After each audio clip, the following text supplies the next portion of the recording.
you come from? How did we live? How did we survive? What skills could have been brought forth that were disconnected from from more recent generations? Disconnected. What would we know if we were connected, fully connected with our past?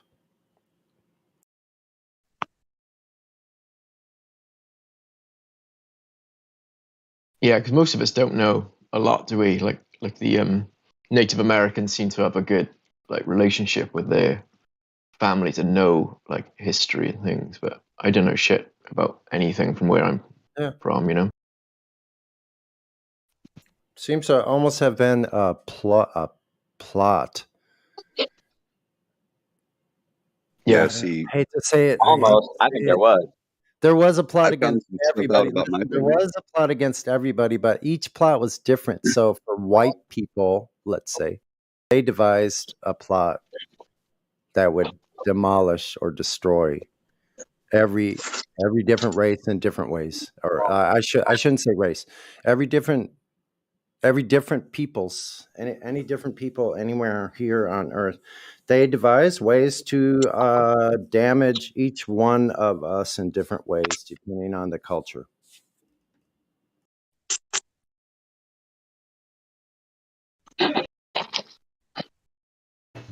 So you know the Tartarian kind of thing where like all the kind of technology of how the buildings are made and the tunnel systems are all kind of identical over the whole of the world. Do you think that there was one kind of type of people, or it was just one type of culture?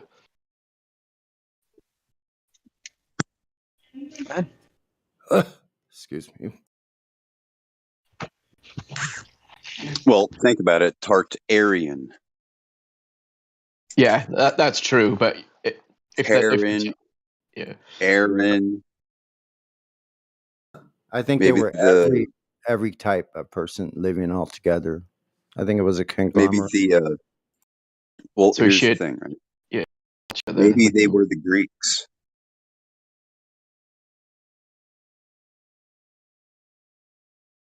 You know what I mean? Maybe they were the Greeks.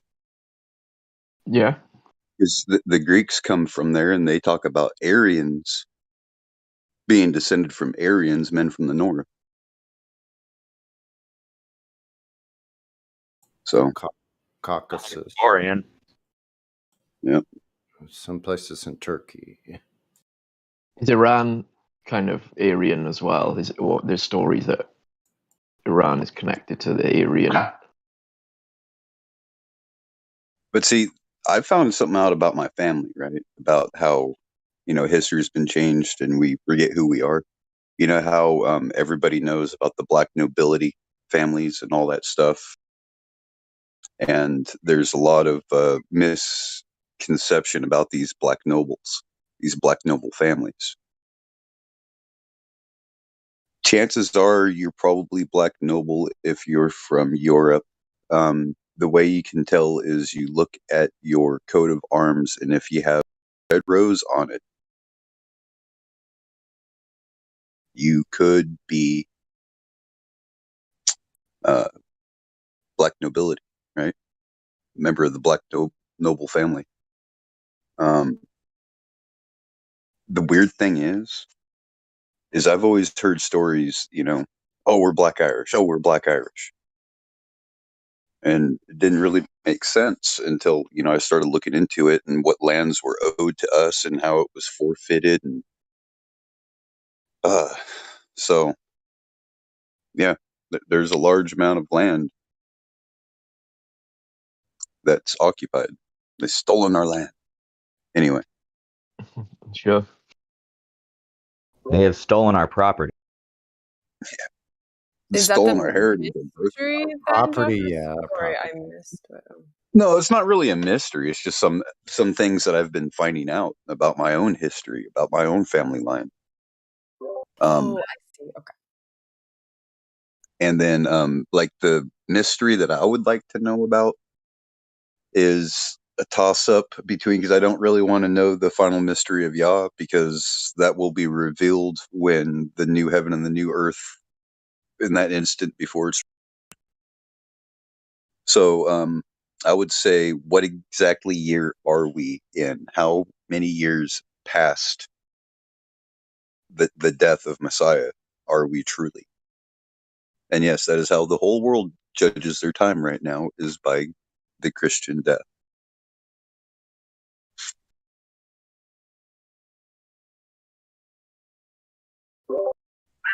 Yeah, Yeah, that's I'm thinking about that recent too, Bufo. Or Bufu. yeah. Well, I don't believe it is what they say either. But yeah, that is a good mystery. I'd want to know the answer to that one too. And something else about the what do you call it? I forget. Never mind. Probably wasn't important. Oh, okay. Well, if you remember, feel free to say. I just want to welcome Zulu Hotel. Are you there? Yes, I am. Hi, welcome to the server. Thank you. Have you been in the server for a long time? No, I have not. This is like Okay. this is my second time listening in, actually. Oh, awesome. Okay, so right now we're doing a show or a program called Precious Metal Takeover. So we have like a themed question, but then we also speak to new people that come in. So how did you find the server? My Rachel invited me to the Flat Earth Discord, and I guess I was just looking to see if anything was running, and I don't know. Is this the only live stream running right now? Yes. Yeah, Okay. we always have the one live stream. Well, there's two bots. Sometimes it'll go into the live stream too, but yeah, most of the time it's just the one main one going. So is this is like Flat Earth related too? Well, yeah, so that's the Precious Metal Takeover it's kind of, we just do it to get a little bit of a break, and the mods and admins have to mute their mics, and the silvers and golds take over the live stream. So when there's nobody new to talk to, we just have a themed question where we just get the conversation going and, chat with each other. So that's just what we were doing now. But then, I saw you, so we can stop the conversation and we can talk about any questions that you have about the Earth or anything like that you would like to discuss. Well, I mean, I'm an adamant flat earther, I guess, at this point. There's only a few unanswered questions, but I think they're the key to common ground between everyone. Okay, so would you like to tell us how you came to the realization, or how you say you're an adamant flat earther, I believe was what you said? Well, adamant meaning I'm never going back. Yeah. So when did you start looking into the subject? What was it that made you realize for sure that it was flat, if you want to share all that with us? Okay. What made me look into it was 9/11 groups on Facebook had people arguing about the Earth being flat. So they were in agreement about 9/11, but they were in a disagreement about the Earth, which I found really interesting. So I looked into it. Really found some like Eric Dubay videos. But the realization actually is funny because once I realized that the sun is spiraling in a cone over the Earth, that I was able to prove to myself the Earth was flat because the definition of the word spiral says flat plane in it. I don't know if you knew that. Sorry, what you said, spiral and flat plane? What was the correlation? What did you say, sir? So the solar analemma is a figure 8 in the sky that you'll see over a year of taking a picture of the sun's position. Okay. But it's really only half of the picture. If you take a mirror image of that picture and put it next to it, you'll see the actual cone that the sun is spiraling in, a Fibonacci spiral. So the sun goes high and tight in the sky, but it's also moving slowly in the summer solstice. It's actually doing its tightest circle in the center of the Earth. Mhm. And then it has the solar analemma. Yeah, it's if you look at the solar analemma, it's half of a cone shape. If you, it's a cone shape. Sorry, there's dogs barking. No, it's all good. We can't hear that. I'm just listening to you. No, so I realized that the sun was doing a spiral overhead, like over the Earth. So it's high and tight in the middle for the summer, and then it descends after June 22nd. It starts its descent, and it gradually widens and descends, but it also gets faster to maintain a 24-hour period, 24-hour day. But once I came to the conclusion that the sun was in a spiral, that I looked at the spiral, and the definition says gradually widening or tightening curve either around a central point in a flat plane or about an axis so as to form a cone. Yeah, that's interesting. I don't think I've heard that definition. Yeah, you can Google it right now. Just type in spiral definition, and it actually is describing the sun's movement.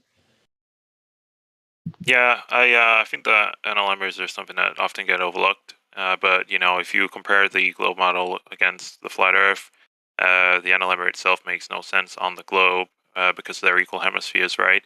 But if the southern hemisphere is larger on a flat plane, right? And what do we see when you do the NLMer? You see that the figure eight isn't perfect. It's wider in the southern portion, right?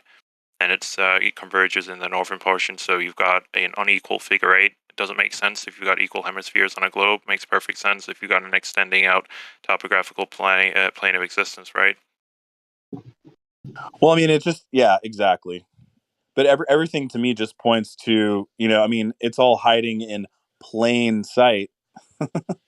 I think that's what that's what the phrase "hiding in plain sight" means. I think it's a reference to the Earth being a I plane. just also wanted to say there's another definition to spiral, and it's a verb a human will experience if you tell them they've been lied to about the shape of the Earth. Yes, we also use that as a definition. Yes. Well, it also explains why in the Fibonacci spiral they refer to it being governed by the golden ratio, and the sun is golden light, so it all clicked to me that the golden ratio is referring to the sun's Fibonacci spiral. That's the conclusion I came to. I've never heard anyone say that, but that's what I thought. I think. I don't know. I could be wrong, but Yeah, that's cool, man. I definitely learned a lot there. And thank you for your idiom as well with hiding in plain sight, because I've been doing a list of flat Earth idioms, and I'm going to add that to it. So appreciate it. also I think the Nirvana song "I'm on a Plane" I think is a reference to being on flat Earth.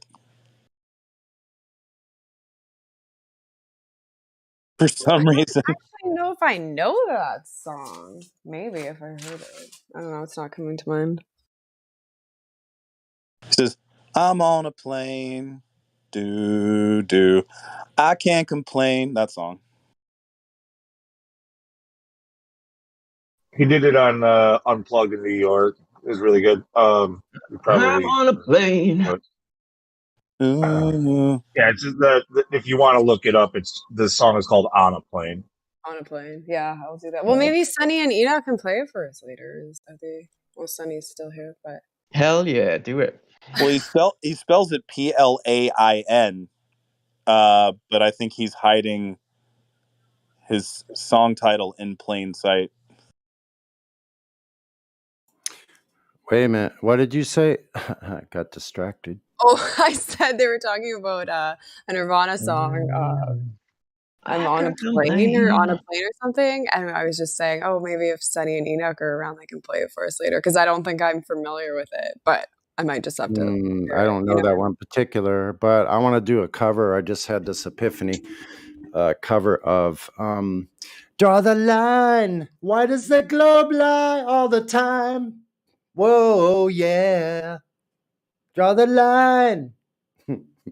Why does the globe lie all the time? How's that sound? Nice. If you want, do you want to play out at the end of the personal takeover? We haven't heard you play in such a long time. If I you'll could be play around. like maybe just I could play just like improv or something maybe. Yeah.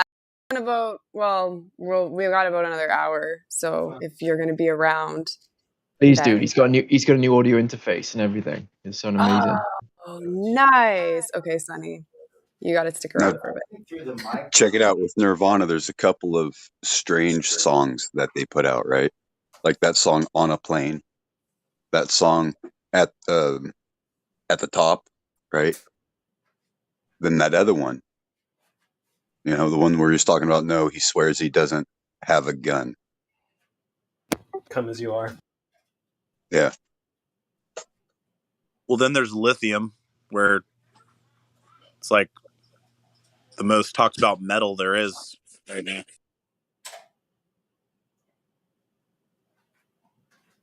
That reminds me of the Secret Covenant by John D. Rockefeller.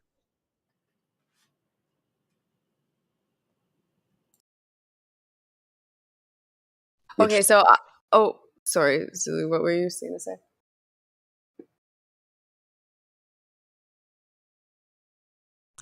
Who, me? Yeah, I thought it was you. You were lighting up. Maybe somebody else. I cut them off. I don't know who else was trying to talk. Sorry, that might be me hot mic, and I was singing to myself, and I embarrassingly realised I've got my mic open. Sorry. That's okay, no problem. Not a problem at all. So Zulu, then, when did you start looking into this? Like how long ago? I would say it's about 5 years ago. Okay. I was I was pretty adamant about the Earth and space and the ages and the wobble of the globe and 26,000 year cycle, and I mean I was pretty into space before I was into flat Earth. So I think that's how I realized that the space part is fake, because I knew enough about it to like be able to counter argue against it to myself. So Have you ever watched David Flynn? I have not. I was just curious because he talks about the 26,000 year cycle. I find it fascinating how, if it's a lie, the globe thing being a lie, like it's so elaborate. I mean, it's so well thought out. It's scary how so much of it kind of makes sense to you in passing. Well, they've had a lot of time to organize the lie.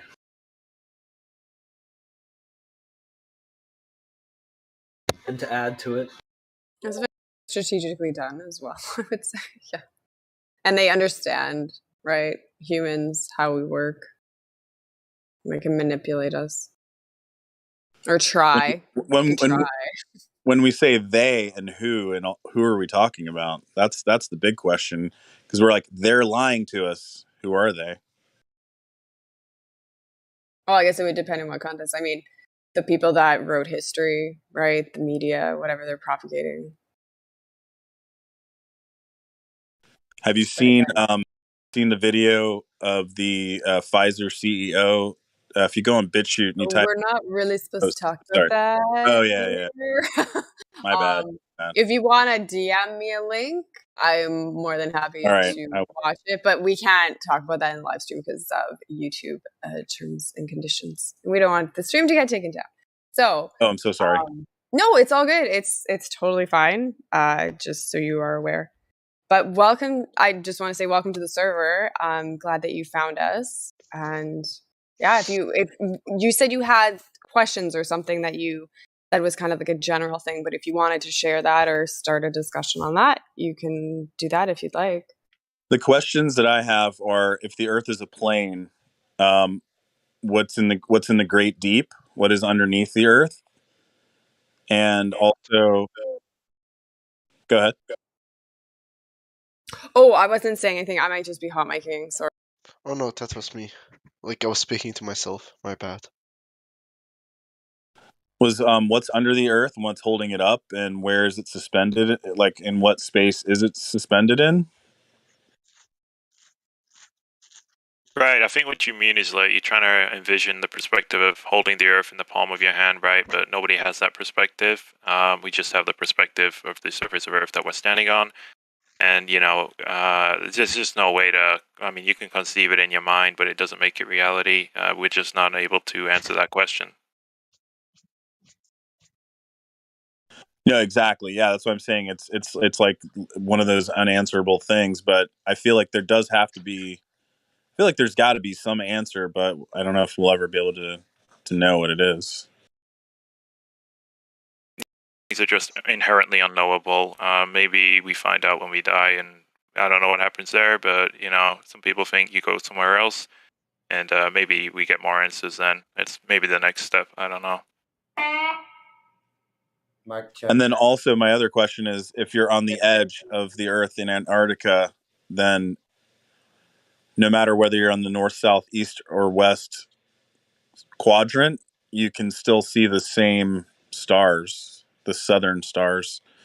Because I would feel like they would only be visible on one side or the other, but not around the whole entire edge.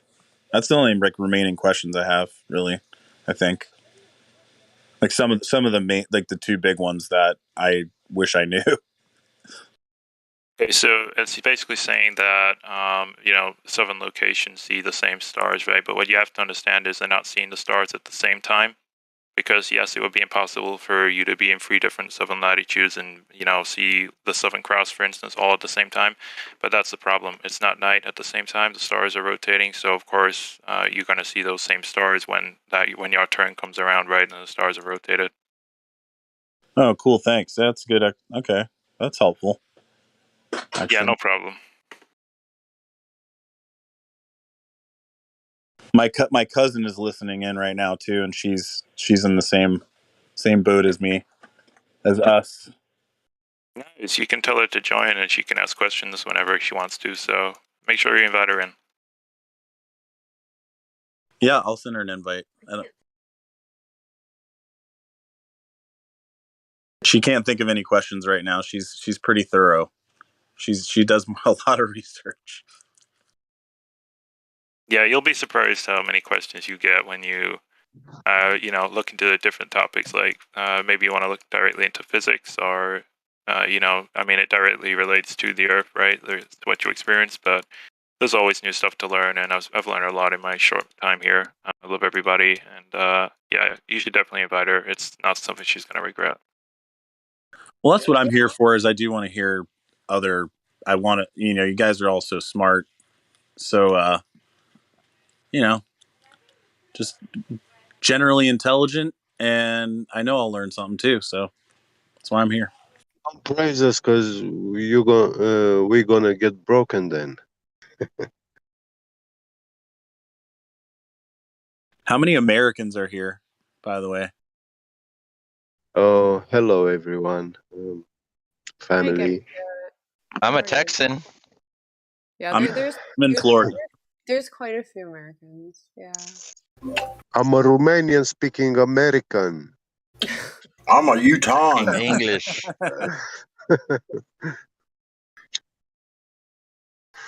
Welcome. Did somebody here say they were in Florida? Yes, sir. Yeah, so tomorrow there's a meetup in Palm Bay and one in Miami. Oh, okay, cool. I might go to that. I so envy you guys. We're having them. There should be the next week. Then should be in Palm Bay. I think next week, I can't remember if it's in Jupiter or Fort Pierce, and then the following week will be the other. So message me and I can give you some details. What's your accent, man? What's your name? Where are you from? Where would you guess? I have no idea. That's why I'm asking. Now, I grew up in southern Indiana. J.E. Barrington? Somebody asked what your name was, sir. The guy J.E.? talking about the Flat Earth meetups. Yeah, I go online by Wilson Tarbuckles. Well, my real name's Leonard. Hey, Leonard, can I just congratulate you on your your role you earned last night, man. Good job. Oh, why, thank you. No worries.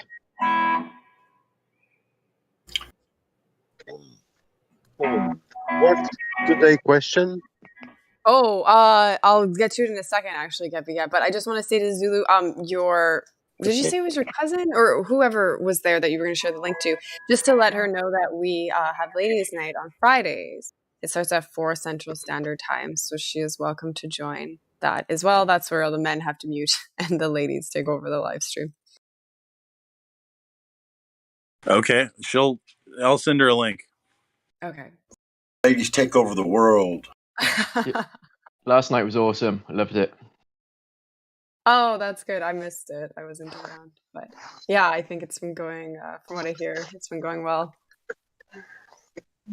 Okay, so Geppy, our question today is, if you could know the truth behind any mystery, which would it be? And we're not doing Flat Earth. You gotta pick something else. You can think too, because I know you just so if you need a minute. Ezekiel's wheels. Pardon? I would like to know the mechanics and the mechanism of Ezekiel's wheels. Yeah, I have something about that, but I don't know if this is live stream worthy of talking. Right? Geppy was, the tolerance of the bearings in Ezekiel's wheels. Well, I don't think it's a mechanical device. Sorry, it's just something me and Geppy were talking about earlier. Sorry, I apologize. Well, it's a wheel spinning inside a wheel. Yep. But I'm not sure I remember if it was described with eyes all one over, is bigger than the other, or they are equal in size. Remember, with eyes all over and wings. Yeah. Covering it. Yeah. It's an angel in full light glory. They're very terrible things to behold, man. When, say, somebody does something like dimethyltryptamine, they tend to have an experience where they see these fractal beings. They call them clockwork elves. Yeah. Well, I haven't done those drugs. Yeah. Well, I'm just saying from experience, right? After I had a profound DMT experience, I decided to read, the Bible. And for some reason, Ezekiel came up, right? Because there was a bunch of things pointing to it at that time, things that I was studying. And when I looked into it and got to that part, it just hit me like, 1,000-watt light bulb turning on above my head. Just, ding! Oh, wow, that's what that was. Yeah, actually, a couple of days ago, I heard someone, probably here in the server, saying that the eyes are not an organ. I went on looking for that, and I did found that they are actually an extension of the brain, the eyes. And it's very fascinating, interesting now, because I know that Ezekiel's wheels, they have eyes all over. So it has to be intelligent, it has a brain. And several faces. It was the faces is what got me going, oh, that's what it is. Seraphim. Yeah, and I think cherub, or not seraphim, cherub. It's right? some sort of an angel. I think it's the angel who holds the workings of quantum mechanics, like superposition and stuff like that. Well, they call it Metatron's cube. Yeah, hypercube. That I've is seen those basically too. Also, star. It's the star tetrahedron. Yeah. And that's pretty much what this thing looked like. And the wings weren't exactly wings like you would think, right? The eyes weren't exactly eyes like you would think. The stuff that it's just ringing true, everything. Because I wanted to know the truth about reality. Oh wow. Anyway, remember like that old school Windows like 98 screensaver? Yeah. It Yeah, had like yeah, a bunch of different colors and it was a square box and it would yeah. bounce in the corners and it would morph Yeah, and it would have these spikes coming out. It was like springing into shape from itself, you know. Yes. Yeah. That's pretty much what this thing was like, except for it wasn't turning and going from, it wasn't morphing from one shape into another. It was already that shape with these wing type protrusions coming out of it. And these wing type protrusions were just everywhere, but they were like fiery light. It was intense, golden light. And like on the wings themselves, I could see like patterns. And I've seen a couple music videos, like from what's his name, Maynard, like Pussifer, a couple Pussifer videos, and I'm just like, yep, that's the patterning. It's just crazy. Like the thing that you see with it, or the thing that you see, it's like a morphine fractal, like a kaleidoscope always folding in on itself, like a Doctor Strange movie in the Mirrorverse or Mirror Dimension, right? Or Inception, where the city's folding. I've It's been like one of those two fascinated by this because I was looking in something which some call it like inertial propulsion, but it's actually some sort of redistributing centrifugal force on the same 180 degrees. So you don't allow that weight, you know, a spinning arm, you don't allow the weight of that arm to be distributed on 360 degrees, but only on 180. And then dividing that by 2, you have 90, and that will be like the point of highest impulse, you know, where you have the force discharge, and then all the others, they will be like on 180 degrees, which are sideways, and it doesn't affect, like, it doesn't distribute that weight in the opposite uh, side of that 90 degrees, which is happening when you spin an arm 360 degrees. You know, it distributes up, left, right, and downwards that weight, you know.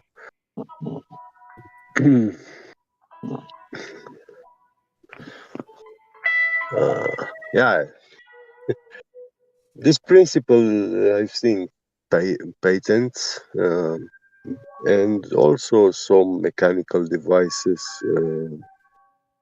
and one of them they managed to propel a small boat on water. But yeah, it was low RPM, like one impulse a second, and that was just to demonstrate the principle that you can have actually propulsion. And it's funny because you're not. It can work even in a vacuum. You know, you don't need matter to actually. You don't need this fluid dynamics. You're not using it to propel, or the friction with the ground. It's just like a gyroscopic effect, you know, which you are using to propel yourself.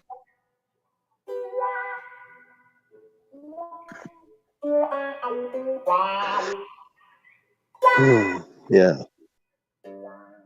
I apologize. I So had to step away. I missed all that. So you're saying like you think it's like what do you think is the cause of it? I'm assuming you're still talking about the Ezekiel's wheel. I'm not familiar with that, right? Is that what you're talking about?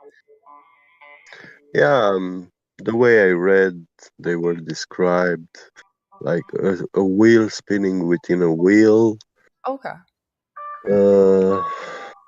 And I had an idea of a mechanism which I've seen also. I had this revelation in the early 2000s. I was, as a child, I was fixing my bike. You know, I had this speed bike uh, with thin wheels, and yeah, whenever you go into a bump or something like that, you my wheels were getting bent, and yeah, then I had to line them at home. And as I was centering them, yeah, I saw that as you hold that wheel in your hand, by the shaft, which is coming out on the both sides. When you hold it in your hand, Sonny, your hot mic yeah, is the easiest is to hold it from both ends. That's the easiest way. And if you release one hand, one support point, then it will tend to fall down, you know. But the gyroscopic effect, when you spin the wheel, you can cancel one point of support. So you remove one hand, and the wheel will be holding still. It will not fall. It will be like in a satellite fixture, you know. has to be a spiritual thing or an electromagnetic thing. Think about it, right? Yeah, If it's it has spinning to have at a such fast rate implications. Yeah. The gyroscopic and effect. it can use the magnetic field of the lodestone earth itself Yeah. to generate eddy currents for lift, Yeah. right? Because it's the right hand rule. It just Oh needs yeah, to spin I've in the seen also direction. these planes with a spinning cylinder, you know, instead of a wing, and you can make a small drone fly like that. And we even had the ships. They had like lightweight cylinders, towers on the ship. They were spinning, you know, and the way they were spinning, they make the air flow in such a way that it was propelling the ship on the sea. Yeah, Crazy. but that's See, also I think the propulsion Glocka. Remember the due Glocka, the to bell, fluid dynamics. Sorry. the Glocka, the bell from Oh, Nazi Germany. It's oh, anti-gravity yeah. That propulsion is experiment. that is a very mysterious thing. I mean, yeah, we don't have any patents or Exactly, but I just think it was working on that speculations. same Yeah, kind but of a principle, yeah, the spinning yeah, mercury vortex, which creates an eddy current or some kind of yeah, medium for yeah. the eddy current to work on. I don't know. I saw. Yeah, I heard that they were using the mercury spin, maybe gaseous. I'm not sure, or liquid. They were doing Mm, like research based off of the ancient yeah, Vedics and the Vamanas. I mean, yeah. there's temples with schematics. I know that engine as the Vril engine. That's how Yes. I read its name. Yeah, Now, the Vril, in right? What do you know a about the Vril? book about UFOs. Mhm. What do you know about the Vril, though? Well, it was about uh, spinning mercury, a vortex. high velocity vortex, to the point that I think it was losing its state of liquid and it was taking some sort of gaseous and then into plasma. And when it was going into plasma, that means that mercury gas enters the state of highly charged particles and stuff like that. Well, you could do that in a vacuum chamber with a pool of mercury in a mercury rectifier. Oh, Mercury it will fiber. boil. Yeah, it will boil.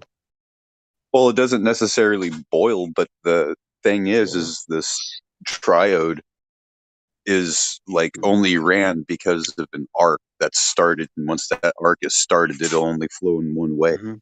And they mainly use them for like old elevators, right? They're really cool. But the reason why these lights work anyways, these fluorescent lights, is because of mercury vapor. And it's just a very small amount that is needed to Hey, you create. guys, we've kind of been going on for a while. Do you want to Achieve just wrap plasma. up your Sure. thoughts, and then we We're can taking give it time. to somebody Yeah. else? Because you guys will just keep going. I know, because it happens Yeah, I'm every sorry. week, and I got no. It's totally fine. And like, I mean, I'm learning. I learned something, right? I have something now. I want to look into Get Me Get because I wasn't familiar with this wheel that you were referring to. But yeah, if you guys just want to finish your thoughts, and then we can see if anybody else wants to join in. Sure, we should look for someone else. Sure, I don't mind. Well, thanks, Gibby. We Yeah, have no, time afterwards. Yeah, we have all the time. So go ahead. Thank you. Joshua, did you have anything? I don't want to cut you off either. Did you want to wrap up what you were saying? No, it's all right. Okay. But I just wanted to say about the vril. It comes from a tail, like an inner Earth tail. These entities that look like us that live under the ground, that's able to produce this energy from their chest. Wow, interesting. Because it's what grows their food and everything. It's their source of light. And I was like, what? That don't make sense. So yeah, that's yeah. Interesting. Okay. Is Napalm around? He's able to unmute. Hey, how's it going? Oh, hey, not too bad. How are you? Good. Sorry, I'm late to the party. That's okay. It's nice of you to join us. Would you like to answer the question for today? Yeah. The question is, know the truth about something, right? Yeah. So if you could know the truth behind any mystery, which would it be? We're not doing fodder today. I would say I would like to know the landscape and the nature of the antediluvian world, pre-flood. Just kind of a better idea or understanding of what the world may have looked like prior to the flood. Yeah. Yeah, that's a good one. I'd be curious to know that as well. Do you have any speculation? Because I mean, what we've been kind of doing is somebody can give their answer, and then we can speculate a little bit if you'd like on what you think.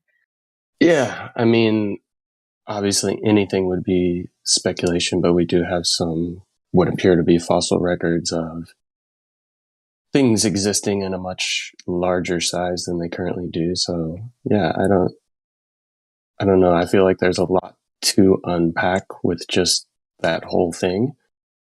So yeah, I don't know. I'd like to see what the landscape would have been like, how humans and animals interacted, what society structures were like back then. Speculation would be that it was either something very similar to today, just in a different scale. I don't know. I feel like there'd be so much to try to figure out. Was there higher oxygen content, lower pressure, higher pressure, just all kinds of stuff that goes along with it that would would be fascinating to learn. And then knowing what comes after, right? Like we already know what has come after to an extent, kind of where we're at today. But prior to that, what was taking place that either caused the flood or caused the creator to flood the whole entire world, just be interesting to see maybe Can I what. ask you something? Sure. Do you know how can you get to that world? Or why would it be so hard to get to it? I mean, it seems like, what I'm talking about would be something that took place within the realm that we currently exist in, but it was just in a different,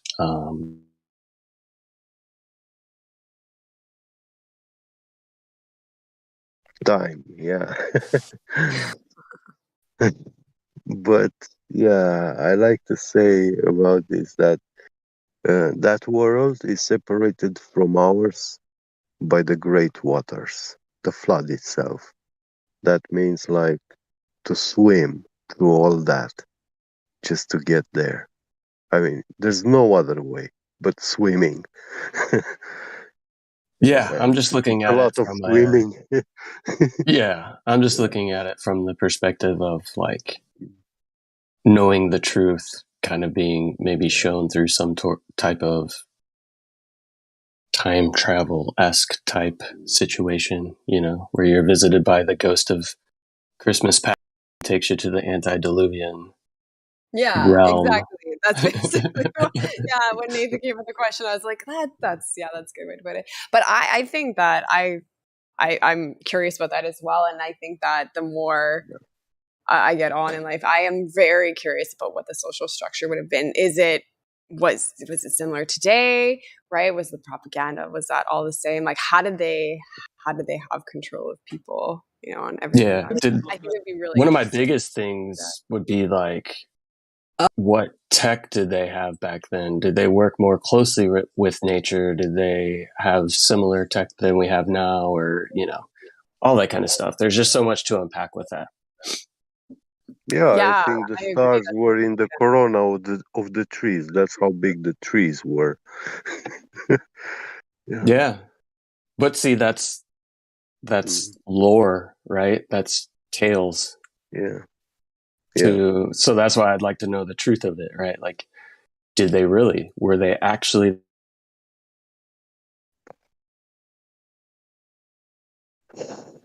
Yeah, I agree. That was a good answer. Does anybody have anything else they want to add? It puts the Avatar movie to shame. I never liked that movie. Oh, I mean, it was well done, but I'm not a movie person. It's not bad. I recommend it. It's entertaining.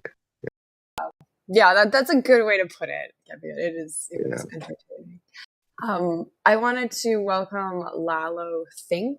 Are you there? You've been typing in the. Yeah, I am here. Oh, hi! Welcome to the server. Thank you. Have you recently joined, or how long have you been in the server? I think a week. Oh, okay. So how did you find us? It's like this. I was looking at Zoom meetings, if I can join some random Zoom meetings to talk about any topics, and then I heard about Discord and YouTube. I never thought about it, and I just downloaded it, and I started looking at politics, but then I found out the whole flat Earth thing. I'm like, oh yeah, I'm into that. I did my research on that. Oh, okay. So how long ago did you start looking into flat Earth? And you can tell us how you got there, what you think of it, and all of that if you'd like to share. Well, it was definitely not spending, so no, it is not. So what proof did you get? What evidence did you find that convinced you of that? well, it's like they say, all the lies that became beforehand. First for me it was the whole 9/11, and then I got into the money lie, and just the constant lying and lying, and then and then I got into the aliens thing, and I'm like, are they lying about that too? And that's when I found out about like, what about the Earth is flat? And then from there, it's another rabbit hole. And then you're talking about the history, and then it's just another rabbit hole of the history, and that was the biggest mind blowing to figure out what's more, what is more about this. And I think sometimes we stuck on that, thinking about it, like what happened to the giant trees, or what is this reality? I think that's a whole discussion that people have in this server sometimes. Yeah, and the server is set up so the live stream is basically, well, this is just because we're doing something called Precious Metal Takeover, so it is a little different. But usually, yeah, the live stream we talk about facts, things that we can prove. But there are other rooms that we can talk about, like speculation and different things like that. But so it kind of sounds like you just the natural progression of like figuring out like fiat currency, it's not backed by anything, right? All of this, like one lie, kind of just led you here. Is that kind of what happened? Yeah, so then life happens. You make life, and now I'm into this, teaching my children, like not teaching them that's flat. It's more to figure it out their own, because you can't just tell them, because then they'll just follow another authority. So I'd rather have them figure out themselves. Go to the telescope, look at the sky, look at the rays, look at scientific methods of proving it. What is this place, instead of just listening to authority? Question That is everything. awesome. Yeah, and I think that's the most important part, right? You don't want to tell them the same, make up things and models and claim things that we were taught, right? And I think that is important, to go test these things yourself, to ask questions, and that's okay to ask questions where you're not allowed to in school, right? You can't question the narrative. So I'm in that, like, learning, but also being a teacher at the same time, to teach them to investigate about trees, nutrition, and stuff like that. And but also I'm learning as well with them, and I'm learning more. And my daughter does, when she looks at movies, she says, "Why do they do that? Why can't they just do this?" And it's funny. It's like, she's catching on. Both, basically questioning, and yeah, she does has a little backfire on it, but at least she questions it, and my son does too. So I'm being a teacher and at the same time learning. So I like the server. So I learn, and That's awesome. learning more about the Vatican, learning about other stuff, nutrition and flat Earth, and how to like talk to other people, how to maneuver them to question their own reality. Because sometimes when you tell them about the Earth is flat, they start asking a bunch of your claims, and like, no, it's the claims that you have, that you have to prove it yourself. You have to prove me that the Earth is spinning. I'm telling you, it's not spinning. Correct. The burden of proof is with the one making the positive claim. Correct. Yeah. So I'm telling her it's not spinning. Right. You mind if I teach you what you teach? To who, myself, or to children? Yeah, if I ask you what you teach, yeah. Oh, what do I teach? Yeah. Oh, no. Like, no. Well, I'm a parent, so. Well, I think we was just saying guardian. like, Yeah. I'm a guardian. I So. thought you were a school teacher. Yeah. Yeah, yeah. Oh, well, we're all teachers. You're a father. You're, for me, I think like you're a mechanic. True. You have to know. You have to learn something about your car. You have to learn something about something. You just don't. Of course. Just follow everyone tells you. Oh yeah, gas. It just happens. So at least figure out something. Just go with it. So you have to learn a little bit. And I wanted to teach my daughter like how to change her, how does the car works a little bit, because they have to learn something. If you don't do it yourself, then you're gonna pay a lot. Yeah. Well, like say, maintenance is always the key. It's just maintenance, Yeah. and then if you don't do maintenance, it's gonna cost you later on. And So yeah, Exactly. that's just goes. Same goes with health. Same goes with your mindset. If you just do what you're told, you don't take care of your mind, and someone else will take advantage of it, and it's going to take. Some people do take a long time to figure out that it's not spinning, and sometimes they spiral in control, and sometimes some people just can't figure out what it is and question it. Foolishness has always been very expensive. That's what I'm saying, because I feel like this whole flat Earth does question it, and the children do take a toll Yeah. of Yeah. mental attack, and that's I what like to, me. yeah, I like to tell to people. Some of them used to ask, "Oh, but what does it matter? How does it change my life? How does it affect? What impact will this have in my life?" You know, and I like to tell them, "Look, we go on a street, we look at a house, yeah, and you tell me, hey, this house is mine,' and I say, well, I don't believe you." And you say, well, you see, there are that many rooms in this house. There is this couch, this color, this shape, and 3 stains on it. Yeah, and we go inside the house, and yeah, your story doesn't match with what we find in that house. So obviously, that's not your house. And I will tell you, you see, because it is my house. That's why you don't know. Naturally, like you say, yes, naturally, us humans, we trust other people, but at the same Yeah, time, we have to filter those trolls, those yeah, evil people yeah, that they want to do bad, and I think we have to have that. I think we've yeah. been But lied to so this much. is what they actually do to us in school. They push this heliocentric religion that we live on a spinning ball, and they took full ownership of this ball, because it is very limited. If it's a sphere, it's very limited, and we don't know much about the inner workings of this sphere. You know, if we go to the too much deep down, uh, they say we're gonna get burned. It's very hot. If we go too high up, uh, it's forbidden because you are entering military airspace. You know, Like I teach so my daughter to look at those keywords, yeah. because I was at the library, Mhm. and I was looking at those what makes. I was looking at kids' books about they're teaching the world, and they use a lot of ifs, may, theory, and some Yeah. people translated it to fact, and they think, oh, Yeah. it is spinning, but no, they say, oh, it Uh, may be spinning. You have to look at those yeah. keywords. Yeah. They emit.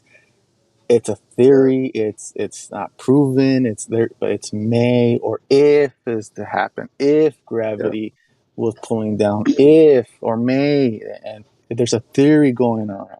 The light may be traveling for it, and that's what confuses some Well, people. Just that's take it how as we fact. started. Actually, they started with this teaching this religion. In the beginning, they were saying it may be spinning, and then they created already this teacher, and they told them, well, yeah, teach the children. You believe that this thing, you believe all this that we taught you. It makes sense. You saw that mathematically the calculus matches up. Everything is correct, You believe it wholeheartedly, and this teacher now is going to teach the children wholeheartedly, you know, believing that he's teaching the truth. And that's how he's going to deliver it as a fact, well, truth, not as a belief, actually. Okay, I'd like to get back to my conversation with Lalo. Yeah, sure. So with I just want to say thank you very much for joining the server. That's really I'm really glad that you found us. Was there anything that you had questions on, or I mean, you can we're doing like Precious Model Takeover for about the next what do we got, 18 minutes.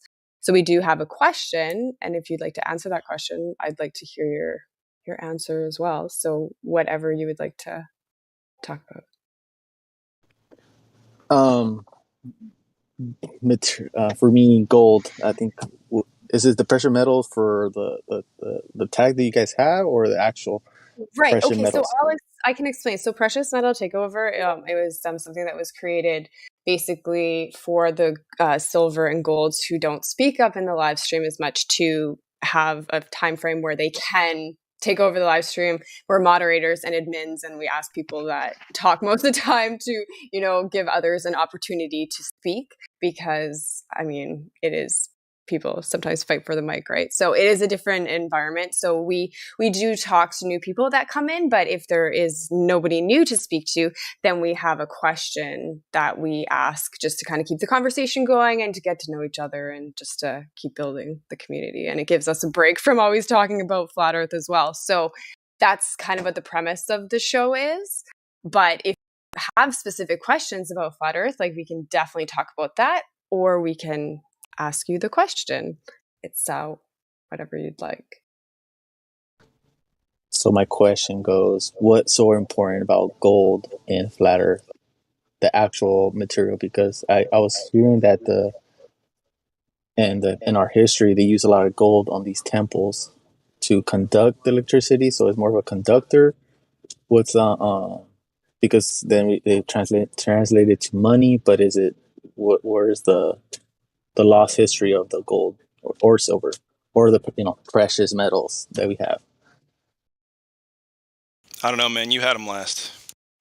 You know what? That's a pretty good point when he's, I think, like, yeah, what makes these certain metals precious? I think it does have a lot to do with the fact that, like, gold doesn't corrode, like silver will oxidize, but it doesn't really corrode. Like copper, these things they don't, they just have natural ability to like be long lasting. They can tarnish but not corrode, that type of stuff, whatever. Like, um, copper has so many amazing properties. Gold has different properties. Silver, all these, and there's more. There's many more. But yeah, I think it is probably has to do with lost tech that we assume today. We're taught that this tech was newly discovered, that the ancients didn't understand it, but why have they been using these precious metals that have these special properties for so long? And why do they do such a damn good job with it?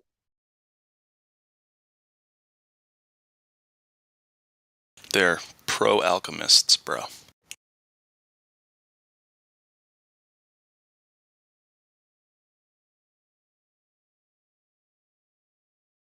I know that some people hoard it, but they don't know what is it because they think about money, the inflation. But I think there's a bigger purpose than just money. But It's superconductive. Gold is one of the most superconductive things on Earth. You get 100% input to output ratio. So from A to B, no matter how far the distance is, you'd lose no energy from heat dissipation from A to B if it's pure gold. Also, like other things, like not metals necessarily, but stones, like diamonds. Like, why diamonds? Well, they're super hard. They cut things really fucking well. Yeah. Yeah. Why are all these things? Why have they always been highly regarded? Yeah. Well, and if you go ahead. No, it's just because I just think of it from the perspective. I was kind of distracted, but like we put a value on that, so they put a value on that. But I get it is like a resource. It is something that is conductive. Yeah, that is a good question. Sorry, Glad. Continue. No, you're good. The last thing I was going to say about that was, just like with the ancients, the rumor is the blue bloods because they had a lot of copper in their blood. Well, the same goes with gold. Because gold is a superconductor, all of your functions will work just a little bit better in your body if you've got a steady stream of a little bit of gold happening in your blood. It's just 2 + 2. Yeah. Anyway, go ahead.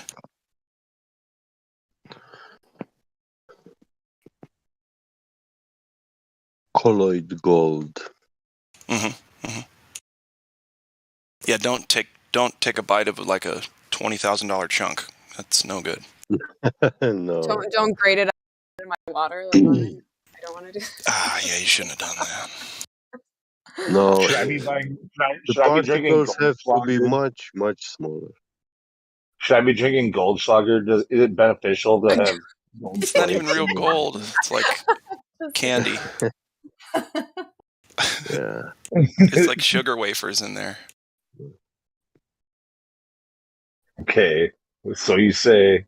Well, I don't know. I mean, there could be gold on it too, but imagine the amount of gold they'd have to fucking have for all that Goldschlager. Get out of here, dude. And it's not that much more expensive. You telling me that that's not real gold leaf thrown in Okay, there? I think it Yes. is. I remember, but they're still saying, they're like, well, let's collect the gold and bring it in and see how much we can get for it. And it's like, you can't get basically anything for it. Well, sure. From what? And it's got all that, like, you know, sugary alcohol all over it. Like, nobody wants it. Right? You'd have to, dude, you'd have to get like 100 bottles. Yeah, I've never even had it. What does it even taste like? It's sugary. It's like a liqueur. Was that Sunny? It's been so long, I don't even really remember. Was it kind of It's like syrupy. spicy, It's spicy syrupy. almost? Yeah, Like, it's like, hot. Yeah, it's a little bit stingy, I guess. Yeah. If it comes back out the other way, you'll never forget. Oh man. Oh yeah. Anyway, it's one of those situations. Okay. But we got 11 minutes left, and Sunny's there. So, do you want to play us out for a little bit, Sunny? Oh man, I don't even know what I'm gonna play. Oh. Well, that's okay. Just improvise. Sometimes that's the best thing. I guess I should use the acoustic for this because I start noodling around in the electric, and I'm like, that's not the right tool for this job because it doesn't sound that put together if someone's just listening. 1 second here. Meanwhile, I have an answer for the question if anybody's interested. Oh yeah, Matthew Learns. Welcome. Hi, how are you? Tell us what you learned. I want to know the truth. I want to know the truth about MH370, that Malaysian airline that disappeared. That's what I want to know. That's a good one. Yeah. Oh.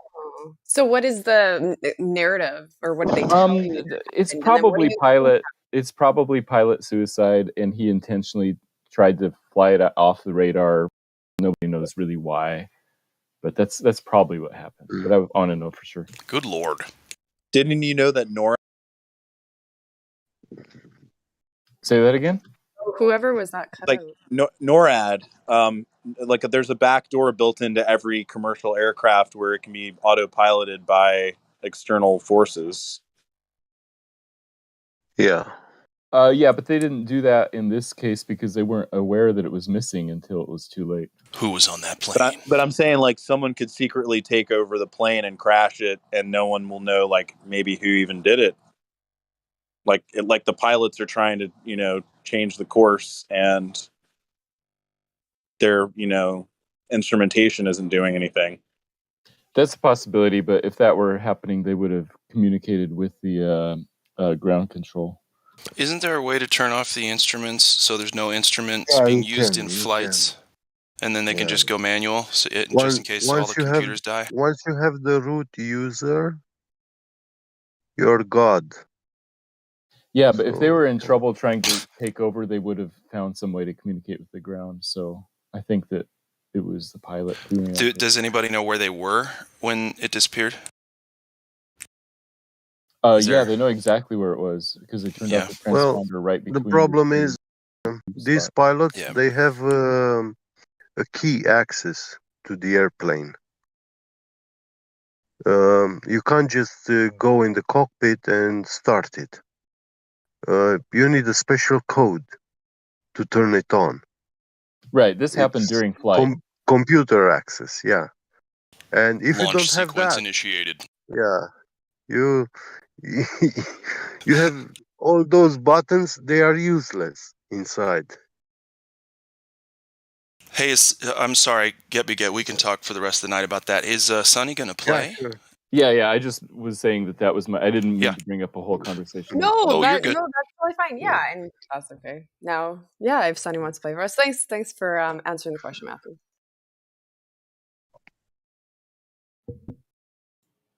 Never know what to play, so it's okay.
Don't know where that came from, but there you are.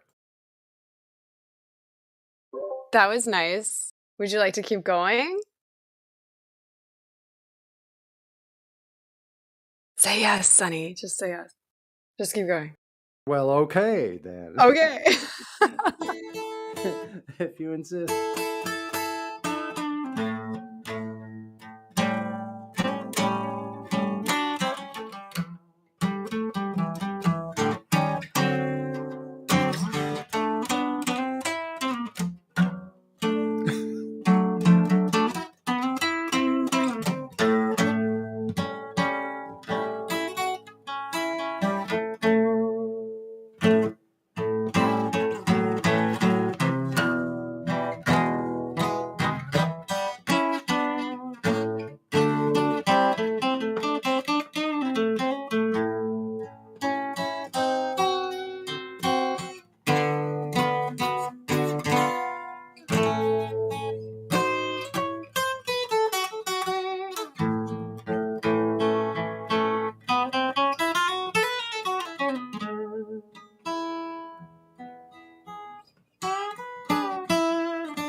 Applause, applause, applause. Nice job, Sunny. Thanks, Sunny. I like to have some kind of a theme, so I hope you could kind of hear the theme. I know some of what I do is a little bit unorthodox. You probably hear that and go, "What the fuck was that?" Yeah, but it's That's very all right. calming. You just have a really good spirit about the music that you play, so appreciate it. Oh, thanks. I appreciate that. I never really know what's coming through the airwaves there, so it's good I to hear. suppose if you were angry, then it would be very angry, but you must be in a good mood because it was nice. Yeah, I'm in a great mood. Yeah. No, that was the perfect ending to Precious Metal Takeover. It was a good day. I think we had some conversations. Nathan had a really good question for us today. So thank you to everybody who joined us. And I just want to announce as well, I think it's 2 weekends from now. What's the date? Oh yeah, February 20th. We're doing another break time. So it'll be on logical fallacies. So we have Drace, Dandelion, and Indio who are going to be presenting. So if you have anything that you'd like to add to that, please send myself or Brad a DM and we will pencil you guys in. And thank you to everybody, and congrats to Adam Unsalted and I think Dave Hinkle. They both got promoted to gold. And yeah, thanks to everybody who joined us today. Nathan, are you still there? Yeah, I'm still here. I would just say it's not Dave. It was Twadwazzle. That was it. Oh yeah, okay. It was Dave before. That's who it was. I was just checking again. So it was Dave earlier, and Twadwazzle, and Adam Assaulted. So yeah, congrats to you guys. And thanks, Nathan. Yeah. Sorry, I'm just so tired right now. I know you're happy. I'm like, are you still there? Come back to us. Yeah, Pretty sure this was it. Sorry, what, Lou? I was just going to add, I'm pretty sure this is the first time I've actually spoken on precious metals because it was the only time I've been here when it was allowed for me. I didn't break the rules to speak up. I know. It was I nice. didn't- Thank you for joining us. So yeah, I it think was that's it. it was great, and I hope we see Zulu and Laylo come back if they're still here and can hear. It was great listening to you guys, speaking with you, and make sure you go click interested on Brad's event and show up for that because logical fallacies is something that we would all be better off if we all learned that right. So it's a good way to spend your time. I'll definitely be there, man. Yeah, Nice. and Lalo, we do this every week. So we do Precious Metal Takeover every week as well. So we're always here from 12 to 2 on Saturdays, Central Time. I don't know what time zone you're in. Yeah, I don't think you announced either the moderators and admins can unmute as well because PMT is over, right? Oh, yes, they can unmute now. Actually, if I don't know if Indio's still here or me maybe can stop the recording. Yeah, I'm here. Oh, awesome. And Yeah, I'll then, stop. thank you. And then if someone can just stop the event as well. And then, yeah, everybody can unmute. Thanks, everybody. Yeah, thanks, guys. I'm going to have to go rest, but it was a great time. Love you all. Take care. Yes, get some rest, Nathan. Take care. Is there a place to just keep talking? Yeah, so now the conversation goes back to just normal. Who had asked that? Sorry, I missed. That was me. It's Zach. Okay, Zach. Yeah. Oh, Zulu. Yes. Yeah. So you can talk about the Earth. Now it's back to regular topics. All right. What made you? How did you stumble into Flat Earth Snow Bear? Math. Oh, sorry. Oh, How did you stumble into the Flat Earth Snow Bear? So I'm a little bit of a different story than most people. When I was younger, I never really. I don't know. I guess my thought process was always a little different. I never really bought into the whole globe model because I couldn't feel the spin, and it was just absolutely ridiculous to me that we were spinning at 1,000 miles an hour at the equator, but I couldn't feel it. And just like where I live, right, it's pretty flat. So that whole thing, I just didn't really I didn't really buy into it. And then I just kind of went on with my life and never really thought too much about it until my friend actually was going down the rabbit hole of flat Earth and came across it and it was like, hey, by the way, the Earth is flat. I'm like, yeah, I know. Way to catch up kind of thing.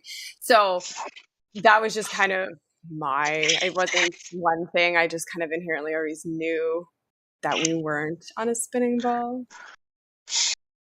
So I'm a little different. So I mean, sounds good. Now I'm learning like the actual, more technical aspects of it. But I've just always trusted like my senses, and that was always something. Even now, I read articles where it's like, well, science tells you to, put aside your logic and what you know to be true, and just blindly believe us. So that was always something that I never really followed. Have you seen The Midnight Sun? I've heard of it, right? But I actually like witnessed it. If that's what you're asking. I was just do you know what The Midnight Sun is? Maybe not. Like I said, I've heard of it, but I don't really. Maybe you can explain it in more detail. Well, right, the sun at midnight, right? That's basically or is it something else? That not at all. Oh,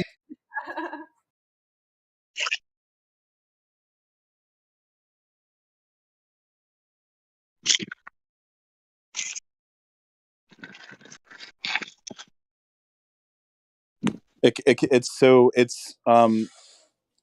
when the sun is in its highest point in the solar analemma, which is solar analemma, which is the summer solstice. So the sun is moving up and down in the sky. So it's like, and in June. Oh, you cut out. Yeah, the push to talk's not working for some reason on my phone. Like it goes off even though I'm holding it. Can you hear me? Yes. Okay, so the solar dilemma is when in June 22nd, the summer solstice, the sun is actually at its highest elevation in the sky. So it's moving up and down throughout the year. It goes down and out in the winter, and then up and in. I'm sorry to take that back. It goes down and out in the winter, and it goes up and in for the summer. So the summer is when the sun is actually over your head. Like we're all on a CD, and say I'm in Florida, I'm on track. Like say there's 10 tracks, I'm on like track 3. So when the sun is on track 3, that's my summer. But it won't stay on me forever. It actually winds up and then it widens out. Like I don't know, it's hard to explain. I'm trying my best to explain it. Yeah, no, okay. So, and what was the point? So the midnight sun is when the sun is at its highest and tightest curve for Mhm. for 3 days. You can see it, and it never goes below the horizon for 3 days. Yes. Okay, that I have heard of that. Yes, and I'm aware of that. But I like, are you asking if I've actually witnessed that happening? Because I did say I hadn't. No, I'm trying to like find out what you know, like how much like what you know about it. I don't know, like see how educated you are on and what makes you think the Earth is actually flat. Like what scientific things make you think the Earth is flat?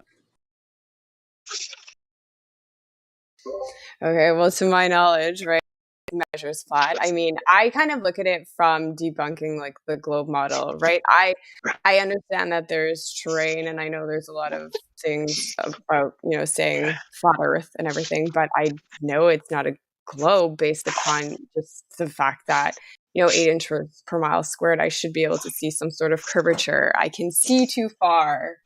That is one of the biggest things, for sure. Which is that's true. I mean, that's something, if you notice, it contradicts what you're taught. You see the flat horizon in a plane and you're like, okay, they want you to think it's something else, but you're looking right at it. There it is. Like the proof is everywhere. It's true. Yes. And the rotation of the Earth, right? That is, I mean, these are the three main points that people do make in here. They actually call them 3 points because they're very good. You can't feel that we're spinning. I mean, it doesn't, again, because like I think about these things after the fact, right? So think of the globe model, right? So you're stuck to this ball, right? Out in what space they claim, and uncontained, just floating out on this ball in space, and it's spinning, right? But you're somehow stuck to it. I mean, just even thinking logically about that, and just how does it go? So the sun is moving, or whatever. We're chasing the sun, the moon is chasing us. We're all moving through the universe, yet the stars never change, right? You see the same stars all the time. I mean, there's that as well, which logically doesn't make sense. And these are all things that you can actually observe.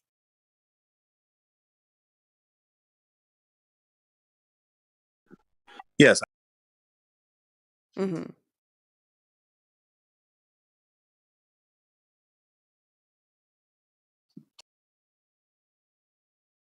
Is India, I think you left it open. Sorry. Yeah, no problem.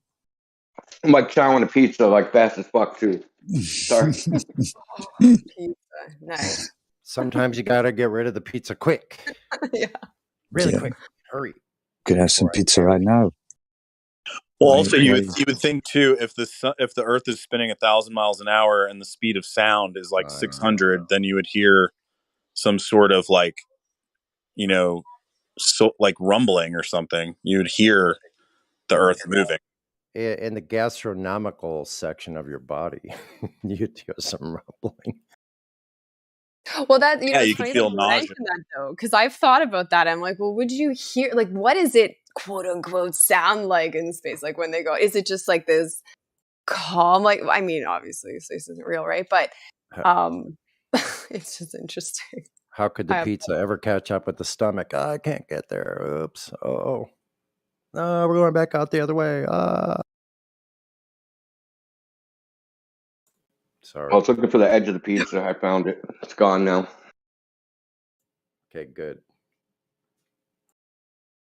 We don't want Coriolis to affect your pizza digestion.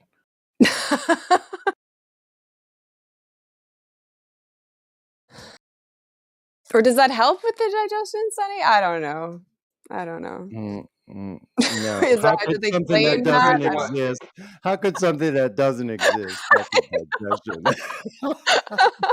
A good question. Though. Actually, it helps with digestion. The faster we Coriolis spin, exists. you get to your point. Earth-based Coriolis does not exist. And no, it does not help with digestion. Case in point, eat a bunch of carnival pizza and go on a ride. Right. And you'll see that the Coriolis effect is not good for digestion. Yeah, I fell on my bike the other day, and when I landed on my ass, on my rump, it was still solid as could be, just like it usually always is. Mm-hmm. I was okay. Now the reason I was okay, wait a minute. I wasn't doing any sliding in the gravel because of Coriolis, so there's one big problem.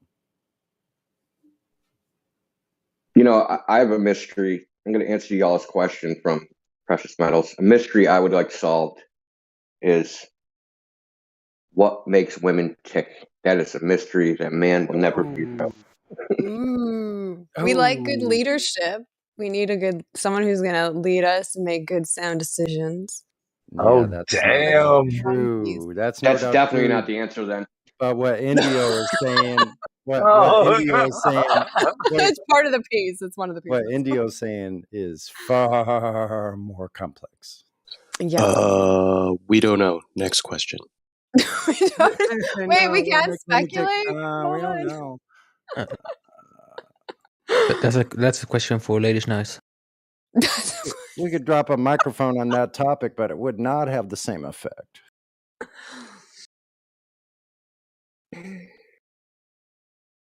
All right. Related to that, then, do women even know what they want? We think we know, but I don't know. It changes, though. It changes. That's exactly what I was going to say. Yeah. It seems to change. It's always the opposite.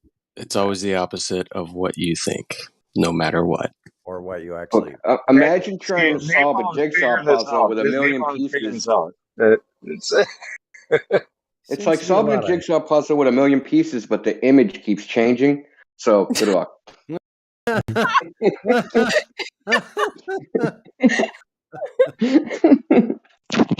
I know, and you only have 10 pieces, by the way. It's a 500-piece puzzle, and the image keeps changing. But I mean, life would be Good luck with boring that. if it wasn't that way. I mean, seriously, it would just be boring.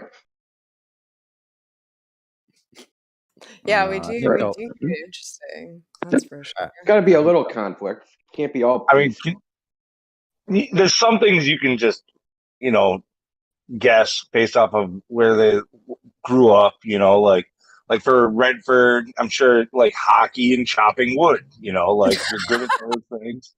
Like Probably have to she probably has to drive a spout into the freaking maple tree. Igloos too. Flannel, maple syrup. Flannel. Oh my gosh, it's so true. And the maple syrup. Yeah. Let me give you a perfect example of women always want the opposite. So we do like record nights with friends where we sit around and listen to vinyl, and usually everybody gets one song. You go around and then you keep going around the group, and you kind of stand up, say, "This is the band, this is the song, this is why I like it, or how it's relevant in my life, or whatever." Fun little night with friends, no technology, just hanging out. And last time we did it, I went up there and I said the name of the band and then the song, and then gave my story. And then when I was sitting back down, my wife goes, "You're supposed to say the song first and then the band." And I'm like, "Okay." And leaned over to me and goes, "If you would have said it the opposite, she would have said the same shit."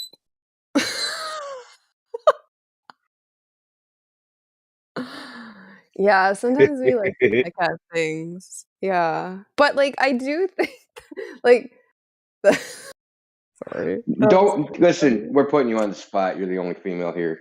You don't have to defend. No, but I like having these conversations because I see this. Like, I hate that I'm like this and I'm so like indecisive and I can't like figure out like, right? And then you get moody for no reason. You're like, what the hell is going on? So, like, I enjoy these conversations because I think it helps me to like figure out and like try to be better as well. So, but I find the best part is women don't understand women. Oh, that right. was like that was my last question too. Do they even know what they want? Like, they don't know themselves or each other. How are we supposed to figure this shit out? Like, I mean, we kind of know, but we don't. Like, the things that I have found, like, okay, we are, like, kind of, like, indecisive, right? We're worriers. Like, we're good at, like, keeping children alive, right? Having a family, doing those types of things. So we're a little more erratic than, obviously, males, but when we don't have children and things to take care of, it becomes more erratic, right? Because where are we going to put that energy into things? But we are indecisive and we do need somebody to like almost tell us what to do a lot of the time. But then you get the feminist part, right? Where it's like, don't tell us what to do. We're independent women. So it's a very tricky time. That's what she sheds are for. Well, that's not always well received. Bringing back Cheryl and the G-Sheds after like 4 or 5 years. Like, if No men can such have a thing. kid, we can have a shed, man. That's what I'm saying. There's no such thing as an independent woman. That is bullshit. Oh, 100%. And women don't want, like, really, when it comes down to it, I think most women, right, we stuck in that trap. We're brainwashed in society that we're supposed to climb the corporate ladder, do it all, work, have a family, and just be stressed out all the time. I'll tell you what that was, dude. It was a trick. Yes. to increase the amount of people in the workforce so they could suppress wages. So now, what it used to take one person to make to provide for a family, now it takes two. Now the people make half of what they would make otherwise, right? So instead of a man being able to go out by himself and make a living wage, now you need two people. So now they got double the employees, right? So this is wage suppression. You create, you have more workers, you can suppress wages. So Well, that was they've done it. They've done it two ways: illegal immigration, three ways: illegal immigration, internationalization of trade, and bringing women into the workforce. that was highlighted pretty big in that, was it America Freedom to Fascism and Rousseau, where he said he talked with David Rockefeller, and that's what Rockefeller himself said to him. Oh, I didn't even know that, and I've seen that too. I just don't remember that part. Yeah, no, I'm pretty sure it's in that one. I could be wrong about what documentary it is, but yeah, like Aaron Russo described, I'm pretty sure it's that. He says that he was, in a limo with David Rockefeller, and they were talking about different things. I forget exactly how it goes, but women's lib movement came up, and Rockefeller chuckled and said the only reason we did that was because until the women started working, we could only tax 50% of the population. Yeah, good point. I mean, yeah. And to your point, the people who make the most money in the economy are in professions that have a barrier to entry. So here's the other thing. There's more women in university now than men by a lot, and it's increasing. So, and we know how that goes, right? So now there's more and more women that are in debt, large amounts of debt to get an education in something, because women don't prefer STEM fields, right? And that's where the money is. And there's nothing wrong with that. They just don't prefer that. They prefer fields that make money, right? They prefer fields that are human based, right? Social work, childcare, things that deal with people. And those aren't really monetizable as much as, like, by engineering an airplane. That's one thing. Taking care of people that are mentally ill, that is not a really profitable thing. Like, where's the profit there? That's basically preventative measures to prevent crazy people from damaging the rest of society. So the government pays people to stop them from doing that, supposedly, even though it doesn't work. But in theory, that's what the idea is.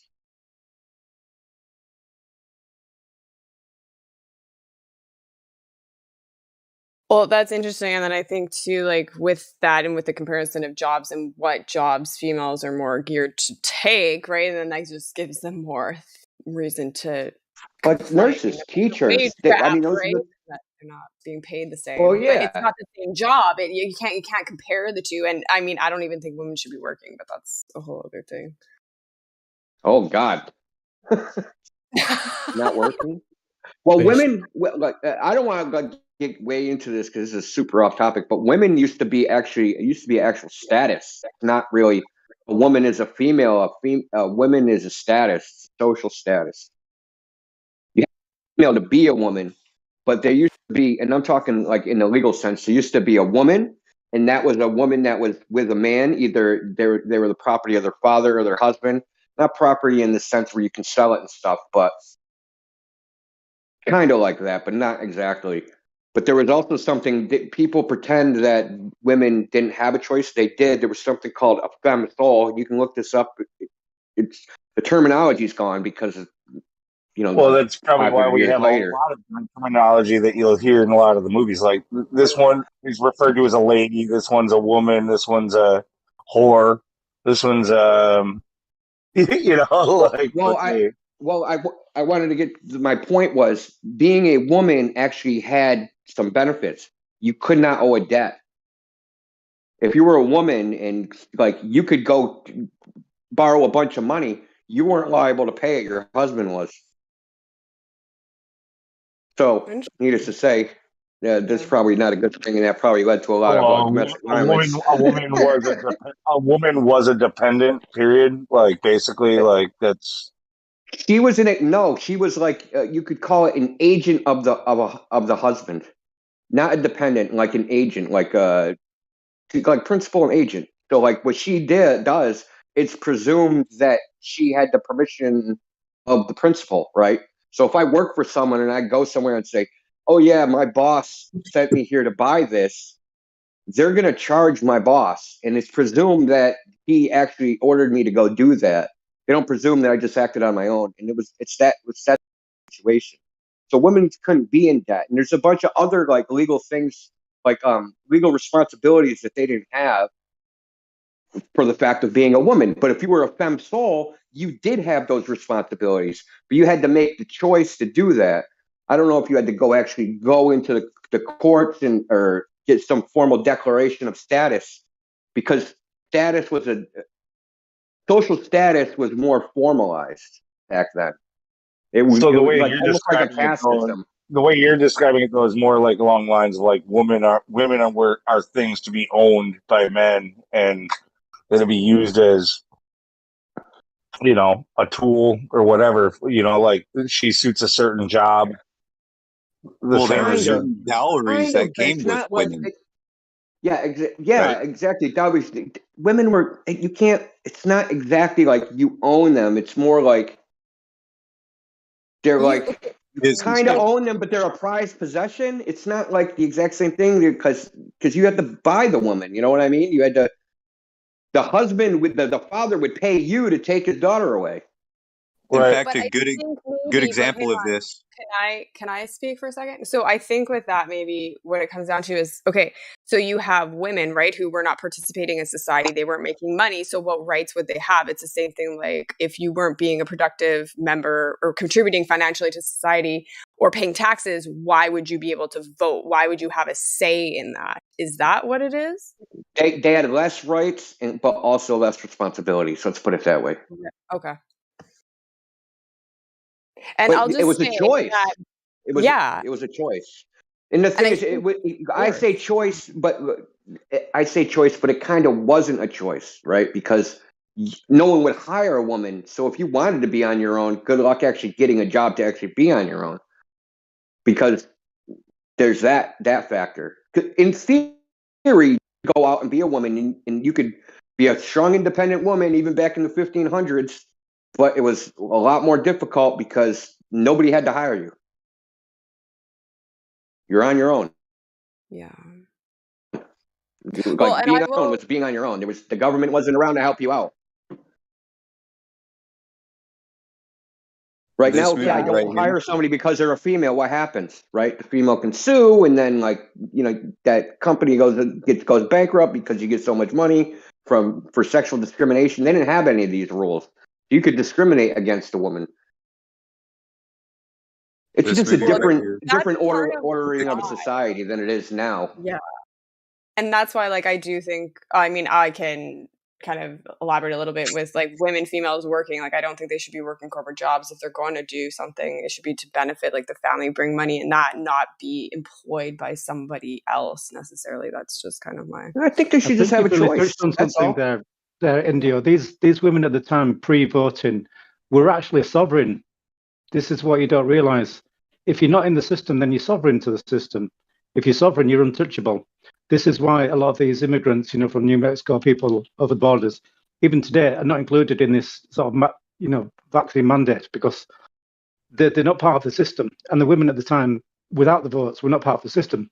So, like somebody said, you need to bring them into the system to pay the taxes to make sure that they're hooked onto the government, onto their benefits, onto their welfare, because a sovereign pretty much is untouchable in law.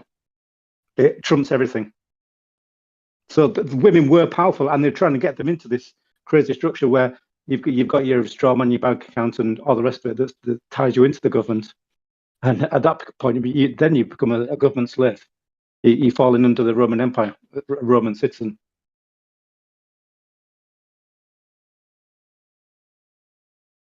So yeah, women just give it all away there.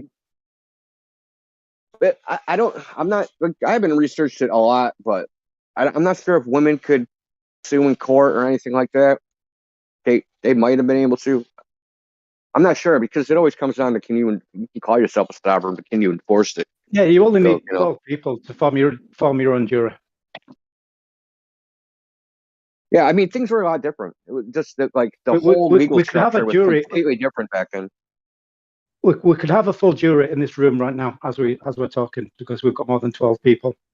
If we're to meet in real life, obviously, that would be ideal. But it requires 12 people. How come, like, that Superman, when they send those three, Superman 2 is coming into my head. Guilty. They send them to the Phantom Zone.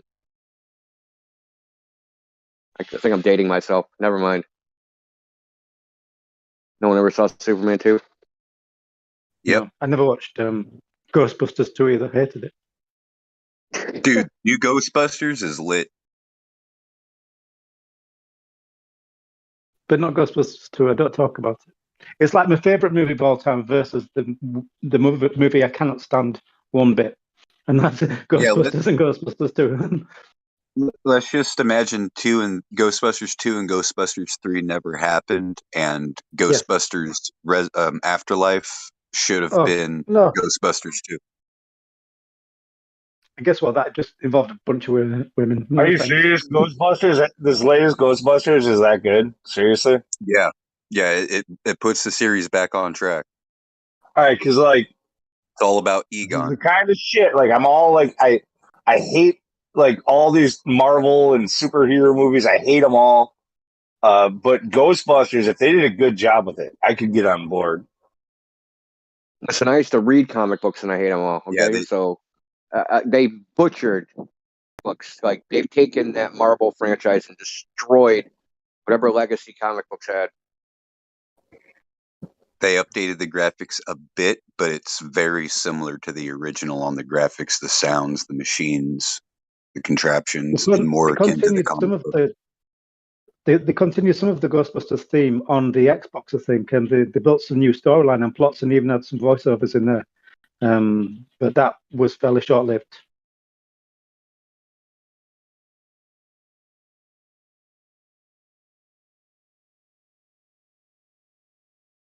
Now, is this going to be one of those movies where you're like, it's like super good, and I'm going to go in with high expectations and then be disappointed because it's really more of a factor that almost all movies are shit, and so this is just mediocre? And did you like Star Wars when you were a child, or Star Wars? Did you like Ghostbusters when you were a child? Yeah, I like Ghostbusters. Yeah. Okay. Yeah, I was really. Maybe you're just not a child anymore, Lou. No, well, maybe, but there's a lot of grown fucking 40 and 50-year-old men talking about Marvel and shit these days, which is absolutely astounding to me.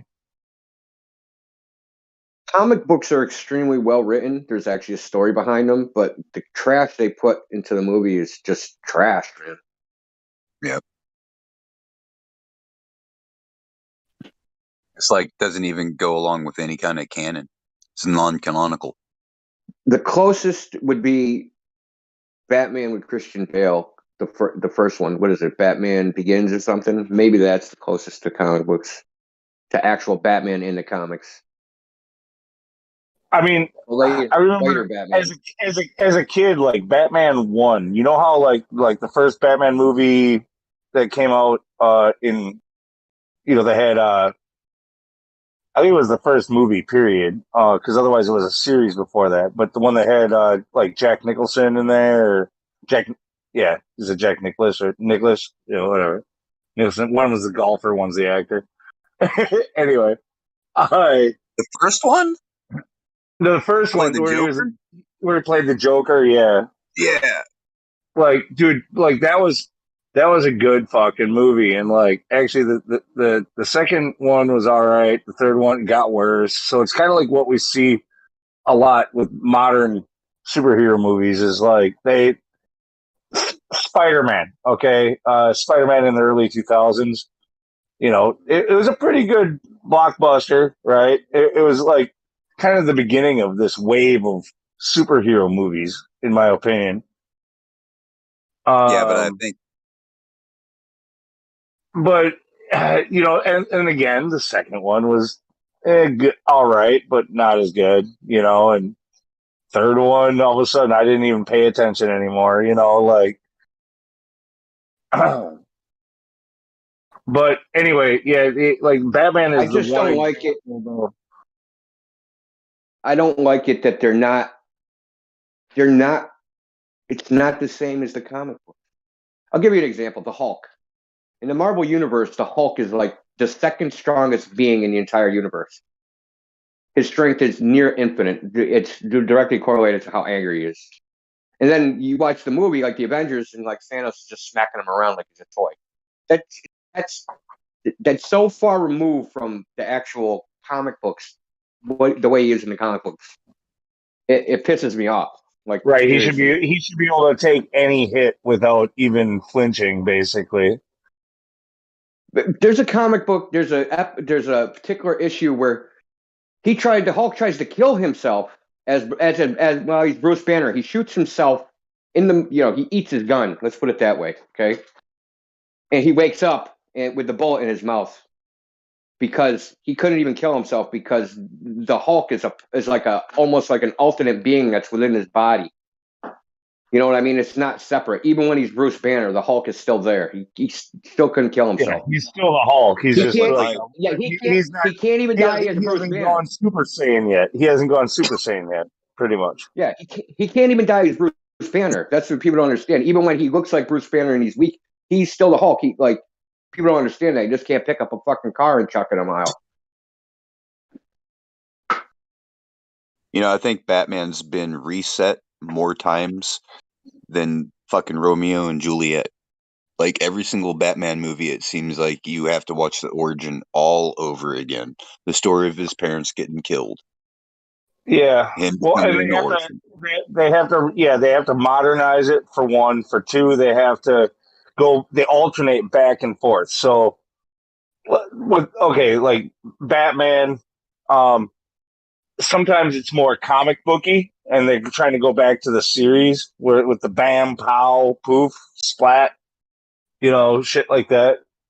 And other times they try to get into like the original movie where it was a very dark set city and just everything's very serious. So they alternate back and forth. Like that's where we wave of the Dark Knight series, like a movie is coming out a few years back, right? That's because there's two versions of Batman. It's called Silver Age and Golden Age. So like the Batman with the Bam Pow stuff, that's kind of like 50s, 60s comics. But as it went towards the 80s, it got darker and darker and darker until Batman was just like basically a super violent vigilante. He wouldn't kill anybody, but he'd just about do it. I like the dark stuff. Jack Nicholson did a great job. Jack Nicholson. The dark stuff is the way to go, but then they took that too far. Like they did the Dark Knight, and I don't know. I didn't watch them all. Like, but there was a few Dark Knight series ones, right? And there's a 1989 one as well with Jack Nicholson.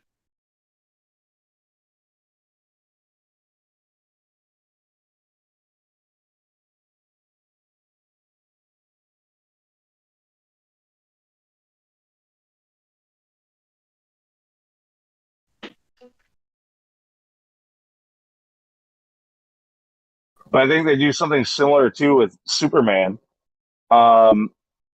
Sometimes he's just like dorky, kind of just. I guess he's always Mr. America, right? But like,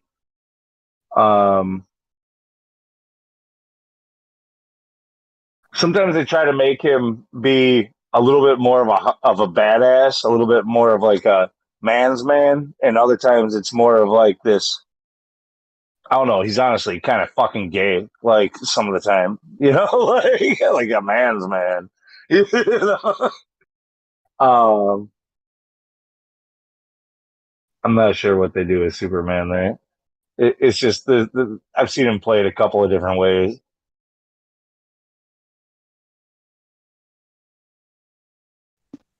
Michael Keaton, I think, was the best Batman.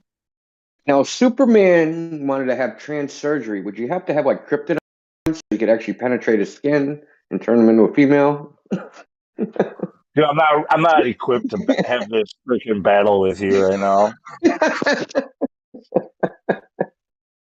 Well, you know that's where it's going to go eventually, right?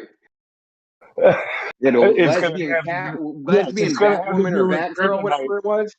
It's gonna have to do with kryptonite, and I don't know enough about like Superman just to even have this fight. Regardless, Got to have his gender reassignment surgery and under a red star.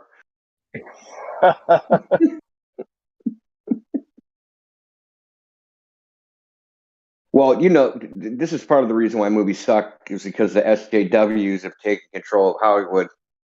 I mean, they've already started sucking with their formulaic storytelling, but now they're trying to push political messages.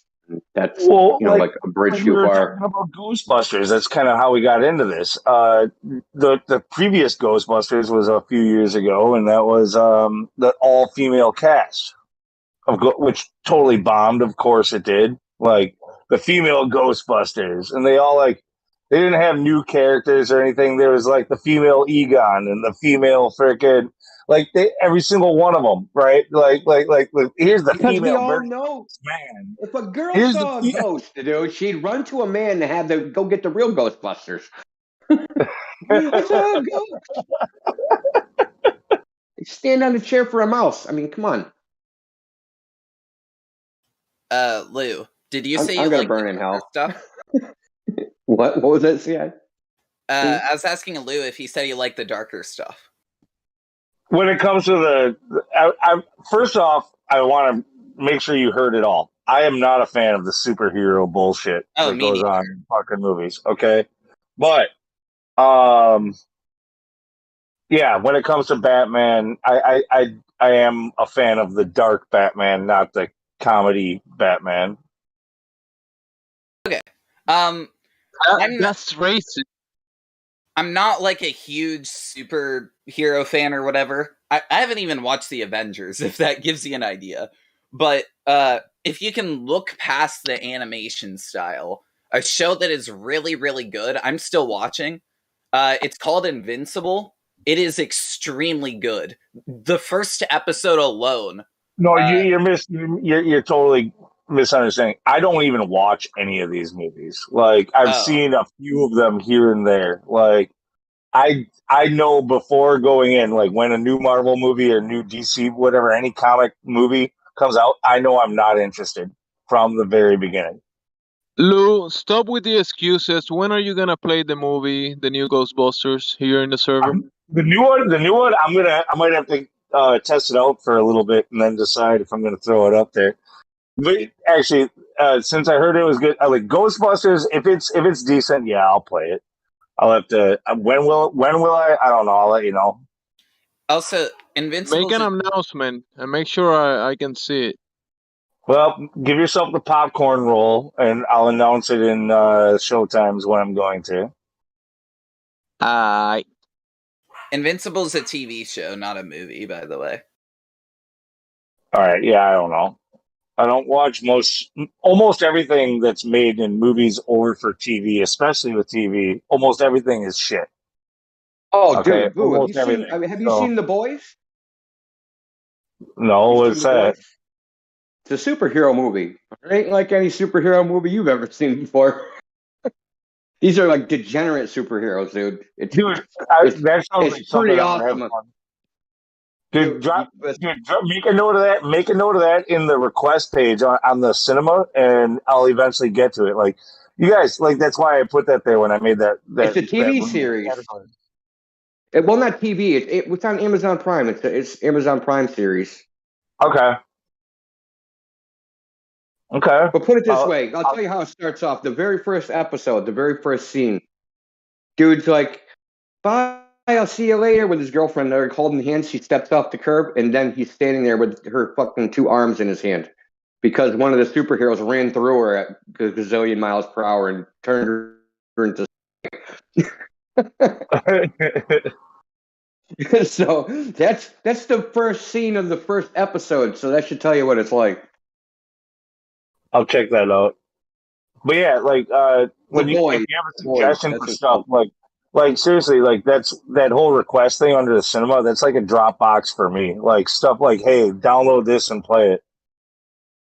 Like, so yeah, on that request page, drop that there as a reminder for me.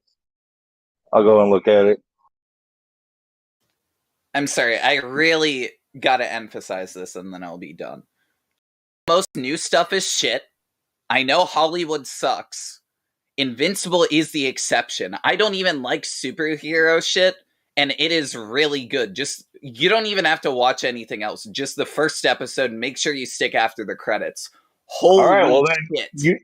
I already told you the request page on the cinema. That's where you put it, and then I'll check it out. Oh, sorry. That's actually why I think these movies are boring, because, you know, if they're invincible and like they can't get killed, then there's no suspense. The name's ironic. Okay, well, that's Hey, good. Lou. Hey, Yeah. I was wanting to say I was wrong about the Matrix 4. I was saying it would probably suck. I saw it last night and it was pretty good.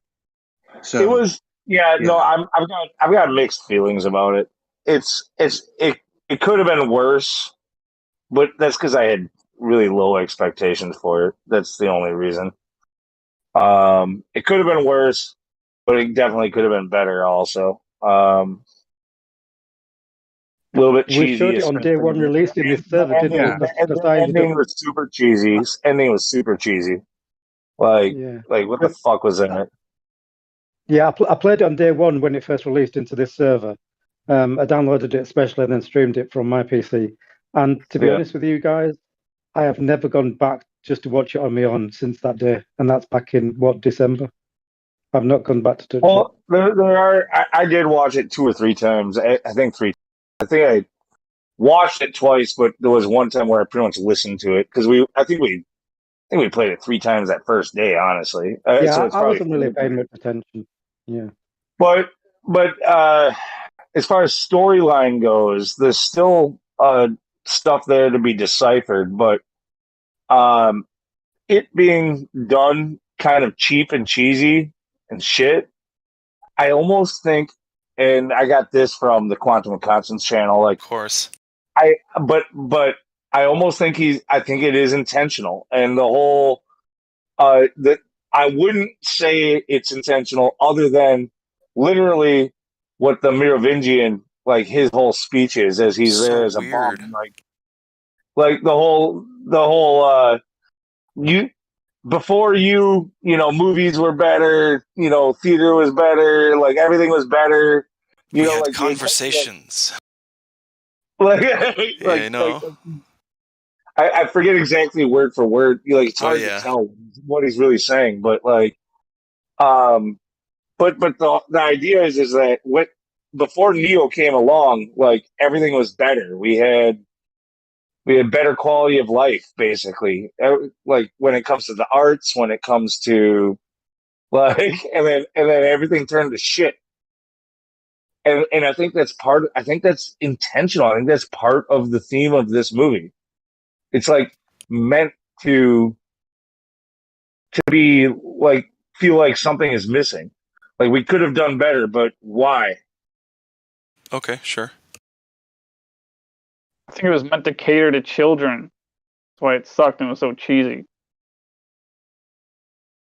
I don't know. Do you really think it was targeted towards kids nowadays, or targeted towards the older generation that watched it original? But like the end that you said was so cheesy, yeah, man, this is like a kids movie, man. I mean, Neil Patrick Harris, I couldn't take that movie seriously for a second just because Neil Patrick Harris was in it. Like, oh great, he's the bad guy. Oh come on, really? That was funny. I was surprised about that too. I don't know. I just thought it was kind of like an overrated, like science fiction type love story, is what it was. People crave the comfort of certainty. It's the best line in the movie, in my opinion. And yes, Neil Patrick Harris says it, and he's such a weird small man. So think of it from this perspective as well. what you were talking about, Lou, with the Merovingian talking about before you came around. We had conversations, blah, blah, blah.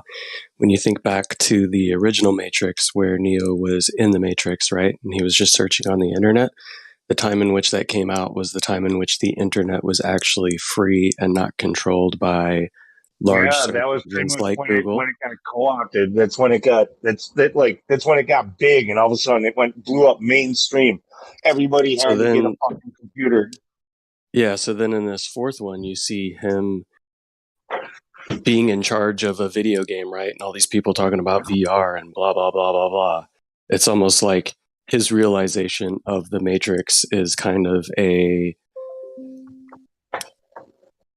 it's kind of talking about as the corporations realized how they could use the internet to control people. It completely changed. We don't have normal conversations anymore. Everything's social media, everything's via gaming, all that kind of shit. To me, that's kind of how that whole thing ties in together. It kind of ties in with that video I suggested for you about the dead internet theory. Like, ties in with that. Yeah. Yep. Yeah, that was an interesting one. I watched that all the way through. I thought it was very, very, very, very enlightening. Yeah, no, like I said, so like it's almost as though they held back on purpose. And it's also looked like they're planning for another movie. Like, it didn't look like that was supposed to settle anything. So You always leave that open. perhaps Well, you got to think about your bottom line. It's a business. I think they're going to do another trilogy. That's my prediction. So there'll be 6 total. Ugh. That whole Merovingian thing might be literally like they purposely made it feel like they held back. Like, we could have done so much better, but why do it? And that's a part of a bigger story. If they're going to make another trilogy, they're going to have to start with fresh characters and younger people and things to get the new generation involved. I don't think using the old Neo stuff is going to work. Probably not. Here's another thing, Lou, down that rabbit hole. I think they picked Ted from Bill and Ted's Excellent Adventure for a reason. And when Neo says, "I know Kung Fu," it sounds so stupid. And if I'm going to have the guy saving the world, I'm not going to have him this bumbling fucking idiot just kind of doing whatever and going with the flow. Ted from Bill and Ted's. And he can never not play that character. It's his voice or whatever. Even in John Wick, kicking ass. He sounds like this, bro. And it's just weird. So anyway. It's like he never got rid of that Point Break stuff when he's playing Surfer. Yeah, it's like he's good looking, but he's goofy and he can't act. It's like you guys are giving him too much credit. You're pretending like he could act. Like, he's literally played the same character in everything he's That's ever what I'm saying. Been. So, like, that's what I think they're mocking us. They're like, dude, we're going to use this guy again. Keanu plays Keanu. That's all he plays. That's why people were complaining that the new Matrix he's too much. They were afraid that he was going to be too much like John Wick. And like with the long hair and blah. Well, that's because John Wick is fucking Neo. He is fucking Johnny. He is Johnny Mnemonic. He is, he's all of these fucking things. That's Keanu. That's him. Yeah, he's definitely a character actor, but most people don't notice that. Another good example of that is Adam Sandler. He's almost the same exact character in every movie. Yeah, that's true too. But he's funny. Dude, Adam Sandler, dude, I don't know. I've never understood why people, dude, like back in the day, like when he was doing his like CDs and shit, like in the 90s, like, dude, I had friends that they would like just love Adam Sandler and always want to try to make me listen to it. And I didn't think, dude, he sucked. Why did everybody think he was so fucking funny? I'll give it credit. There's a couple of his movies that I thought were pretty good. Madison is just it's the most quotable movie ever. Oh, stop looking at Toll Booth Willie, dude. The skip from his album. On the guy. The guy made lots and lots of really good movies. Give me a break. Look, and a lot of bad movies. Toll Booth Willie. I won't argue about that. Yeah, Toll Booth Willie. That is one of the funniest fucking skits ever made. Period, dude. It is so funny. First time I heard that, I almost pissed myself.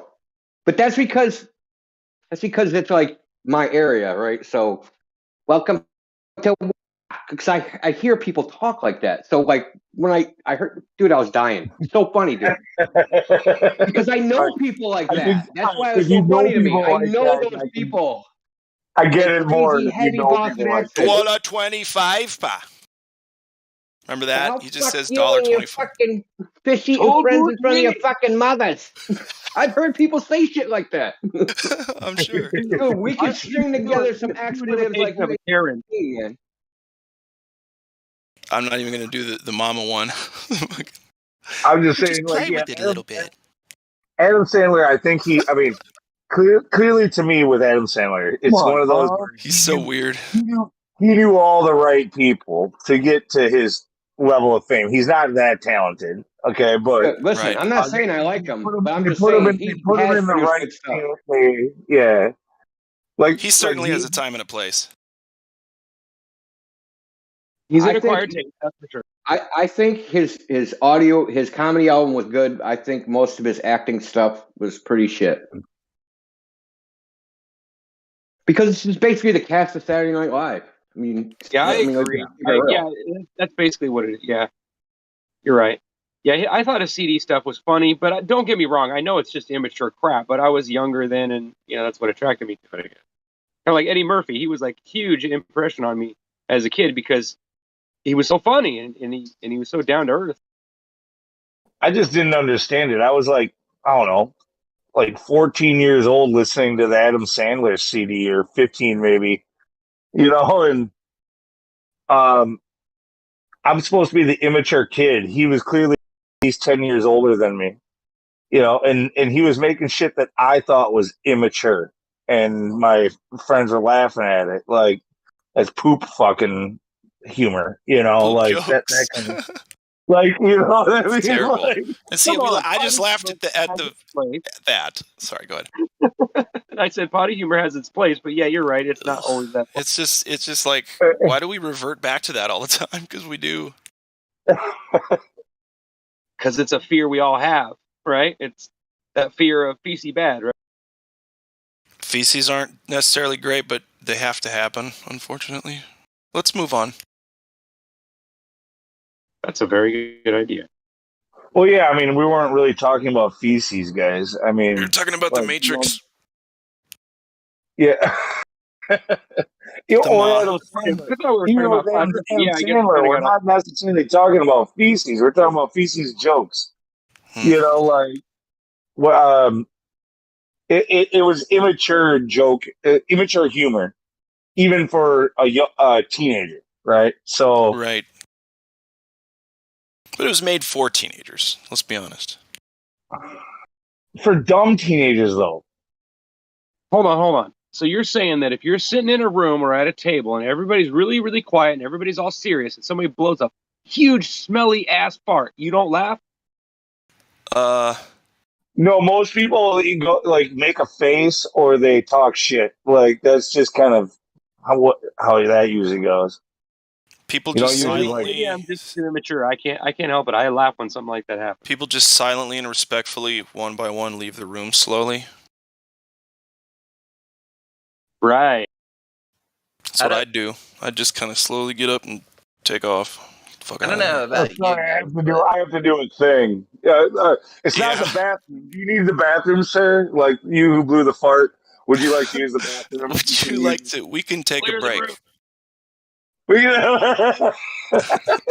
I'd laugh my ass off, honestly. I can't lie. Yeah, I mean, some of it'd be funny.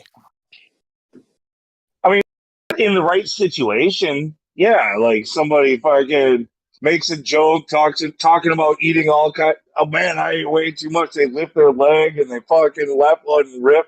Like, all right, that's timing. This guy has his comedical timing. Like, but just reverting to nonsensical fucking potty humor is literally like part of the growing development of pre-adolescent children. Like they're at the age of like 5 or 4 or 5, they start getting really big into this pee pee poo poo shit. That's literally what we're talking about. 4 and 5-year-old humor. I think a good comedian needs to have three things. The first thing is relatability. The second thing is timing. And the third thing is unexpectedness. A good comedian can have a minimum of two of these three things. Yeah, I agree with that. Well, it lasts until they're 11. I coached youth football, believe me. That's Nobody what they talk laughs about at in the 11. huddle. Well, No, you know what? I'll the, just be honest. the bodily function humor doesn't end until after 11. It continues for quite a while. Oh, okay. So, Sorry. so at the high end, if you're entertained by potty humor, at the high end, you equate with the intelligence of an 11-year-old. Yeah, basically. Yeah. Yeah. Oh, now it's feeling Oh my God. I could tell you some stories. Just coaching football, we were in the huddle. It's like all they talk about. The ones that are 12 would talk about they're starting to pay attention to girls, so that's where their humor's starting to go, right? But under that is all fart jokes and piss poop, all that stuff, throwing up, it's nasty shit. So, hey, going back to the Matrix and movies and stuff, I was just thinking about it when Lou was talking about Bill and Ted's Excellent Adventure. In Bill and Ted, they use a telephone booth to travel through time. In Matrix, they use the telephone to go in and out of the Matrix. And in movies like Doctor Who, they also use a telephone booth for travel within time. So I wonder if there's some sort of message there that's trying to be sent, or at least a truth there that we're not fully understanding, or maybe, I don't know. What Just did they wondering use if anybody before had technology, ideas. right? Yeah.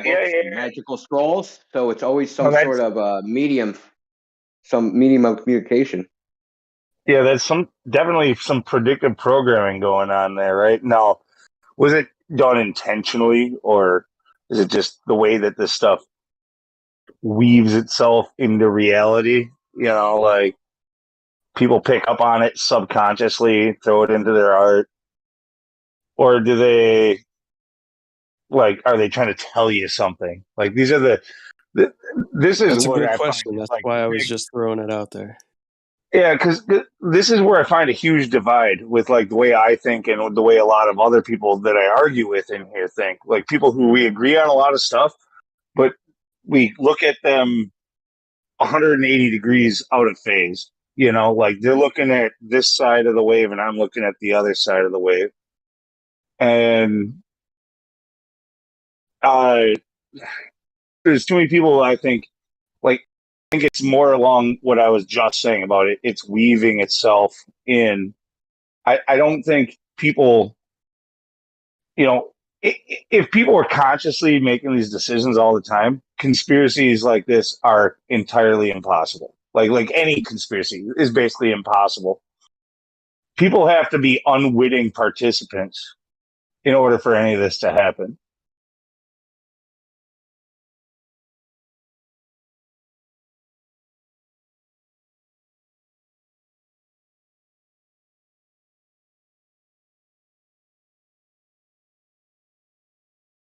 Kind of understand some of that, but you kind of lost me in some of that.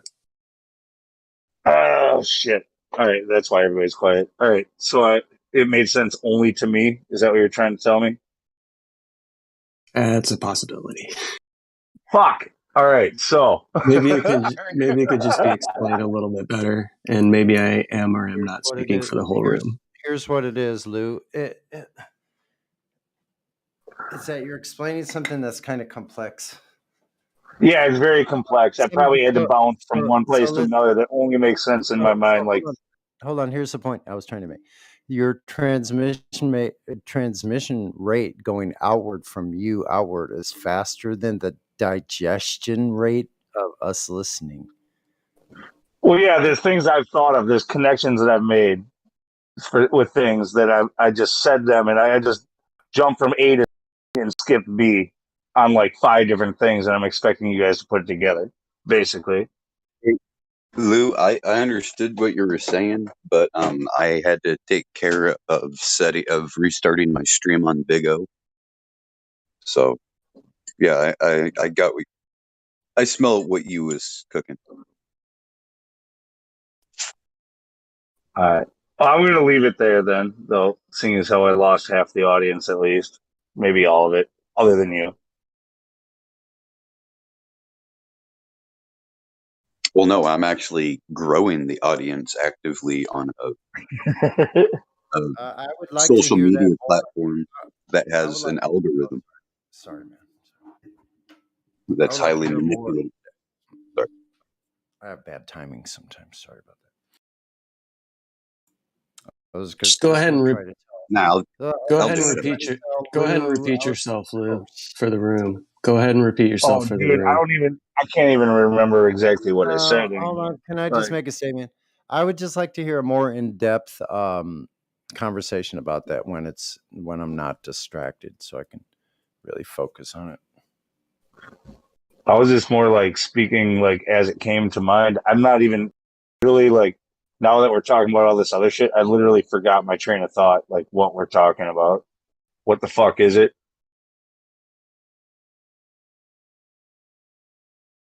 That's probably okay. Actually, it's probably things that are profound are like that, so I wouldn't worry about it.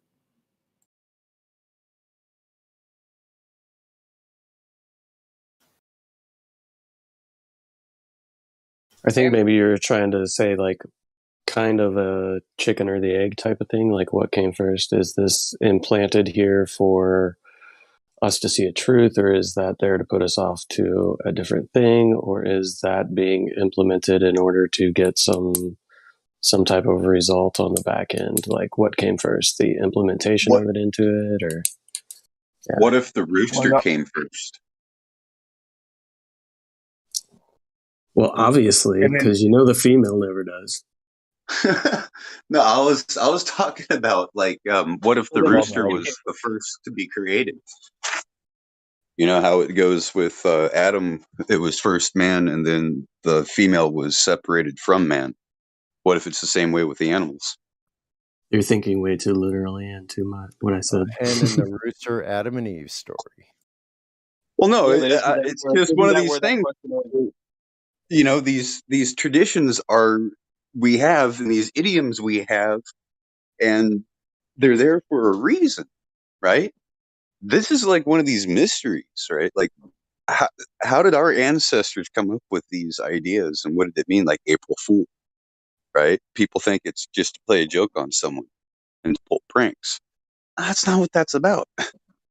There was riots. People died. They changed the first of the year from April 1st to January 1st. Took 11 days out of the week. And at the end of that month, it was the end of the year, like after one more month, because it was the emperor's birthday of Rome. So yeah, the calendar's all jacked up, guys. And Saturday used to be the first day of the week. It still is in my mind.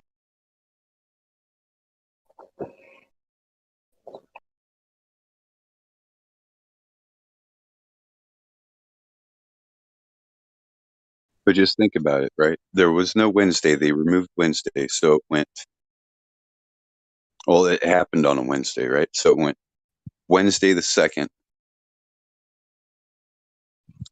And then from Wednesday the 2nd, they went 11 days later. So that would be what?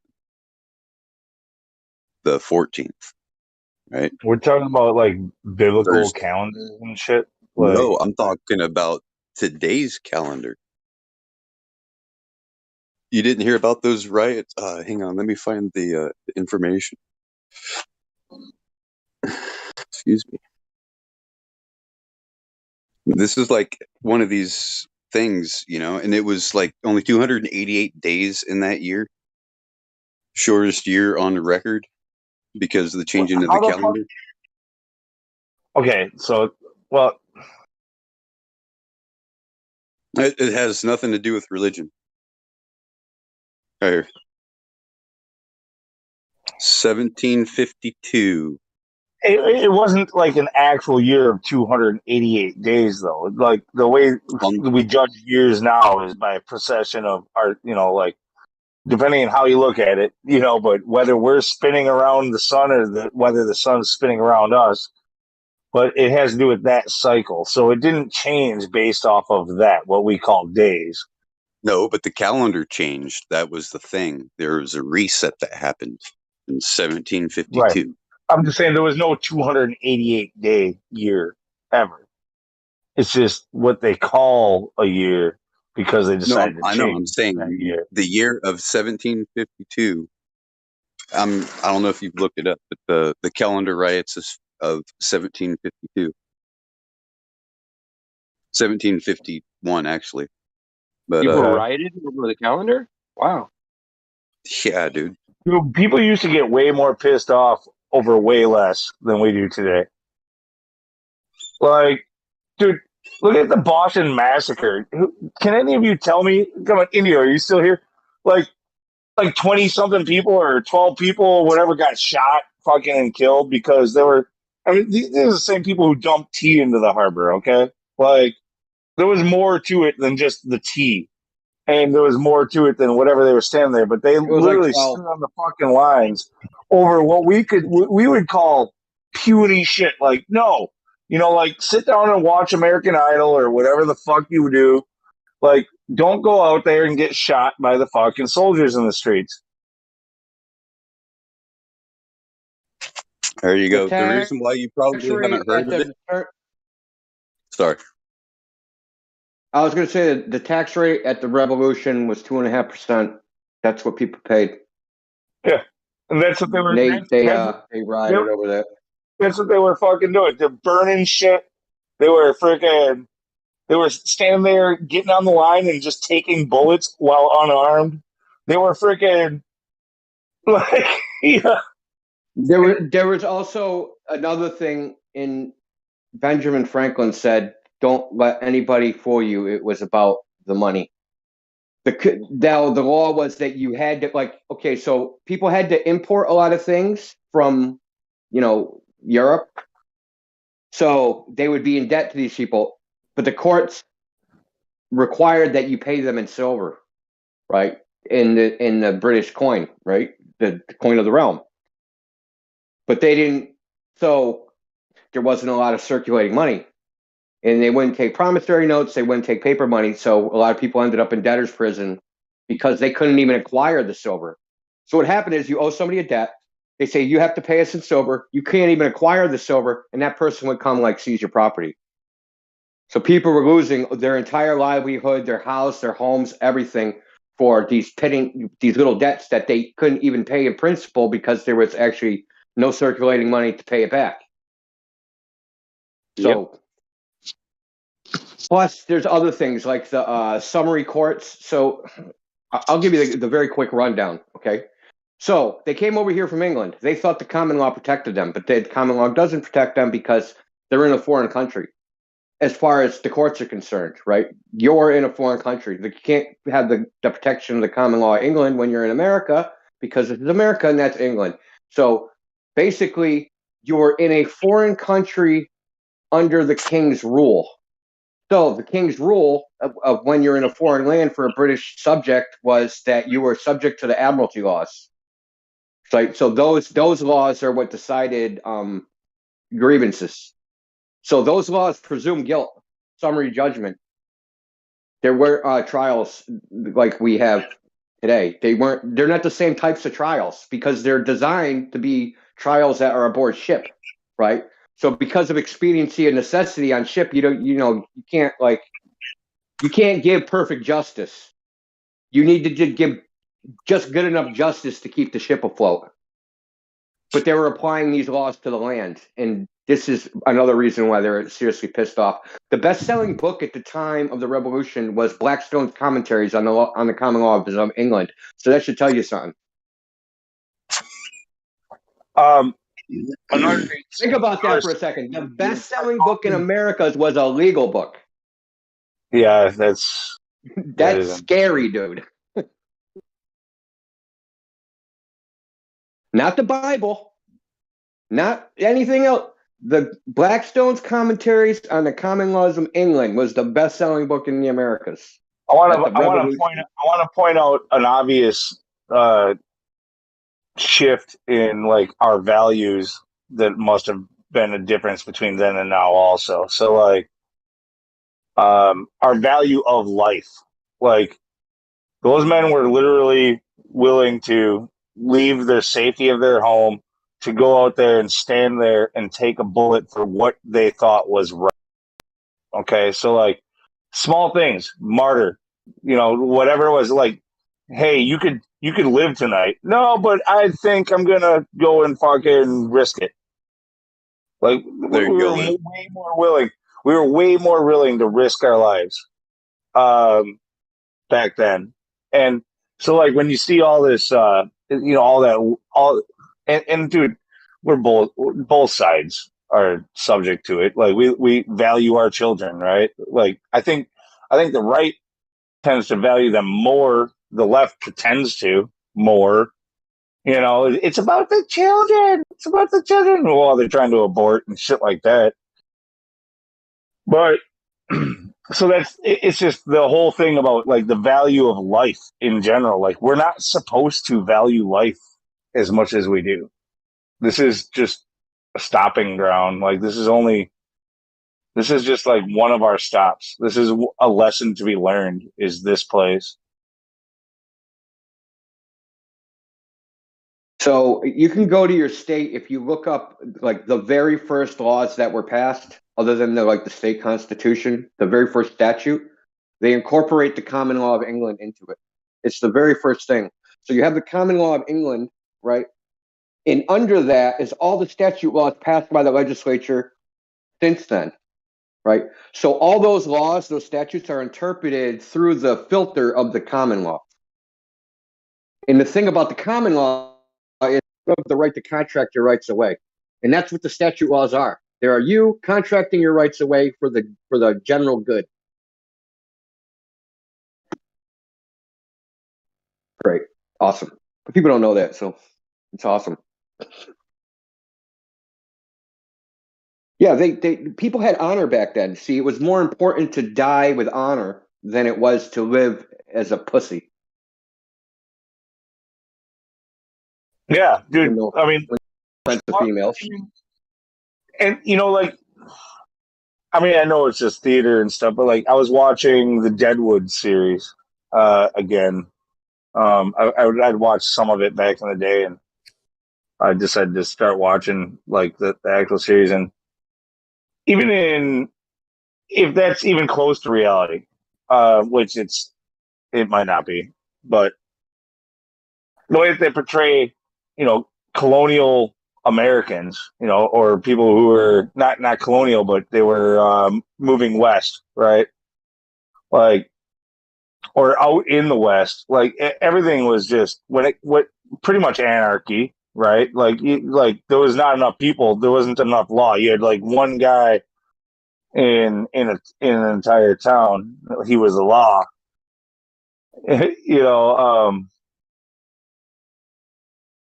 People had to behave in a way that would get them through society without being fucking strung behind a horse or shot. And if you were ever to be caught for something like that, that was like you had to be the dumbest of all criminals. Like you had to be. Remember, officers of the law were held to a super high standard. So, like, these are actual incidents I'm talking about. So, you ever heard of the Massachusetts Rebellion? It happened right after the Revolution. So, like, they locked some people up in debtors' prisons, and a whole mob of people, like from Western Massachusetts, descended on Springfield, Massachusetts, and broke them out of prison. And then they marched towards fucking Boston to, basically who knows what. Eventually, they got convinced to turn around and stop. Well, what they got convinced to do was basically stop so we can negotiate a settlement. But while they were stopped to negotiate a settlement, this mob of people marching towards Boston, they, got a militia together. Basically, it was a stalling tactic. And like whoever went go home, got the whatever you would call that, basically, as long as we occupy, right? as long as we occupy these grounds are ours. Yeah. So the point being is that people. King of the Hill. I mean, this used to happen in England too. Mobs of people would go to the jail and break them out of jail, and just say "fuck you," right? Yeah. So it wasn't just like if an officer was perceived to have done injustice, people used to.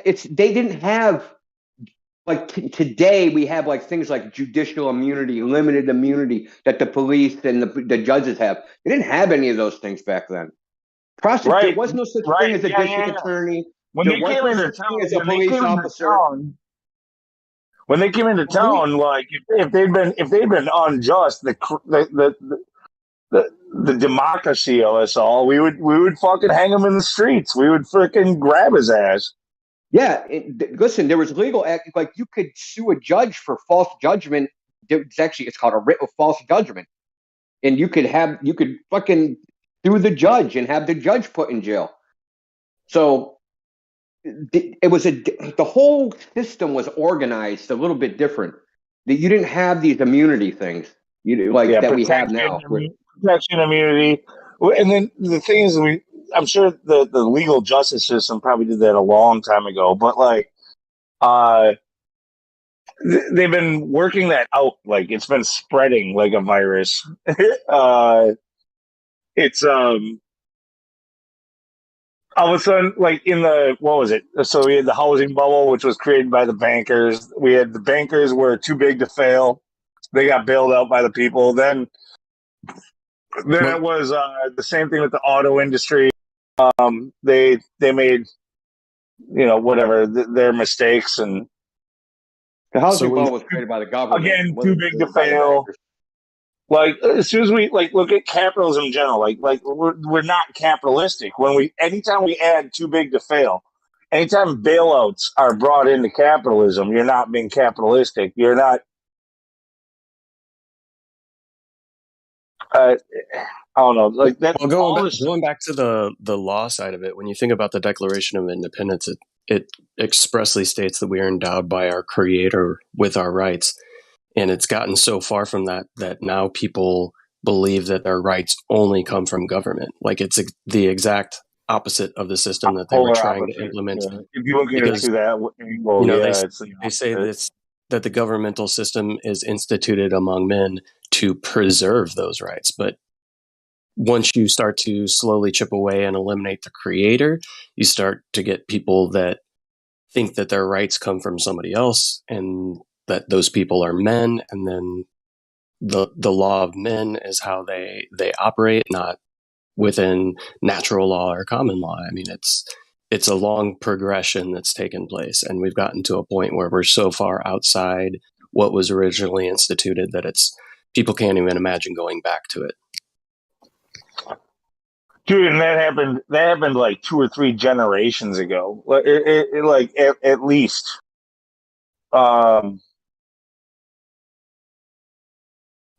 It comes back to, was it Jefferson? What do you say, 75 years? I hear different numbers for how many years, but like he said that every so often we would need to have an armed revolution, like we would have to. It wasn't Jefferson. It was George Washington.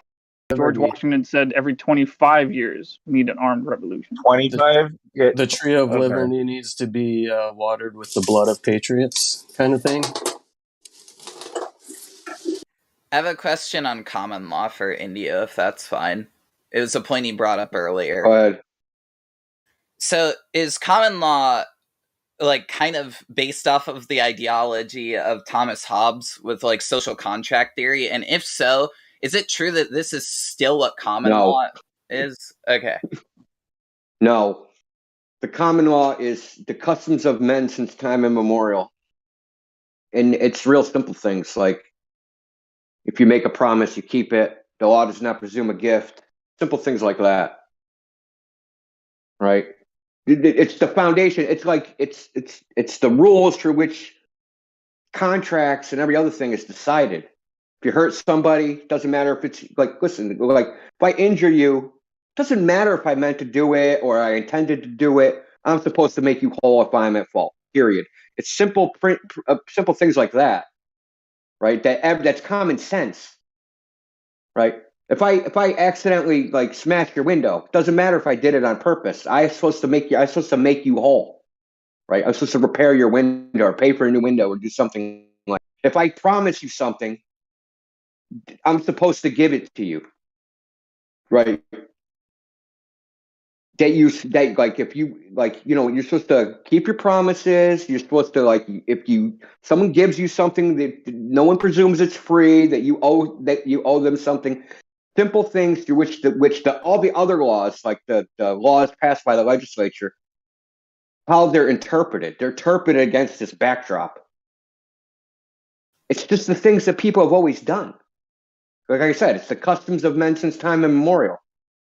Right. It doesn't take a certain god or a certain religion, a certain book, in order for people to The basic unwritten law. morals that Exactly. yeah, It's called the unwritten law, or in the Roman times it was called the lex non scripta. It means you don't even have to write this shit down. Everybody knows it intuitively.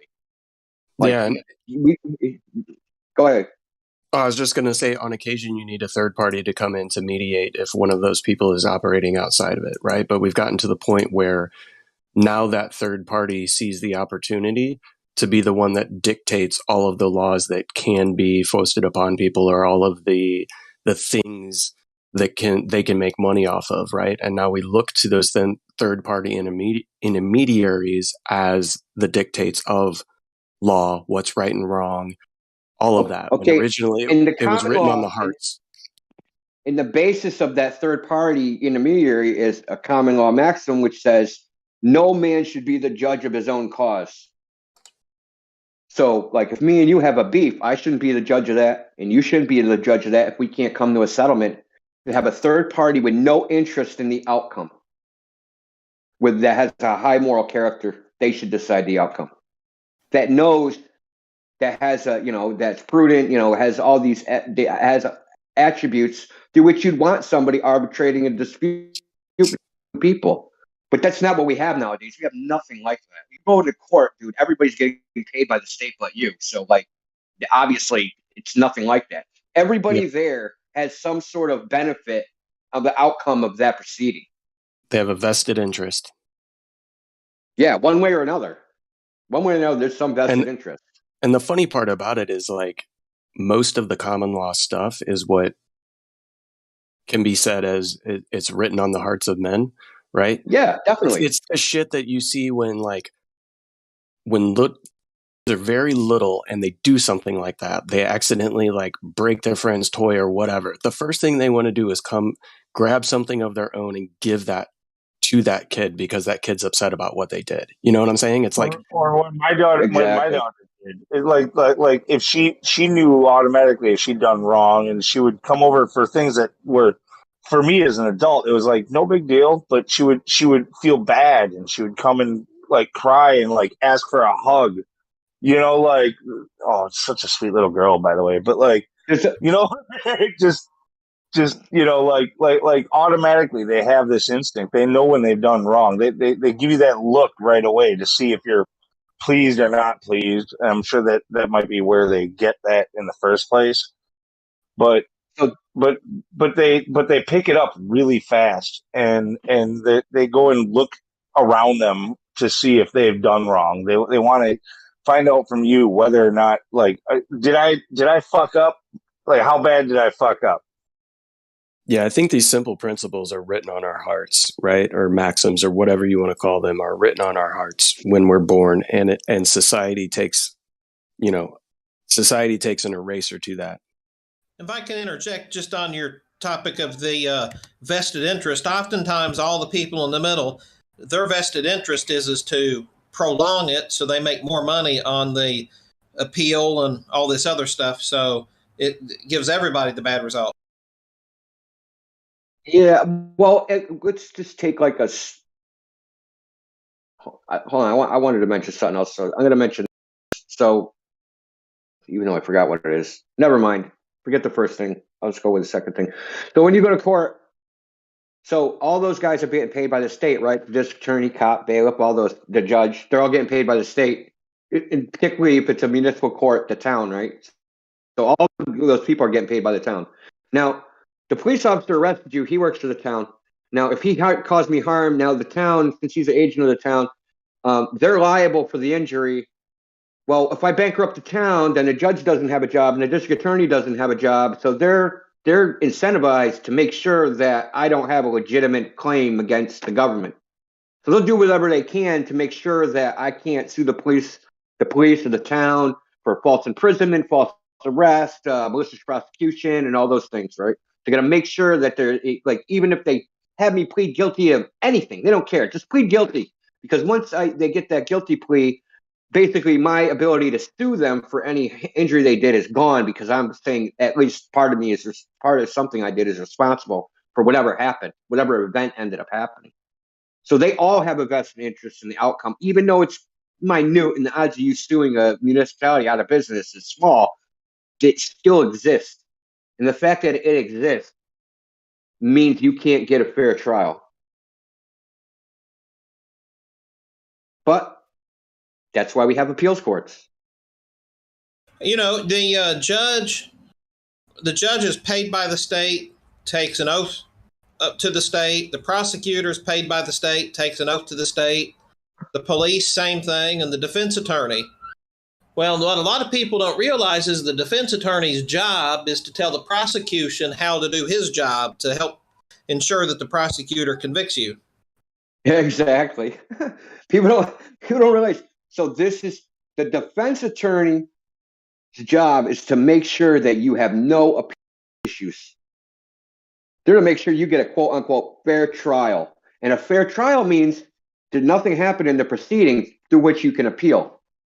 Right? Nothing went wrong. This is the perfect trial. And often they'll make sure that this happens by, so this is what I wanted to bring up. Failure to object, right? So if you fail to object to something and you're silent for a long enough period of time, you're assumed to have consented to that. So if someone comes and parks their car in my yard, and after 5 years, I'm like, oh, I'm suing them for parking their car in their yard. Oftentimes the court will say, well, you didn't object. And they did this open and publicly. This is how, what is it called? Adverse possession works.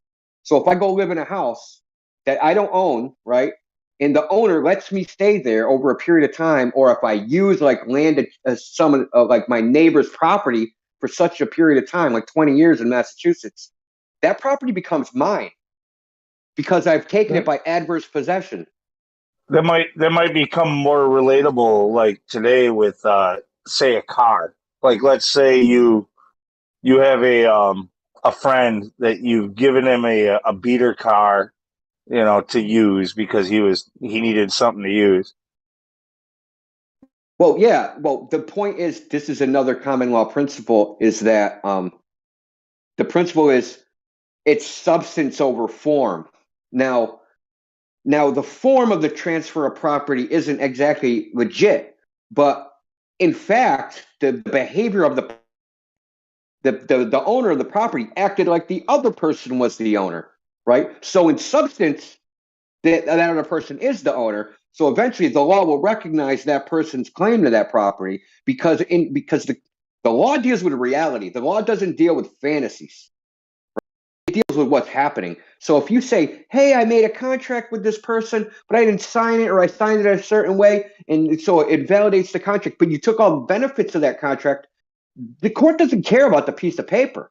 You acted like, right? So this is the thing, like, oh, your credit card, this is the thing people do with the money thing, right? Oh, it's just fiat money. Oh, I don't have to pay that debt because it's my note. Well, you paid on that note for 5 or 6 years. You acted like you owed the debt. Now 6 years later, you're like, oh, now I don't owe that debt. No, your behavior, right? It's the actions of the parties and the substance of what's going on, right? The facts and events of the world, other than the formal declarations on a piece of paper. That's why people like the phrase that people like, it's like a verbal contract isn't worth the paper it's written on. Dude, a verbal contract, if the actions of the parties are in congruence with that contract, that's what matters. It doesn't matter what's written on the paper. It only matters what people are doing. All right, so let me But ask that's this then. but you When see we're how talking about practical that. I when just we're want talking, to say one more thing, Lou. How practical that is. This is common sense, right? That the fucking piece of paper doesn't mean anything. It only matters how people are behaving in the real yes, world. yes, that makes absolute sense. So then, what based off of that? How are your thoughts on like common law marriage? Because here's what's funny, But that's the our thing about common law marriage is that you're Exactly what holding common your law marriage is.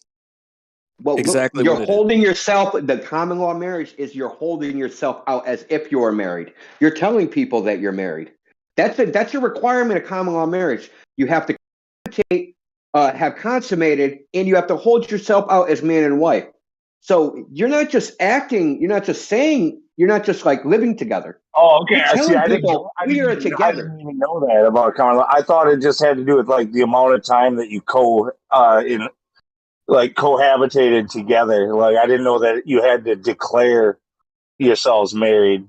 Those are the three requirements because people didn't have always formalized marriages back then. Back in when during marriages weren't formal a lot of times. They didn't have ceremonies and marriage licenses and all those. Well, right. Well, So, dude, I like common law marriage is a thing in my state. Like and I did that. Like I never married, but I spent 10 years together living in the same household with another woman, and I had a baby with her.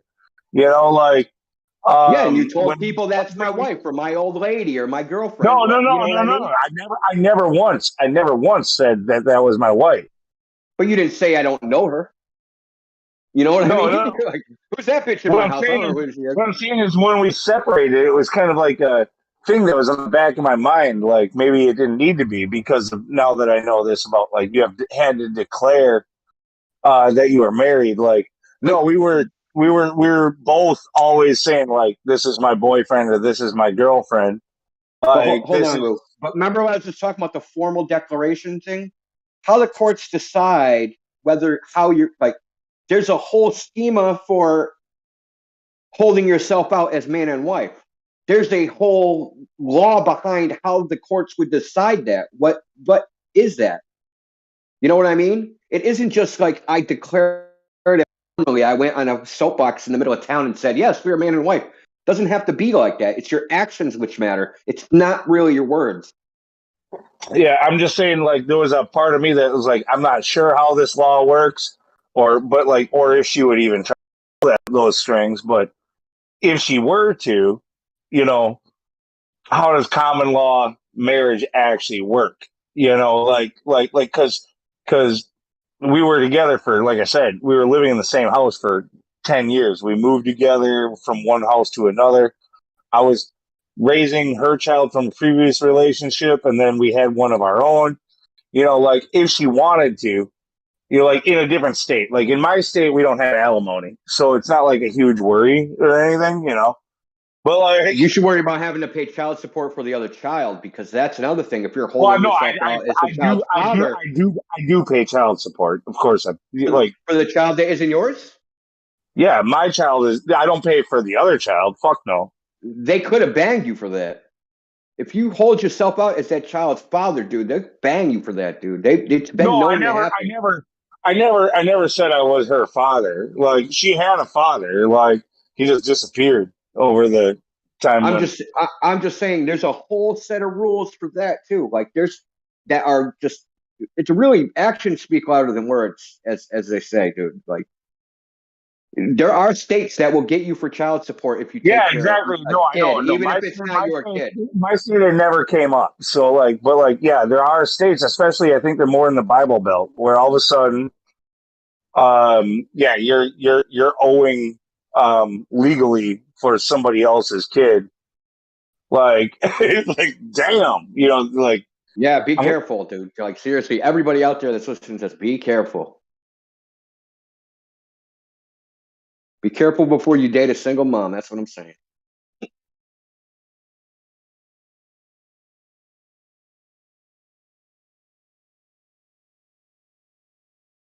I definitely learned a lot today. Wow. I didn't know they could do that. That's actually insane. Dude, listen, you and your wife, you could get married.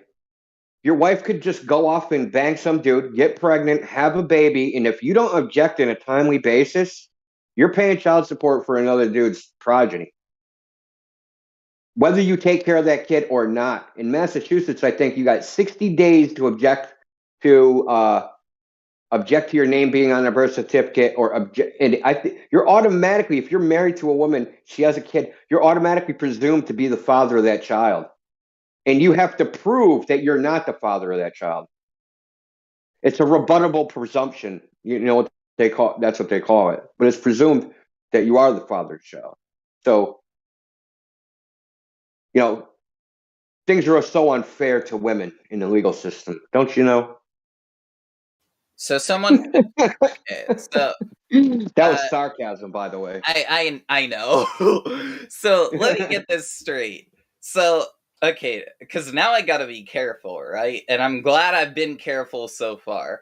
So Rule one: never stick your dick in crazy.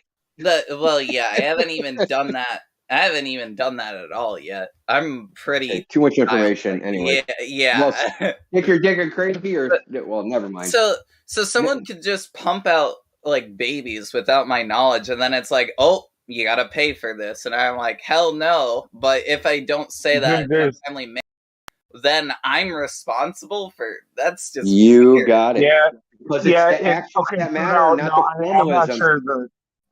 I'm not sure the laws in these states, but keep in mind then also you've got some states where these are the laws, and you got these port towns like that are military bases and shit like that. Like that's why there's anywhere where there's military bases, there's always like a shit ton of friggin' street trash whores out there trying to grab a military man.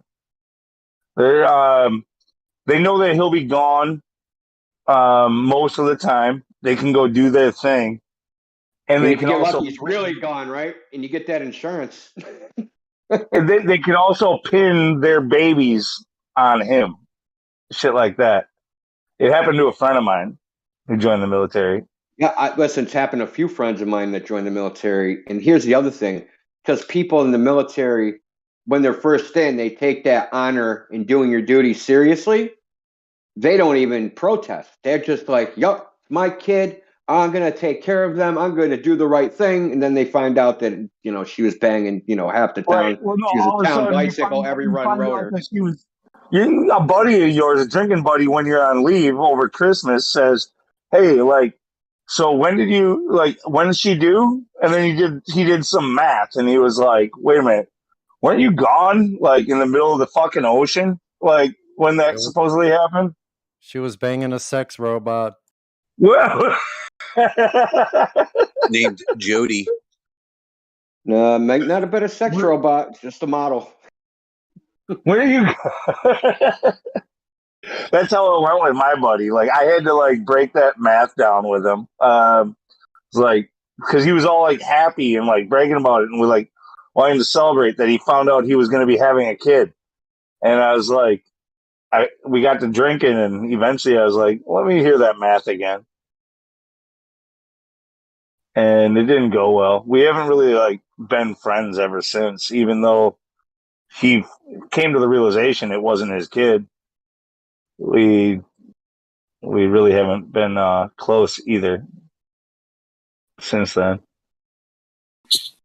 I remember my drill instructors talking about Jody. Man, that brings some memories back. So I don't want to just dog on women, though. Men are dogs too, and they do some slimy ass shit. But just because women are in control nowadays of the entire reproductive process, from conception to birth, obviously, and men have actually no say other than abstinence, right? You just don't do it. That's the only control you have over the situation. But after that, after the paratroopers jump out of the airplane, it's completely her decision of what happens next. Here's the most fucked up part. So my buddy who joined the military and then got played by some bitch I helped him come to the realization of it, and we haven't been friends since. At the same time, it was the cognitive dissonance of it all. Like, he, for a little while, he denied that he ever claimed that he was going to be having a child. He denied, like, in fact, I've never heard him say it again. He denies to this day that he ever, like, decided to go out with friends and have beers to celebrate the fact that he was going to be having a kid.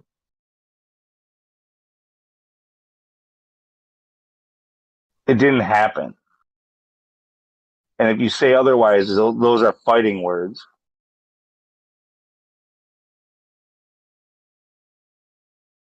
This is like real hard this. That's like a really fragile ego. You got lucky, dude. You know, I don't think you need that person as your friend if his ego's that fragile where he has to deny reality.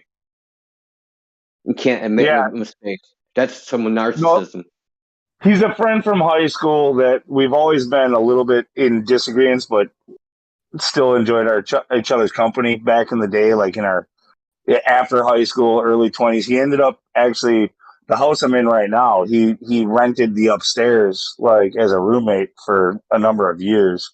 Like, but even when he lived here, it was after he came back from the military, and like when he went in versus when he came back was like two different people. Like when he came back, we no longer saw eye to eye, and the whole thing with the fact that this whole thing with where he was celebrating having a baby on the way and then it never happened. Like, whoa, dude! Like, if you can't level with me here, like, I can't have a conversation with you.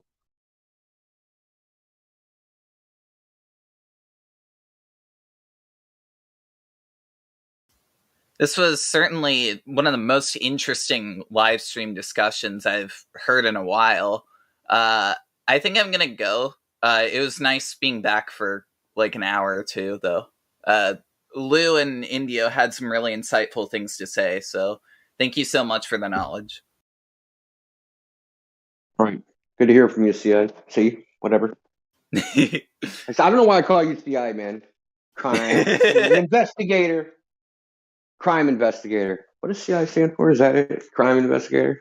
I could tell you the story later, but it's pronounced like it doesn't stand for anything. Oh, okay, cool. All right, it's not meant for the live stream. Okay, censored live stream. The bot. See ya. Anyway, see you later.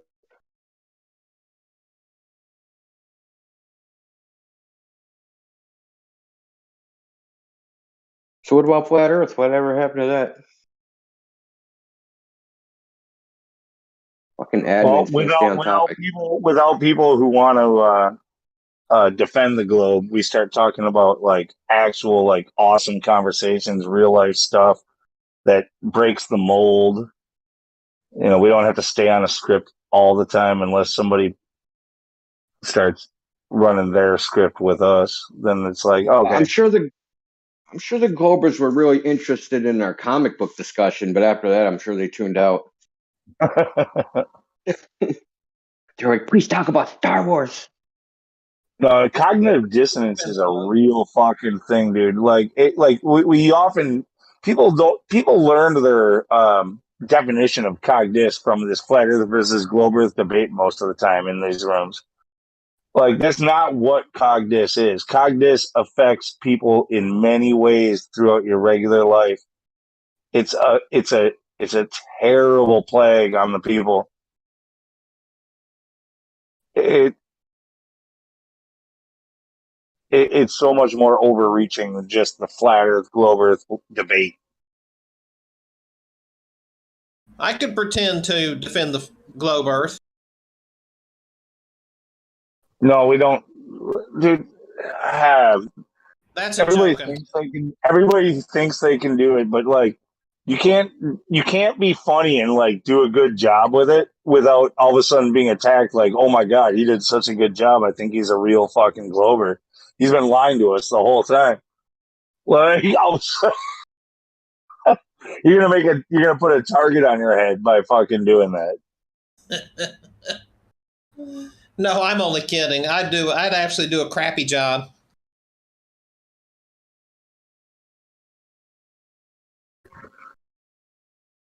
It would be a fun little skit, though, like come up with something stupid. It's refraction. Well, what about sticks and shadows? Refraction has nothing to do with anything. You need to stop thinking about refraction. Well, gravity then. Well, gravity is refraction. Come on. No, gravity, but you just keep recycling your two magic words. You say gravity, then refraction, then you say refraction, then you say gravity. And got to throw in you don't know the math. And then you take the whole room into a circular argument, and you waste like 3 hours going over the same two topics 6 times.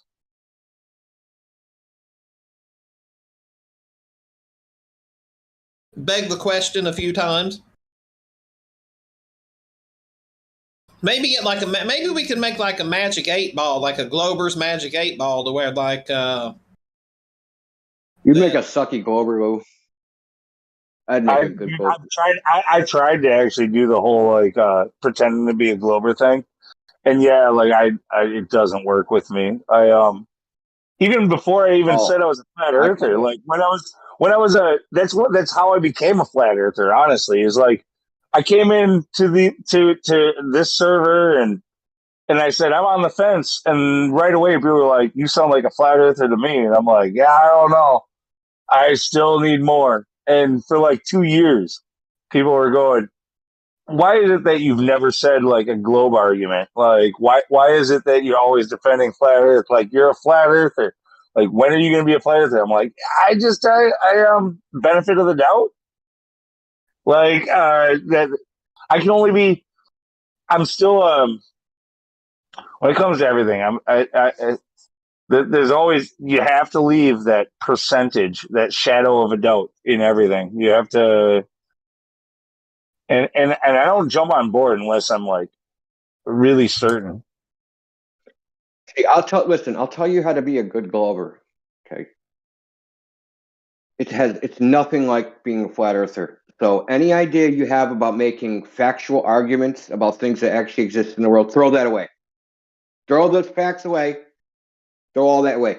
So what you're going to do is you're going to make baseless assertions and throw no evidence and use lots of logical fallacies. And when you get called out on a logical fallacy, you support that logical fallacy with another logical fallacy. Well, see, it goes so many beyond logical fallacies. It'll take at least 3 days for them to catch up to you.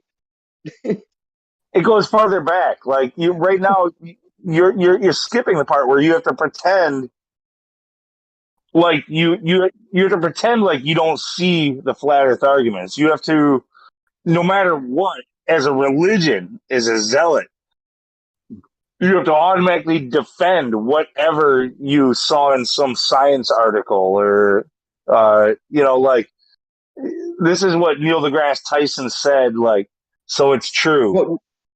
Well, see, I listen, I defeat that too. See, I don't have to act like I'm a zealot. I have a friend that's a zealot, actually a teacher, and like I asked them this question, and this is what their answer was. So, what do you as a flat earther have to say to that?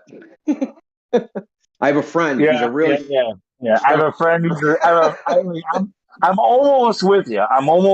But so I took this to my friend, who's a total zealot. Yeah. Yeah. How many times have they done that, man? Yeah.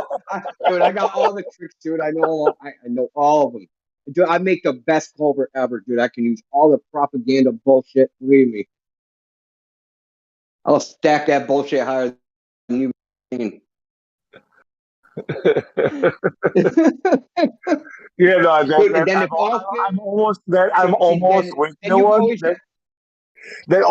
I'm almost with you one. That's one that we need to write a song about, actually. Like, because that is something that you asked how many times, dude? Uncountable number of times where people are like, "Damn, you guys are speaking a lot of sense." But I'm gonna have to think on this, and I'm gonna have to take it to my fucking guy who works in the astronomy department over Yeah. at you of whatever. Oh wow, what you said is very interesting. I didn't know that. By the way, where's the edge? Yeah, there was a guy yesterday. So many hand waves. He kept saying, "Yes, could you say that's very interesting? That's amazing." And then he would just ask some other inane question, like, "Oh my god, this dude So is what just full about of it." eclipses anyway? I was thinking about eclipses. The Earth measures flat. Oh, that's very interesting. But what about the Big Bang or some stupid shit? So do you? Have you But the ever? thing is, you always got to have the back pocket escape hatch. So the back pocket escape hatch for Globers is you stop talking about flat Earth and you talk about flat Earthers. So you'll talk about Mike the Rocket Guy, or you'll talk about Right. No, Jeranism, or Eric and that's Dubay, something or somebody that's else. something that's something too that I think people in here often we're so paranoid. We're like they're doing this on purpose and they're paid. It's like no, these are actually like programmed into us. These are natural defense mechanisms that actually come out. Like that's why we see it so often. This is how their brain works. Like you're like actually peering into like someone's brain, and the reason you are people think this has to be agent and scripted. No, like you just said, they're programmed this way, and to us, it seems like these are arguments, but to somebody like that Dicker Gover, this is completely rational and normal. This is normal to them. This is a normal method of thinking for them. This is critical thinking. Counting the number of people that believe something and saying that must be true is critical thinking to them.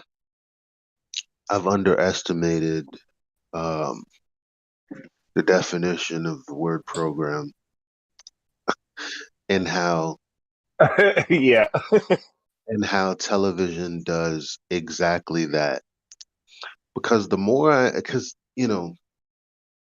methods and forms, like kind of how like say for instance if a book had a story in it, the pages and the ink is how it's translated or how it's able to be um consumed by the consumer. So it's like everybody asking all of these dumb questions. It seems different. But it's actually all the same thing from various forms of logical fallacies. And I'm sitting here watching TV and I'm like, this is how they fucking did it. Every time someone has an argument in one of these movies or on one of these shows, they inform us how to carry out argumentation, and it's all fallacious. Especially the shows and the movies that they have a smart person in it, but they're just employing like the dumbest logic ever, and they make them look like geniuses. Elijah, watch a political debate. Go watch like a Donald Trump, Biden, or any political debate between any two politicians, and just count the logical fallacies, dude. Dude, make it a drinking game, and you'll die. That's Dude, how I got flattered. I got really angry. I literally got depressed a few weeks ago, when I watched a Supreme Court hearing. These are our Supreme Court justices deciding what in this case it was whether or not OSHA would be able to declare basically for like testing and vaccination in order to hold a job in places and stuff like that. This was a big deal. The Supreme Court eventually shot it down, which is part of the dog and pony, fucking like script, whatever. It's they're just pretending. But that was going to be a big deal, like whether or not businesses had to enforce this shit. per OSHA, because OSHA is.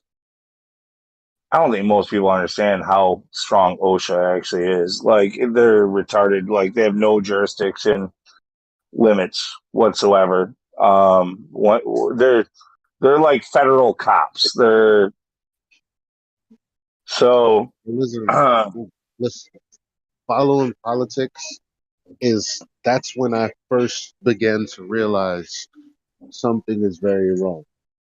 But Because I well, could see anyway, the the, fallacious the logic. I point the couldn't point was though. categorize. I started to try.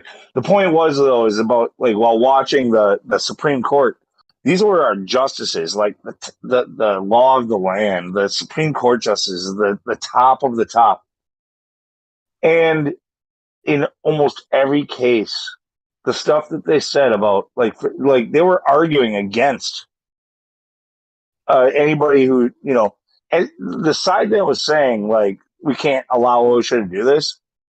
Like every single justice would argue with them using nothing but logical fallacies.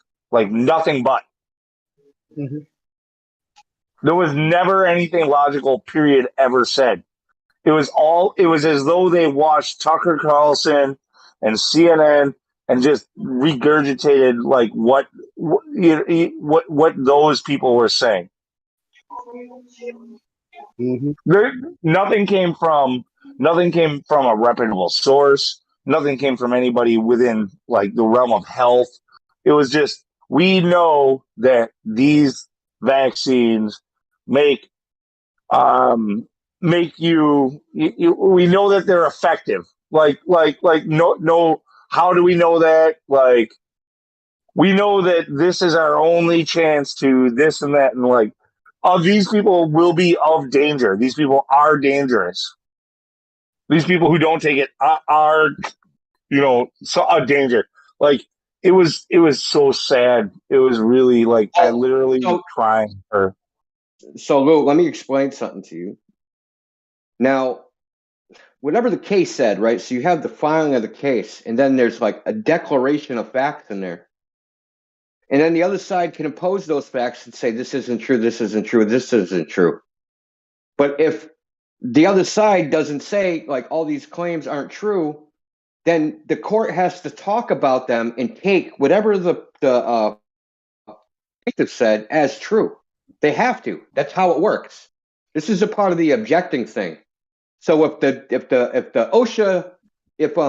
OSHA says as a response, that vaccines are safe and effective, and the other side doesn't go, no, they're not safe and effective. That's presumed to be a fact before the court.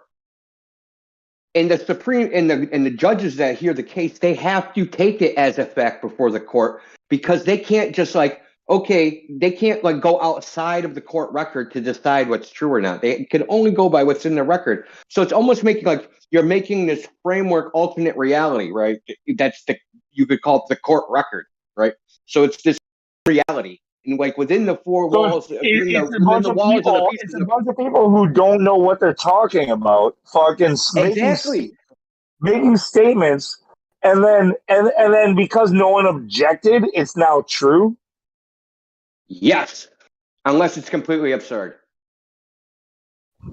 It has to be absurd. Like it has to be like I can flap my arms and fly to the moon, like something like that. You guys, I'm serious. Like I don't get into politics, but I watched this. This is the only thing I've watched in decades, honestly. Like really boring fucking Supreme Court nonsense or whatever. And I started watching it, and I literally cried for like 2 days. Like I was like, oh my god, like. Yeah, I mean, you can't go by like what you see them arguing about without knowing what it says in the pleadings. I'm sorry, like you're just getting like a really small snapshot.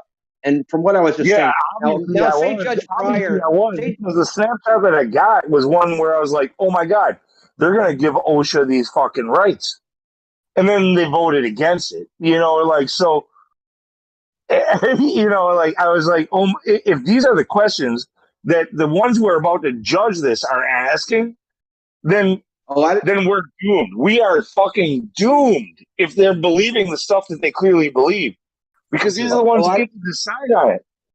A lot of times the courts, the way they ask questions is almost as devil's advocate. They ask as if they're on your side, and like your answer, like they're like, okay, we're on your side. So like we're on your side, and we want to go along with your story, so we're gonna ask you this question, and it's like it's as if like now think you had a friend, right, and your It's friend as if like they're a globe earther and yeah, they're well, saying, let's pretend it's flat. Let well, me ask listen. Think you had a friend, right? And your friend's like, "Okay, man, I was over this place, man. Don't my girlfriend's gonna ask you where I was. Tell her this lie, blah blah blah blah blah." And you're like, "Oh, that lie is so implausible. You're not gonna tell it to her." And that's kind of like what they're doing. They're like, "Well, if the lie is plausible, then maybe I'll go with that. But if it's not So plausible, they're playing devil's advocate when they're devil's advocate in a way, like in a weird way, like kind of like not in the typical way of playing devil's advocate." But I also say this. They to go to my first point is that they one of the justices. They've read every medical article on vaccines and they've decided for themselves that vaccines are dangerous.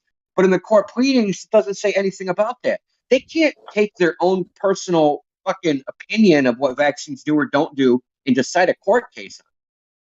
They have to go with what's in the documents. That's how they decide. They're deciding what's in the documentation. all I know is also like that it was a YouTube like restream or whatever of the thing, and it was suggested to me, and I normally don't click that stuff, but I did because I was interested in what it was that was being talked about, and it got me emotionally. It got me where I couldn't sleep that night. It got me where I was like distraught. Okay, like oh my god, this is a major thing. Like but because they're I late understand to the party, man. how this works. That's what its intention was. Especially Yeah. when they especially when they said, okay, we're gonna get you like you're not gonna sleep for like 2 nights, but we're gonna decide on this on the third. And then it went to like, okay, you can now sleep well. You can now sleep well. Lou, It's part of it's part of the whole. Lou, Like the world is a stage. It's just meant there to keep you out hanging and to get involved to try to wrap you in. anybody that pays attention to politics, and I mean, when I say pay attention, I mean you're not just reading the headline, or you're not. I'm talking about immersed, like some of us are immersed in flat earth. When you pay attention to politics, you begin to realize is maybe it'll take you like maybe 1 or 2 terms even. I don't know. But when I saw them lie to get this woman Hillary Clinton as the general runner, I don't know how much of it is a game before that. Bernie was also bullshitting. I just know what people wanted, and I knew what people were paying attention to. I know what was being said, and I know that there were people recording live certain things that have gotten taken down. And when I saw them, no thinking, when I saw them do coin flips, coin You knew it was bullshit. You knew it was, you knew it was sport. I said, nah, this is crazy. Like the thing is, people don't know. They just don't know. And guess what? When I would try to tell people, guess what? They didn't care. That's how I knew something was seriously wrong. Like I didn't know what it Right. was. Will you be And kicking then or when I came receiving? Will you be kicking or receiving in the second half? what? The whole coin flip thing. It just shows you that it's all just for show. It's just for sport, just for show. For Yeah, they got listen, they got thousands of people to show up in various parks and various places. I was there. Meanwhile, Hillary Clinton couldn't fill the she couldn't fill Harlem. What's that spot? That spot that people sing at, whatever. She had like 30 people there, and at the end of it, like half of them left. And I was like, what world am I living in where everyone is enthusiastic about supporting one person, but when it's all said and done, the opposite happens, and then it's the same woman who's also owned the DNC debt. Also, information starts to come out, and some guy happens to get robbed and loses his life around something that's very controversial. I'd So also all of watch those out. things are like, but Look how I just bad. knew like the Russia thing because I was paying attention from the beginning. I was like, well, first they tried to make it seem like it was just, all I know is it was one thing. The narrative was one thing. And then when Donald Trump became president, they just kind of said, all right, we're going to put this on, we're going to, because it wasn't about the meat of what they were saying. It was about the dog whistles, the Russia thing. And it just switched from, okay, like as if the term Russia was all that mattered. And the information that they were giving didn't matter. And they're like, all right, we're just going to say the Russians helped Donald Trump. And I'm like, what like you guys still haven't proven anything. And now you're talking about the Okay, thing that I've been waiting for you guys to substantiate and prove for like 4 months. The thing that dude. you could do, you're going to put on, I don't even know what's going on right now. And then I found Flat Earth and I was like, oh, okay. You're right. Wow. Yeah, Okay. they're gonna when we're about to start seeing the new cycle. We're already in 2022, which means they have 2 years before the election. Like, I mean, it's the end of 24, and right now it's the beginning of 22, so it's closer to 4 years. But by the end of this year, you're going to start to see the political shit happening. Okay. Um, and I will not be surprised at all if we see Hillary Clinton, because look at how bad Biden and Kamala, their stats are. If we see Hillary Clinton trying to run as the Democrat in 2024, or like as a independent ticket or something, And you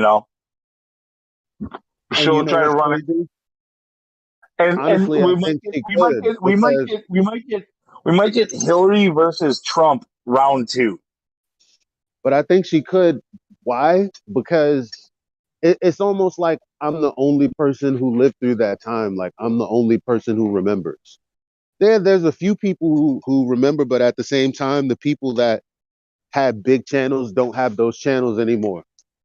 The only ones that still have big channels and are doing independent journalism, quote unquote, is the ones that were willing to take up the narrative that listen, as a human being, man, when you see an inconsistency, that's what a lie is.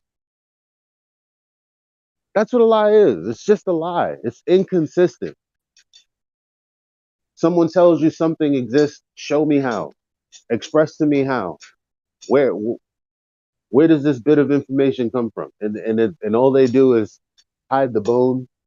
That's how we know something's up here. And unfortunately, I don't think anyone like she could do the same tactics that she did those years ago, and No, dude, no one would remember, and no her one and would care. her people are still very much with her. Like, they think that she got robbed. They think that she has put in her time and that she is deserved to get this. She thinks she is owed. Her people think that yeah, she was meant to be president instead of Trump. Yeah, there's a group of us And who don't feel that way. and basically we just don't exist. Like literally, we can say what we want, but we're conspiracy theorists and this, that, and the third. And the evidence that may have been out there, obviously scrubbed off of the internet. Like shit is crazy, man. I have no faith in people's ability to get their heads together. I'm just saying, like, no, it would be a weird flip of scripts, like, because usually it's the right that's on that side where they're going to play some independent ticket or whatever else. They're going to try to, like, uh, if all of a sudden Hillary Clinton is running independent against Trump because Biden and Kamala are incompetent.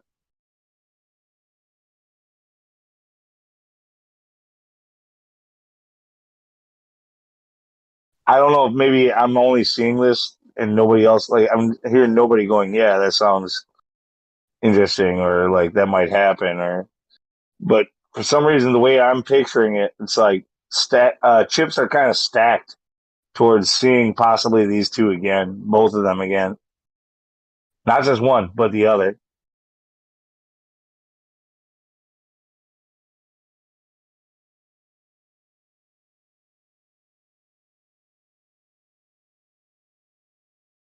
How are the Democrats going to actually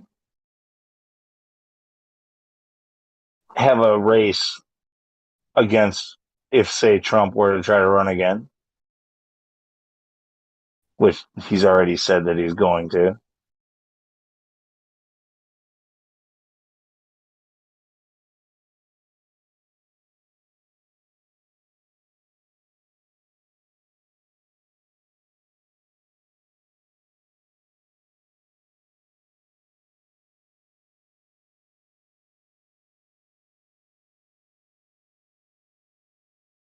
I won't make any other predictions if people don't fucking feedback.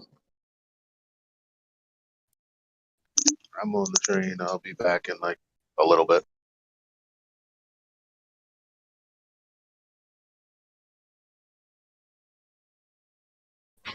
I would go as far. No, put this down on a prediction calendar or something, because this is unlikely to happen, but it's kind of the way I'm seeing it right now. What if Hillary and Trump end up fighting and end up going to battle in 2024, and Hillary wins? First independent ever. There's a lot of precedents being set there.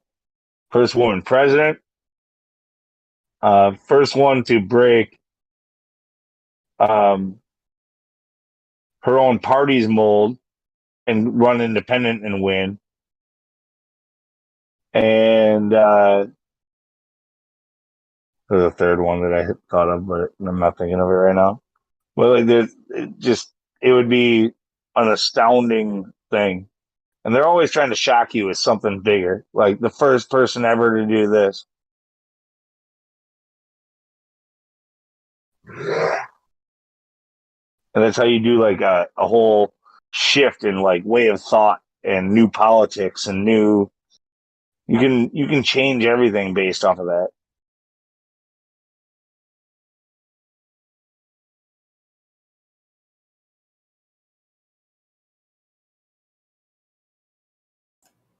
Lou, you're just a revolutionary Wisconsinner.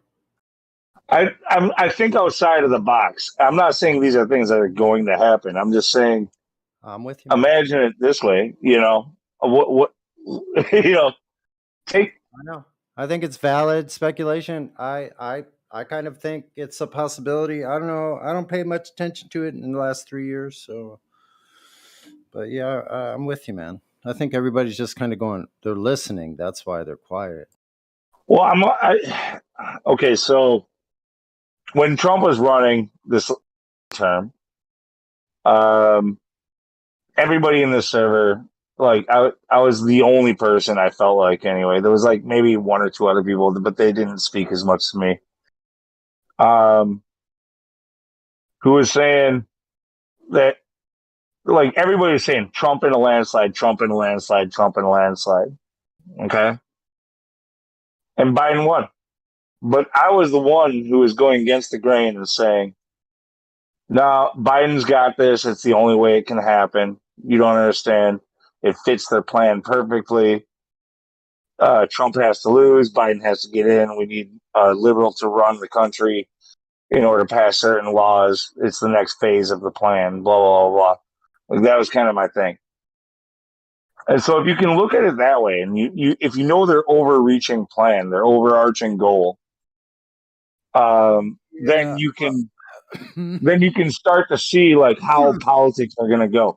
When you understand that politicians are not elected, when they are selected, and that they're all just doing their job, and through compartmentalization too, might it be?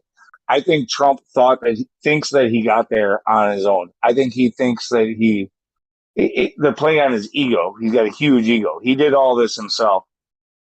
Biden, they're playing on the fact that he's fucking can't remember what he ate this morning, you know? Like, every one of them is a puppet in some way. They're all able to be controlled. And right now, that's why we're getting such dumber and dumber fucking presidents. Is they're all just more useful idiots. They're just literally, I think that's why in Idiocracy, where they show, you know, the guy who used to be a wrestler and he's shooting a fucking AK-47 when he goes to the podium. Like, that's like where we're headed. Like, these people are literally just, it's that much of a show at this point. And the more that people buy the last show, the easier it is for them to accept the next. And without it seeming too crazy, too out of line. But nobody gets into that position that can do any change. They are all part of the system if they're in that position, or even if you can vote for them, if they're a possibility of winning.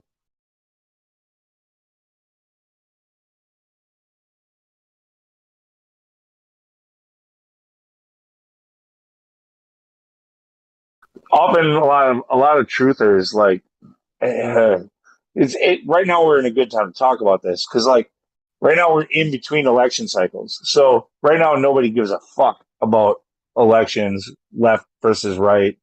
You know, like we're not buying their shit because they're not feeding it to us. Okay, so like we think that we somehow broken the mold and that we don't get like steered in certain directions, but of course we do. We're just like any other human being. We're just another part of another little animal farm. Like you think that you're woke, but that's part of the game they're playing with you. They're like you get the knowledge first. Okay, so like you get to feel special. You get to feel elite. You're not quite elite, but you're close. You're closer than those people over there.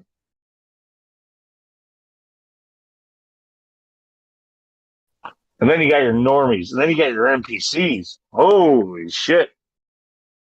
You know, you got a gradient system going there. But everybody is controllable. Everybody is controlled. Everybody is steerable, especially with artificial intelligence and internet connected world where we get our facts from the fucking internet, and AIs can fucking write any article in a matter of seconds. Like, just if they want to. You know, maybe you're asking the right question.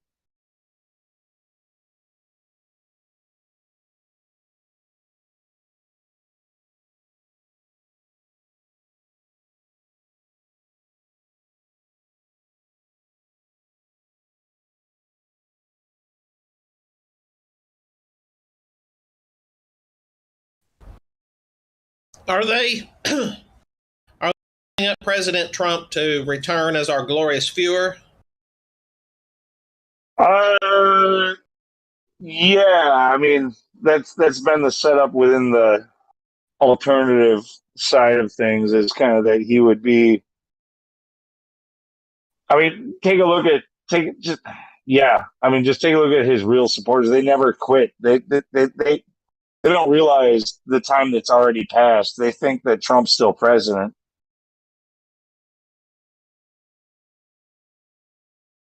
And I can't tell you, I would say 2 to 3 times a week I get all these different girls wearing Donald Trump bathing suits and stuff like this, calling themselves some kind of Trump girl.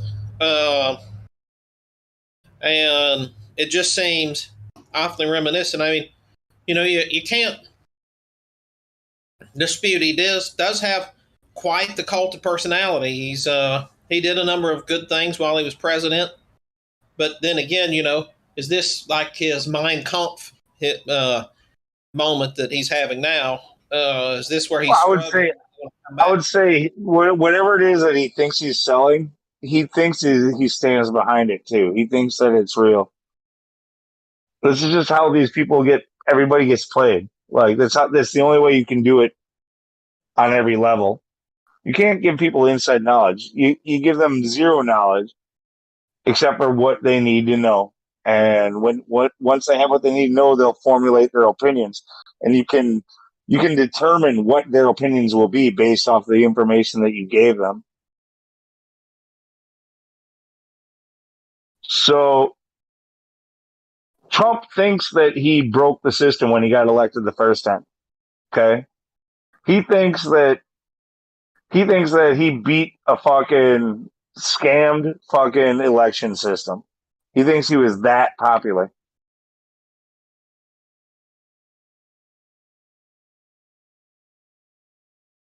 That's the way every one of these supposed elected officials, when it comes to the federal level, when it comes to presidential, like they're all going to be fools, puppets, no matter what. None of them are real.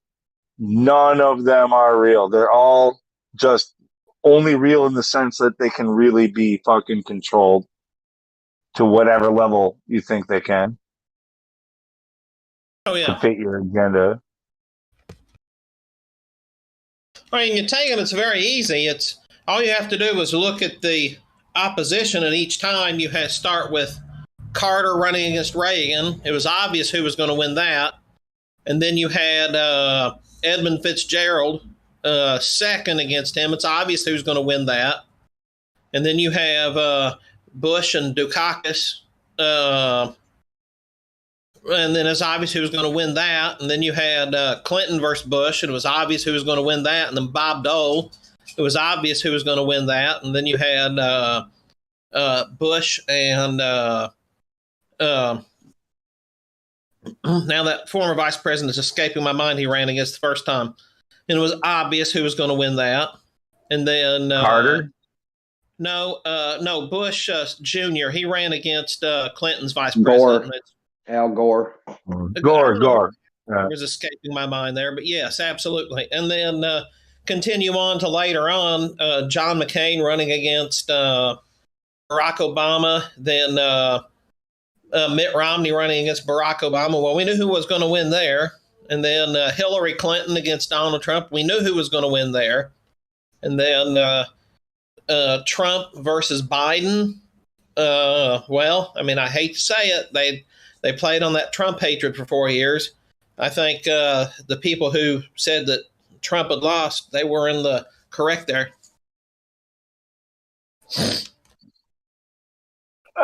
No, but here's the thing. I think the overreaching part of the plan was he was meant to lose that one because a president can have, according to the precedent set 8 years. Okay, so which means Trump would be like the first president to have a separated term.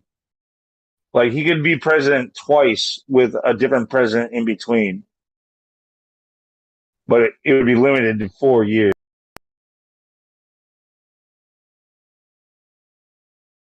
He wouldn't be able to run again at the end of his next election cycle. So this next one that we vote for, if he won, he could be president for 4 years, but he can't run again after that.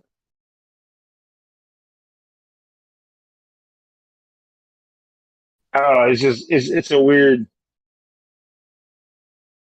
thing. Like kind of like what I was saying. Like you would have a lot of first ofs with Hillary or with Trump, and it's like they're both being set up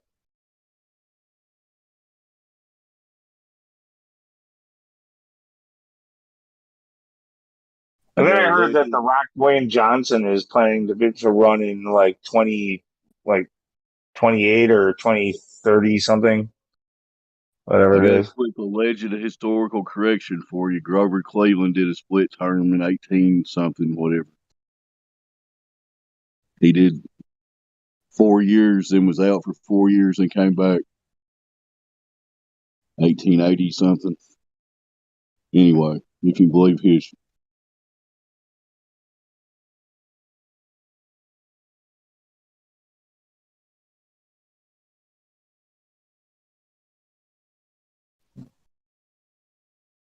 I'm just saying, people, even within the truth community, as soon as they start pulling their election cycle shit, they're going to start picking sides again, and you're going to see it in this server.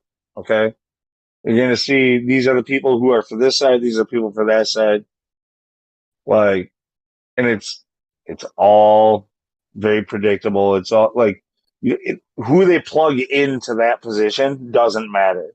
Same script either way. Dave Hinkle showing his big brains. So why don't they have a quarter pounder with cheese in France, Dave? They call it the Royale Deluxe. Metric system. Look at bread. They bring up bread. And they blow his brains out of his head. Anyway, I love that scene. Royale with cheese.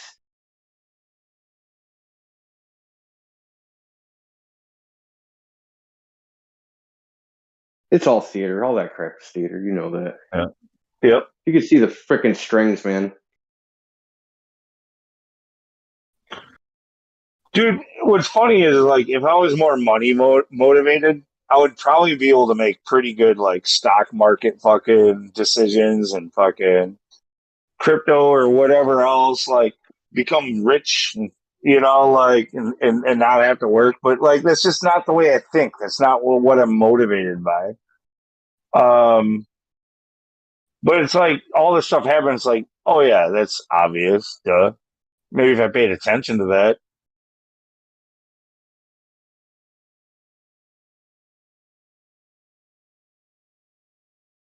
I just like feel bad for the people that watch it like it's like some sporting event. Like, and they're really like into politics. Like, it matters. I have a couple friends like that. I mean, I actually used to be like that when I was like, 19, 20. Dude, Then I this is what smartened I've up. seen. Because we're often trying to train new like rookies out of high school and stuff. Like, hey, you want to be a grunt? Like see how you handle with this trade. Like, these fucking kids, especially they're interested in joining the trades. They're all like these big Trump fucking fans. They're like they want to fly flags behind their truck and shit, and like, like it's. I don't know why it was, but like during Obama, they got all the kids. They hyped politics into the high schoolers. All of a sudden during Obama, politics was cool. And so now they got the kids, like getting vocal, getting, who are easily steerable. You've got them, how many hours a day, 8 periods a day or whatever it is. Like, you get to get inside their mind all day and then tell them, like, by the way, we got this after school politics thing that we're doing.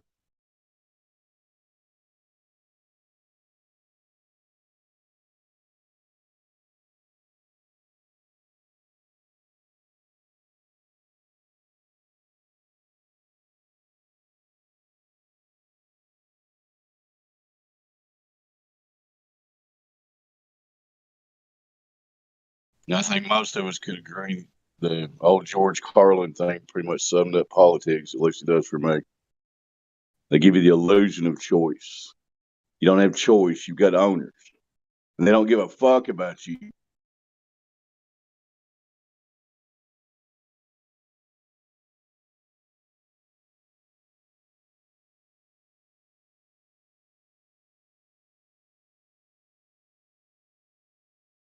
You know who Adam Kokesh is? Hear him? He's an anarchist, kind of. He was, and he kind of became like a libertarian. Yeah, libertarian. He kind of sold out. Anyhow, he had this quote: "Ask me who I'm going to vote for is like asking me what my favorite type of cancer is."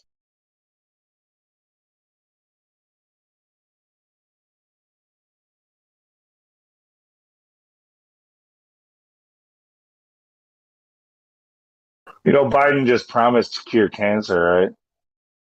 Oh, he did? Yeah. So he's going to commit suicide? No, he gave some speech about how this is a doable thing, and we just got to put the right money in the right places. So this is where, as long as we feed money to big pharma and stuff, they can cure cancer. We haven't done enough of that yet. We have to really give a good, strong effort to feeding big pharma like some extra money. So, but if we do that, they can cure cancer. You actually heard him string together 3 coherent sentences. That's a step up for him.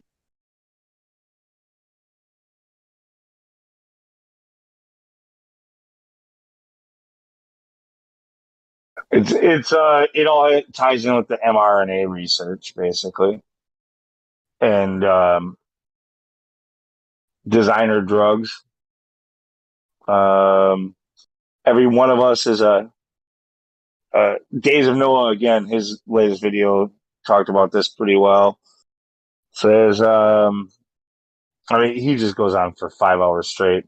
So instead of to save you 5 hours, I'll try to paraphrase. But there's a chance that this whole vaccine and shit like that they've come out with, and that it doesn't work. There's a chance that they did that on purpose. And that it's all part of conditioning, because this is a much longer fucking story, a much longer game they're playing than we all think. And that they're going to say, yeah, we screwed up. Lou. So it's the long troll, man. Yes, it's the long troll. And they're going to say, we screwed up. We thought that we could have this one cure that fixes all, elixir here, and we messed up. It's our bad. Sorry, you guys. We screwed up, but we're going to make it right. And now we've got this thing called designer drugs. We're going to take in all of your genetic makeup, your DNA, we're going to break it down. We're going to find out exactly what's wrong with you, and we're going to run it through these AI computer-based algorithms. And we're going to determine through computers how to fix you. And it's going to be great. You can have you can have your elixir made up in your own home with this little 3D printer machine or whatever it is. You're going to talk to your AI fucking healthcare specialist, and it's going to know everything about you, because you're going to wear injectables, if not that, wearables. You're going to wear. It's all about them always monitoring you, and they're always monitoring your health, and they're always worried about how healthy you are and what's the right elixir for you.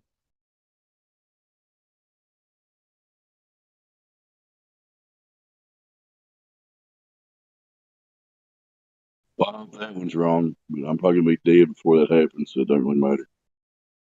It matters for my kids, though. It's coming way faster than you think.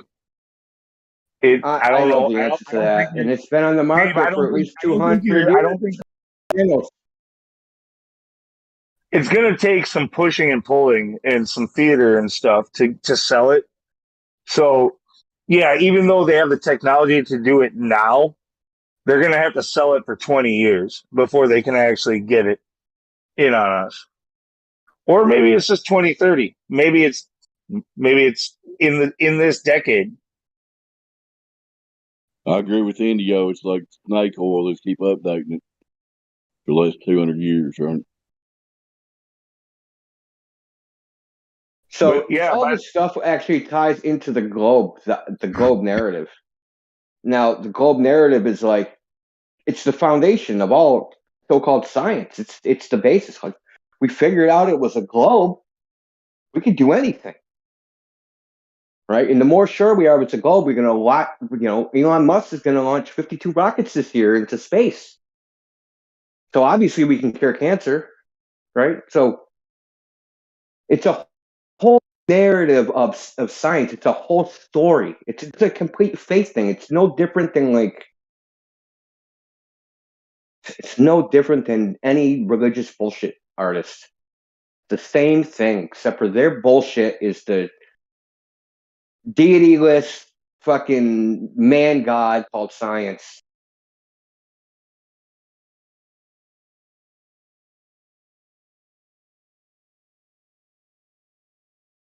That's the ultimate trick they pulled. At some point along this path, they made all the bullshit look like it was factual and real science, and everybody just went along with it. You know, here we are. Yeah, and here we are. I mean, how many people? I mean, we see them every day. People come in here, they think the Earth's a ball is just 100% absolute fact. So much so that they think that they've actually experienced that as reality, when they never have. Never. Not even once. And they don't even know somebody that has. But they're more sure of that than they're like that kid that he's ever eaten before in his entire life. He's not sure of that, but he's sure the Earth's a ball.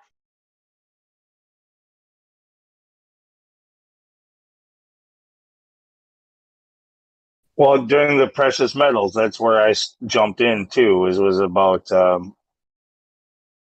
what I was just talking about, the same Days of Noah video about this, uh, you know, personalized like AI healthcare and shit like that. Like, is that they've completely left the whole idea of like clinical testing and trials and shit like that. They're done with it. They're they're just going to call. Oh, by the way, one other thing to add to his video, since it's 5 hours long to take in, is that this whole thing has from the beginning not only been like for getting it into us now or the children, like how they're just passing now for 5 and under. The whole goal is to get it in the actual like round of shots that infants get when they leave the hospital. So like they want to get this COVID-19 shot into every baby that ever leaves the hospital. Okay, so the gene therapy starts at birth. And before that, actually, because you're injecting the mother also.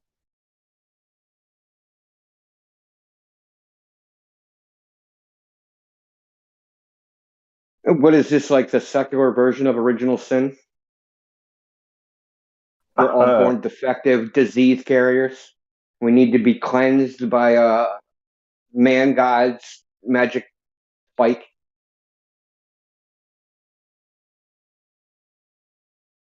I guess in a way, yeah. Yeah. Like, well, I mean, think about it. What's a miracle? What do classify healing the sick? Oh, he was dying of some ailment, and they came in, they laid hands on him, and he was healed. Now the hands, they're not hands, they're in the form of an ouchie, and then you'll be healed. Because science, because some guys that you don't know wrote some things down, like that It's Always Sunny in Philadelphia episode. You post that all the time. You've seen that, Lou, right? Yeah, yeah. Yeah, but dude, that should hit anybody that is a science fanatic. That should hit them hard. Really hard, because their situation is no different than believing the saints that wrote the Bible, right?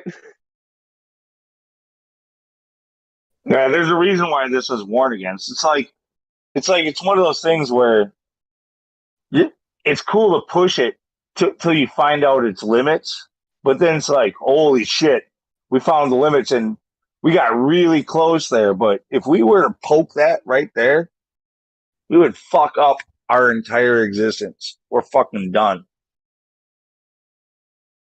Like, it's like just everybody put a fucking red barrier around that button. Like, nobody go near it.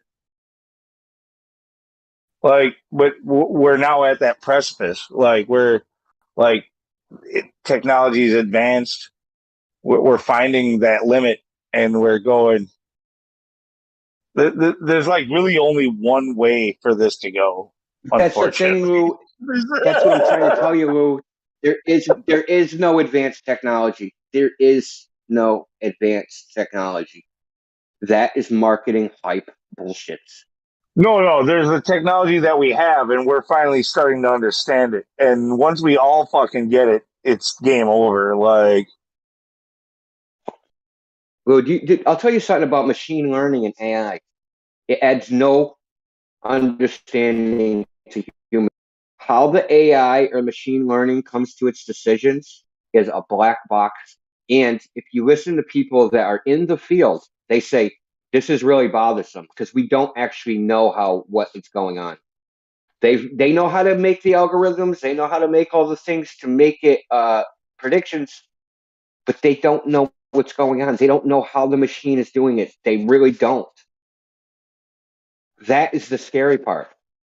Right.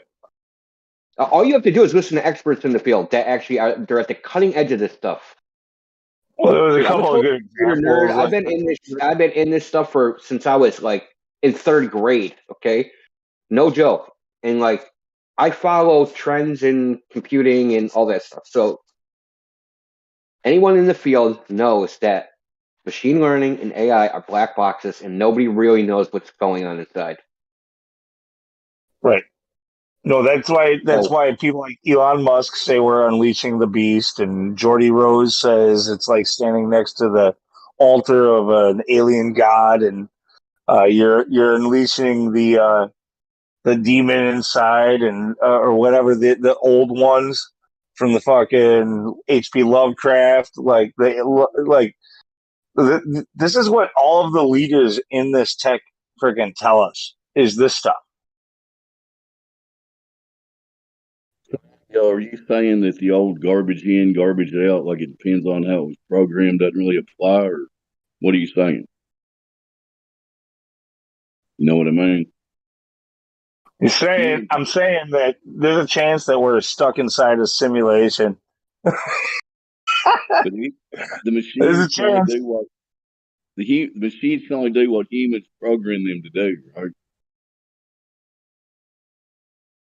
Well, yes, but we don't know we aren't capable of understanding what the computer is doing. We're getting the computer to do things which we can't comprehend. So I'll give you an example. So say I got 100, dude, they're making like machine learning algorithms that have something like, oh my God, dude, it's worse than this. Okay. So parameters, right? So a parameter is like some variable, right? That's included that the machine takes into consideration out of any data set. So say I have a data set of, like Boo said, people, right, in their entire medical profile and their genetic background and all the drugs they've ever taken. So you have all these variables, right? And you can add all these parameters into any type of machine learning program. We can't comprehend that much data, even for one person, let alone 250 million people. So but we can tell the machine how to handle it, but we can't. We don't know. Like, we could say, okay, this is what the machine does with 10 of those, but like, what is it doing when it processes 1 million of them or 1 billion of them? We have no idea what the thing's doing. We have no idea how it's, because they're neural networks. So they're changing themselves, right? So what happens is you get a piece of data and you have a node, and that node says, okay, if I process the data this way, I get one outcome. And if I process this data this way, if I add, like, if I say this particular parameter variable, if it's this value, it's correlated this much to this outcome, and this other value is correlated this much to this outcome, and so you have all these, but you keep getting data, and this in the node keeps changing the way it evaluates a piece of data. But it's not just it. It's connected to a whole bunch of other nodes that are also changing the way they evaluate their data. So you have this huge neural network that's basically in this constant state of, to us, it looks like random noise, but guided by some algorithm. But we don't really know what's going on because we can't comprehend data sets that large. Well, we can't comprehend what it's doing. All we know is we want this result. So here's the data we have, and we want this result. And we keep tuning this neural network until the neural network says, this is how you get this result. And that's all we're doing. But we don't know how it reaches. We don't know. It's almost like quantum tunneling, right? Like, we shoot the particle and it arrives over there, but we don't know what happens in between. We have no idea what's happening in between there. Essentially, they have another you. Would they take all hold your on, I want to bring up one more thing, Lou. One more thing. They're starting to use AI to program the AI to tell it what is the best parameters to fucking use it to guide it to the results we want.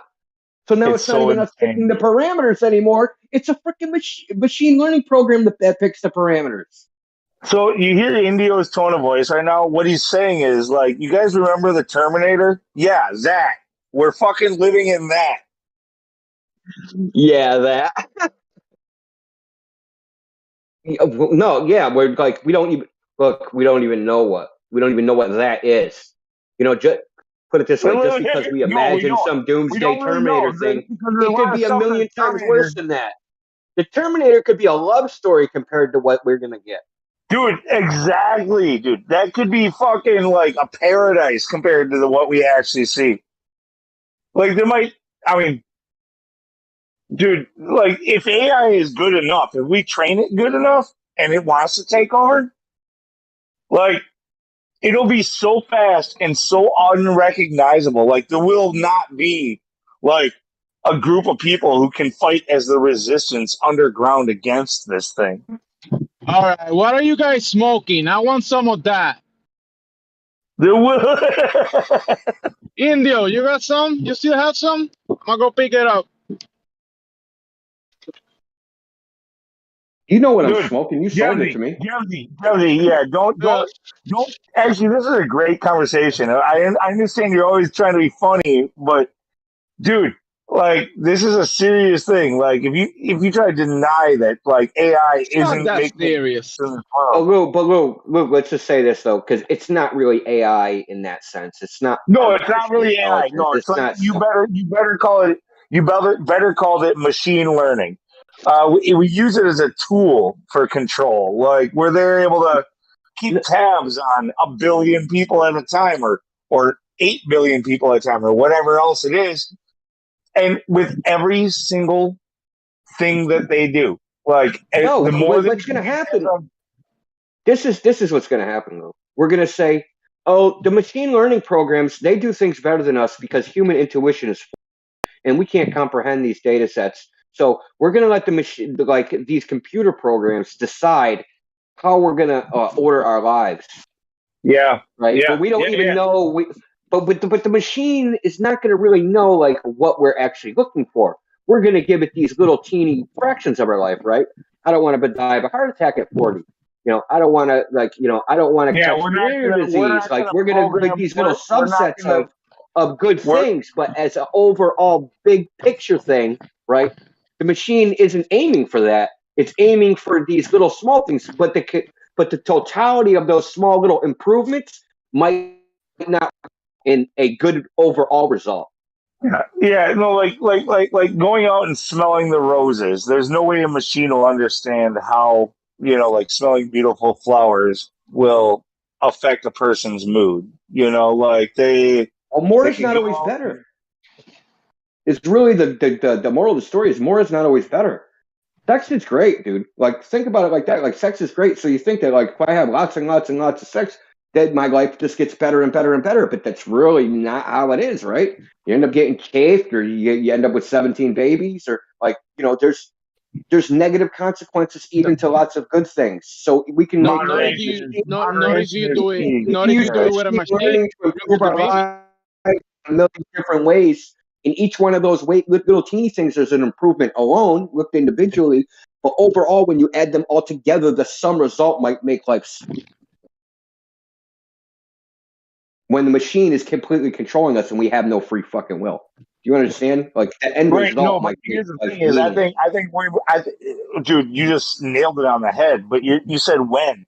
The thing is I think that we already have been fooled into this. Like maybe at one time we did have true free will, but it's already been a while since we actually had that. Like we are being steered from every angle because we rely so heavily on the internet. Now they can decide for you if you're going to be a Republican or a Democrat, if you're going to be a conspiracy theorist or not, because it can steer your results and shit like that. Like they got you all in this limited hangout. Okay, and dude, I don't think we've been living in reality since at least 9/11.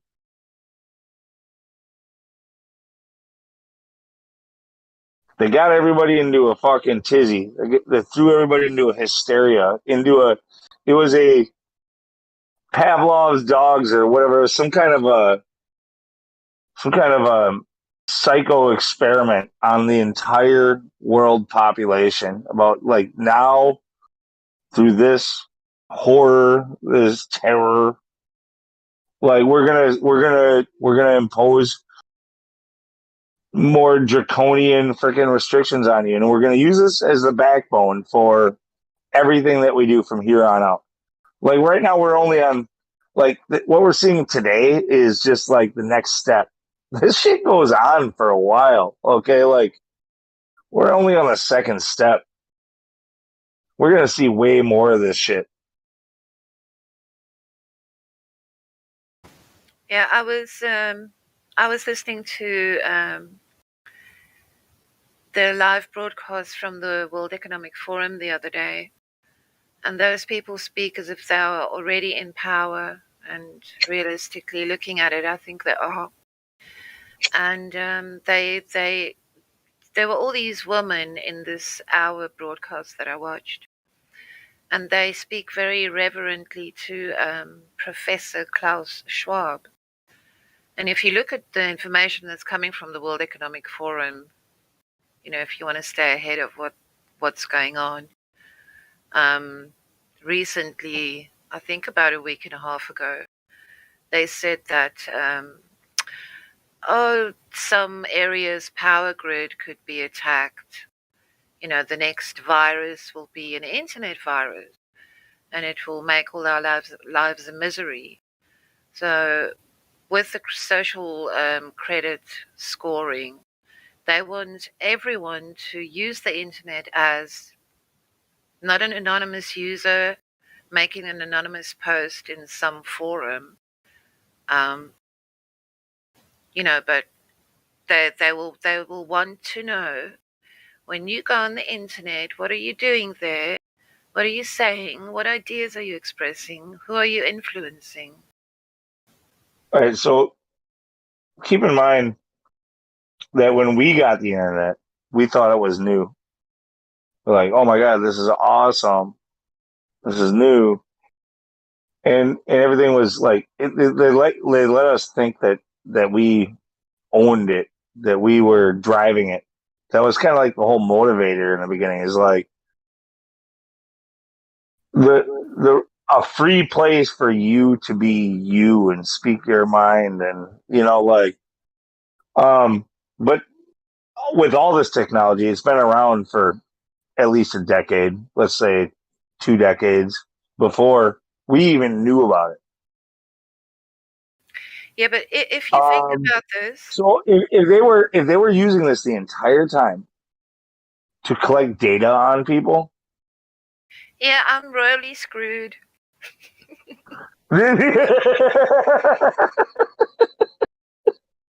But you got to think about this. They can claim that that Swedish family. They can claim to own the infrastructure. But realistically speaking, governments have been giving subsidies to the internet service providers to actually dig up your road and lay the cables. I know nobody in here believes in satellite communication, but we do have a stake in it. Our tax money over at least 3 decades has laid the infrastructure so that I can sit in my office right now and speak to you on the internet. It's not as if, it's owned by corporations and private individuals, but they want to proclaim ownership over it, over the entirety of it. But first they have to fool us into thinking that, oh my God, the internet, we have to clamp down on it. There are bad actors out there. I mean, seriously? And they are going to do that by making people believe that the whole power grid can be brought down because there are, black hats or bad hackers, that can do stuff on the internet and get away with it. I also think that people need to understand that over the last how many years, white collar fraud, it all happens online. People don't run into a bank and rob a bank with a gun and a mask.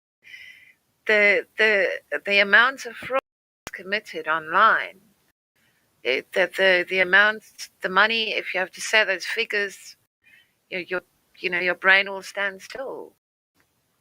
So I think that's the other problem for them, is that they can feel the control slipping away because we don't watch the shitty media. We've seen what that is. So they want to rein us all in. They want to gain control over us. They want to give us all a barcode, and with that barcode we'll be allowed to spend our money and to traverse the internet. There'll be no more pirating music or pirating games or, because the internet is the last wild west frontier. It's so much more than just that. That's like the lowest level of what they can do with this technology if they get into all of this. That's like they can do that with the tech that we already had. It doesn't even incorporate the stuff that they can do with what they're putting into people right now. Yeah, that's why it enraged me when people said, "Oh, but what do you have to hide?" Yeah, lately I feel as if I have to hide my ideas from certain people because, 3 words can set them off into a psychotic rage. And I found that out when I was looking at NASA before I realized that the Earth was flat. I found it out when trying to hang out with like people that I was tight with, like really close friends back from high school that like I stood up in like a couple of these guys' weddings. Like one of them actually that stood up at his wedding and I'm still cool. But like dude, this other one, I don't know. It's just that I guess as a teenager when you're young and you don't give a fuck about politics left and right and so on and so forth, but he's become so far left that I can't bother even talking to him. Like we'll try to do like a video call or something and it's like I gotta cut it short. Like dude, this is like the worst conversation I've had in forever. Like I don't enjoy talking to you anymore. Like Yeah.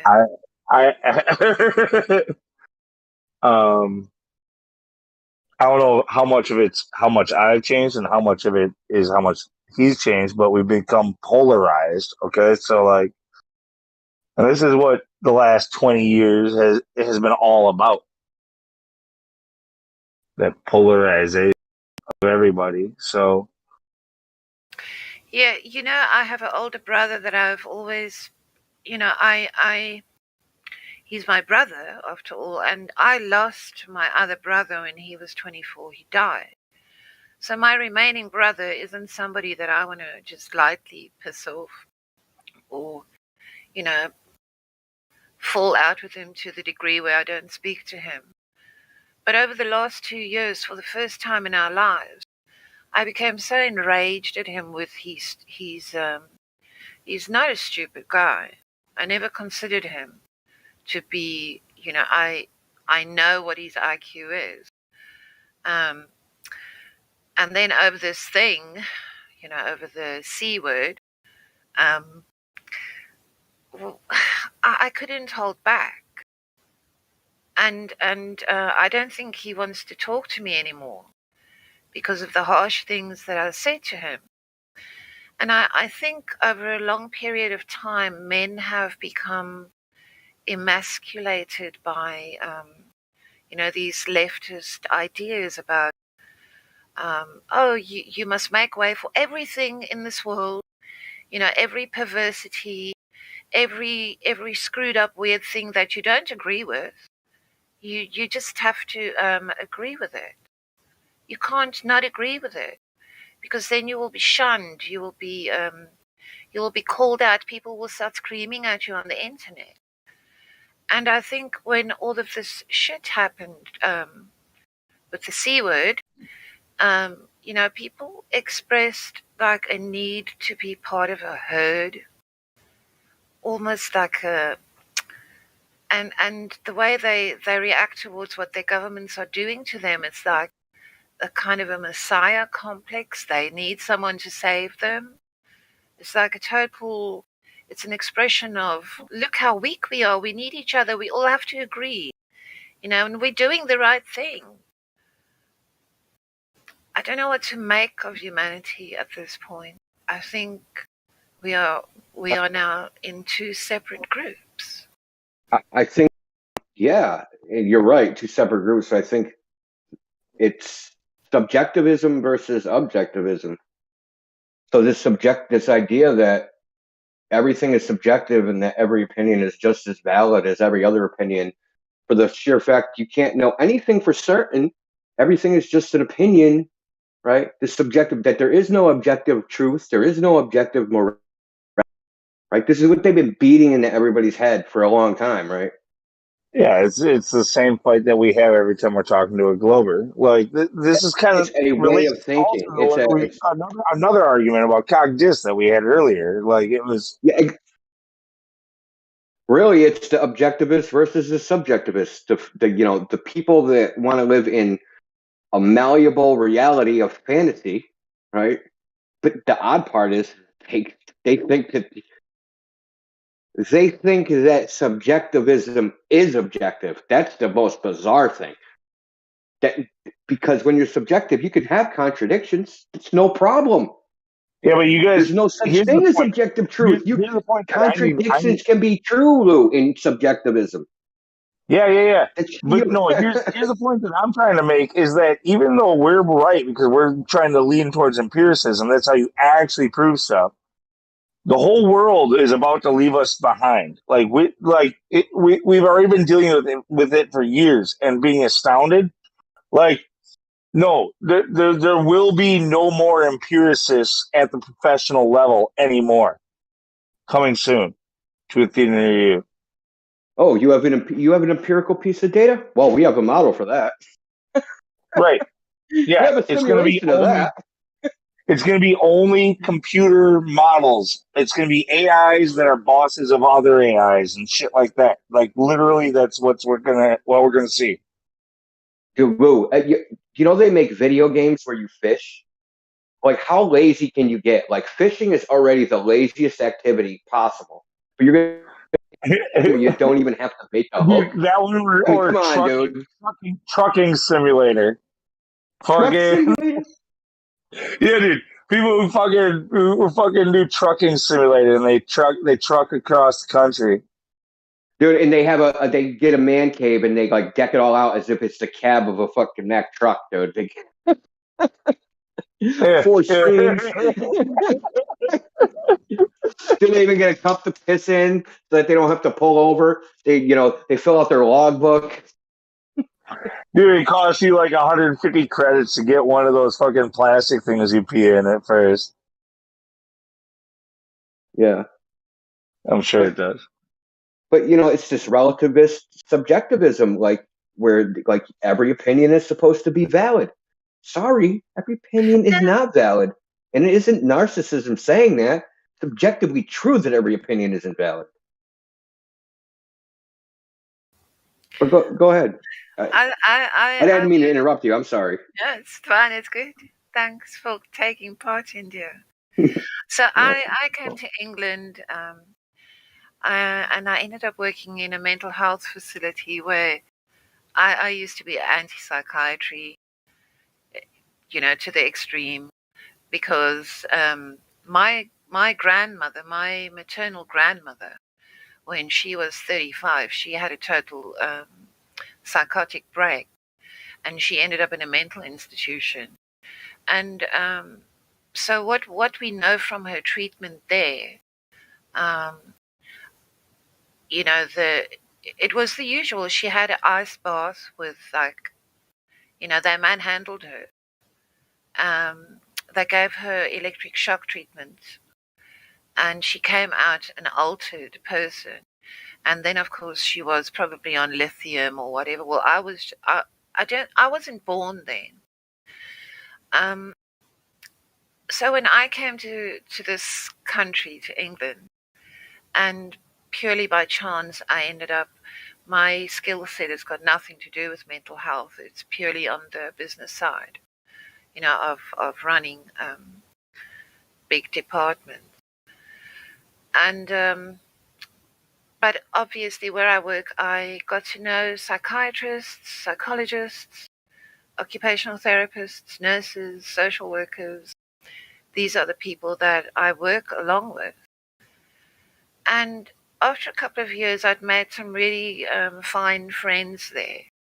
And the one guy is he's the editor for the International Jungian Society. So he writes reviews for people's work that they want to publish. He's a sought after man, in his field.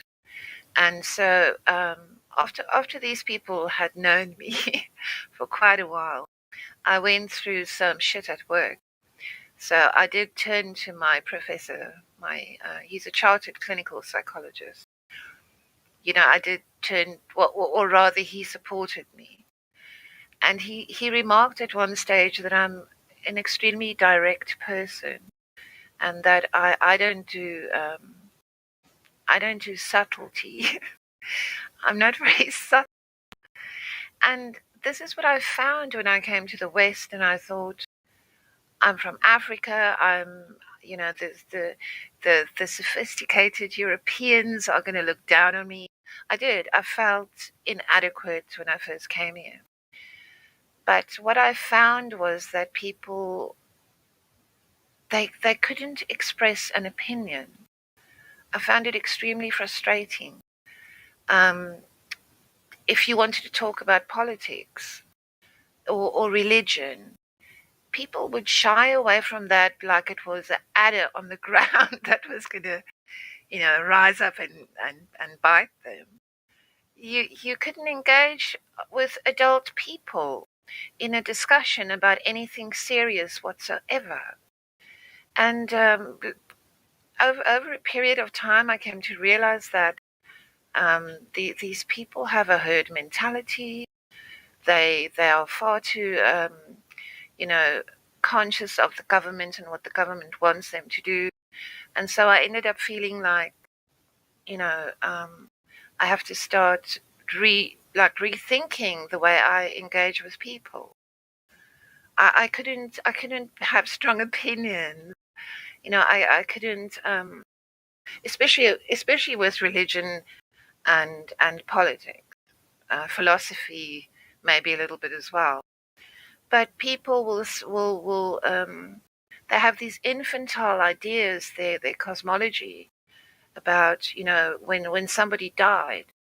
I've attended a few funerals here, and I just think, where do these people go for succor when they are, when they are wounded, when they are grieving, when they are hurting?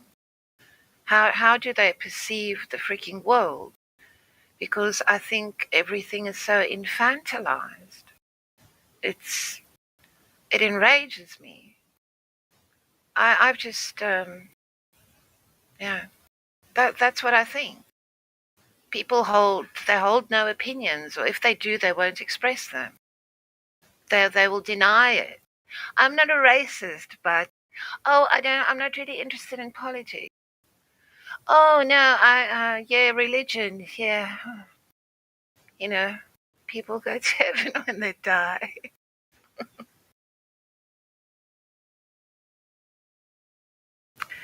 Yeah, so for me now at this point, I don't know how to engage with those people that have gone and rolled up their sleeves. I don't know if I should be empathetic towards them or just avoid them like the plague. Because I think it's their mindset that scares the hell out of me.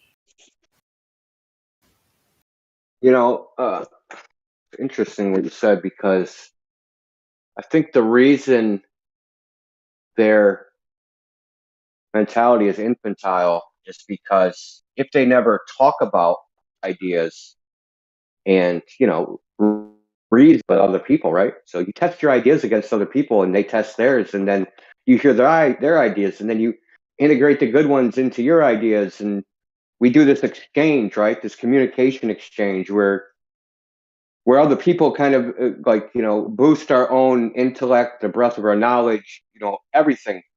And if they're not going through that experience, of course they're going to be infantile. They don't have the experience of that interaction. They're not doing any type of intellectual pursuit. They're sitting there watching the boob tube, right? And having no thoughts at all. So their intellectual growth is stunted from lack of exercise. You know what I mean? Just like any muscle, right? It atrophies if you don't use it. Yeah, and then they do now if you question too many things, then you're immediately classed as a conspiracy theorist. You believe things. No, I'm just questioning things. I'm just trying to inspect, these ideas to see if they hold water. Then it's, so you don't believe that, the government. Why do you think the government wants to, do this or that? So Here's a funny thing. There's a Supreme Court case that says it is not the government's job of keeping the citizen from falling into error. It's the citizen's job of keeping the government from falling into error. And I think the way you should respond to people that question your questioning is that it's your duty to question. It's your duty to monitor your government. It's your civic duty to do these things. You're not supposed to just sit passively by and let them do everything. You're supposed to. They represent you, but they're still your employees. And just like the agent of any principal, you're responsible for what they do. And if they're going to do stuff in your name, it's your duty to monitor what they're doing and question and make them justify their actions. You got to get. Maybe it's just the way I think about things. I always think offensively. When someone's like, "You're doing too much," no, I'm not doing enough. I'm not doing enough. Period. Yeah. And if they think you're doing too much, but you think you're not doing enough, they're doing way too little.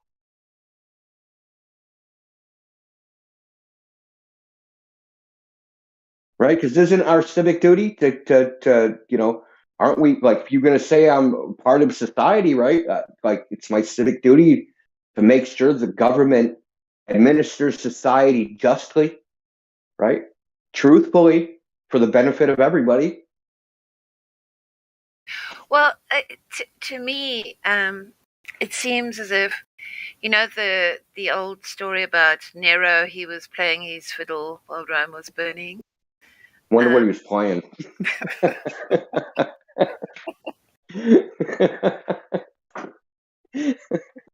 So that's not true because that's the same as Marie Antoinette saying to the people who are hungry, hey, if you haven't got bread, let them eat cake. But it does illustrate, and I think after this pillage that's been going on now for 2 years, in the UK, for instance, we've just found out last week that there is an amount of £8.7 billion that was wasted on PPE, personal protective gear for people who work in the medical setting. And if you think about that amount, you know, where we are standing now. What do you mean by wasted, though? Did you say Dude, 6 billion? I literally saw a video recently that supports what she's saying, where there was like multiple, but they only had the one video of the one, but supposedly there was multiple of these locations where there was tons of PPE sitting in boxes, like outdoors behind places that had been rained on for months and years or whatever, that they were like picking up with forklifts, throwing them on the fucking flatbeds, and taking them to the freaking landfills and shit. So like all this stuff. Remember when they said we were like short on PPE and all that stuff? No, there's like piles of this stuff that's been sitting around getting rained on that they can't use anymore, that they have to fucking dump. How much of that shit was plastic? I mean, they do say there's 50 billion masks now floating around in rivers and in the ocean that have been discarded. It wouldn't surprise me. I see like masks. I mean, I'm in a city. I don't know if you know that, so I just see masks. They're just everywhere. They're just literally everywhere. The only thing you see more than masks is syringes. I don't know what that says exactly. Plastic is made from petroleum, isn't it? It's a byproduct of oil. Yes, it is. They make those little balls. So I wonder. Yeah, I wonder how they had to go into overproduction. Well, no, no. Here's what happened: is those companies continued to make all of the masks that they already continued to make, that they were making beforehand. But somebody fucking said, "No, buy them all and stick them over here, create a shortage." That way, the company didn't have to like go out of business or anything. That wouldn't make sense. Why would a PPE company fucking go out of business during a pandemic? You know, like. So they just keep doing what you do. Whatever you've been doing before, keep doing it. You're doing great. Love your work. Just love it. And in the meanwhile, you're buying all this shit and you're fucking hiding it.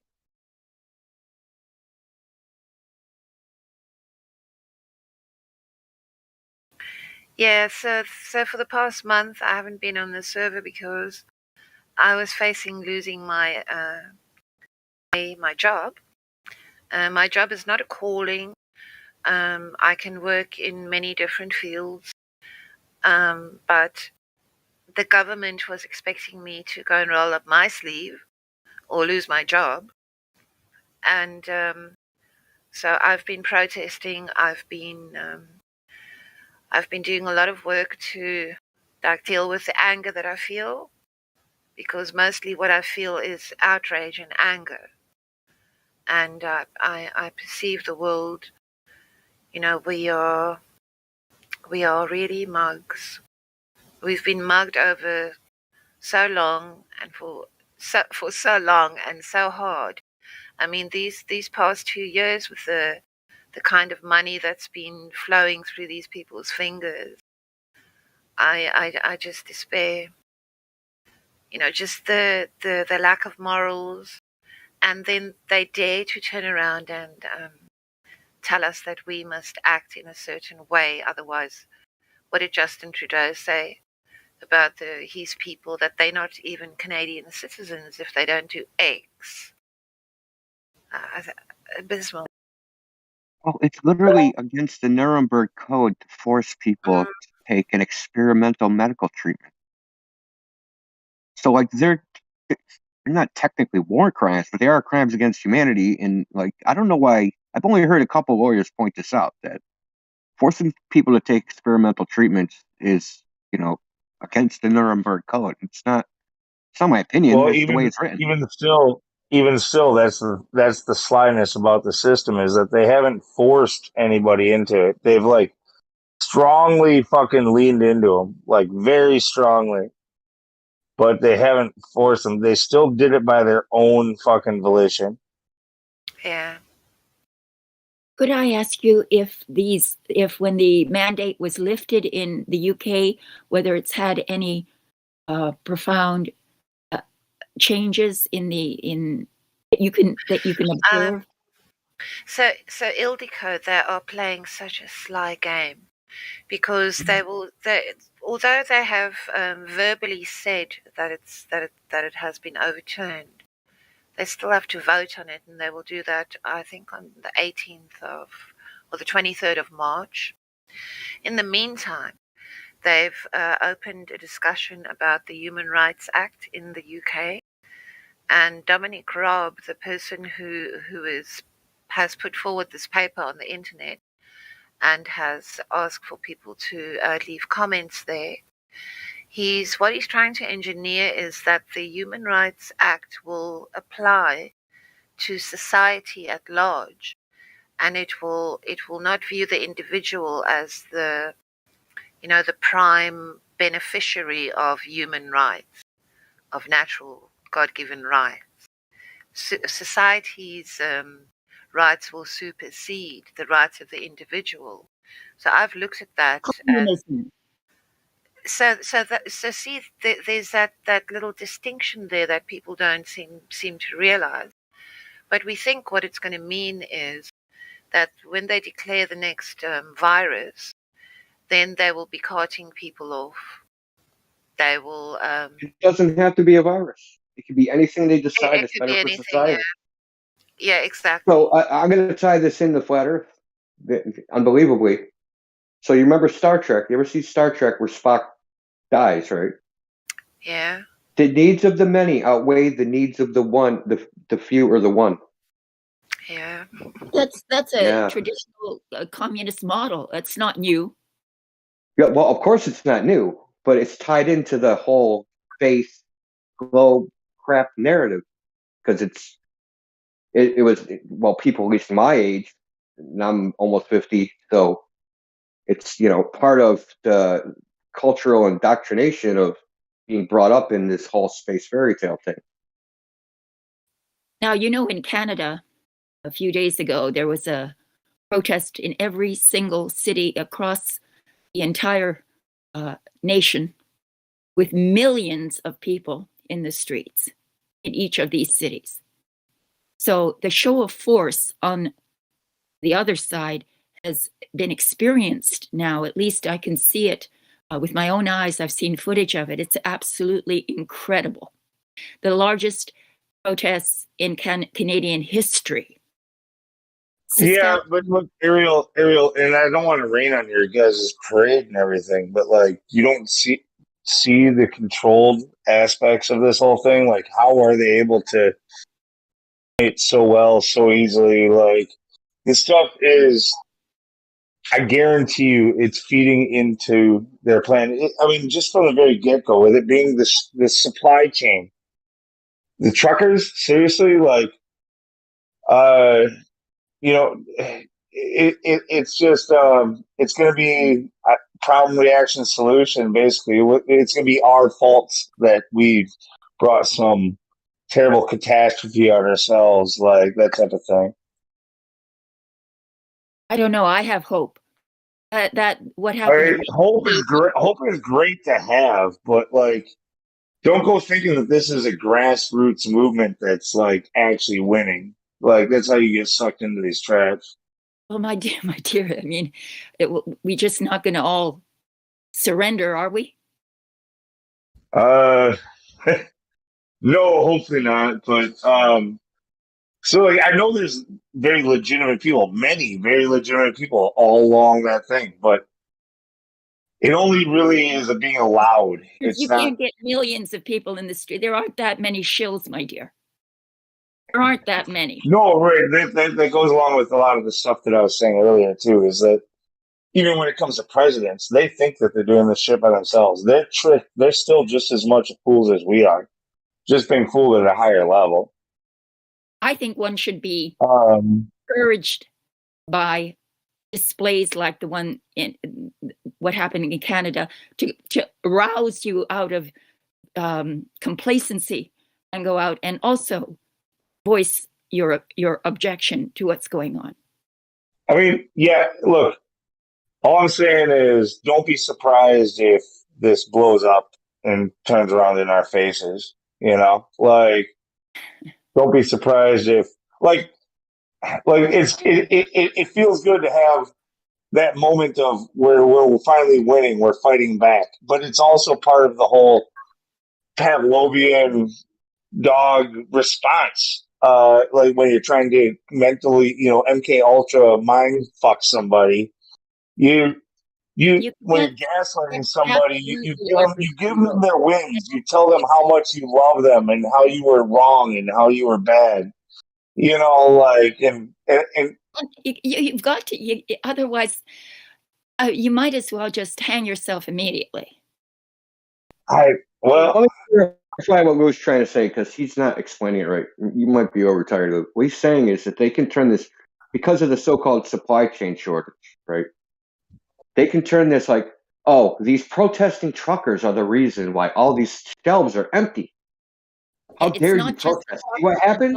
I'm just saying is that because they have the power of the media, that they can spin even legitimate lawful protests into some nefarious fucking plot to deprive us of our luxury.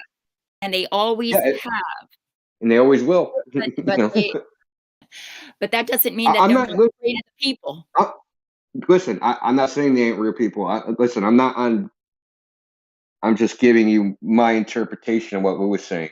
Is that I just disagree. We got to be careful of psychological. The psyop, the psychological aspect of stuff. It's true. I mean, they have all the tricks up their sleeve, and they always have.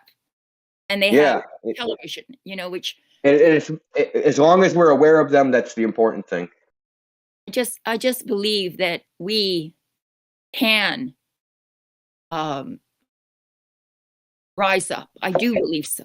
Okay, but what I'm saying is, if you think that this trucker thing is going to change the world, or the direction it's headed, millions of people in the street. If you'd seen the protest, I understand. I'm sure it's very impressive. Like I said, a part of me is very proud for them. Like it's like good, people are standing up. Like but I know that the game that they're playing is another step ahead of that. Okay, so they're being used as a tool to achieve some ends, and it just fits in too well with their idea of wanting to automate trucking and all this other stuff. And look at Elon Musk, he's years ago had huge mainstream videos about automating trucking. And he's on Twitter, rooting these guys on, making sure that people freaking get on board. All the Elon Musk fans, make sure that you're with them. All right. Well, we'll just agree to disagree. It's. I wish it was real. We're talking about the long game. The long game. So they test drove the first fully automated truck on a highway 2 weeks ago. So there's no driver, there's no cab, there's nothing. It's a complete robot. So they could use this, right? Say when they go in legislation 2 or 3 years from now, when they're trying to legislate it and make it legal for automated trucks to be on the highways, it's hundreds of thousands, if not millions of workers. They could use this as a justification for that. I'm not saying they shouldn't be doing it. They should be doing it, no doubt about it, and people should be protesting. I think more effective than protesting, people should just be like, I just refuse to comply. I mean, that's really... Yeah. That's really No, the solution. they're playing on the natural instincts of these people. The trucker industry, they're about as blue collar as you can get. Like if they're gonna stand up for what they believe in, and they're not gonna put up with no bullshit. Oh yeah, the man wants to stick it to me, I'm gonna stick it to them. Like that kind of attitude. Like, well, so they're the perfect prey for this shit. Like, they were already trying. The automation is a huge thing. They're trying to replace all kinds of jobs. Self-driven cars and shit like that. Like, if you knew how much money goes into the shipping industry, like if they could freaking cut out like real life people and fucking make this automated, or even if they made it partially automated, but were able to hire um, unqualified workers, just somebody there to make sure, just to be an operator, just to make sure that the machine is doing its thing properly. Hit the brake. Who's gonna Like, maintain the machine? yeah. They're not going to be really driving it. They're just going to maintain it for a little interim at first. I mean, a truck is a truck. Is the engine not going to need maintenance? Is the road not going to need The maintenance? truckers don't really do the maintenance themselves. Like they take it into shops as it needs it along the road. Like they drop So into truck stops and what the truck is fighting? The police? The police are in the same boat. They just don't know it. Yeah. So let me give you a real world example of automation. So in the industry that I worked in, about 6 years ago, it shifted from my job being solely doing like a normal job to shifting to helping to build automations and AI and artificial intelligence, computer robotics to do the less efficient parts of our job. We went from hiring about 25 people in my department every quarter to we have hired one person in the past year. Real world example. I totally agree that automation, it can take the burden off of mankind. But these people who are forging these plans, it's just too perfect. They don't have the well-being of the human family. That's not at the forefront. No. They don't care about how each individual family earns its living. They don't give a fuck about that. It's about how they can do this. The way I see it is they want to. They are re-landscaping. They want to go to a beach, a pristine beach, and they want to be like a select few that have the pass to go to that beach. And when they get to that beach, they don't want to see any other people there. And the way they will go, they will travel there. They don't want to be in any traffic queues or self-driven like cars, No, that's the thing. The idea is the self-driven car is supposed to alleviate all that stuff. Actually, like it's supposed to make it so that you never get caught into a traffic jam ever again. And I think that actually, amazingly, like that tech with the cars and stuff and trucks, it's probably the way to go. Unfortunately, like it just makes too much sense. Unfortunately. But then also they are going to have to corral everyone into the city. They can't have independent people operating in little towns and hamlets and villages. No, well, there will be a transitional period, right? So, people who live in the outskirts, they'll still have still be some small businesses out there that their job, they specialize in these like localized transports and stuff like that. Like, but for the most part, everything that they can automate, they will. So let me interject here with the question on that time out in the outskirts. We were visiting the Midwest last month, and one of the things I noticed was all these little towns, used to have little restaurants and stores and things like this. And I'm watching more and more developments go into these little bitty hamlets and burgs. But the stores and the restaurants have all closed down. But yet more people are moving in there. It makes no sense. Yeah, well, if you want to know where we're headed, you can just read 4 books and piece together the puzzle. You can read 1984, you can read Animal Farm, you can read Brave New World, and you can read Fahrenheit 451. Where we're headed is an amalgamation of those. And do you really think? I mean, you know, I grew up in a religious household, and what does the Bible say? It doesn't belong to man to direct his step. And here you have these psychotic plans. They look psychotic to me, anyway. You know, to have someone project manage all of this. You know, how is it going to pan out? If they do use the army to start delivering food, There's no person. That's the whole thing. That's how we got into this whole conversation before you got here, Ariel. Is like we're no longer going to be doing this as man or woman. Okay, it's going to be. We're handing over the keys. Like we're going to give the decision making over to AI, and our leaders are going to make decisions if they haven't already. I think they already have. Given it to AI and said, here's what you need to do. They have a general goal that they plugged in, and they have an output that they're looking to get out.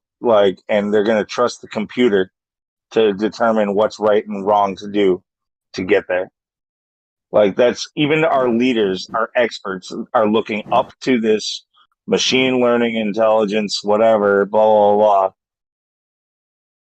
blah. Not because it knows better than them, but because it can better calculate how to get what they want. It's a good calculator. It's a really good calculator. Okay. Can I just say something? And this I think India hinted at this earlier. You know, when you develop a piece of software and its application is going to be, let's say, in the medical services. Now you're going to pitch your software to like some guy who's got like hold of the IT budget for this hospital. And so you turn up for your meeting. And you're going to completely oversell the usefulness of your software because you've got like X amount of money like that you're hoping to get out of the deal. So you're always going to oversell that idea. You're going to hype it up. You're going to get as much money. And the same works in opposite too. Yeah. And then the guy who makes the final decision, he's not really tech minded. You know, he's just blinded by all this jargon and, you know, this fast talking salesman basically who came and said, well, we've developed this app and, you know, if you do this, then, you know, you'll save time and it will be great. Don't you think that with all this this hype of the possibilities when it comes to technology and when it comes to robotics, don't you think they've like totally oversold it? And the people at the top who have got the money to say, yeah, let's run with that idea. No, here's what I think is going on. I think to a certain extent, yeah, like that's kind of their game that they played for decades with a lot of technology is they overhype the shit out of it early to get investors and stuff. And they sell an inferior product to the early buyers that pay an extraordinary price.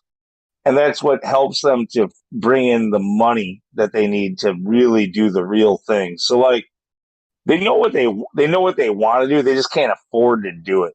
So they need to get the money from the old tech, the old bullshit, right? And so they add in these extra like layers. Like we're gonna have to give them some bullshit for a couple generations to pay for this next generation of shit. But no, when it comes to this, like I would love to say that they're bluffing, that they can't do this, but I've seen too much weird shit just in what we would call reality that they're able to do too good of a job of manipulating people and so on and so forth. For their, it can't be human. All I know is either they're taking it straight from God, or they're taking it straight from Satan, or they're taking it, or it's something else that we don't understand. Like, and I don't really think it's God or Satan they're talking to. Like, I don't think that's it. So, well, I want to say something about automated cars. The reason you always have competing interests. Someone wants to get rich off of AI and automated cars, but there's other people that don't want to not get rich. So the problem with automated cars is there's an entire infrastructure dedicated to the current model, right? The licensing scheme, the registration scheme, the insurance scheme. So if you're not driving the car, why do you need a license? Why do you need to register your car? Why does the registry of motor vehicles need to exist? Why am I paying the insurance? Why do I have to pay for the accident if I'm not the one who caused it, right? So this is really the hang up. The hang up is the liability of the dangers of driving, right? And that whole scheme. So you're talking the ticketing scheme. You're talking. Think about just the automobile, the entire the octopus tentacles, everything that into. You got to think the entire drug war. How much of the drug war was predicated on searching a car because someone was going too fast, and now they find drugs on them, and now they're in prison. So now we got all these extra lawyers, and we got these extra prisons, and like there's an entire gigantic, enormous infrastructure based upon the automobile. At least in America. I don't know about other countries, but in America, there's an entire if not trillion-dollar infrastructure based upon the current model of the automobile. It's probably one of the biggest out there, honestly. Like, and it reaches its tentacles into so many parts of society, right? And plus, the other part of that self-driving cars is still driving at a speed that uses gas more efficiently. So, like, the ramifications are huge. The thing is, who's going to pay for it?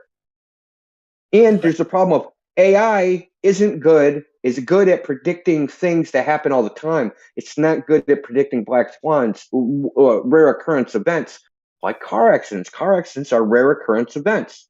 So you have to drive a million miles to get one piece of data of an accident. Well, that's why they've been doing this for over a decade already, like where they've been testing these things on the real world. I know, and they still have problems. If you look at listen, I actually follow this a little bit, Lou.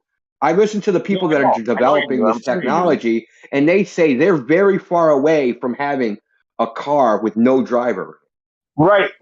No, for like, all right. So I'm a little bit in a bit of a toss up, like whether or not like it would be good right now see, this is where I think it's going to go. They're gonna make sure that it's going to take longer than what they promised, as usual. And you're not ever going to own one of these things. Okay. It's going to be all owned by like Google, by Lyft, by fucking, by Uber. Like all these technocrats will have their big ass companies, where everybody, whenever you need it, you're just going to press a button on your phone and it'll take you there. And it might not be perfect, but you know what? We're going to be more willing to accept it because it's not a human who's at fault. We're going to go, oh, I had an error on my Uber today. That's right, Lou. And you guys are forgetting one thing. They're trying to get us this universal income, right? So they can control you. So they give you a chip, get the income. You don't do what they say, they turn your chip off. So when they're shutting down your jobs and shutting down all your businesses, it's all a master plan. Who pays for the accident? That's all I want to know. And that's all anybody wants to know. Yeah, no. They don't give a shit about human lives. Like, there might be lives lost. No, but listen, you can still, there's an accident, someone's getting sued, someone has to pay for damage. Who pays for the accident if it's an automated car? The person in the car that's not driving? The owner of the car that has no control over the software's black box and they can't even audit the software? I guarantee you it's on there. They are thinking about it, and that's what's holding it up. Like I followed like the legislation in Arizona that's been passed. Arizona's on the cutting edge of this. They have a lot of straightaways, so they should be. You know what I mean? It's Arizona. Like they have like, if you're going to have cars that drive themselves, why not have lots of straightaways in good weather? I mean, that's the place you're going to test it, right? California is also at the they're, I would say, second place in developing this in the legal system sense, right? So they're Well, I think the open highway is easy for them to do. It's the once they get into urban environments or into construction zones or into, like that's where all of a sudden they're like, oh, this is what we need to train our AI on. Like, so it's about reliability, more data. I think what they end up settling on is to having individual lanes for automated cars, and everybody else we have to fight in our other lanes. Well, keep in mind 5G. Keep in mind 5G and 6G. Like this is part of like this our future here. They're installing all this stuff. So they're gonna have cameras every 2 light poles or something, or every light pole. Every light pole is gonna be another fucking camera. No, you're wrong, guys. The Georgia Guidestones clearly tells us that the 500 million select people. I mean, the Georgia Guidestones doesn't tell us this, but they're probably going to only let people like under 45. I don't worship the Guidestones. And you're not going to travel anywhere. You're just going to be locked down to like X number of square kilometers. And when you want to travel in that area, you'll go in an electric vehicle. I think electric really doesn't matter. It's just more about them being able to control it. It's about the control always. With electric, the thing is, they need a cosh at the moment. I mean, a third of the people in the world, maybe 50% at the moment are in a state of, they're in that mass psychosis state. They're pretty much so brainwashed, and they are useless eaters. They have no independent thought. So the rest of us, what are they going to do with us? How are they going to get to us so that we become subdued like the other ones? They won't. That's why they have to reduce. The ones who aren't playing ball are going to be the ones who are gone. And the ones that they absolutely need to continue the system and to restart everything to fall in line with their new program, those are going to be the ones still here. Right. I would suggest, this might go into an area that we shouldn't talk about, so I'll use code where needed. But I suggest that what's going on is, again, about not really genocide or anything like that, but fertility, where they get to choose which genes move on and don't. Yeah.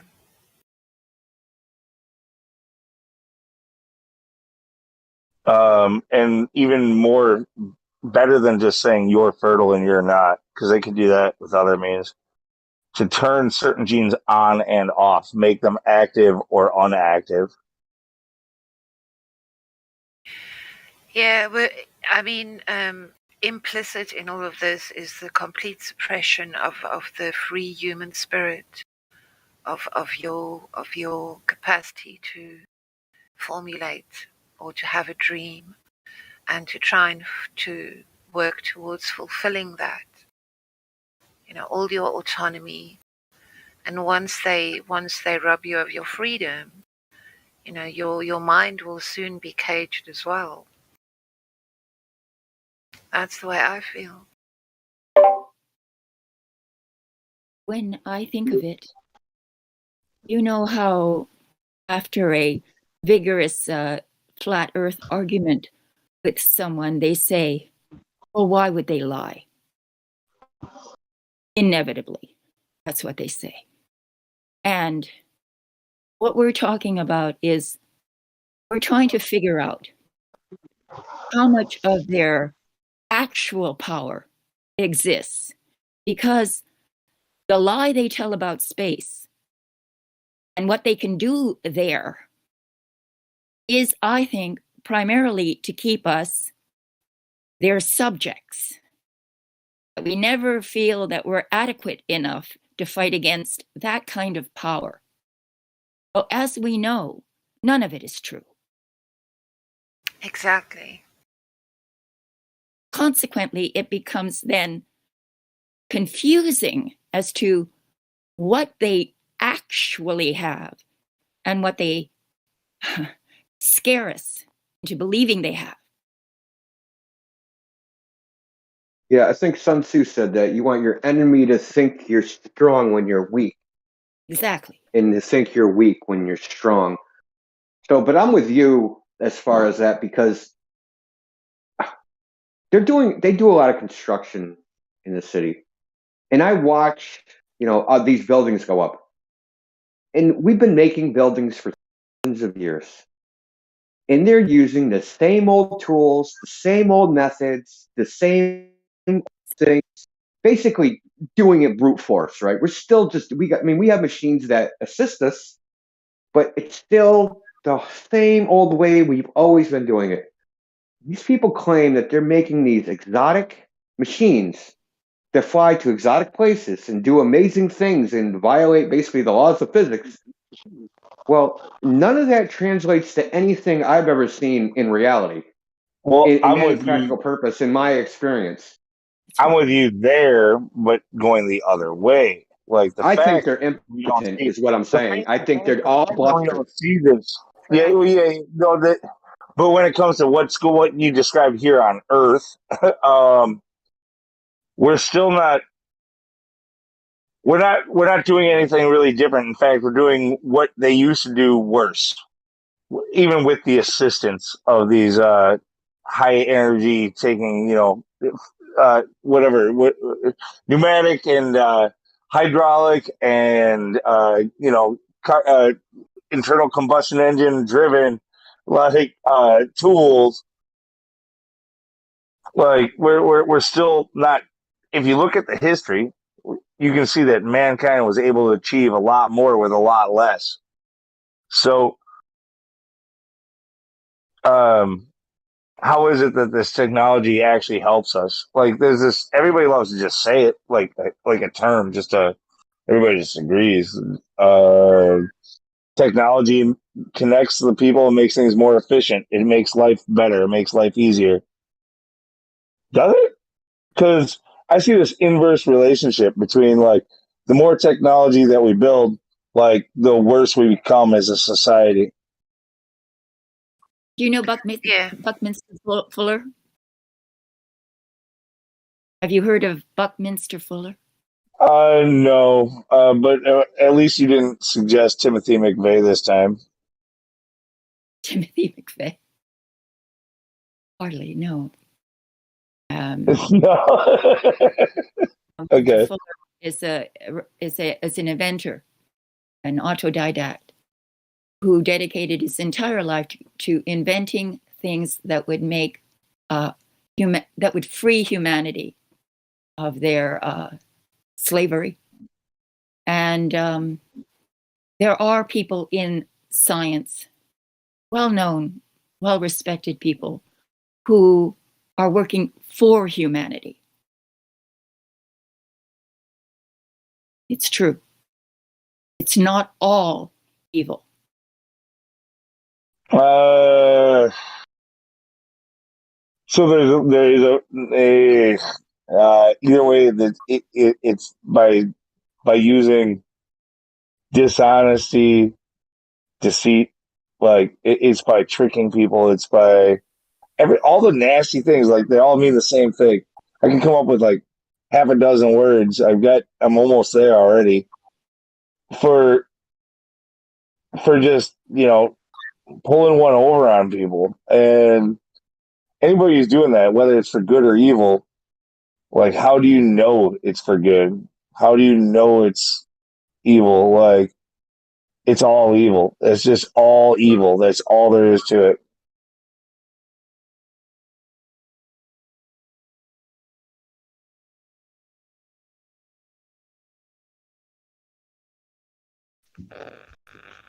You're awful negative, Lou, man. You've been taking too many black pills, Lou. I'm a doomer. I'll admit it. I'm a doomer. I'm the guy who's like, yeah, we're all fucked. You black pilled. You black pilled. Yeah, I am. Dude, I'm not trying to give you a new false sense of hope around here, okay? Like, you need to see the world for what it is. If you have any chance of actually beating it. So, first, it's going to take acceptance. You have to see it first, and then you have to accept it. That's the second thing. Okay, like, dude, people, even on this side of the camp, haven't seen it. They're telling themselves another story.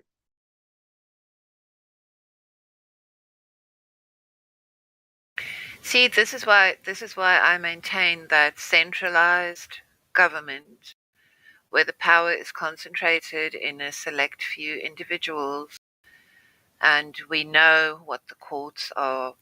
We know that we can live lives of abundance. I mean, nature is such a wonderful example of this. I bought 6 seeds last year of a vegetable that I couldn't find here. Nobody grows it. It's not commercially sold. And after one harvest, I saved 150 seeds. And we should be living in a world that is just filled with abundance. You know, where subsistence or your general needs are all catered for with, very little thought even goes into that. That is the society that we should have at this point, with the technology that is at our fingertips. Everywhere should be thriving, everywhere should be peaceful. And now we look at the future, and the overwhelming idea that I get is that, it's not going to be good for us, the living biological man and woman, and our offspring. For a select few, but for the masses, for the man in the street. Why must it be this way? You see, I'll tell you because I can tell you why. Because we've created a system, right? So humanity has grown up through scarcity, and we've created a system to incentivize minimizing that scarcity, right? So things that are scarce, we pay the highest price for. But unfortunately, because of greed and avarice, now people will try and create artificial scarcities to maximize their personal wealth. We need to somehow reverse that thing because we're not under that pressure anymore. There's very few people starving to death nowadays. Like, scarcities now are just artificially created. There's nothing that should be scarce, period. So, but we have to change the incentive. We have to change. We need to somehow incentivize abundance as opposed to scarcity. That's how you do that. I don't know. I don't have the answer to that.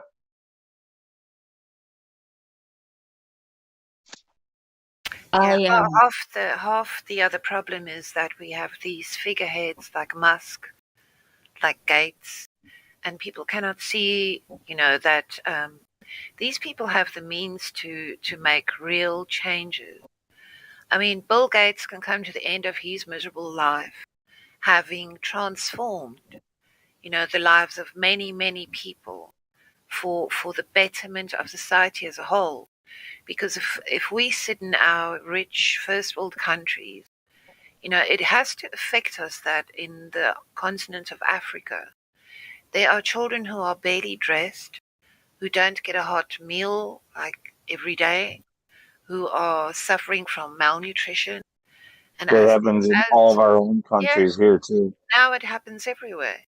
And as the human family, we can't just turn a blind eye to these things. And now you have these very powerful figures.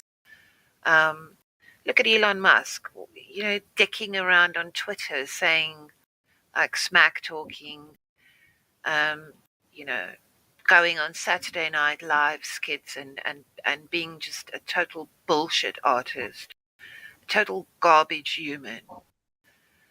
It's just, I don't know how I'm going to make it through this, guys. It's so black-pilled. Anything I hear nowadays, I'm just like, yeah. Well, no, that's the thing is that I find also, like, I'm like the black pill expert. Ask Napalm. Like, dude, we're doing better than other folks at seeing through their bullshit. The like first layer of bullshit, but after that, we're still just all we've done is sifted through, and we're at another level of like higher control, higher surveillance, higher manipulation. Like, it's kind of Well, like this is why what I we have. gotta say to you, black pillars. Don't become a self-fulfilling prophecy. It's serious. It's why we That's have a serious. Don't become a lobby self, here. because we often see what we focus on. Exactly. So maybe we should focus on, if you think the world's falling apart, man, put it together. Take responsibility for it and put it together. That's all I can say. The only solution, sitting back and watching it burn, like, who knows what tune. Anyway, who put a thumb to. So let's not do that. Let's do something else. But haven't the centralized governments of the world doing nothing. throughout I history? mean, my whole point was actually going to be though that I want to hear what she has to say. She's been trying to talk Let Ildiko talk. Y'all rumpusing Ildiko. Go, Ildiko. I not just really. They rumpused me, but whatever. I'll let it go. I think there's an important point to understand that this is historically what has always happened from centralized governments who are desperate to maintain their power. They either have to kill you or enslave you. And the reason for that is because no matter what kind of talk there is about robotics, about computers, there's absolutely nothing to match the range of abilities that the human being has. We are an incredible being, and we are necessary to them and to ourselves, of course. So they are in a dilemma, because they need us. Without us, there is no invention. No matter how many robots you create, they can't invent anything. That's well said, Ildiko. I stand up for humanity. I'm backing you up. We can't lose our humanity no matter what all this. Or our self-respect. Well, they don't need all of us. Yeah, well, I just hope at the end of the day they end up sitting on their piles of gold, and there's nobody to like stand up and like give them an ovation and say, "Well done, you succeeded." They're just humans, my friend. Just humans underneath all that gold. Yeah, I just ask myself, if these people have had the opportunity to, steal and plunder and hide away into the Vatican or wherever they've got it stashed, the secret of mankind's origins and many secrets besides. Even then, whatever they've got, it originates with man here. Exactly. We created everything. Everything they covet. So what? Look, and we're also the ones that decide these people are wealthy. That's right. We're the ones that decide that they have things, right? And we all collectively decide the things that they have are worth value. They're worth my labor. They're worth me striving for as well. And they distribute and they employ us and they make us jump through hoops. If we don't value the things that they have, their things are worthless. That's right. we need to. We're enabling. It's almost like enabling a addict or an alcoholic. We're enabling that behavior. You know, there are things that are far more valuable in life They sell us than junk GDP. in their giant warehouses, and then they blame us for polluting the earth. Yes, the kings. Yeah, and the irony of that, right? Yes. What did that teenager do? He mapped all of Elon Musk's jet, all the flights that he took, and then he put it on Twitter. You know, and said, "Doug, here's your carbon footprint. You know, don't you care about the environment? Your whole shtick is about, you know, electric cars." And then Elon Musk said to him, "I'll give you, what did he say, $500 or $5,000 Oh, to yes, I take it remember. off?" And then the kid said, 50,000. We can start from there. He's quite the actor for the regime. It's Oh, he is quite the actor. to me, it's so sad. I was talking to one of my nephews, who's a guy in his late 20s, and he's all about the Elon Musk. And I Funny and people I, do this to him. and I, Even those people who are seeking the good of humanity see him as a role model. yeah, Honestly, it's sad. yes.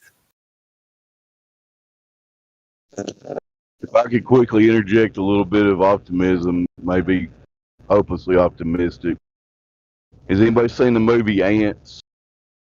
You remember what happened when the ants realized there's a lot more of them than there is grasshoppers? Oh, that's So I like to think that there's enough people out there that are going to get back in touch with their humanity somehow, and they're I going to thought you fight were going back to say against this. that I never saw it, but I thought you were going to say that the locust came in and ate everything. No. And everybody was fucked. There's a lot more of us than there is of these they that we keep talking about. And they know that too. I'll shut up now. Well, this past month, I've been part of the 100K plus NHS campaign, and I've been very busy on Telegram and just in general doing admin and supporting people and providing information. And I have to say, for the first time in very long, I actually felt like here is a group of people that are connecting. They have found common ground, and they are being much more open, talking, exchanging ideas, trying to uplift each other, trying to be supportive when we're all like feeling so stressed.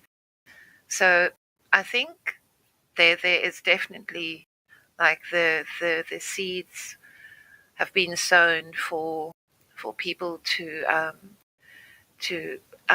consider, you know, what kind of a world do we find ourselves in, and is this where we want to go with it?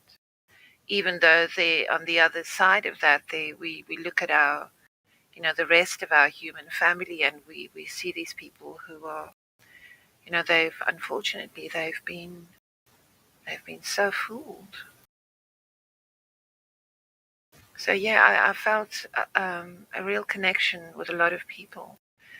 Not the connection that we feel here, because we see so very clearly. But yeah, people who had no connection, who had no common thing, they were all being really supportive of each other.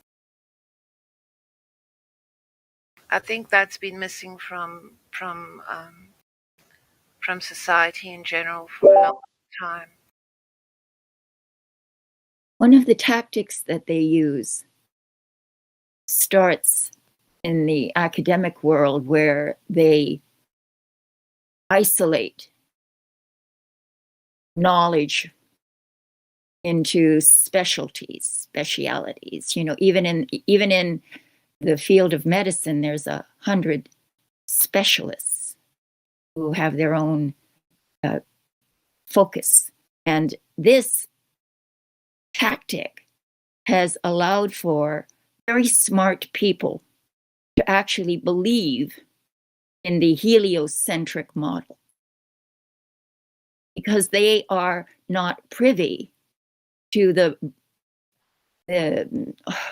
overarching knowledge that used to be taught, so that a person could have his reason and his judgment intact when he observes the world. That's why we have problems talking, getting along, understanding each other.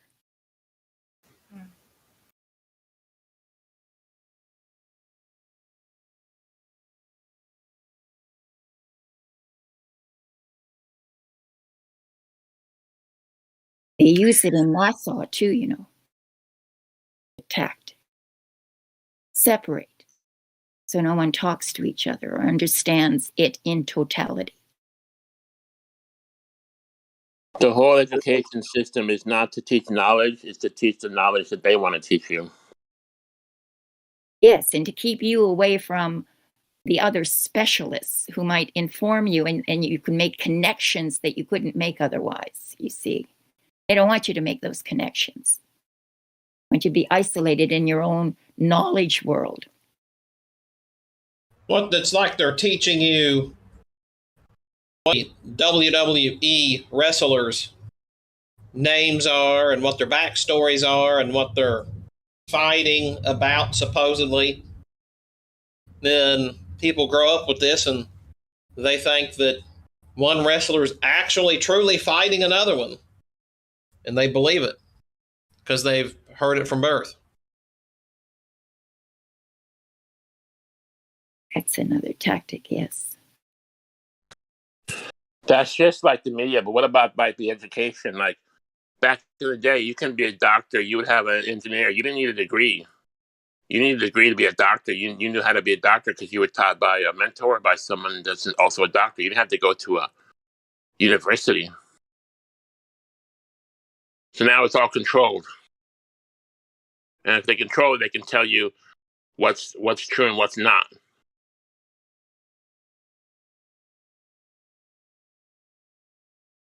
Ignore your own common sense, ignore your own experiments. Consensus. Yeah, it's like that guy earlier was saying that this morning. There was a guy on here saying that the first person who observes things is usually the most wrong and that you can't trust your own senses. And I'm going like, what? Really? Seriously?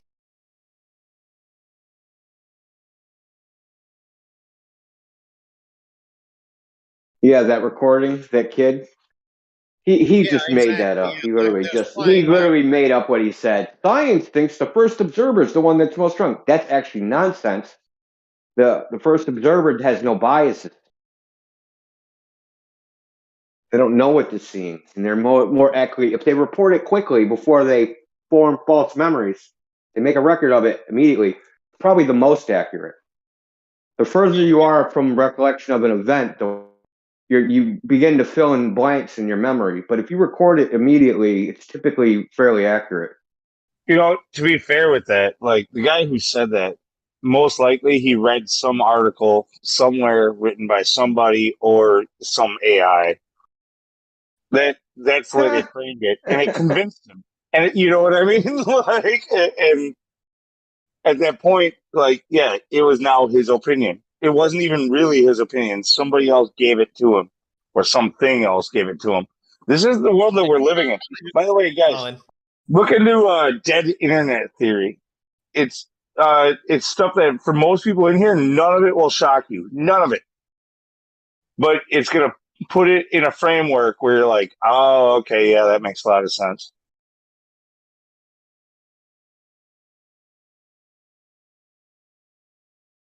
What did you call it? The what internet theory? Dead internet theory.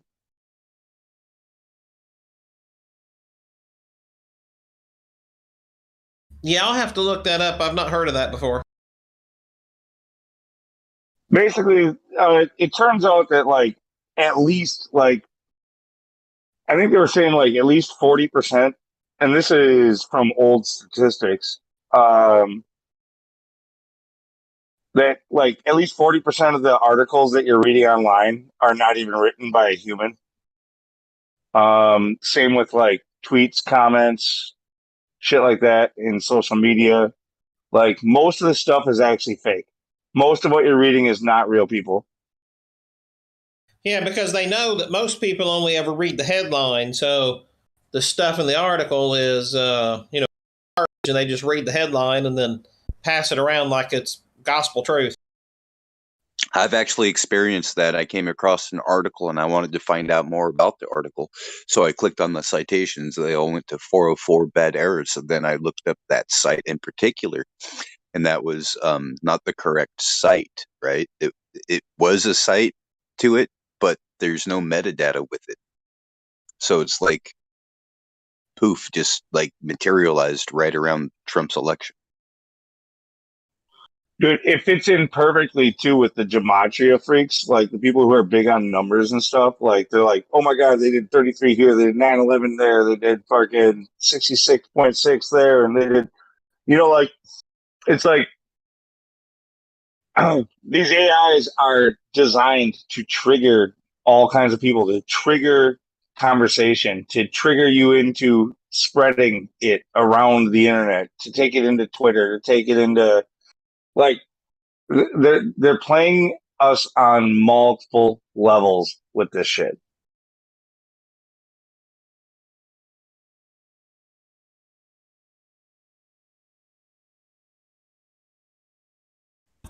Have you seen the movie Fake Famous? No.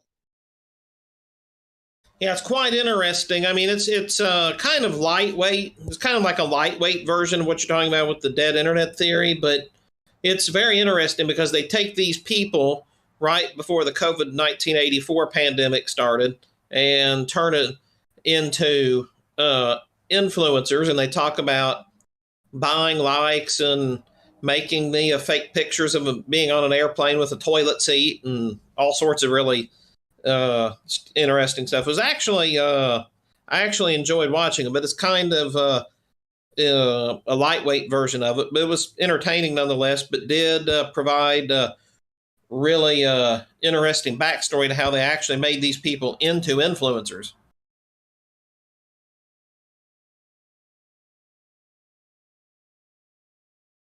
And they start off by buying likes and buying comments and stuff like this, and then eventually companies started giving them merchandise to review.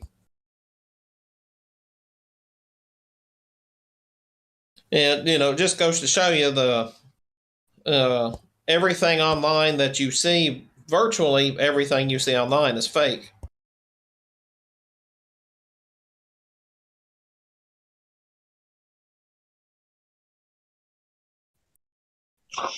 Yeah, just because you saw a picture on Amazon doesn't mean that's what's going to show up at your door. Most of the time, it will be, but sometimes it's fucked up. You know, you got to do your research and know what you're ordering and everything else. But like, yeah, false advertising. What they're showing you online isn't reality.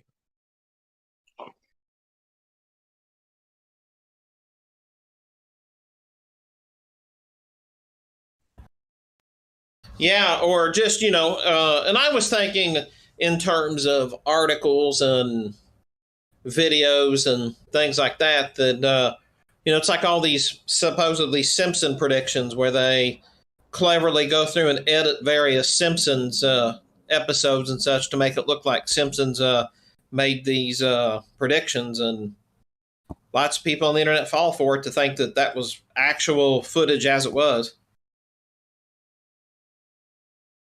You're talking about the recent one with Trudeau? Oh, there's been a bunch of them. There's been a bunch of them. Yeah, there has been a bunch of them, but like it comes up again right now, right? Like so. Yeah, the trucker convoy, and then they take a different episode and splice in some guy who looks like Trudeau, like jumping out a window. Yeah, and I had seen the one, and the actual episode that they took the truck scenes from was where Homer Simpson was going to a restaurant and a barbecue restaurant, and then a truck driver died of a heart attack, and so he took to deliver the load, and so it had nothing to do with the convoy. Yeah, I've seen the trucker one before. That's an old school episode. I don't know where the guy jumping out of the building came from, though.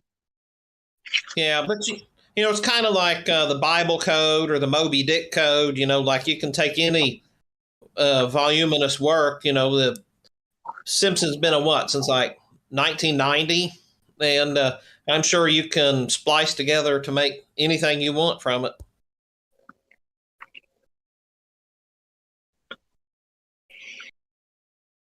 Either way, it's funny. Whoever made that shit, they nailed it. People actually, but the sad thing is people on Fascist Book actually believe that it's real.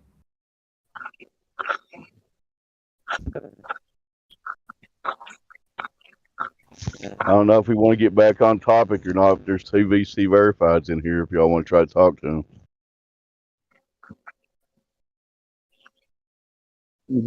Why don't we just call them fucking trolls and ban them with it, like, and move on? We got Professor Proton and Vardooch. If anyone say hi or whatever. Tell us why you think you live on a ball, whatever. Professor Proton sounds like a Glober. Well, welcome, guys. Vardoosh was in Cogdis earlier. Yes, and I'm still just listening. And a bit sick. Hope you get feeling better. Thanks. Appreciate it. Appreciate it. Thanks for speaking up. We You won't need make to you eat. You need to eat raw garlic, man, and water. If you've lost your sense of taste and smell, just get some zinc in you. You'll be fine. I'm drinking Yeah, lots zinc of is tea. good.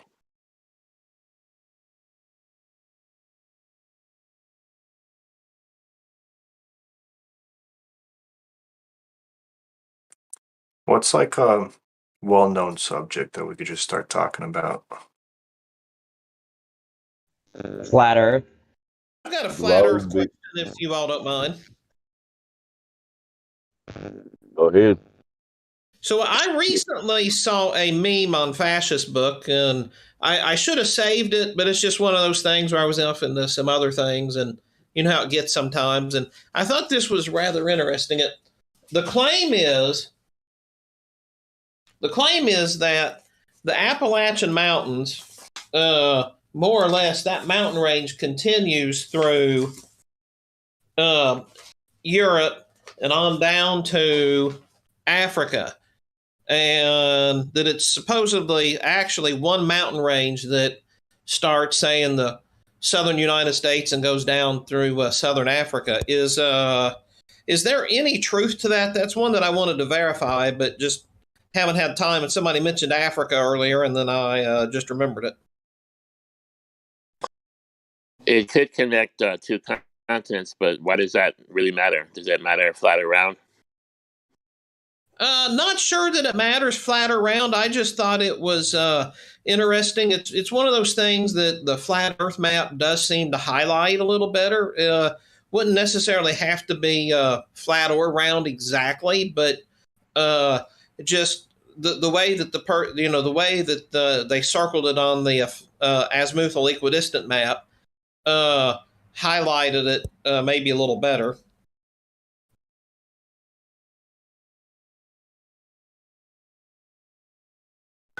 I don't know about that, but do you think continents can rise and fall on the world, under the water and above, up and down? Because that might be a thing. So you have a mountain range at one point, then underwater.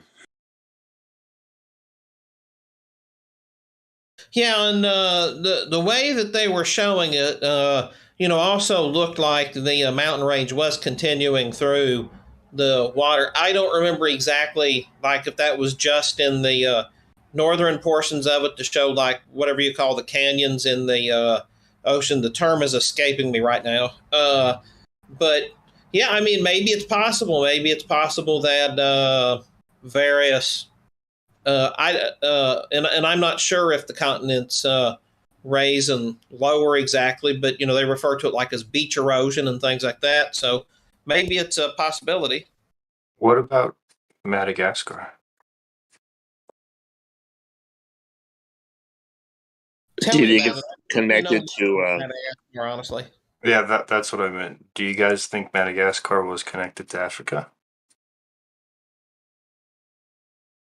It could be. I don't know. Because the lines and all that? I'm just asking you guys. Do you guys think so? You guys know more than me, clearly, so. I had to look it up here. I'm going to tell you that I don't know, but I want to say that I saw some documentary several years ago that was hypothesizing that as portion of it. I don't know if that was Hitler Channel So still a theory? or if it was just, or because that Mozambique channel, I'm looking in there, but there was some discussion of that, and I'm going to tell you the truth, I don't recall.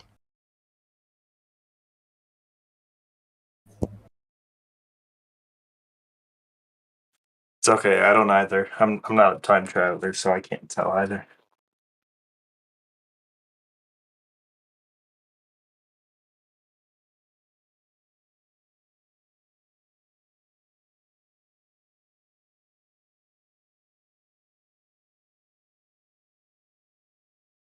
Hey, real quick, just for the Globers out there,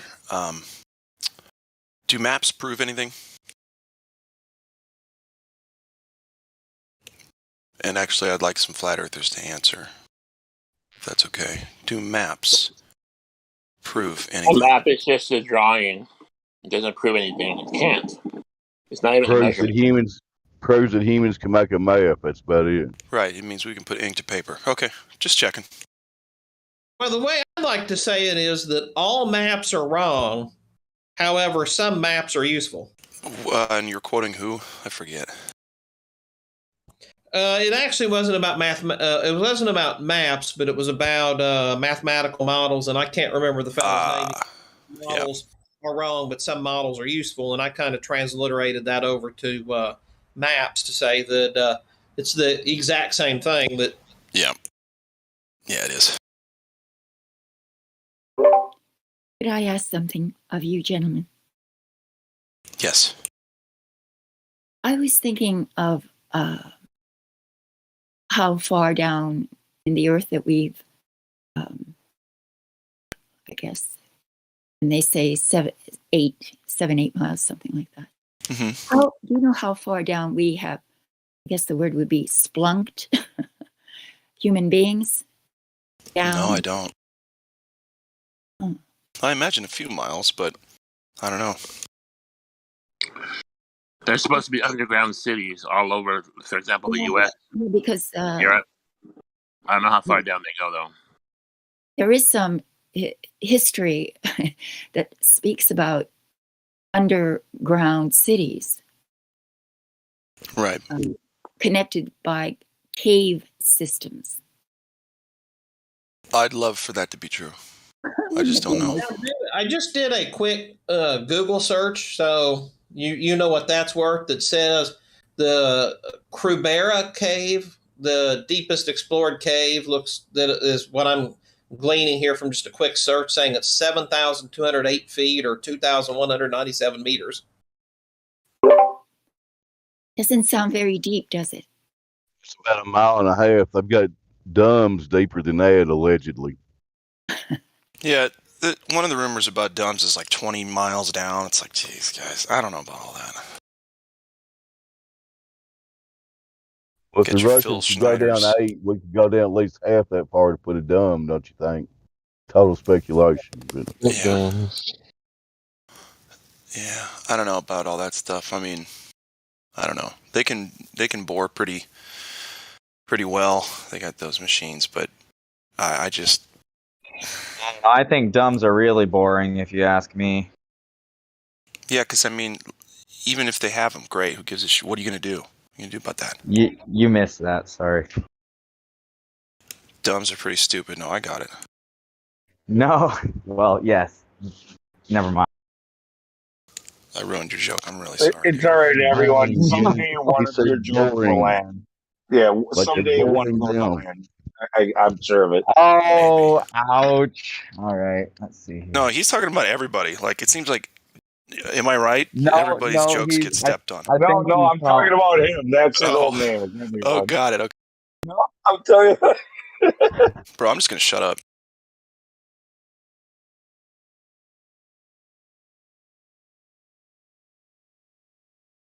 I got your joke, President Brandon. It's boring, like you're boring through the ground, right? Oh shit, I'm dead. dude. I just woke up from a nap. That's my excuse. Actually, I think you found either you're playing your shtick already or you're just discovering it. But maybe you are the butt of your own joke every time, and you just keep doing what you do. Ouch, Well, that's really rough. one thing is for sure. I definitely keep doing what I do. Don't ever stop.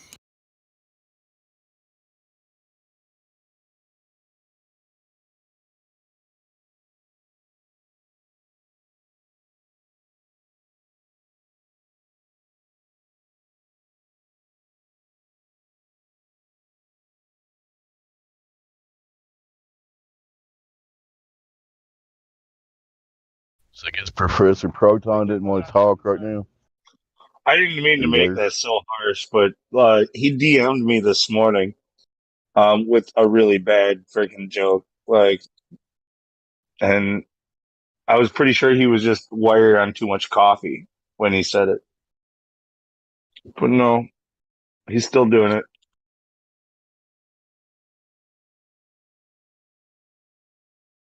Bad jokes are a nasty habit.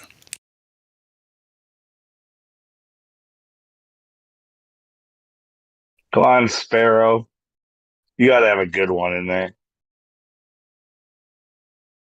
This is how you save yourself. Oh, I You come forgot back I with this told you. thing. I forgot I told you the giggles and shits joke. Oh man, that one. I love that Yeah, joke. I don't care if you like it or yeah. not. It wasn't, Sorry. dude. That was like the third time I've heard it from you.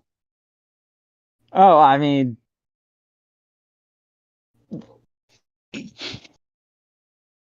Is it supposed to be funny 3 times? I don't know, bro. I didn't know either. I mean, I would have given you a ha ha, but it wasn't the first time. Well, my thing is it's actually kind of. I'm not really doing the balloons as much as I was, but when I was doing balloons, I tell jokes so often that, and 90% of the time, it's to different people, except for the waiters and waitresses. And so, like, there is an ongoing joke about the jokes in my line of work, at least. But I mean, hey, what you got to do? Because I don't want to be a dick. Do you literally do like fucking children's parties on a unicycle wearing a fucking clown nose and a fucking horn? No, no, I wear bright colors, and then I go and I make balloons. Like I sculpt Oh, you make the something balloon on stuff. That's complex. cool. I blow it up by mouth and I tie it off. I make swords, machine guns. Machine guns actually make a popping noise. I make a bow and arrow that actually shoots an arrow. I can make I actually, one guy asked for the two towers with the plane coming out of it. That was fun. I've made like Whoa. Mickey Mouse, and I've made a giant unicorn. Not giant. It was like half my size. Like it came up to my waist. I mean, I never really wanted to do the clown thing because clowns really, they have a really bad rep. But I mean, essentially, you're a clown just without dressing like one. Yeah, I suppose. I Lou, clown didn't you around. say you don't want to be a dick? Yeah, this is me being nice. We love Yeah, I Lou. used to do magic. True. It's true. around some clowns. Definitely very clownish people. When he first said doing balloons, I thought it was some kind of weird drug reference. I'm sorry. Oh yeah, man, I really blow things out of proportion. Don't worry, it's a Oh, stretch. boy. I was popular. What can I say? Wow. Those are very humorous. Are they though? They really make most people's heads explode. It's painful. I got a little sick to my stomach. I'm not gonna lie. You don't like clowns either? No. See, It's not that I'm scared of them. I just think they're ridiculous and you don't like. You know, I Funny still don't story. understand why that creepy clown getup is supposed to be funny. Stephen King ruined clowns for me and a lot of other people, I'm sure. See, now I just Oh, made I him. never Now I saw just that made, movie. Hey, now I what's just made it interesting? so he has to defend clowns for the rest of his life on this set. No. Oh, not really. I don't really care if you guys like clowns or not. It's whatever. But an interesting thing about the I mean, he's circus got a song. clown as an avatar. Hold on. The interesting thing about the circus song is it's actually called "The Walk of the Gladiators." It's from Russia. And then the clown paint, camouflage means clown paint in I think French. So fun facts about clowns and shit because they came from the arena. Like the clowns used to be the gladiators. That used to be the people who people made fun of and put in the ring to get eaten and destroy each other and all that crap. Rodeos and bullfights, right? That stuff, yeah. I mean, yeah. Jesters. It goes way back, man. They were always the ones that there was something off about them, but they were always able to say whatever they wanted to about the king to his face, and the king would get a laugh because everybody else would laugh. It was entertainment for the people. You know, the court jesters. Yeah, man. Yeah, class clown gets away with a lot.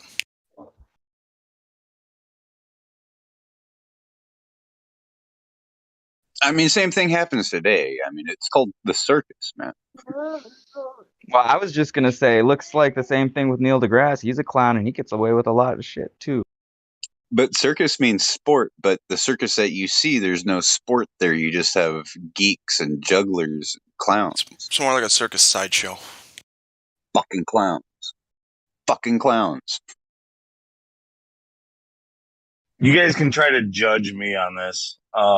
So I went to the circus 5 years ago. It first time since doing it other than as a kid, and I was disappointed because we didn't have they had this like the cage of death or something. Like there's like a ball, like a small orb where like these guys on friggin' motocross friggin' bikes friggin' just keep doing like cycles around each other inside of this tiny little ball. And apparently like in the last showing that happened like an hour or like or whatever, 2 hours, 2.5 hours before the one that I was at. One of the motocross guys, friggin', there was an accident. One of them died. And I was like, I couldn't determine whether or not I was upset that the guy died or that I missed the show and I could have been the one to see him die.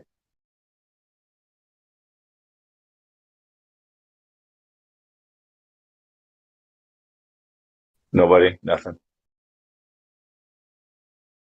I'm sorry, man. I'm ordering. Like that was too morbid to react to. I don't know what to tell you there, Luke. See it's psychiatrist, bro. Speechless. All right. That's what I thought. I knew it. I knew it.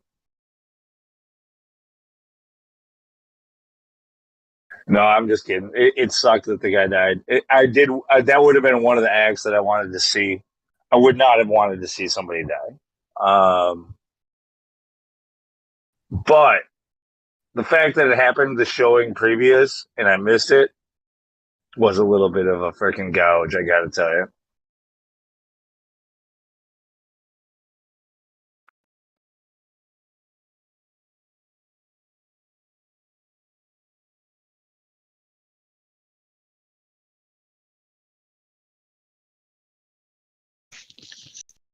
Clowns, is there any Globers on here? I'm just kidding.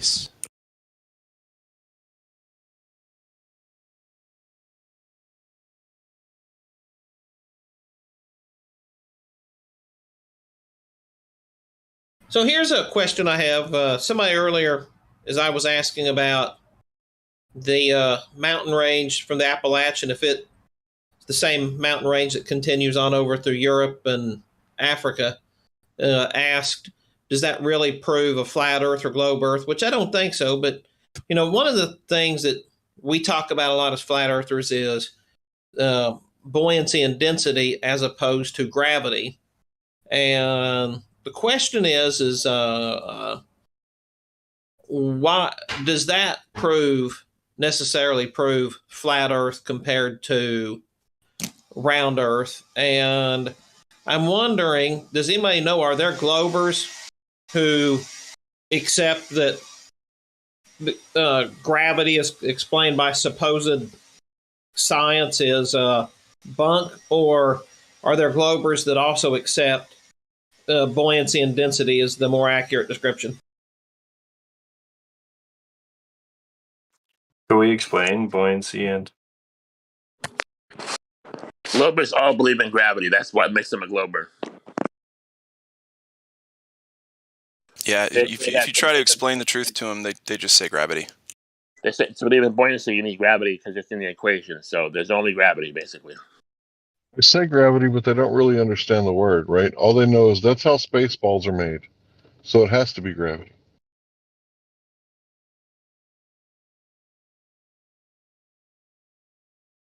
But if there's gravity, wouldn't the asteroid belt that we have out there, wouldn't it come back together into a planet form? Because that would be like the perfect Cavendish experiment, right? To come back together. No, you don't worry about gravity. You only think about it when it saves you in an argument. That's the only time. And you disregard everything else. You never think about it outside of the parameters of which the situation is that you're in. If you get out of jail free card. I was just hoping that gravity would start working and we would get our asteroid belt to come together. We have 9 planets again. So I'm waiting for.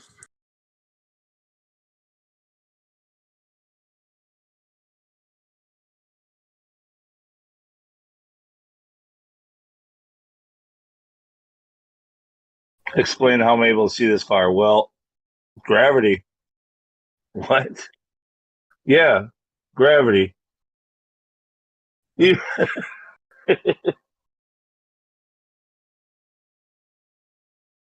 Gravity is bending the light, making it perfect. You know, it sounds like you're being funny in your straw man and Globers, but I've actually heard them make that argument that the gravity bends light. Many times. Many times.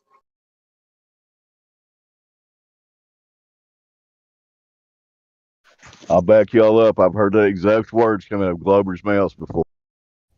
What Lou just said.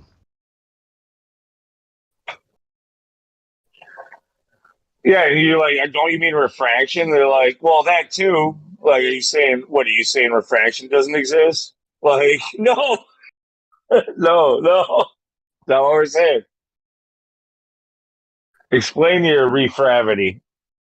Oh, that's a great word. I really like that word. I think we should use that more. Okay, now I'm making shit up. Yeah, and I love, and I got to find that video again because I've lost it, of that one professor where he's asked about gravity as a force, and he says, no, gravity's not a force, but you can think of it as a force. And because I got in some fascist book conversation with a couple Globers who were trying to tell me that gravity was a force, and they were trying to tell me that they know exactly what gravity is. So then I posted the video of Neil deGrasse Tyson saying that they don't know what gravity is. I said, well, gee, Neil deGrasse Tyson makes millions of dollars a year and you don't. And he doesn't know what gravity is and you do. So how come you're not making that many more millions than him? The one guy laughed at it and he continued on the conversation. Another guy just blocked, of course, their favorite tactic. But then, because I love posting those things to them and say, look, these people here make a whole lot more money than you do, and they don't know. So how do you know? That's a pretty good way of throwing it in their faces. Yeah, I like that. Yeah, because I love just using, because it's, it's from their own side. It's not from one of us saying it's one of them admitting that they don't know what gravity is, and one of their high priests telling them or telling everybody, we don't know what it Well, is. it's the same story when they try to. Often they come in and they start talking about the behind the curve, so-called, the mockumentary on Netflix, where they're pinning Bob for finding the rotation of the Earth and for Jaron for finding the curvature of the Earth. Like, okay, so you're telling me that these flat earthers, they found it. Nobody else did. These guys did. And they did it on a Netflix documentary. Where's the data? Where's the Nobel Prize? Where's the like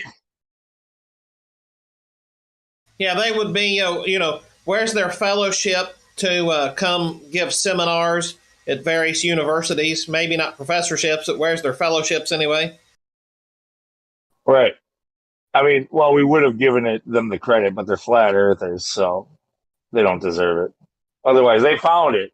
They found the rotation of the Earth and the curvature.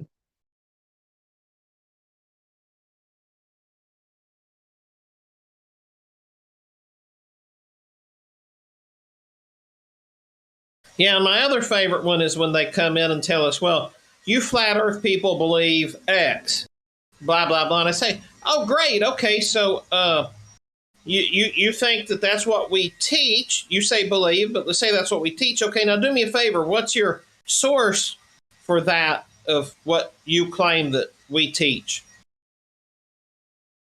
What and whatever it is, whether they think, whether they're saying that something like the sun is 3,000 miles over us, or something ludicrous like the pizza dish is rising at 9.8 meters per second squared. And I say, okay, just find me a source video or something that shows a flat Earth person or whatever, somebody actually saying this, and then let's discuss the actual point.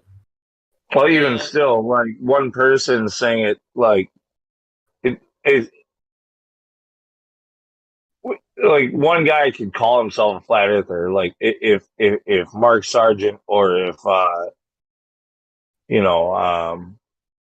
don't know, what's his name, fucking yoga dude, Dubay. Yeah, like if Dubay, like if Dubay went and friggin' debated somebody and blah blah blah, like even if he like doesn't matter what he says, like if he said something that goes against, like let's say that he was a controlled op or whatever, like or he said something that didn't match up with what we actually believe. Flat Earth is not. There's no leader, just because he was early, it doesn't mean shit. Like, if he said something that was totally wrong, we would all throw him under the bus. But they take these guys, there's certain people, they take them like they're the leader of the flat earth, and what they say is what goes. And, like, that's just not how it works. Yeah, that's one of the things that's what I like, say, okay, show me your source for this. And then, of course, they never ever does anybody ever come back with the source. And then I'm waiting to say, okay, well, what is it that authorizes this source to then actually represent the entirety of the flat Earth community? Look, dude, there's a lot of, just like in any community, there's a lot of people who are, well, they mean well, but they might not really get their shit, and they'll make stuff up. They'll do the same stuff we make fun of the globetards for, right? Oh, I've come across a bunch of them. Yeah. So if you're out there, you don't have to defend every flat earth or whoever spoke before you. It's not your job. Say, hey, who said that? Okay, well, I don't have to defend that. Like, I never said that. Now, if you want to discuss that, we can do that. But don't think that I think the same thing that guy thought. Well, what is with the Globers are is they make these broad sweeping claims of what we assert, and then I ask them, okay, just provide us a source for it or whatever, and they never ever can. They just, Professor Dave, fake Professor Dave said this, or somebody else said that. Like, they come up with these supposed, what they think we're teaching, whether we teach it or we don't. Yeah. Well, that's where you don't let them straw man you. You don't let them straw man you. As soon as they start with one, you say, "Hey, I gotta let you know. I already recognize this as a straw man. You are presuming this, and this is not what I think." Or you have to set them straight. You have to just let them know before they even. I mean, you can let them get their argument, but if they get their argument, then your first immediate response has to be, "Well, this is a straw man because." But try to stop them early. Let them know, hey, you're talking about somebody else right now, not me. Yeah, exactly. Yeah, but I just wonder, like, these anti-flat earthers, are they just mostly a creation? I mean, like, because these. I just wonder how many of these very strong trolls and very strong anti-flat earthers, how many of them would actually be doing this stuff in person? None of them. Oh, none. Yeah, there's like None a of them. couple of them I think that might get mad. Like if they saw you set up on a corner giving out flat Earth bumper stickers and shit, they'd get angry and like steal all of your bumper stickers and then throw them in the garbage in front of you and like walk away like strutting like a fag or something. They wouldn't get past step one of that with me. Yeah. Sorry, it's not how things roll around me. But it's gonna be it would be some bullshit where they're gonna be in and out, hit and run type thing. They would be digesting stickers for the next month. I have some stickers, by the way. KJ makes stickers and shirts and all kinds of stuff. She doesn't advertise, she should, but yeah, she's got some cool stickers and some cool shirts and posters. Yeah, who did you say does that? KJ. She's AFK right now, but I'm going to see if I can't get her to post something about it in the voice text. She's really shy, so. Well, I was going to ask She's you a got some link cool to share, wait till she gets the link then. Well, yeah, and I was going to say I'm not going to share it unless she wants to do that.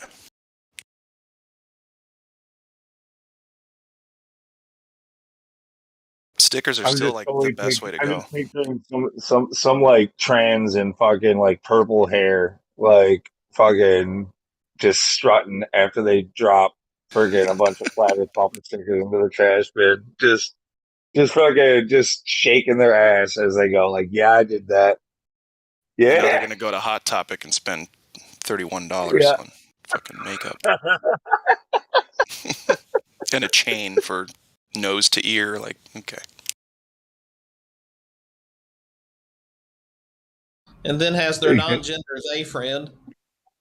Yeah. What are you going to do? Tie up a pony?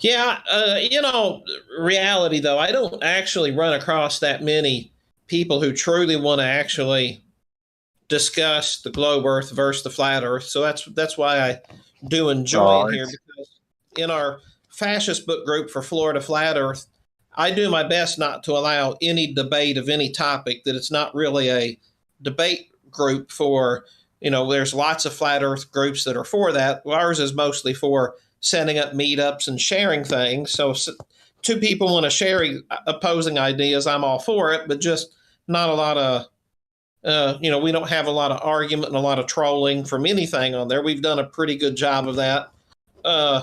Couple things some of the admins may have to start working on a little more, but then in some of the other groups that I'm in, every now and then I come across the people that are just trolls, and I do have a little fun with them here and there, but I just noticed that they join these groups and they have no desire to actually learn what we actually teach, even if they want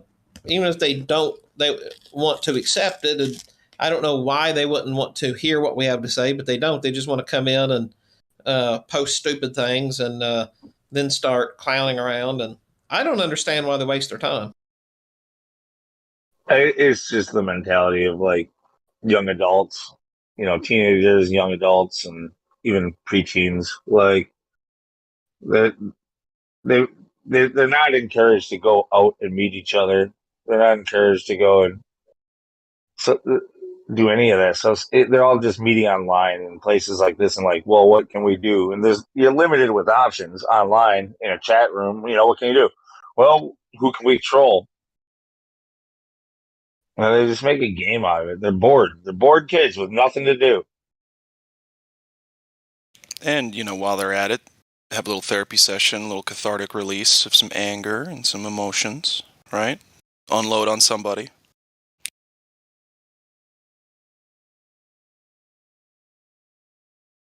At least that's what I do.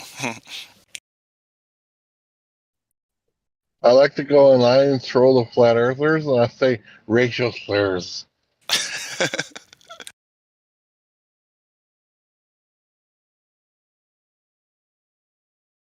mean, we used to just build jumps like in the woods and shit, and like take our, we would just spend hours riding our bikes over dirt jumps, and like Yeah. you'd always find something to do out and about. The kids now, that when they ride their bike, they're riding it with their head down, holding their phone, and they're like fat, like they're riding around the block. It's like if I go any further, I'm not sure if I'll make it home. Like Right, exactly. I'm gonna get lost, but you know what? This is great. Let's go fucking do it. And then I'll find somebody's house later, and we'll call the cops and I'll go home. But this is fun. I see the kids one day while I take my daughter up to the park, and she didn't have a phone. Like this was actually a few years back, but like there was a bunch of kids that were older than her that were all preteen, whatever. Like they were still young though, and there was like I think like 6 kids all sitting on some piece of playground equipment, all with their heads down, just wobbling back and forth while they were looking at their phone, like not actually like on the swing set, not swinging, just looking at their phone. On the seesaw, not seesawing, freaking just looking at their phone. Like, What if they were sitting on the swings playing like a swinging game? Like, dude, just one kid sitting on one end of the seesaw while looking at his phone, like, and another one sitting on the swings, not swinging. That's what I'm saying. Like he's playing a seesaw game, but he's by himself in real life. Dude, But on his phone, he's playing a real two. He's playing a seesaw game on his phone. Maybe he might have been. Please don't. But that's funny. Yeah, I'm just like, I've got my daughter there, and I'm like, thank God these kids are older, and she's not like trying to like relate to them, like they're different. But it's like she's out just having fun without them. Yeah, those kids don't want to play with me. She understood that. She was doing like what real kids do, like using the fucking equipment. I had fucking preteens sitting around in every fucking angle on their staring at their phone like zombies. I was like getting weirded out, literally. Like if I have to shoot these kids right here in the school zone, this is not gonna be cool.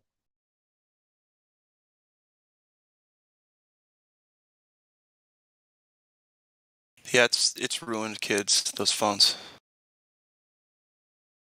It would have ruined me if I had a cell phone at like 7 years old, right? Walking around elementary school with it, it would have totally ruined me. Way more than I already am ruined.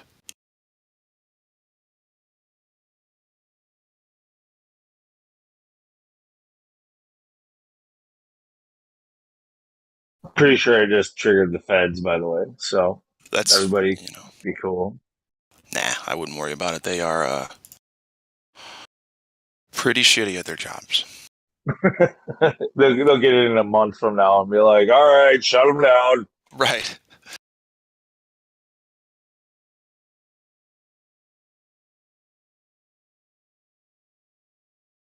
Nah, they need us to stay up. They need to know what we're thinking. They need to control that release of the truth.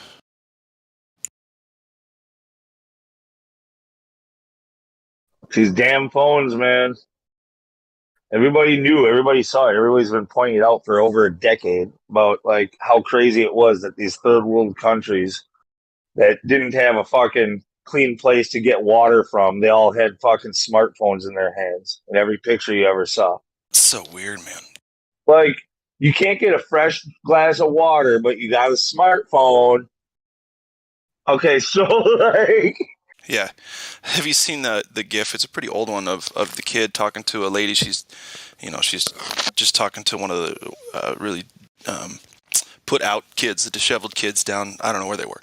But anyway, he's looking at her like this suspicious, like, are you fucking kidding me? Look. And the text is, you mean to tell me that you flush perfectly clean water down a toilet every day, even if you know, like he's saying that basically you waste a shitload of water flushing your toilet, and he would love to drink it, something like that.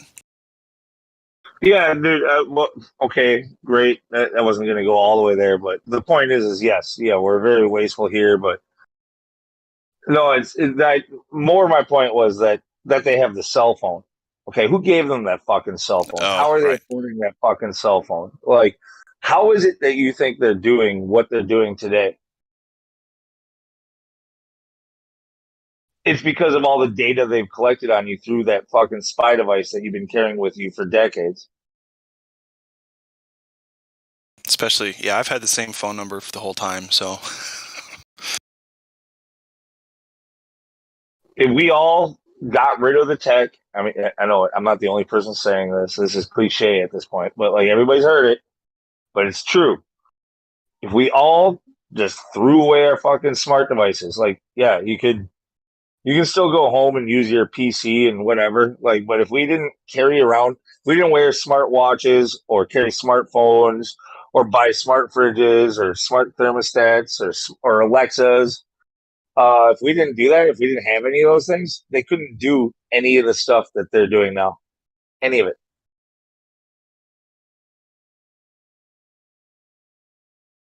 Yeah, a buddy of mine and I that I work with, when we talk about certain subjects, both of us have been noticing that we start seeing advertisements for those subjects that we've not seen before, and or suggested searches or suggested articles. Like sometimes him and I will be talking about something, and then I'll see a suggestion on my home screen from Google from like an article from like a year ago, in case you missed this, and it'll be exactly what I was talking about 30 minutes before. I had a really scary example actually about a year ago.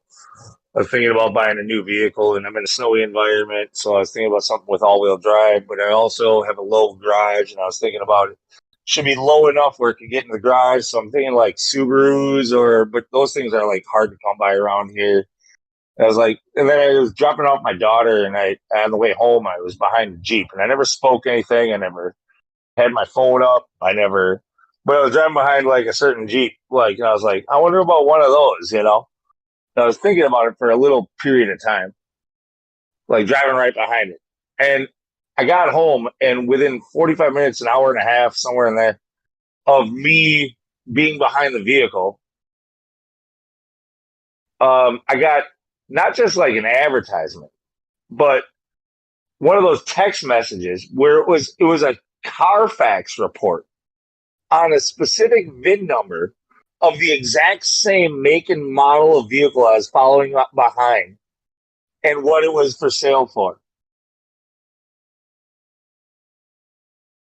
Like, I get my hair cut at a place, and about, I'd say it was 2018, I think it was.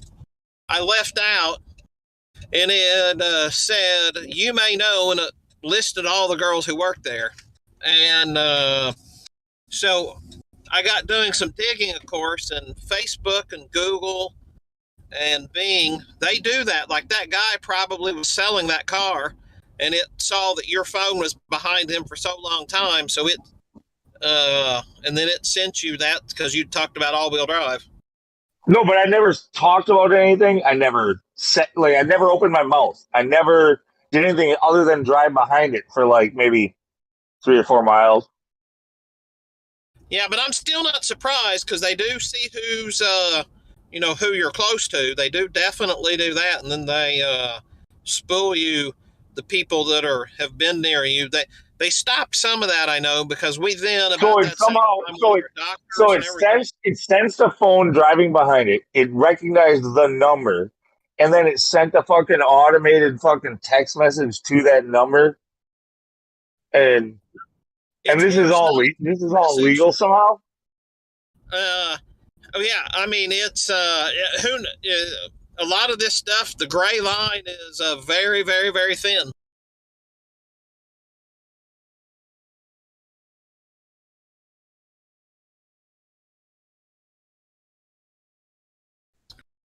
I mean, it's creepy. I hear lots of people's stories like, well, my wife and I were talking about this certain scent of candle at Bath and Body Works, and we were like, yeah, we should get that one again. And what do you know? 15 minutes later, I've got an advertisement on my phone that candle is on sale. That specific scent, like I've heard plenty of those stories, but it's a little different when you get a text message for something you never subscribed for something that you never spoke of out loud or typed to anybody. Yeah, they have ways with their heuristics to figure out. It's creepy. One of the things I joke about, I sell insurance, and so one of the things I joke about is that the LexisNexis knows more about you than you know about you. Right, though. Okay, so the LexisNexis, you're talking about, you're basically the AI, like the kind of the cloud AI that's learning about everybody. Is that it? So the best example in my world with Lex, so when I go to write somebody an insurance policy, one of the things I have to do is pull their driving record, claims, and credit histories, and that comes from a company called LexisNexis. And they, if you look them up, they have databases about us for everything you can imagine. They know more about you than you know about yourself. Right. No, that's what they keep telling us and all kinds of stuff, like in the movies and shows and interviews on TED Talks and blah blah blah blah. Like they tell you how AI knows you. They told you this. Fuck, almost a decade ago. They told you that AI already knew you better than you know you. Yeah. So long before my dad married his new wife, I was applying for a job, and I had to verify my identity through the stuff. And one of the things it asked me was, of these people, who do you know? And it listed one of her daughters.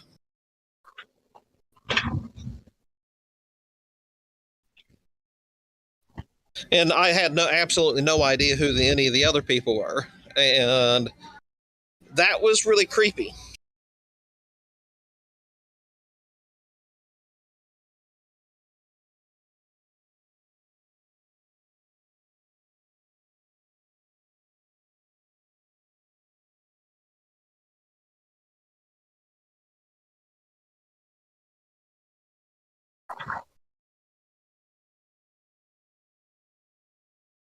No, I'm pretty convinced. Like when it comes to AI and shit, like there's what we know is available. Like we see stuff like these deep fakes and stuff like that, but that's what we know is available. How long has that stuff been around before they showed us?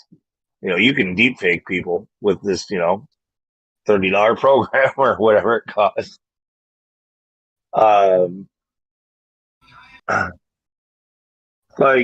They've been doing this stuff for a long time, and I think the AIs, the chatbots and shit, like there's a good chance, like it's some paranoid sounding talk. It's locked. Go ahead and just throw the cuffs on me, fucking lock me away. But like, there's a good chance that some of the people that we talk to in here are not even human. Like that they might literally just have chatbots and shit like that are so ultra Yeah, for real, realistic. man. You ever heard The answers that Professor Phil gives? Dude, he would be a good fucking contestant for like, are you an AI or not? Like,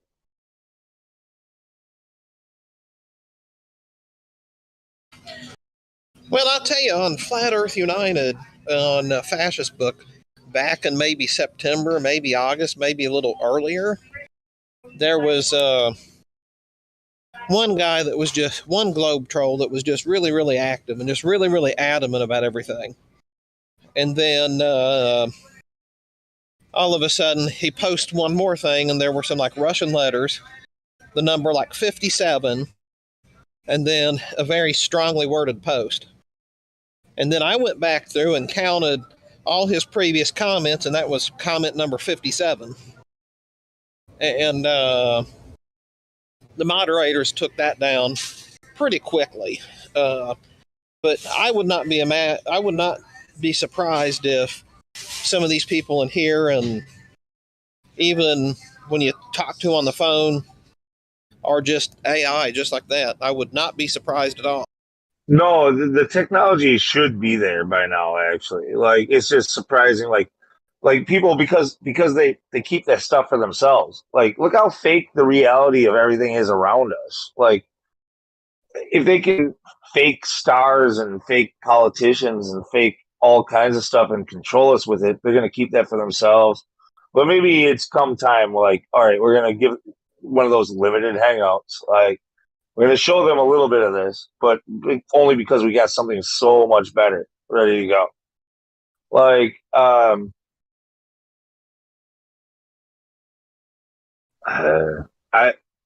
don't know, the way that the machine learning has gotten over the years, some of the stuff that they've displayed to us, and yet it's never about like how great fucking like chatbots are, like how much they can pretend to be human in a fucking YouTube comment section or pretend to be human in a Discord chat. I bet you their shit's pretty good actually by now. You never hear anything about that. Everything else is ready to fucking, revolutionize the world, but that you never hear about. Are Professor Phil's answers like really fucking weird sometimes?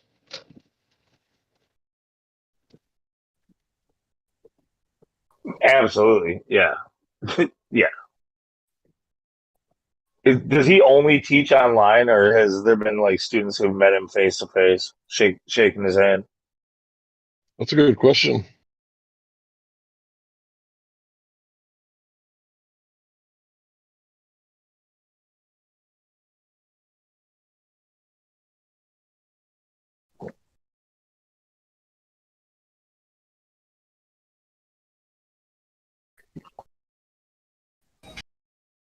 And which professor is it you're speaking of? Is it Professor Dave or somebody else? I'm sorry.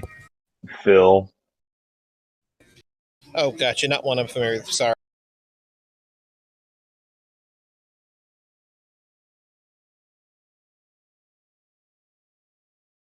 Yo, what up? What up? What up? What's good with y'all today?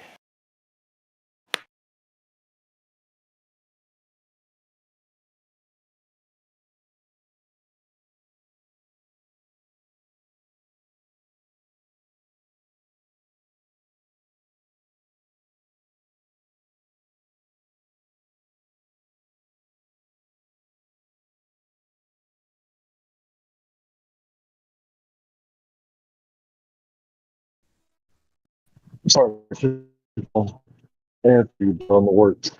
Having a wonderful day. How about you? I'm chilling, man. Is that Hank? What's good, Hank? Chilling, family. Having a blessed day. Yeah, man. Everything's good. Another day above ground. I'm working, so having a good day. I'm cool. I'm just trying to determine on whether or not you guys are all freaking robots, and I'm real, or if maybe I'm a robot too. I just can't decide. Bleepski, bloopski. I was about to say, man, I just got here, so you gotta fill me in. Oh, you're one of them funny robots. I get your kind. I like to think of myself more as an NPC.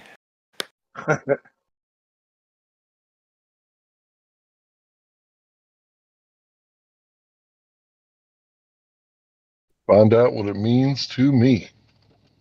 Well, I actually appreciate what you just said there, though. Like, that's the thing is anybody who can be in this and be at least open to the idea that maybe that they are being played also, they've got a good head on their shoulders. Like, that's a good place to start anyway.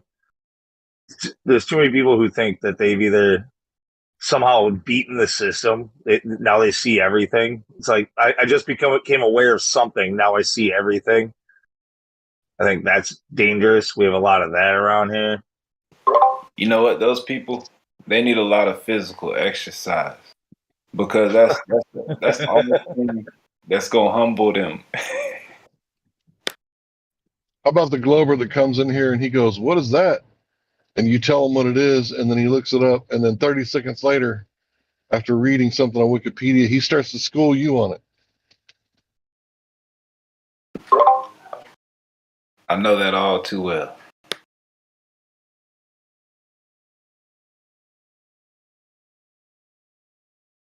I did want to touch on the subject that you guys were talking about on the robots and the bots and stuff. And I heard a verse. I don't know if it was in a book or a song, but it said that if you don't know anything about a subject, you shouldn't talk about it. Oh, shit. You're supposed to just talk over. You're not supposed to shut up. You can't let him do that. You got to just say what you're going to say. You can ask questions about a subject if you don't know anything about it. That would be normal, right? But people learn about something like 30 seconds ago. I heard the word Coriolis effect. It's like, now let me tell you what's going on. Like, what? You just learned about this? You're going to school me? You're going to teach me?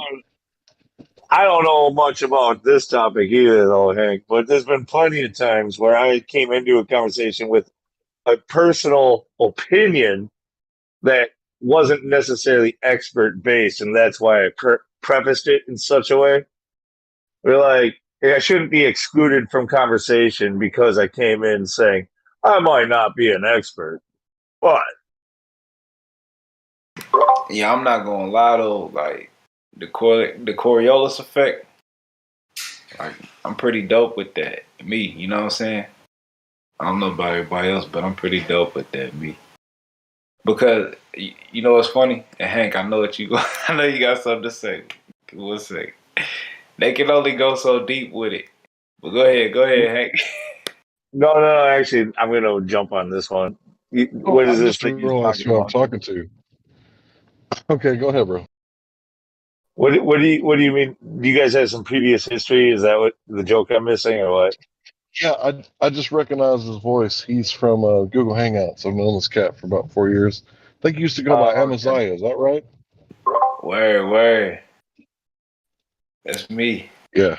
This dude, the source citing maniac, man. He used to cite source everything. Yeah, I remember this dude. He caught my attention. All right, then it's between you two. You guys catch up. Dude, you're famous on Hangouts, bro. I never was on Hangouts, but people know your ass. You know why? That's cause he realizes things that other people don't realize. You know what I mean? And he actually does From due what I diligence. can tell, he spent a lot of time and effort on Hangouts. Like it wasn't just because of what he thought. It was work. Oh yeah, that's a fact. That's a fact. That's how it is though. Like how it was. You feel me? And, you know, I still try to keep it alive a little bit, but you know, it is what it is. Everybody's kind of moved on to their thing, or they kind of figured, I don't know. People are people. But this flat Earth information, though, this been being pushed for a while. So a lot of people just figured out that they can't really deal with it. You know.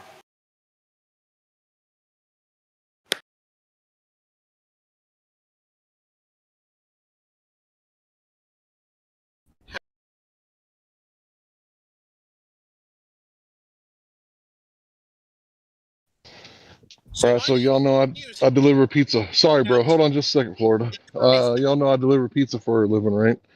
So I just took a delivery, got back to the store, and my boss was like, bitched me out because somebody called in on me because I didn't do contactless. And I'm thinking, man, that little half pint motherfucker didn't have to open the door.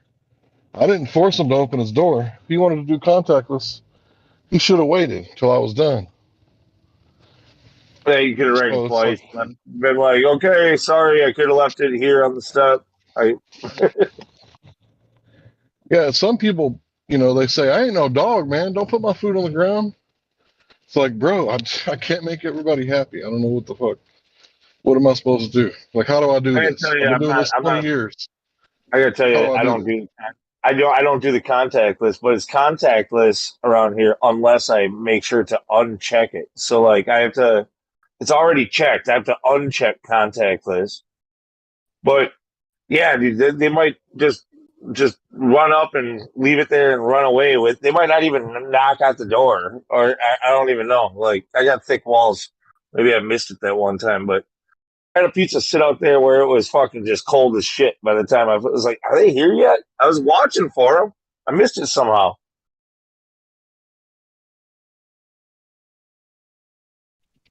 So, Amaziah, how do I pronounce your new name? I didn't quite catch it. Man, it's I'm Yehuda, like the tribe of Judah. But man, I Yeah, don't have that's no right. name no more though, fam. Like, you know what I mean? I'm trying to find a Gotcha. new. It did. Yeah, you know, I've been thinking about ditching my last name and just going with Freeman. Yeah, I can dig it. I can dig it. I got to figure out how to Motion do that. sensors. Never miss a contactless pizza again. Motion sensors. You know, they with, sell them in with, toys and it's with, so cheap, you can probably get with it for the next to latest nothing. facial recognition technology. Facial recognition 5.0. Hey, yeah, that is true though. They don't even see if you home. Damn, man, I'm just trying to get some pizza. You know what? I'm just gonna make my own pizza. I think that's easier and cheaper. This one also reads your delivery driver's fucking forehead temperature and tells you if he's ever touched a kid. I mean, it seems like too much trouble, even risk, just to order a pizza.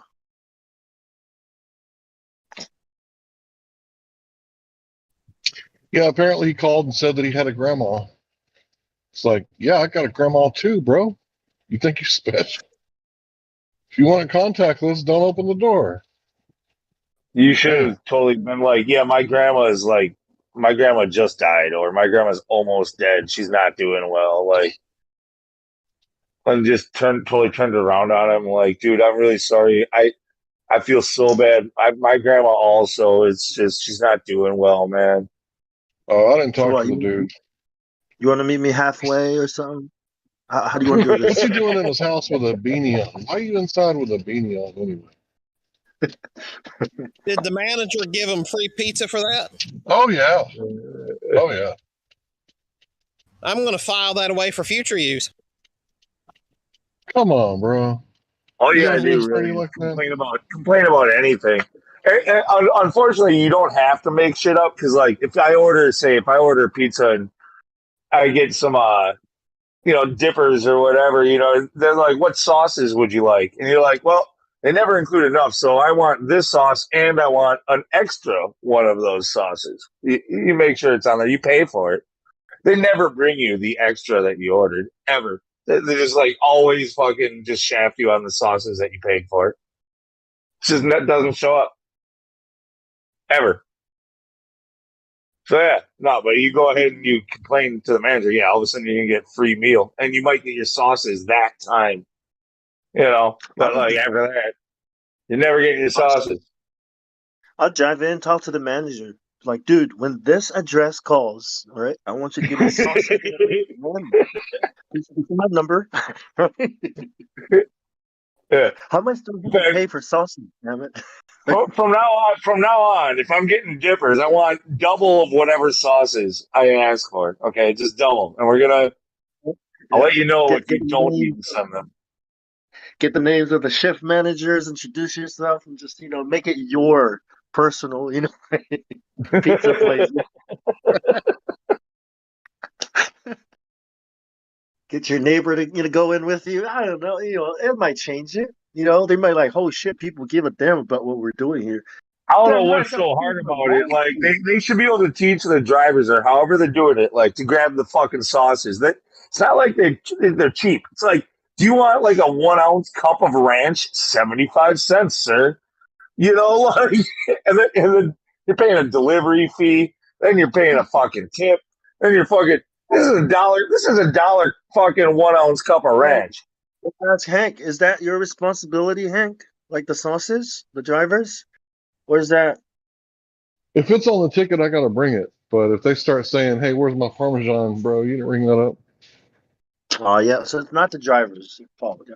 So it's So you're telling me, all right, is it the cook's job? Because I don't think it's his job either. He made the pizza. He made the breadsticks. Is it his job to grab the fucking condiments? I do the condiments. If it's on the ticket, I grab them. See, it is the driver. Aha! I gotta check the receipt. If it's not on the ticket, then it's the guy that took the order. You can tell how high your driver is by what he forgets. If he gets the soda, it's probably just wheat, right? If he gets the salad or something like that, it's probably just wheat. If he forgets the pizza and brings you the soda, he's fucked. He's on Skittles or something.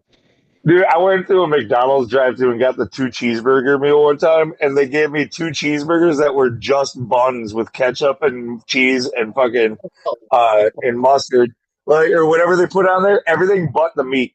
Okay, so a 2 cheeseburger meal, everything but the meat. That's what I got when I drove through the fucking drive-thru. I took one bite out of it. I'm like, what the fuck? I opened it up, no meat. I go and open up the other one, no fucking meat. I turned around and I go through the drive-thru. They thought I made it up. They thought I removed the meat and I was just trying to get a free double cheeseburger.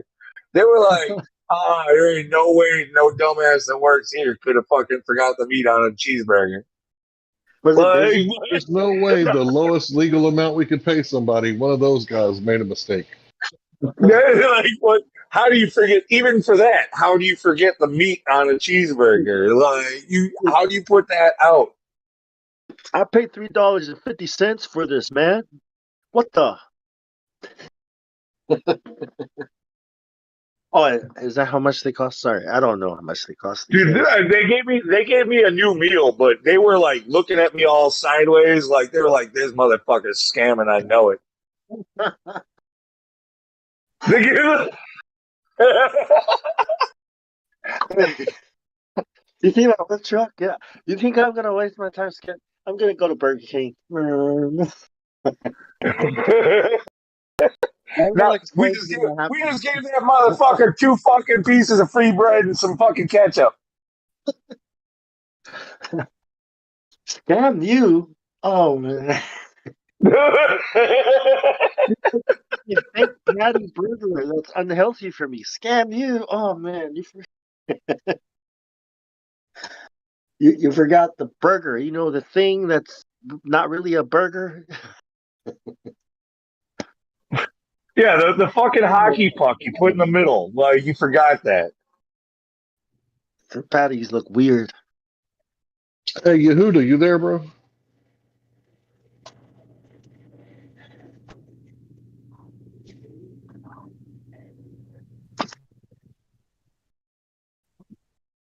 Sorry.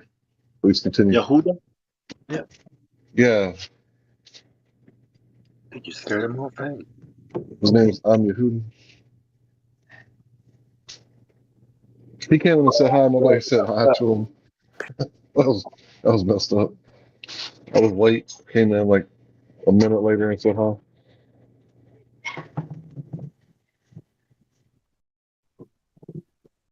Anyway, I guess he's AFK. Please continue. All right, I did scam McDonald's one time though. I was in the drive-thru, and as I pulled around after ordering, the guy who was ahead of me, he was pulling out already, and there was the guy there that was supposed to hand food. He was also supposed to take money, but he just had a whole bunch of food hanging out the window. Get it? And so I just grabbed it. Didn't even fucking slow down. I just kept driving as I grabbed right through. So I never fucking stopped and paid for my food. It was like they were just super fast with my food. They're like, "I got your food before they can charge you. Come and get it." And so I did. I fucking grabbed that shit on the fly and just went and left. yeah. Okay, thanks. I was waiting for the first window to come and charge me, but the guy at the second window was like, "Got your food." I'm like, I'm going to him. Damn, you can take Second the window. Irish out of Ireland. Second window is my window.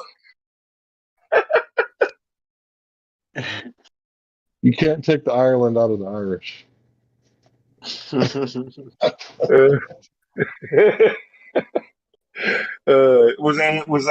an Irish thing of me to do? Because I am very Irish. I just don't know if that was Irish of me. So. Was it? As long as you were screaming something about, the potatoes as you left. You guys fucked up my hash browns last time. And I grabbed my bag and I fucking left. Make it about the potatoes. Hey, yo, Hank, what was you about to say, bro? What was my brother saying? What? No, I was asking, what was you about to say? I thought you said something to me. Oh yeah. I was going to ask if Perry was doing good. Is he still doing good? Oh shit! Yeah, I ain't heard from him for a minute, man. For real. Oh, okay. I ain't even heard from bro. Yeah, you and him was my faves. Claim I ain't heard from him in a while, but I ain't heard from Claims neither, man. Yeah, I hope they're all doing okay. But yeah, man, I've been waiting to see you on here though, man. I've been in the Flat Earth Discord for a little minute. I'll just be busy, bro.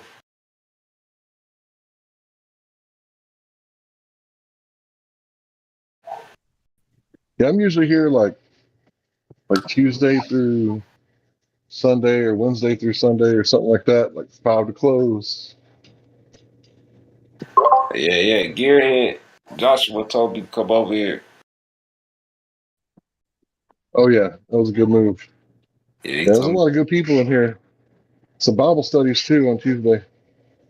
Yeah, he really only the one from Hangouts that I've even really kept in contact with for real. All this time. He brought me over here. Yeah, he's a good dude, lots of knowledge. For sure.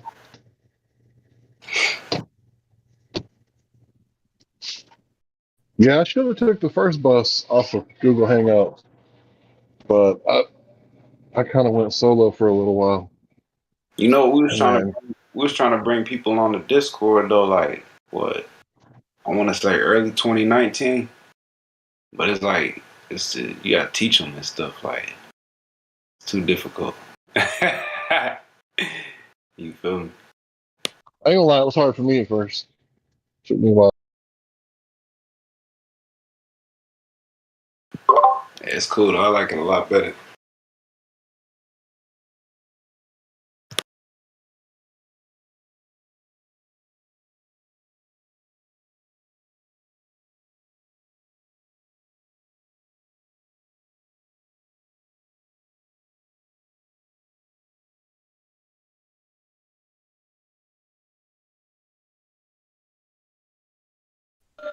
So I remember when I first started looking at the whole flat Earth thing, right?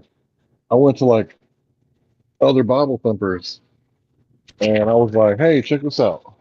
And at the time, I was following a bunch of different people, like a wide variety of people, and I went from group to group, showing them Joshua 10. I think it was Joshua 10, and showing them I forget the scripture where the sundial goes backwards. Like, and I was, like saying, how is it possible? And current Hezekiah. cosmology. Talking about Hezekiah. Yeah. Yeah, that's it. That's right. So yeah, I showed the Hebrew Israelites and a bunch of other people, but the ones that I noticed, like shortly after that, like months after that, it's like the Hebrew Israelites caught on quick. They were like, "Oh, this cosmology is wrong. We're thinking it's flat." And it's like, oh man. And then I was at the time where I wasn't really convinced. I was like, I got to look at this. Like, I got to go see it myself. And I was too poor to go to the ocean. So recently, a few years back, I went to the ocean. So there Yo, was a time where I was on the fence. How was that? Dude, the water was perfectly flat. Like, I'm in the water's up to my armpits, right? Up to my chest. And I'm in Corpus Christi, and I can see the buildings on the other side during the day, and I can see the lights at night. So there should have been like 66 feet of curvature. Word. Yeah, I actually I'm was working in it up. I was in Wilmington Beach in about 2018, summer 2018. It was flat out there too.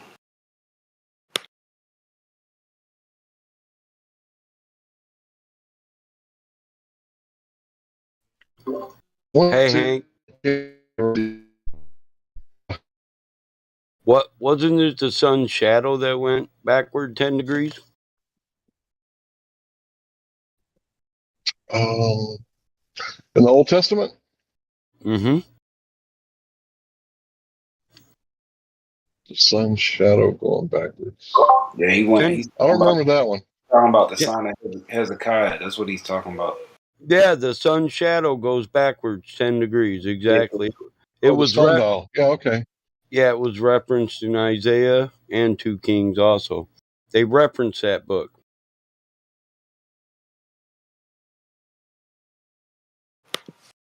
Yeah, that's the same story. And then in the book of Joshua, it's saying still.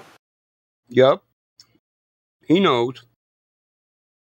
Yeah, they're all referencing the same teaching, but that teaching's lost to us. Yeah, so I was following this really, really intelligent Hebrew Israelite dude. He taught me a lot of the stuff where I say stuff like, pay attention to what you don't see, look at both sides of the coins, listen to the opposite of what they say. Like, I learned that stuff from him. And once I came up on the flat earth thing, like, I started trying to, like, show him, like, look, this is what it is. It's called a It's right here. proverb. I like to listen to those guys too because one thing's for certain, they study their scripture frontward, backwards, inside and out. And I can respect that.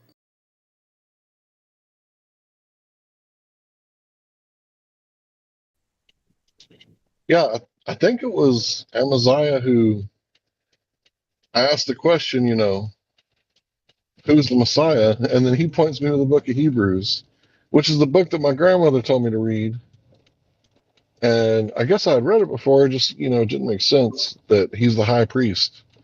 And then it was like, oh, Melchizedekian. Yeah. I think it was Amaziah who taught me that. Yep.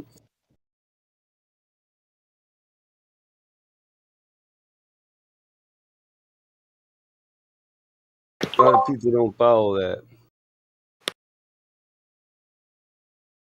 They don't do that study. Well, a lot of people in here do. Hey, you know what's crazy though is like when you was talking about what your experience going and talking to other people, right? Like we kind of had the same, like we kind of had the opposite reaction. You know what I mean? Like all the people that we were on hangouts with, they're pretty much against the idea of the Earth being flat. You feel me? Oh yeah. At first, yeah. And then like, okay, check this, right? So amongst the Hebrew Israelite community, right? They'll go to Obadiah chapter 1. I think it's I want to say verse 10. Let me pull it up though so I can see. Oh, hold on one second.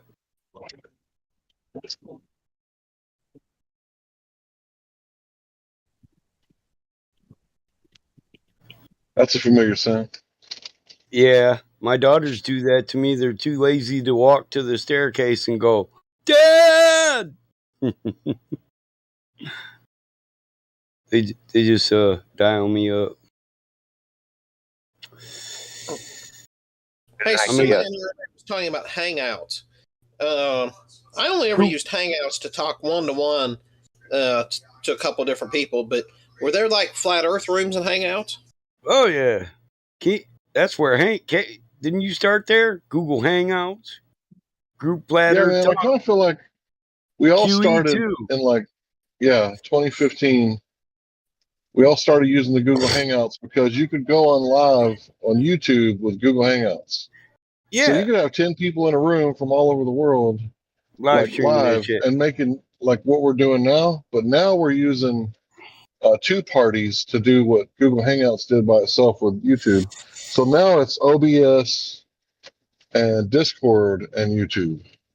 But there's more than one way to skin a cat. You can go live on YouTube a bunch of different ways. But yeah, I started out doing a flat Earth channel, and then we was in debates for a little while, and debates turned into discussions, and then I kind of went rogue. Like I figured I needed to be like where the normal people were, because that's my thing. I don't try to hang out with He elite said, people. I try to hang "Rogue." out with yeah. I did. I went rogue. I went into the normie hangouts and was hanging out with normal people talking truth, like 9/11, JFK, flat earth.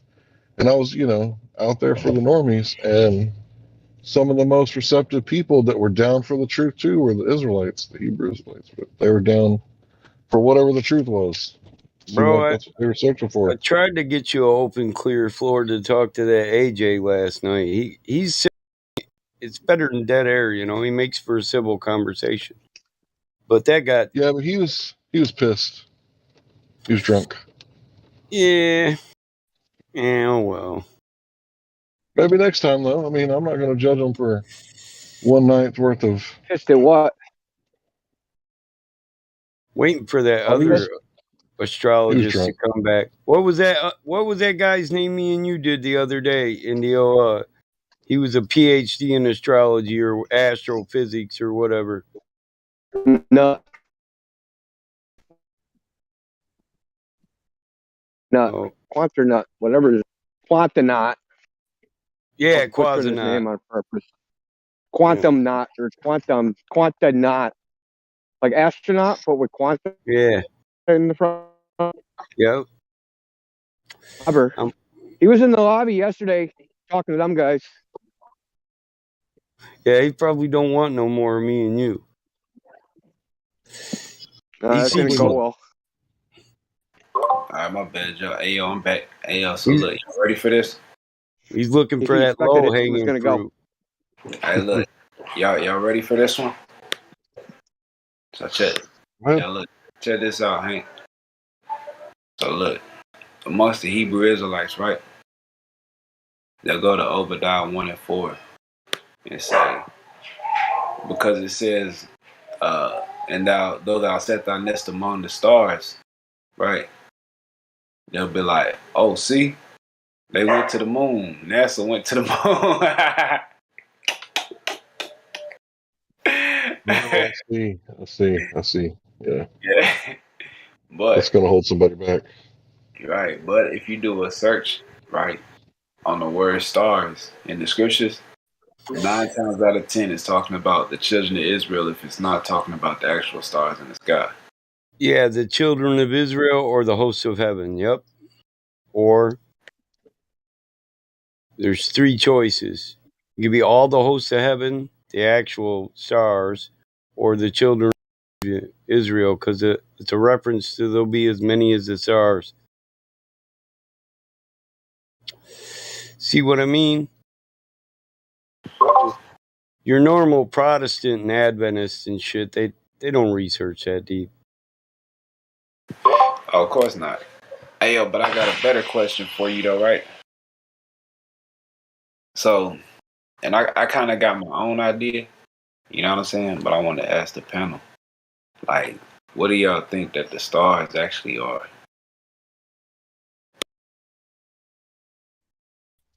Around here we don't like to speculate a whole lot, and we normally just say we don't make claims about the sun, moon, and stars, because that's not on the topic.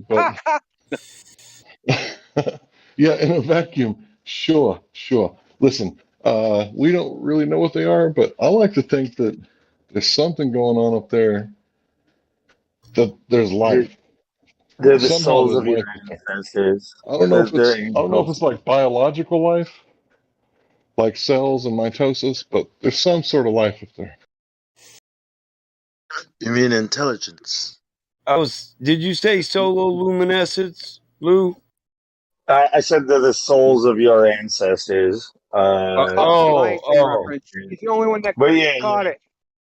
So yeah, you sound like my my grandmother, old Chippewa woman.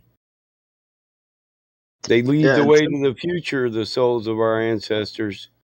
I like to think that they're the kings of the past watching over us. Right, Simba? That's actually what natives believe, that it's the souls of your ancestors. I would say sololuminescence. So yeah, sonoluminescence. Actually, it's funny that you, even though that's not what I said, that's what you had heard, and for some reason that actually popped into my mind when you guys were talking. Something about the star in the jar type thing. When answering his question, he asked, "What do you think the stars are?"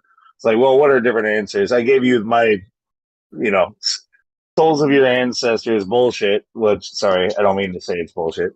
Like that's because it actually I could give a whole story about that too, but I'm not going to. But that there's another personal reason why I said that, like the stars are souls, and I think there might be something to that even. I think they're They're light. holes in the firmament, and it's a primordial light shining through. Yeah, no, I dig all the answers. Yeah, I dig. Like, I'm not looking for like one specific answer. You feel me? Like, I dig all the answers. You dig? Because Like, during the daytime, it's the sun that does the that's in the sky, giving us the light for our eyes to see. But at nighttime, the moon and the stars like work together, and I think it's also a map for us, so that when we look up, we can find our way.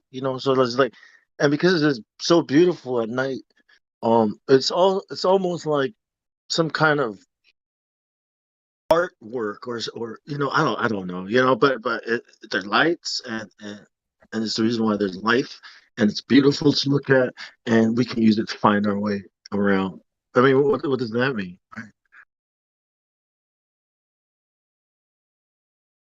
I'm with the Indio. There was light before there was the sun, so I would say either sololuminescence, or just like he said, it's like a gondola. There's holes in the firmament, and it's just the primordial light, that where he said, "Let there be light" in the beginning.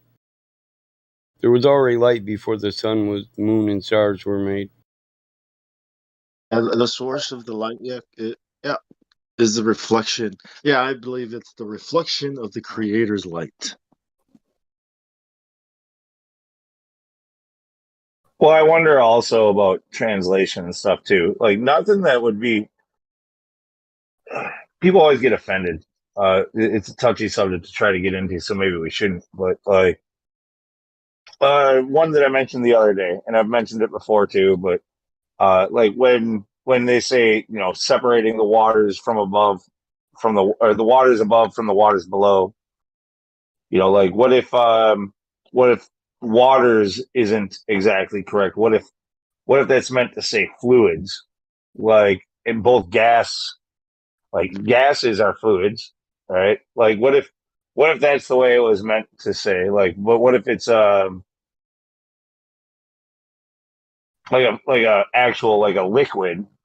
So what if it was meant to say a liquid from above, or a fluid from above? This would change a lot of things if we were to think of it that way. hey, I could do you one better, right? Check this out. What if it is talking about just water? You feel me? And the same water that's down here is up there, and there's also more land up there. And what if there is no space because it's all connected? I believe that because it says water's above. So there's water on the earth. We know there's water in the atmosphere. You can have tons of water in a cloud. And there could be water above that, which would make it plurals. The waters above. There'd be more than one. There'd be the atmospheric moisture or humidity and that which is above that. It's like a water Right. management system, right? I'm just Like saying, this. like, it depends on how literal you want to take it. If you're willing to be open with it and say, like, maybe this was a slight mistranslation, like, because like it would be a small difference to call a water a fluid or confuse fluids with gases, right? Like, it's totally within reason of mistake within this amount of time of passing on a story, right? Fluid Like, is a bit vague, it's a bit general. I think water is more specific, and it's easy to, fluid's already there when you think about water. What is water? I guess the reason why I bring that up though when I do is usually because it's when we're formulating our arguments, especially when somebody asks about a dome or anything like that. What they're typically talking about is like a glass, a hardened physical barrier, right? Like glass or crystal or something like this, right? And as far as barriers go, we only know that we need containment. We need something that stops gases from escaping, right?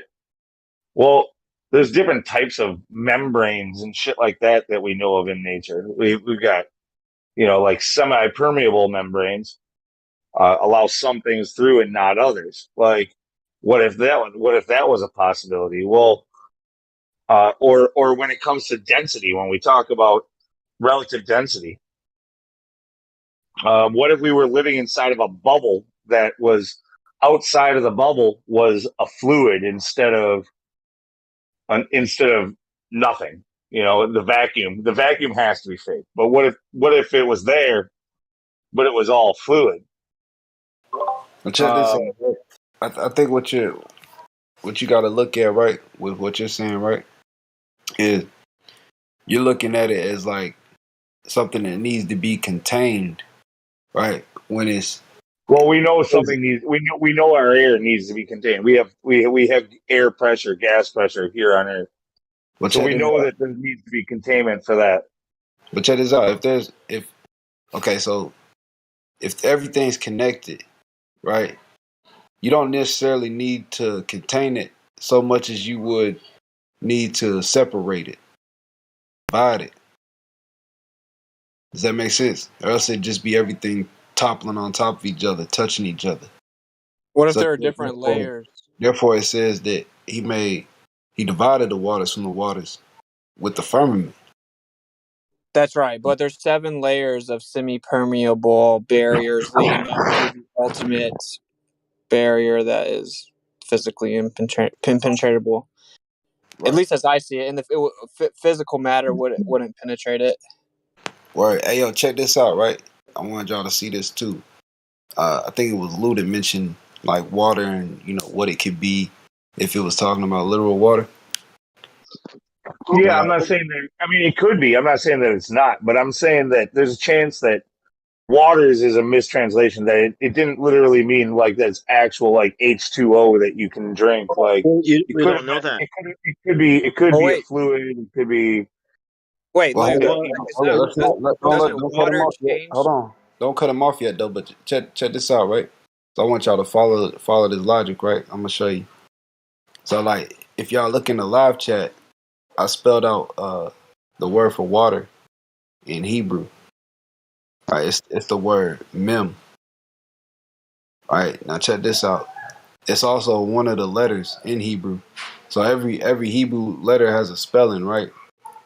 Now, this letter can also be used as a prefix in the Hebrew language.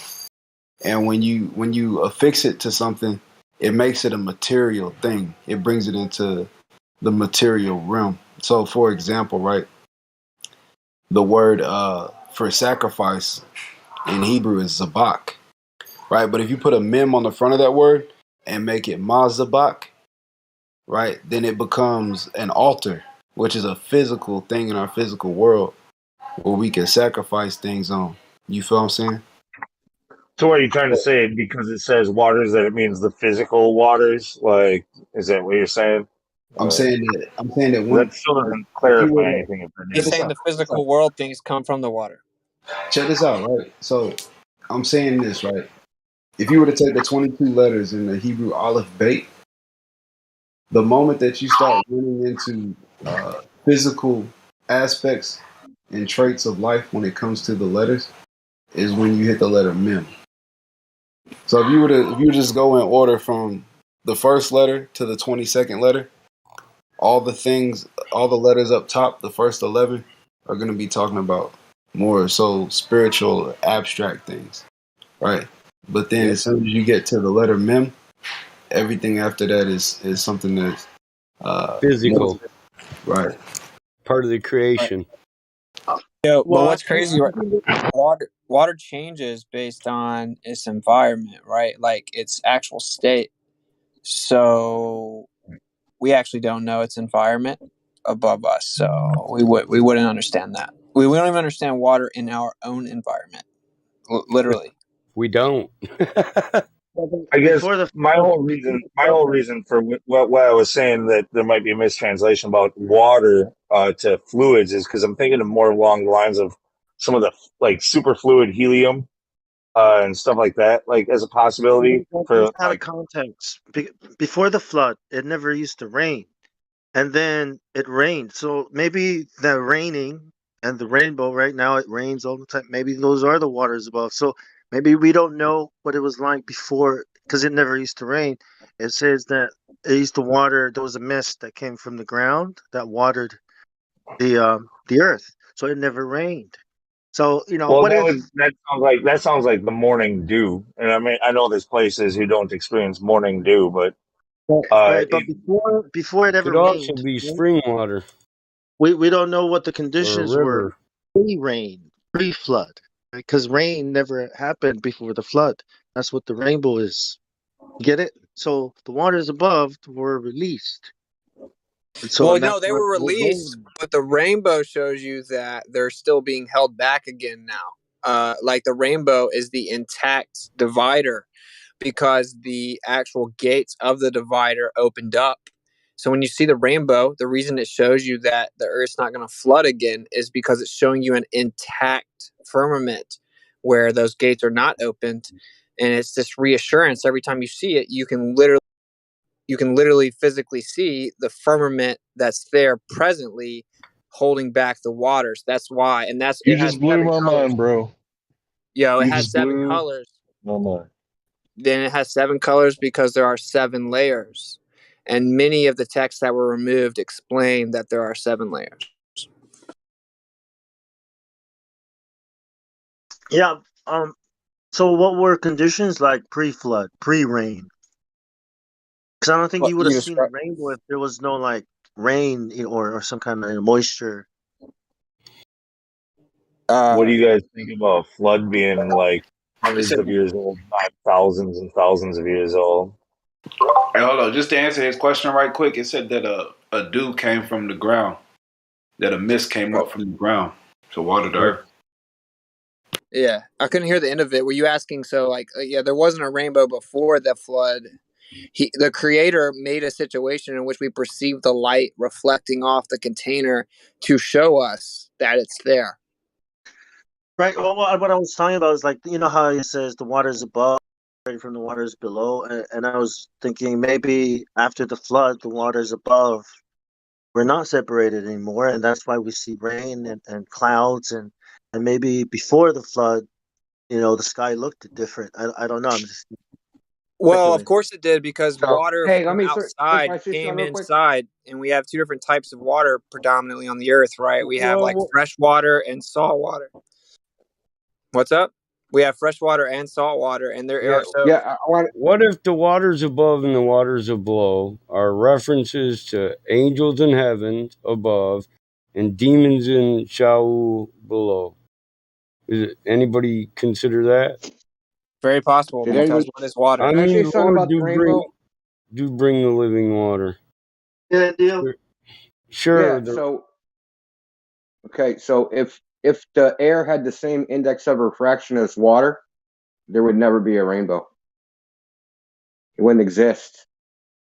So CO2 has a higher index of refraction than what's already higher CO2 content, and then that dropped, and then water came out of the sky. Wow. It changed the conditions of our air. Exactly. Everything changed. So of course we have a totally different So how did environment. Globers back then say refraction when it didn't exist? There was no such thing as the lunacy of a glober.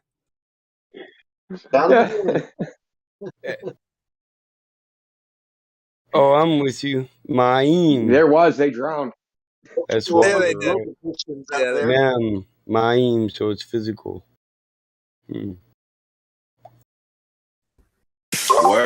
Word, and that letter is a word. You dig? Yeah, Yeah, I'm with Hebrew is you. the most beautiful language. Yeah, I know how that works.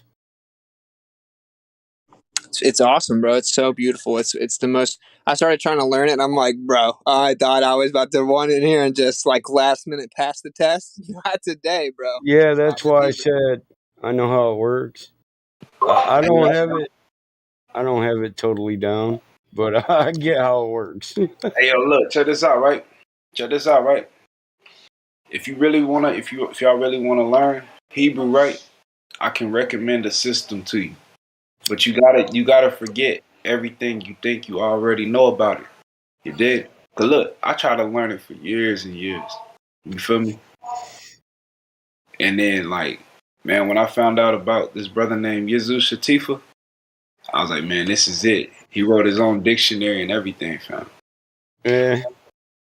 From the Well, olive yo, to link the him. I'm sky, down to look at it. each I word mean, it can be a story or a reference too, right? Each letter. Each letter can yeah. be a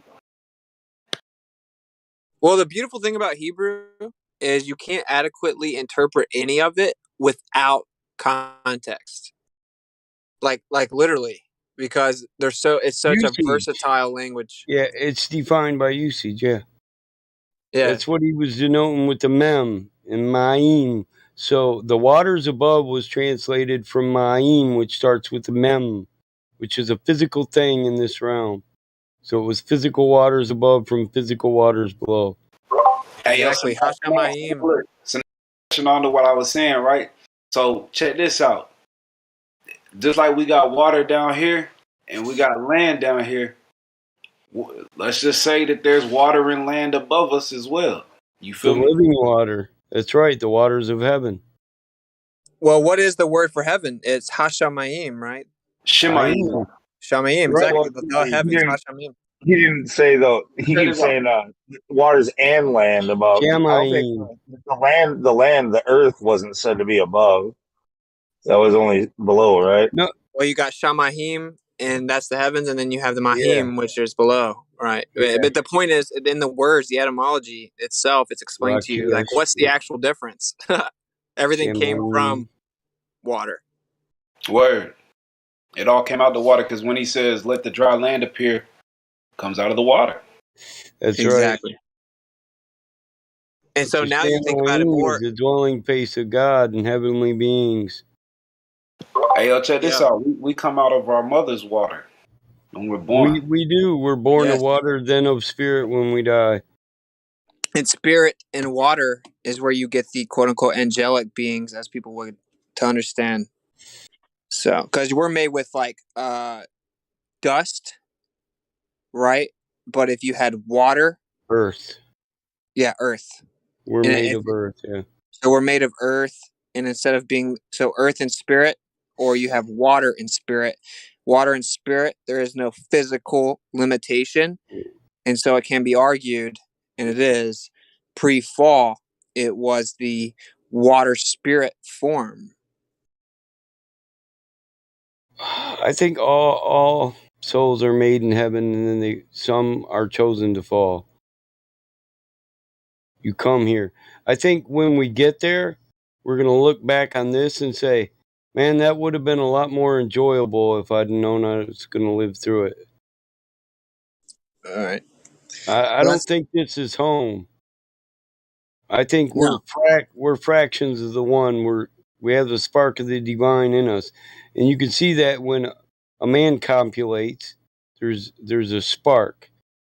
When he inseminates a woman, and when that inseminates the egg, there's a spark.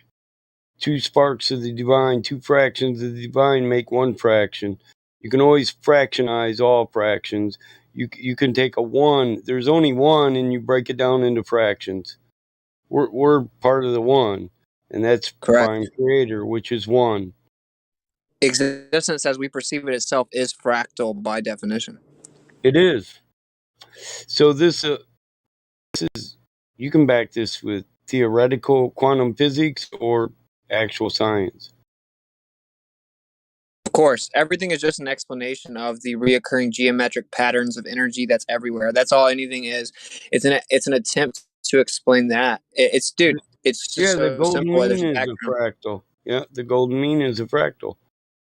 Exactly, and It's that's a fractal ratio. Yep, of good luck trying distribution. not to find it.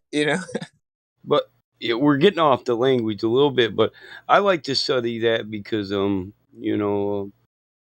my father was full-blooded Ojibwe, and they've been tied to Paleo-Hebrew, and maybe they were a lost tribe. So I don't know why the world couldn't accept that maybe the brown and black people were the lost tribes of Israel, and that's why they've been scattered throughout the entirety of the world, just like it was prophesized. Sold Right, and off. one thing we know for sure is that when they told all the black people, quote unquote, black, which is I've never met a black or white person in my entire life, I but haven't either, but I mean, right, my but family's mixed, so they were exactly, bro. There's no such thing as different shades of tan. But anyway, different just melanin my levels. They were cousins. already here. They didn't get taken here. They were already here. Yeah, there And were darker natives, so there were black and brown natives, yes. And all my family's black, brown, or red. We're Ojibwe, Chippewa, Cree, Mexican. But we could take that back to Aztec. They were all tribes of Anishinaabe.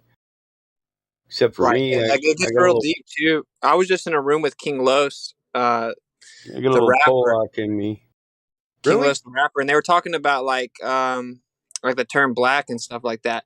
And it got pretty deep, and really it's just this false binary, the whole idea Look it of up in law. exactly black law, bro. Exactly. Death. Death. Well, not Black's law, but the definition of the color black in law, and then look up the definition of color, the color of law. You'll find it peculiar that Yeah. It's literally like I was trying to tell. I was like one of the only white dudes there talking about it, and I was like, yeah, it's actually a scheme by the quote unquote whites that wants to identify you by a term that is a color. That they, it comes from the royalties in ecclesiastical law, so the rulers. Did you tell them that you were ginger though, Austin? I mean, dude, Before yeah, they yeah, dude. King Los knows who I am, bro. He knows what's up with the earth. So he's seen me, but like, yeah, we're gonna make like a flat Earth thing. But where it gets deep and interesting, right, is because what we were talking about is, well, what is light? And light is us perceiving what's already there, and whoever doesn't know that just needs to catch up. So we're talking with and understanding that, and so that means that the light is what's already there. What's already there? Darkness, right? And so he looked over the void, right, like the darkness, because that's what's there, and light is energy making us be able to see into that all-encompassing dark medium that's there. And so it's actually very deep when it comes to dark and light and the yin and yang and what they've lied to people about regarding the idea of white and black. What if you're German or Scottish? How do you know the difference? Like it's a lie to dilute the importance of dark and light and how one cannot exist without the other, much like magnetism and electricity.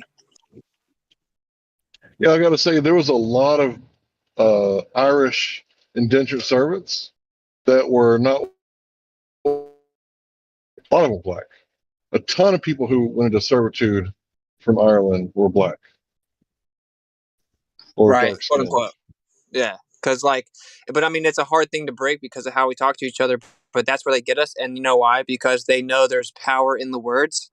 like literal power. What is power? Like when you power your house, what are you doing? You're supplying energy to it, right? So like there's like literal power to words. And so if they Well, limit there is. they just We're, limit the way you use words, bro, with constructs, because that's languages why are we constructs. listen. All words. The first words were used were for law. You know what I'm saying? You know what the first law was? Nuh-uh, mine. Where some motherfucker said, "That's my fish. I got it. Don't touch it." So all words have a legal purpose, and when you're separated from the legality of a word, you speak only babble. Yo, and Batamon, you know what's really crazy, bro? Like I'm about to freaking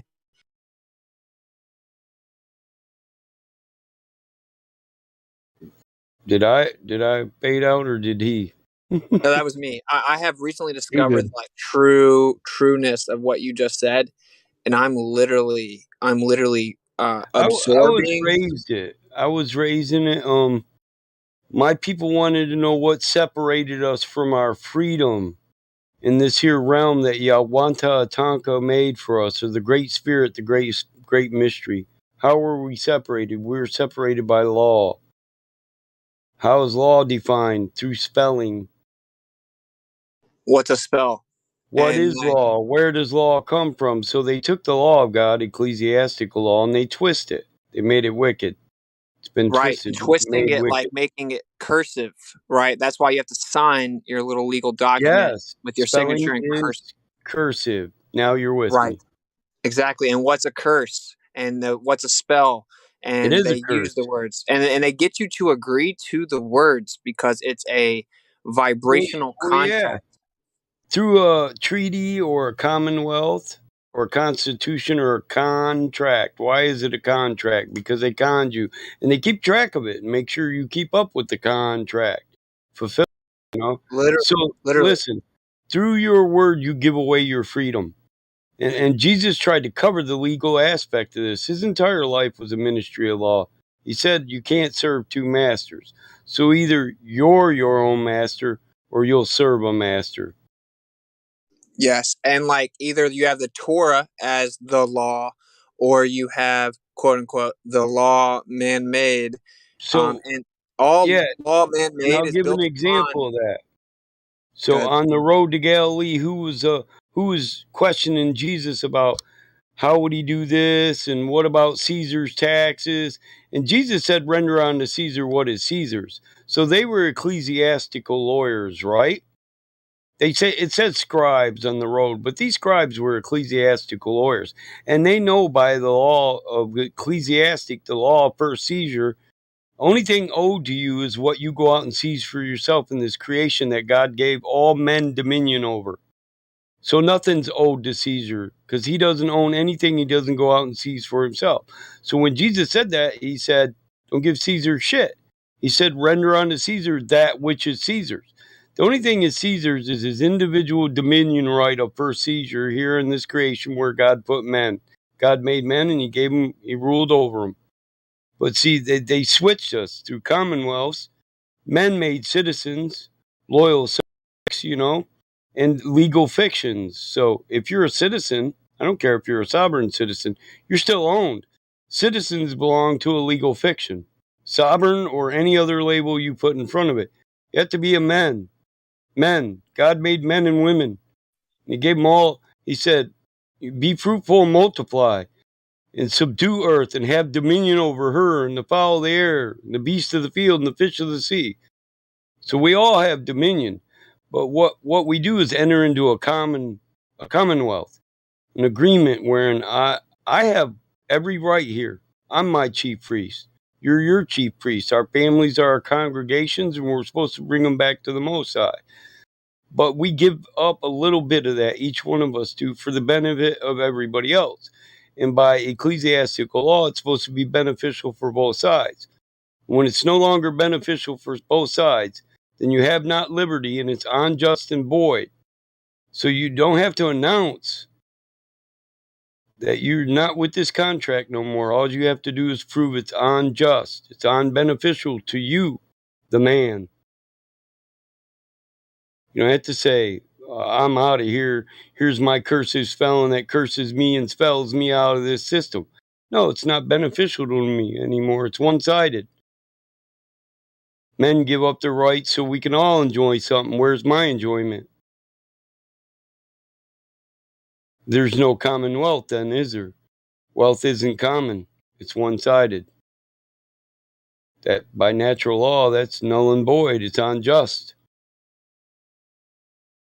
But this is why the natural state of man is war. When men feel unjustly robbed of their liberty, they revert to their natural state, which is war, whether it be against their teacher, their parents who unjustly treated them, their neighbor, or whoever. And, this isn't a call to arms or anything. It's just the truth. Somebody punches you in the mouth and you're at a dance hall. What do? You're unjustly treated. You're either going to run or you're going to whoop somebody's ass or at least try. So it's just the natural state of things. I'll let you talk about it.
Yeah, Bone Star put a nice link back in the back chat, in the live stream chat. Water above. Yes, something they sent out, but I mean, look at it. Right? What's going on? Yeah, I was trying to. I went to the channel.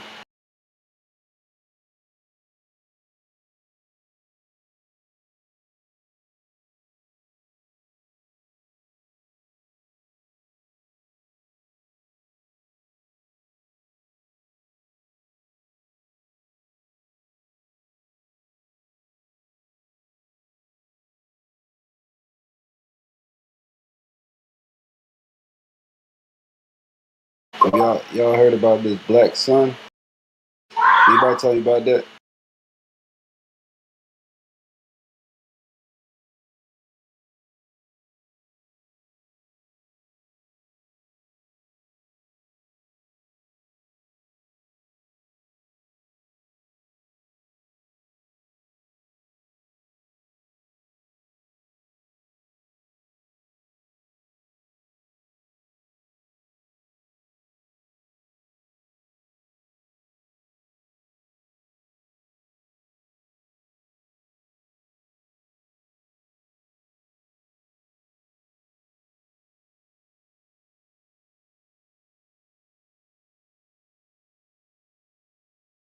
Yeah, yeah, heard about it, but you know, well, what do you think about it?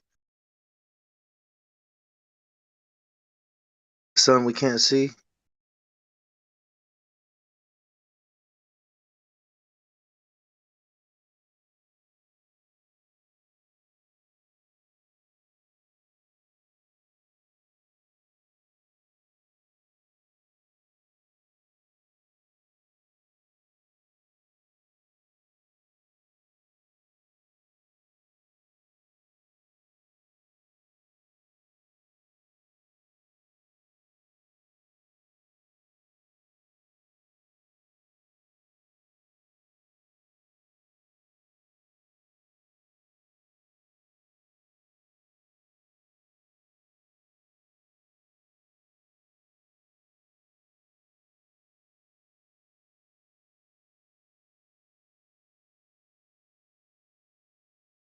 All right, my bad. Yeah, no, about it, man. Like, I'm looking at that channel that bro put in chat, and I seen something about a black sun.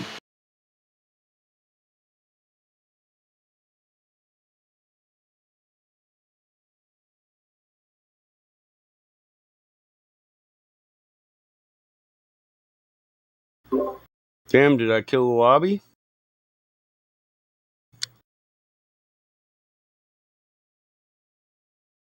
Oh no, bro, you good? You good? I had to enter and come back and see if I lost audio.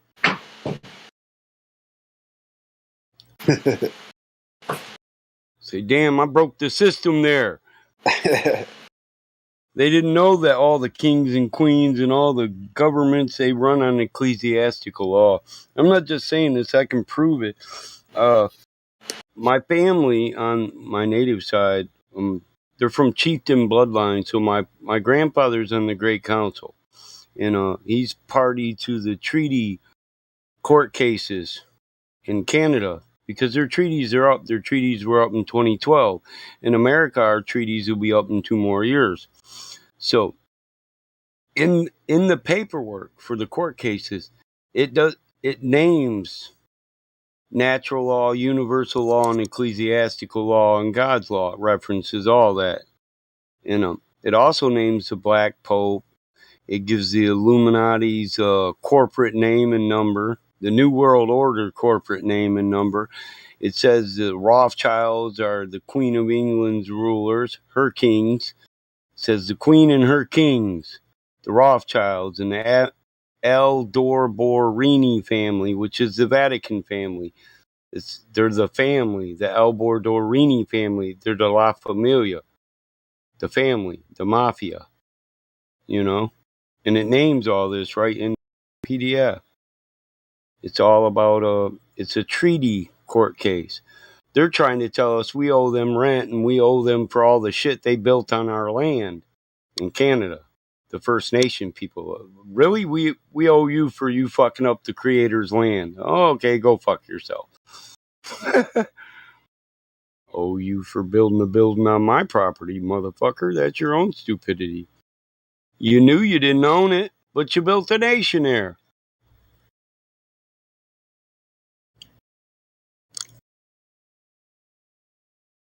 There are those of my people that say, we'll never win our land back from the system we lost it to. In other words, law will never get us back our land. Not that we want everybody to leave. A lot of people are scared that natives would say, get the fuck out of here. But we'd only say that to the governments. We wouldn't. Hey, do you think buying it back will get it back? Buying it? No. It's too valuable.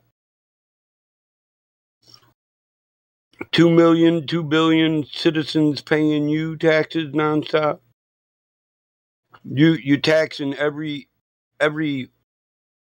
product that is sold or moved, imported or exported. All things that are bought, sold, that go down that Silk Road, you know. Nope. I mean, there's a lot of little towns in the U.S. that are for sale. You know, I know. I see like a 45 to 48 acre town that they were selling for like $800,000. You know, for 48 acres? Shit, that's a township, though. Yeah. I live on over 200 acres, so we could make a town out here, bro. You just got to be woke.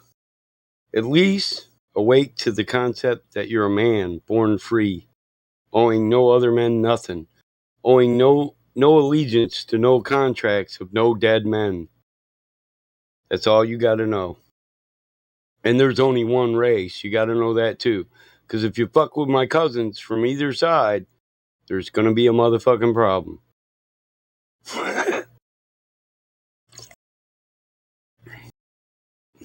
We rat pack a motherfucker in multiple colors. We go from light to darker in my family.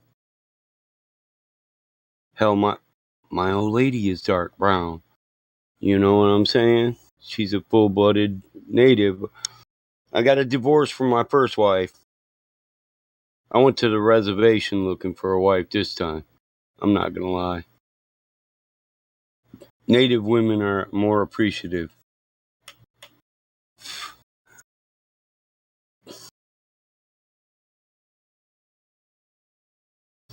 Oh, and sexy too.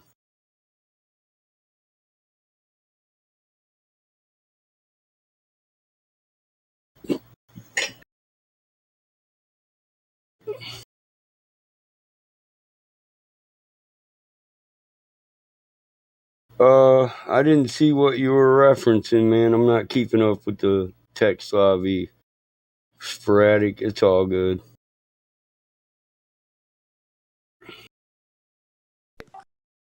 So what Oh, happens? yeah, he talking about when you was talking about the Rothschilds and all that, and the ecclesiastical laws. Oh, you want to see the PDF? I'll share the PDF from the 2012. I'll give you one of them.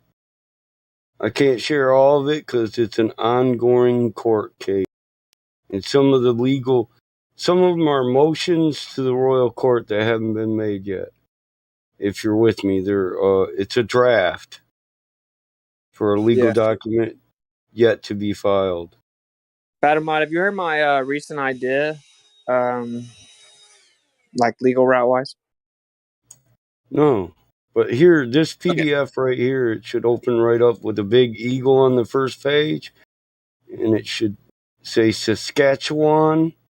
So, if it doesn't, let me know. I'm pretty sure that's the PDF. I got way too many downloads.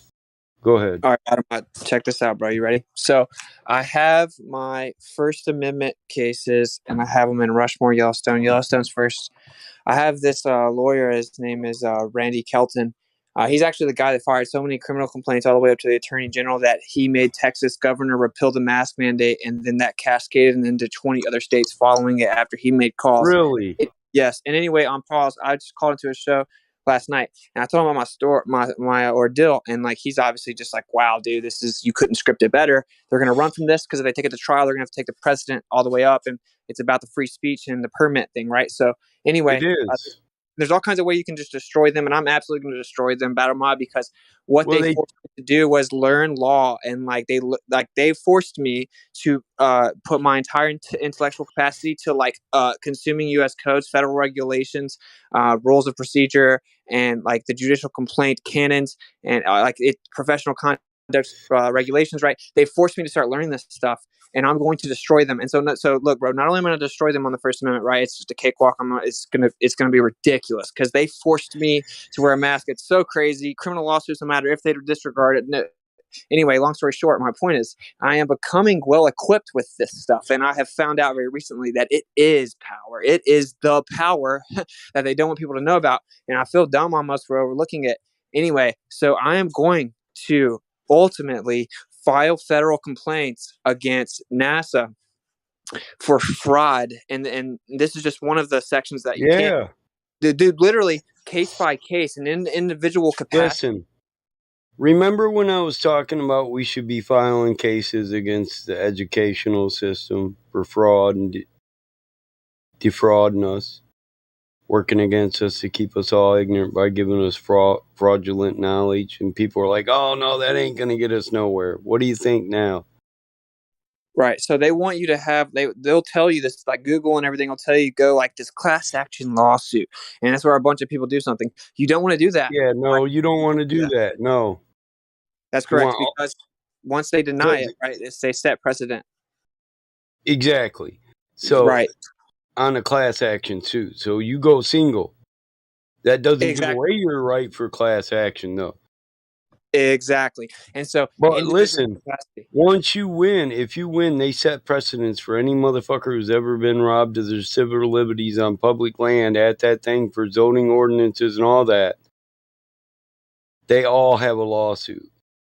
That's right. And actually, I can even file on all their behalf because I'm the first one that did it, basically. I'll be up there rapping with a microphone the minute it looks like you're going to win. Yo, for real, it's crazy. But Have so me a like little fat white kid beatboxing just so I know it's annoying. The federal government's about to get taken to school about the First Amendment, and the Creator made it happen. I'm going to play my role. But what's so beautiful is with the NASA thing, like, for example, you charge them individually. It's just like when I'm filing this judicial complaint against this judicial complaint against this federal magistrate lawyer. I'm using one canon out of the 5 or 6 federal canons for judicial conduct, because I'm going to send another judicial complaint in a week or two, right? Same thing with NASA. I'm going to file federal criminal complaints for fraud based on the individual lie. So the ISS, for example, and I'm going to get the brightest. We're going to make the most concise, irrefutable list of evidence proving far beyond probable cause of the criminal act. And then that person will not take it at the FBI because it's all corrupt. As soon as they don't respond, there's a criminal complaint on that person. And then it goes to his superior. And then you continue to go all the way up, and they will be forced to either take it to trial, which means prove their lie. It's dereliction of duty, basically. Correct. You use it against them because they're all corrupt and no one knows anything, so they're all scared and they can do whatever they want to. But when you know, if you're sending a criminal complaint against the DA can't read it and dismiss it. It's against him. It's that simple. Right? But he will. But it's cool now because you're with it, dude. It's going to destroy them. The fact I've come across this. And listen, this is why they make the Michigan Liberty Militia. That's why they make us out to be terrorists, because we know the proper platforms and the proper motions and the proper way to do all this. When we call a thing unconstitutional and we prove it and they ignore it, then we start charging people with dereliction of duty in federal platforms. So they're tired of dealing with us. They got to make us out to be terrorists. So the world says, yeah, just get rid of them terrorists. And so that then their laws don't have to be constricted to the Constitution. They no longer live in a republic. We could sue them for that, for telling our kids they live in a democracy. This is a fucking republic, dude. Exactly. And what's so crazy is the republic is very simple with its rules. And it's built upon the common law, which is that you have these inalienable rights from the Creator, unalienable, right? You have those from the Creator. That's common law, and that's from like 800 plus years ago, all the way in England, English law. And then we have right now they created so many English law. schemes. Like, everyone needs to know the basic of what happened, right? The English law comes from the Old Testament. Sorry, real fast. Yeah, the real law is the Torah, but we're talking about the man-crafted system that if we don't defend right now, we lose everything.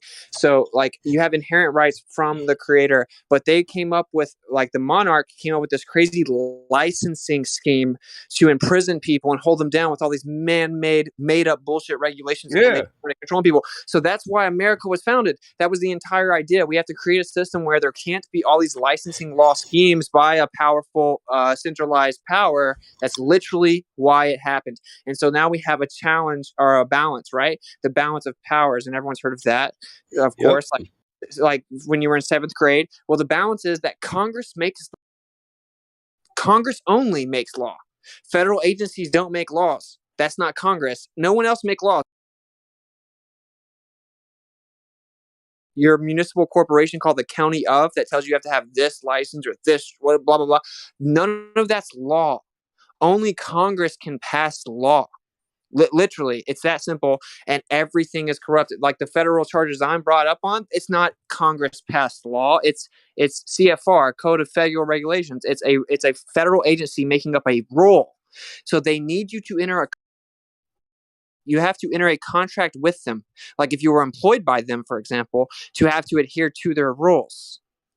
And that is the entire trick. They get you to come up with, like, agree to certain terms that make you an entity of the municipal corporation and employee.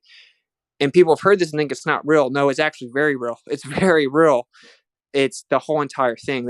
You have to agree, like, to the contract of the municipal corporation.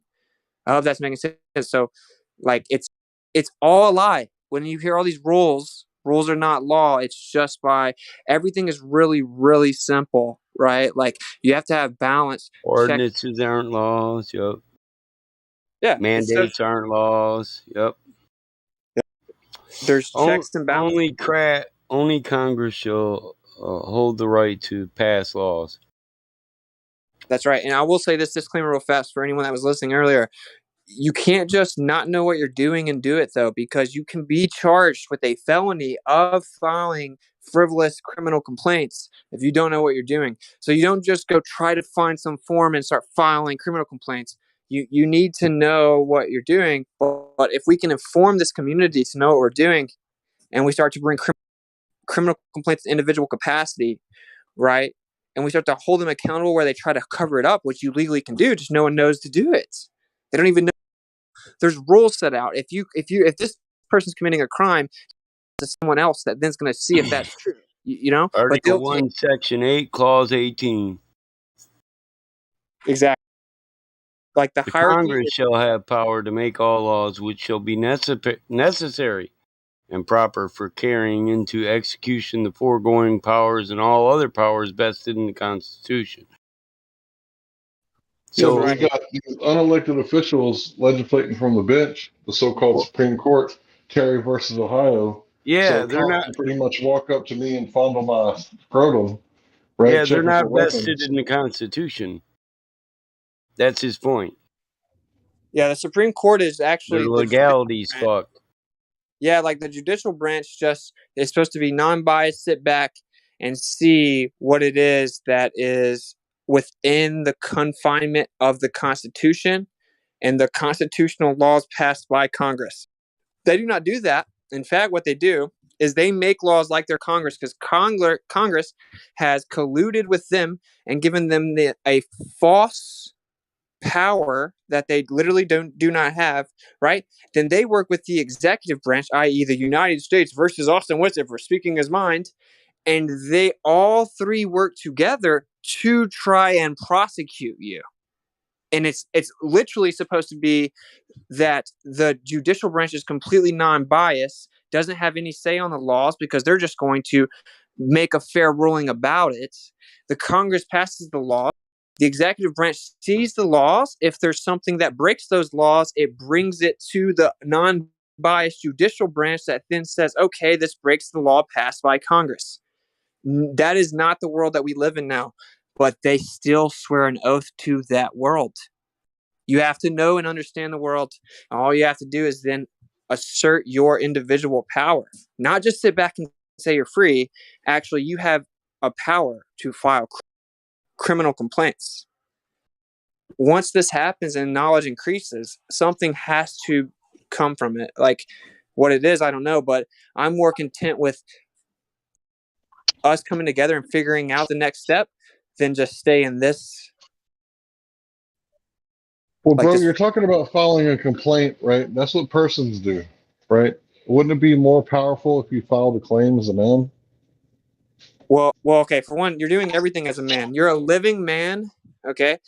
So what you do, for example, if someone tries to charge you with something, you send them what's called an affidavit of status. And that is you telling them a factual, has to be recorded on the record statement of fact about your being, which is that, of course, you were created by the creator. You have intrinsic and alienable rights. You have no corporation contracts that in any way can prohibit you from the free exercise of those rights. And you have to send this into them. You have to declare it. Most people have been tricked into all kinds of false illusions.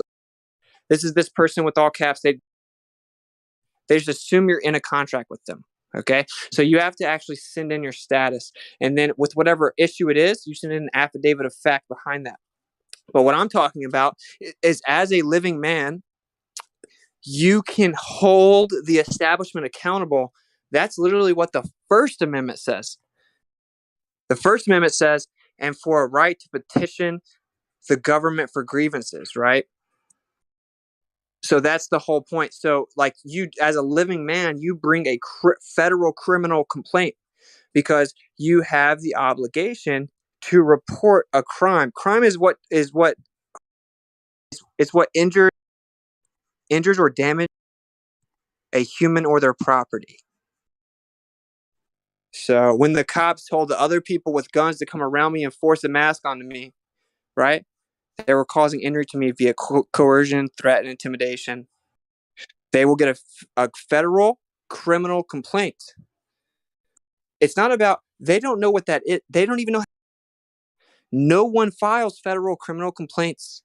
They don't even know what it is. They don't know how to respond. They just immediately try to hide it up. They talk to their buddies. Dude, it's sad because there's a middle ground. You detach from the system and the contracts, but you still use the rule of law in the republic of free men against the tyrants that have claimed possession of that infrastructure. We have to increase in this knowledge. If we do, they're just playing games with us. They're playing a game and they know we're not even on the board.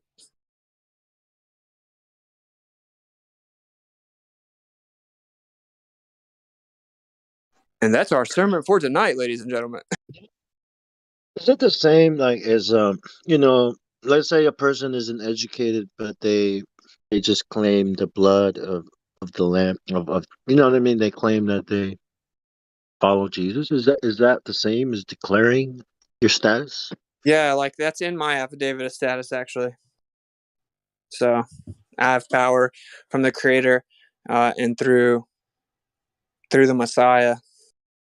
So actually, after the status I have printed, literally says "blood of the Son" at the You moment. never sent that. You never sent that to me, bro. You asked me to remind you a few times, and I think I did in direct message, but I don't think you ever sent it to me. Let me double check. No, you probably did. Let's be real. You probably did. For the affidavit form, I'll send you one.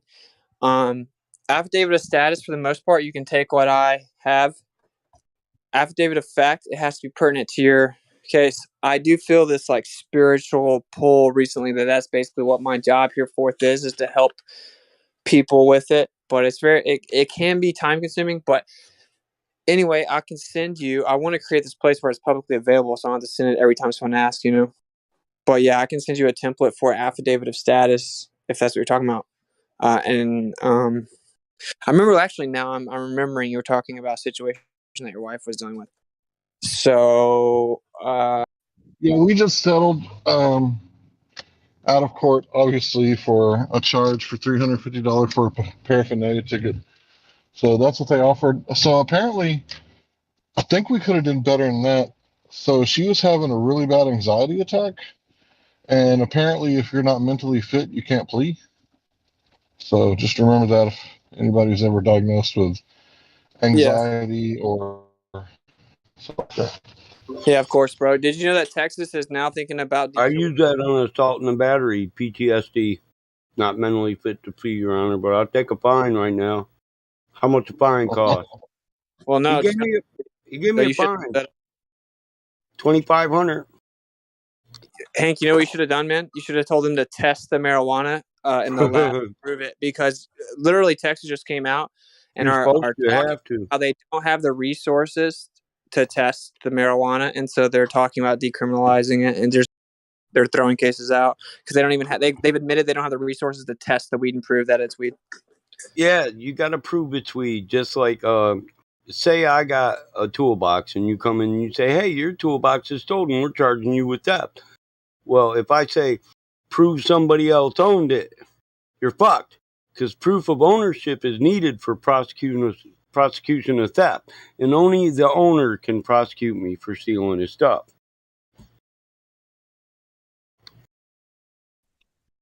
Well, my wife really does have anxiety, and she got a lot of sleepless nights over half a year of waiting to go to court. I just paid $350 to get some sleep. You know what I mean? I do the same shit, dude. I beat this dude into the hospital, Hank. I took the $2,500. I told the judge my PTSD was really bothering me. I didn't want to plead guilty or innocent. What's the fine? He said, well, you can't plead if you're having PTSD, but I'll give you a fine and you can just leave with no record of this. I was like, run it. He said $2,500. I said, run it. I'll pay it on the way out. You got ATM, nigga? That's what I said. Yeah. You got ATM? Shit, I'm out. Because it was for my wife's, mental health, right? Right. It wasn't really for me. If it would have been me, I would have been like, okay, you caught me with some weed. Okay, let's see what happens. Not guilty. Mm-hmm. Because I don't know how a jury of peers could say, yeah, he got caught with that plant. Oh, man, lock him in a cage. Why would Well, your yeah, parents say that?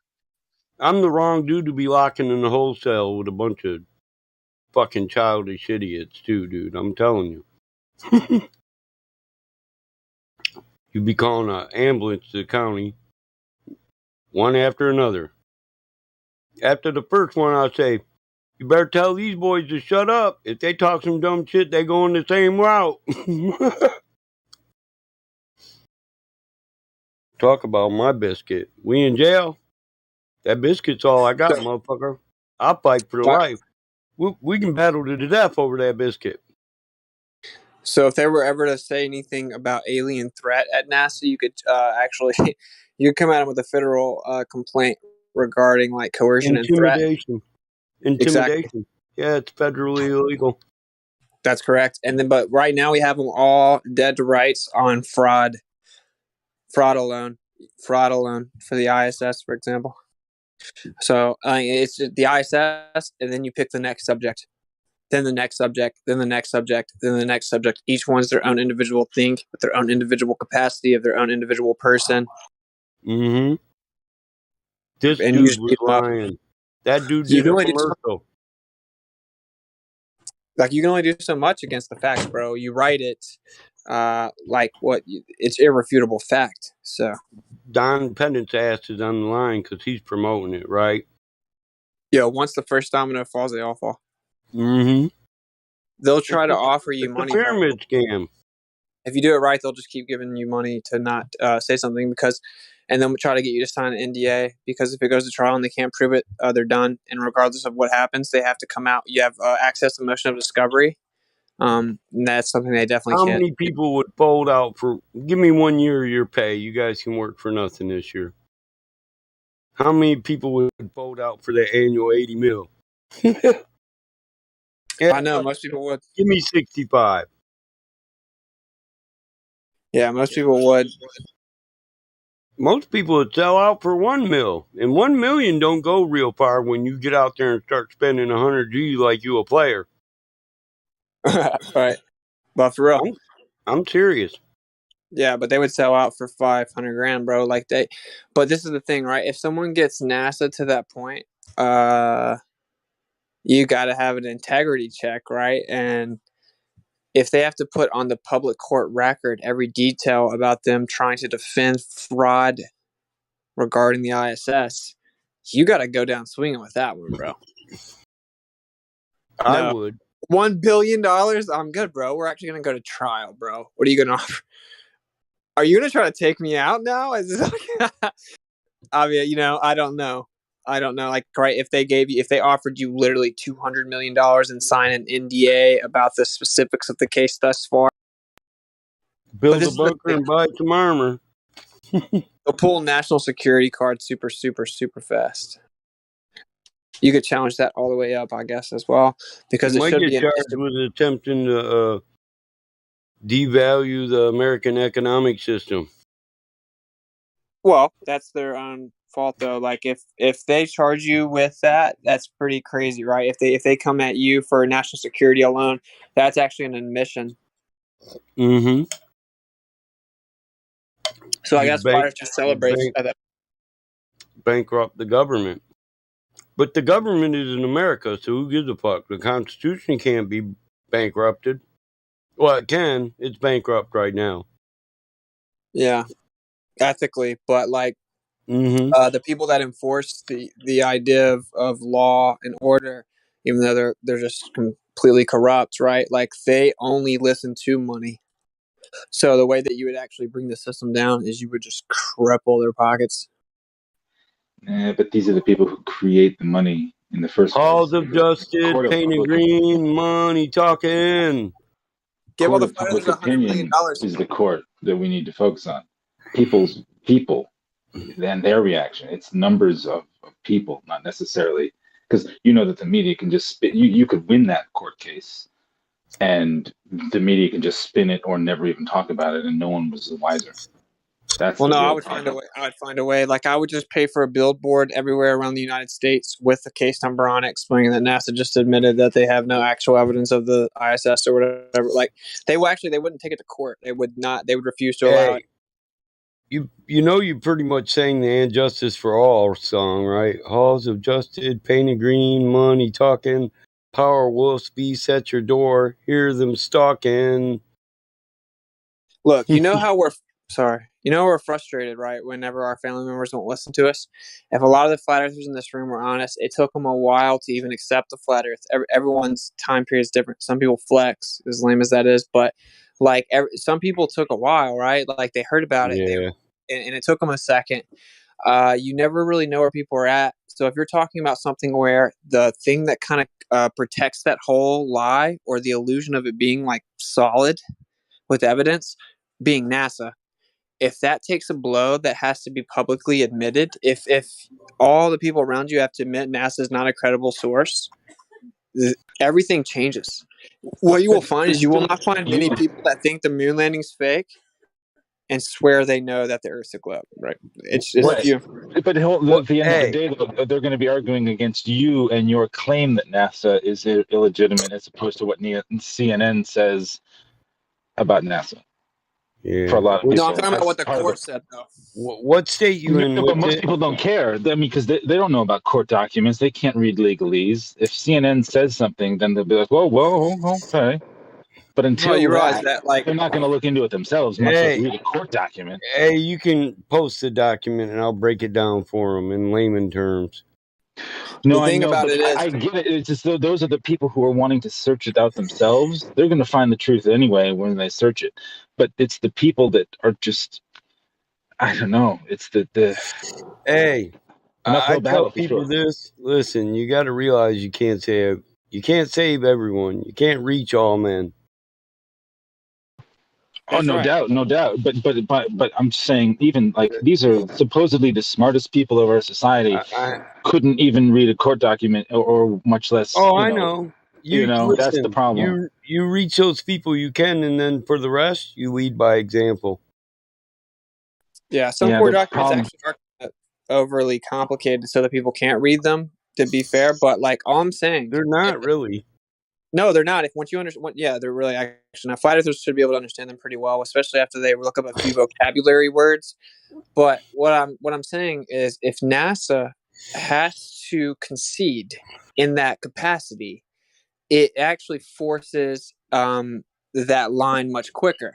It So, as does one who because wants to get the truth out, it'll go be ahead. broke down into elements. If you charge 5 things in your motion to the court, you're charging them with 5 things. Those 5 things will break down to 5 things. So each element of each crime will have to be fulfilled or answered for.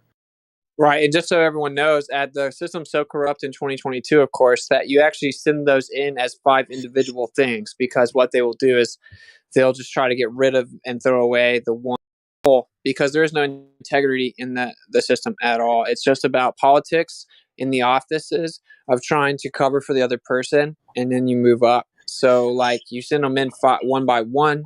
Well, There are yeah, just you little could tricks spend a that. year. Listen, you could. This is. I've watched my uncles go through it with the Michigan Liberty Militia.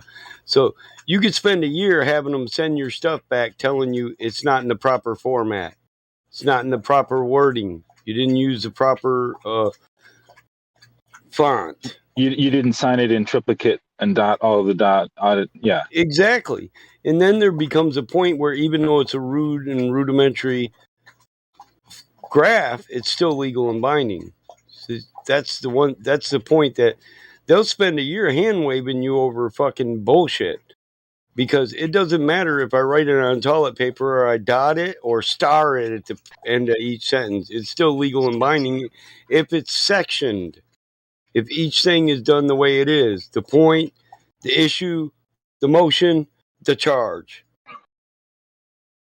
It has to be in a certain order. As Yeah, long that's as it's in that order, it's legal and binding and sent to the right place. Yes. Right. So you can't send a federal summons or motion to a court of record. You can't send, to a district court or circuit court. So that you get denied. Oh yeah, wrong platform, motherfucker. Here's your shit back. You get Elvis. Return to sender.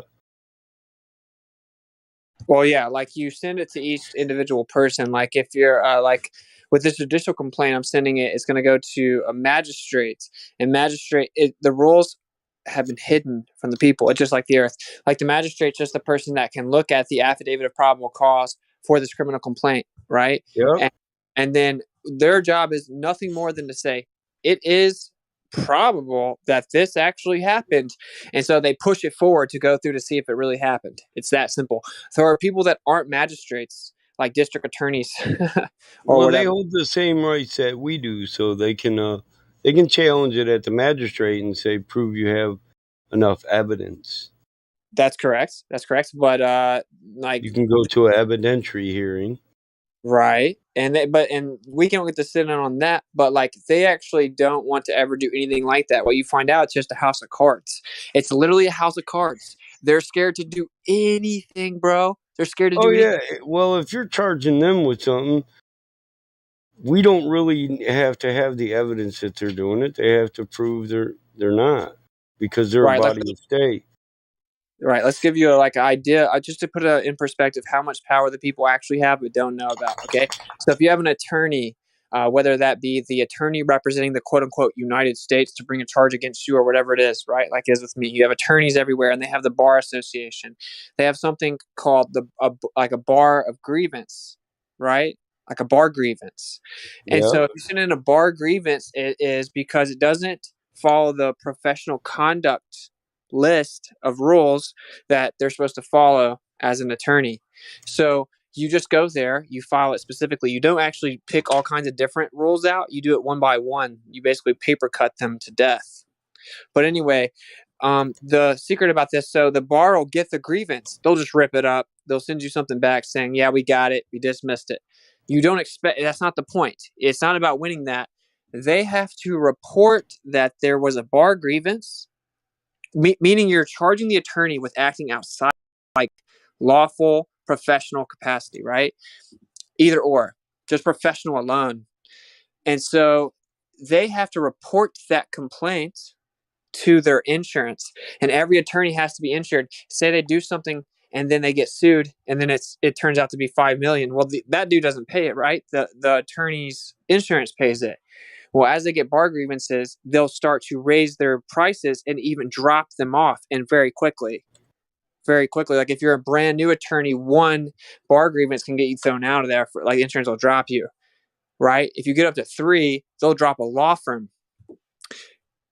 You also have this power with judicial complaints coming at judges, right? And I'm filing a federal judicial complaint right now against the federal magistrate It's judge the for that. same way with police, but most people think you have to go to the police station to file a formal complaint, and they don't know you can just pull it up and write it and format it and send it to a court. Correct. I don't have to formally complain to your fucking higher up boss, you know. I'm going to complain to the chief of police about the police, yeah, and he's going to tell me, oh, no, it's cool. Yeah, shut the fuck up. I'm going to come up with a legal premise, file a formal complaint with the court system, and register it in a court of registry. Right. So if a judicial, so like I'm filing a federal judicial complaint against a federal magistrate judge for the United States District Court of Wyoming for the district. That federal prosecutor. Yeah. This federal magistrate judge. Yeah, the guy you were. Yeah. Yeah. So I remember you talking about it. Yeah, he's screwed, bro. Because for one, I'm not even filing my federal criminal complaint Yeah, yet. he told you to fold. Dude, he acted so far out of his scope of authority, just meaning he doesn't have a right to give you legal advice. No, yeah, everything he did was out of his scope. But like, because he made me wear the mask. A prosecutor can't advise you. Listen, a prosecutor can't advise you to plea. It can't tell you it's in your best interest. That's legal advice. There's the opposition. They have no right to lead you in any way, shape, or form.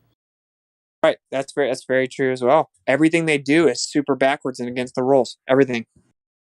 Yeah, like they come up. Doesn't have judicial discretion. Hey, I'm the prosecutor. I'm looking at your case. Yeah, we got the evidence we need, bro. Your best interest would just be plea, and I'll give you a deal. He just broke the law. He's supposed to ask you where your lawyer is. You're present. is your lawyer present, and leave it at that. Unless you say you're representing yourself or whatever, but to say you're representing yourself is actually a false term that they want you to say as well, because you can't represent you. So pro se is stupid. Yeah. Yeah, but anyway, you take them on pro se, just meaning that you do it by yourself. Yeah. That you are you and you are present.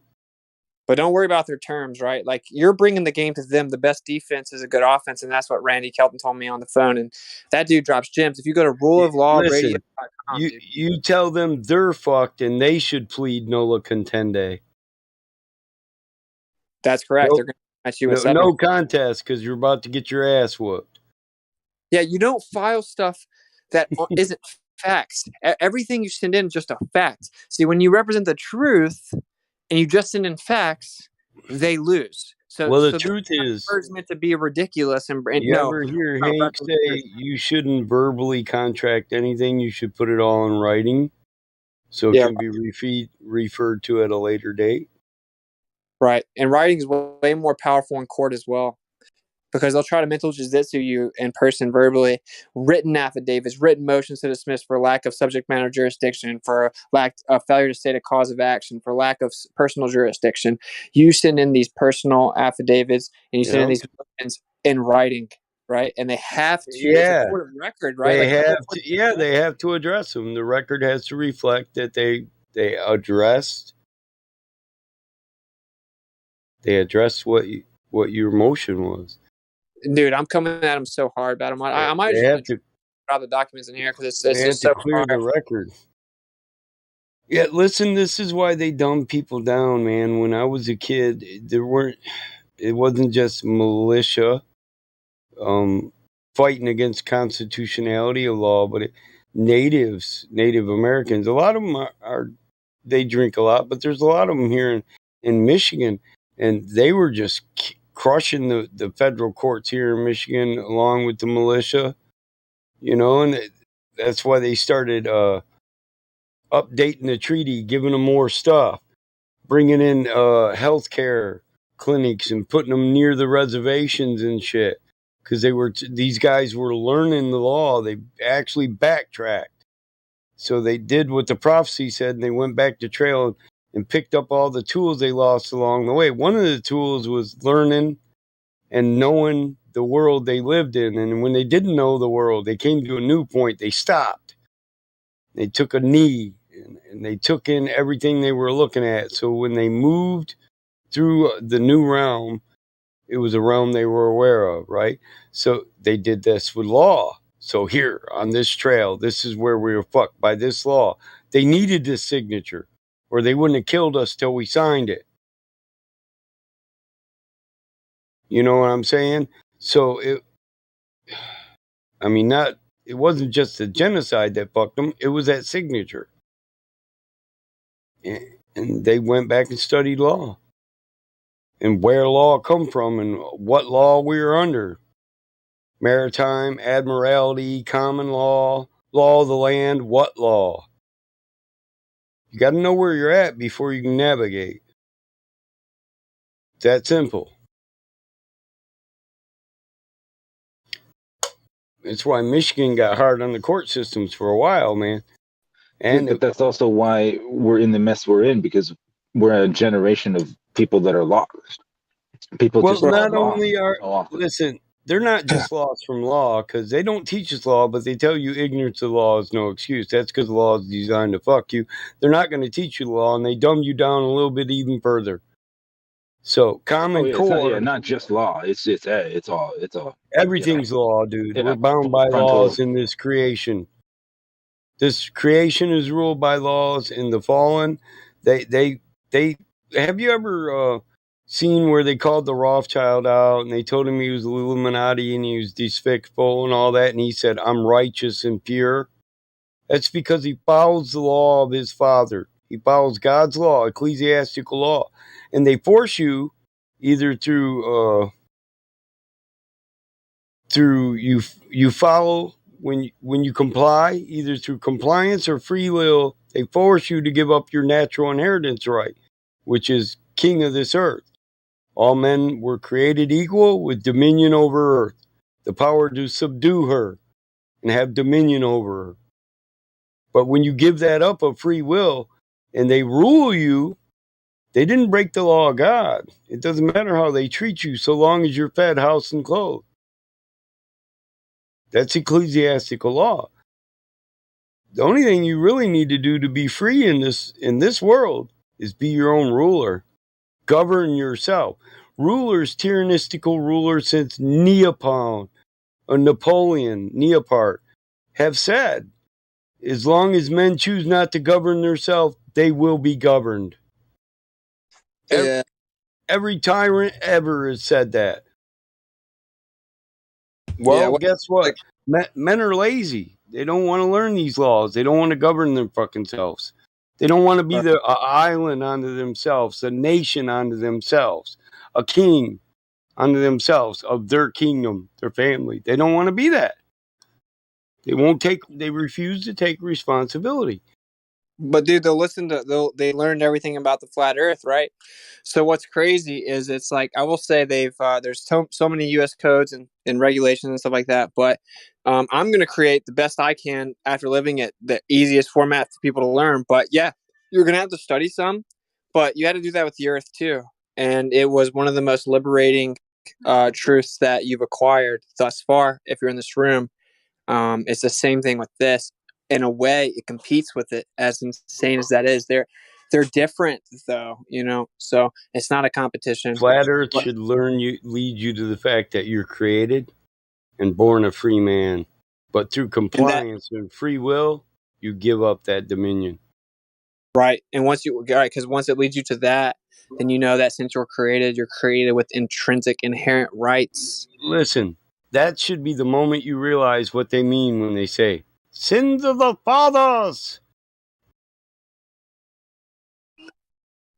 Yeah, it's crazy because, dude, this is actually this is the avenue that you actually take action against them and can make them react. You can actually do something.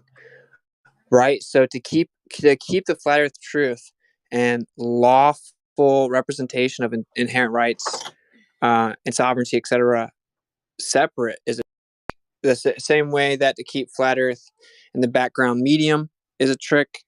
Keep them separate is a trick, right? Like the same thing with the make them like so mad about the word gravity that they don't realize everything is electric though. And there's a downward bias, a current bias of electricity towards the earth, and they don't want you to put everything together. And so what it comes down to is if you want to know the truth, you take it as you get it. And sometimes it takes like diligent research. But once you're equipped with that knowledge, it's so powerful and no one can take it from you. Once you have it, everyone knows, like, oh, dude, I would never give this up now that I have it. That's how you feel about the earth. I encourage people to look at it the same way when regarding, like, because it's going to change your whole life. If you have a birth certificate, if you do license registrations, if you get pulled over and have traffic tickets, if you get pulled over for anything or cited for anything, it's your entire life, property tax, income tax, everything that you experience. This is your entire being. It's everything that you ever experienced. It's literally, it touches every aspect of your life. So this is the aspect of exercising the new information that factually you were created. That's why everyone's under a spell, is because they don't know that. And so everyone thinks that the government actually has all the power that they do not have. Dun, dun, dun. Yeah, that's one huge mass psychosis that a lot of people have, is they think the government has like all this outreaching authority to where they can just come to your house and do whatever they want. It's not true. They can't do that to everyone, right? They can't lock us all up. They can't invade all of our houses, right? They can't control all of us. But what they can do is they can divide and piecemeal us apart. Divide and conquer and normalize it is what they're trying to do, is basically normalize their power.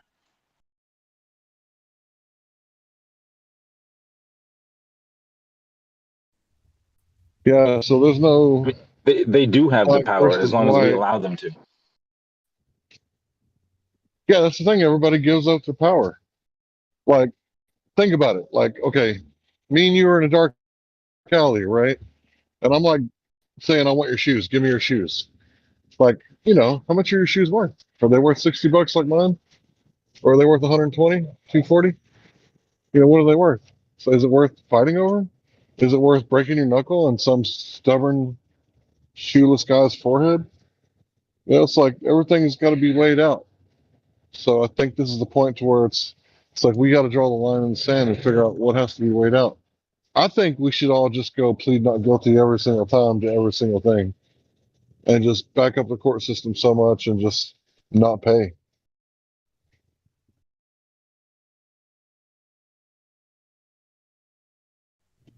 Or get community service or something that they don't benefit off of. They have no obligation over you whatsoever. Like with the taxes, for example, the way that started was the government was supposed to try to come and try to raise money from the people to offer them a public service. It had nothing to do with the government forcing you to give them money and then you hope they give you some services. It's completely backwards from what it was. It was they have to come and basically convince you to get behind a certain service. So you see the disconnect there? They're not representing us now. I didn't agree to $80,000 cop cars or freaking $1 million renovations of Capitol buildings.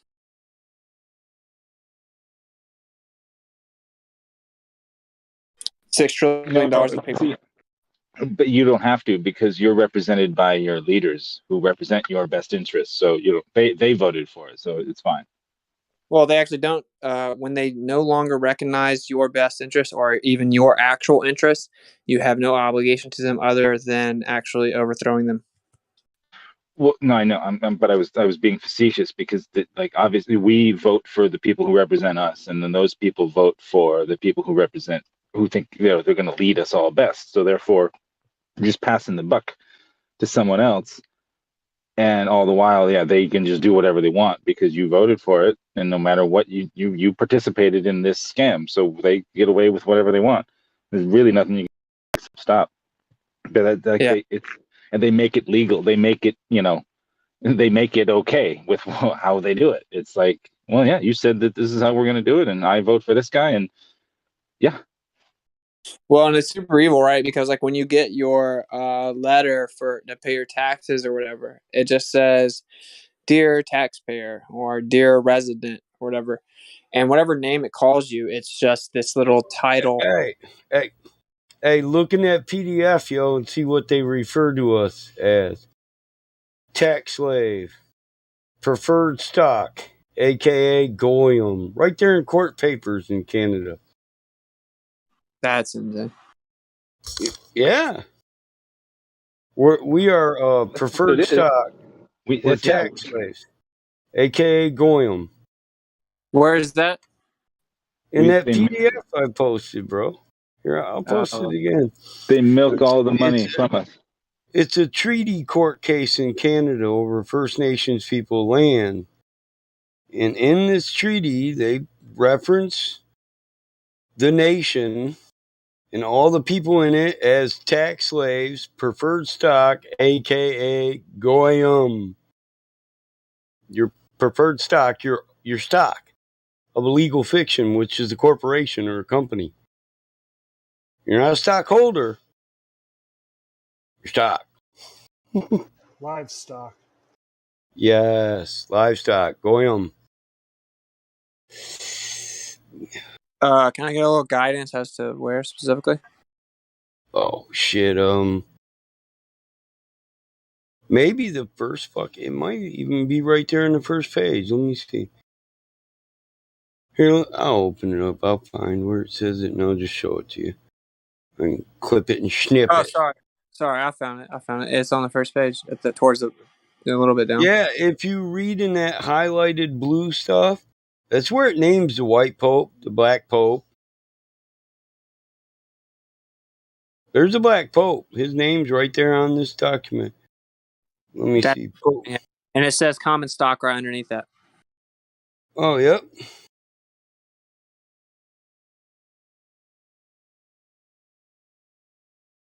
And they call you a debtor, right? Yeah. Well, no, yeah, debtor. Permanent name debtors and forfeit public private bonds, aka preferred and common stock. Chosen That's the, goyim, aka tax slave. I We're just reading that. we're the debtor and the debitors, and they're the trustees. Or the fuck. Well, what's crazy is that's called usury, where Usury. Yeah. yeah, This is all usuries. yeah, usury has been known to be evil for so long, right? But the quote unquote Jews, they take it where it says you can't use usury on fellow Jews, but you can use it on everyone else. And so they do it to everyone else, and it's just like I don't know, 20% interest on a loan, or like I'll give you a loan, but I need 6,500% interest. Like that's egregious. Yeah. Yeah. So if you keep going down through here, it'll reference universal law, and it'll. I'm going to structure the loan so that when you pay it off, you're really only paying off the interest, so that it takes 20 years to pay off your loan. Exactly. That's why it's called till death. No. Yeah. Yeah.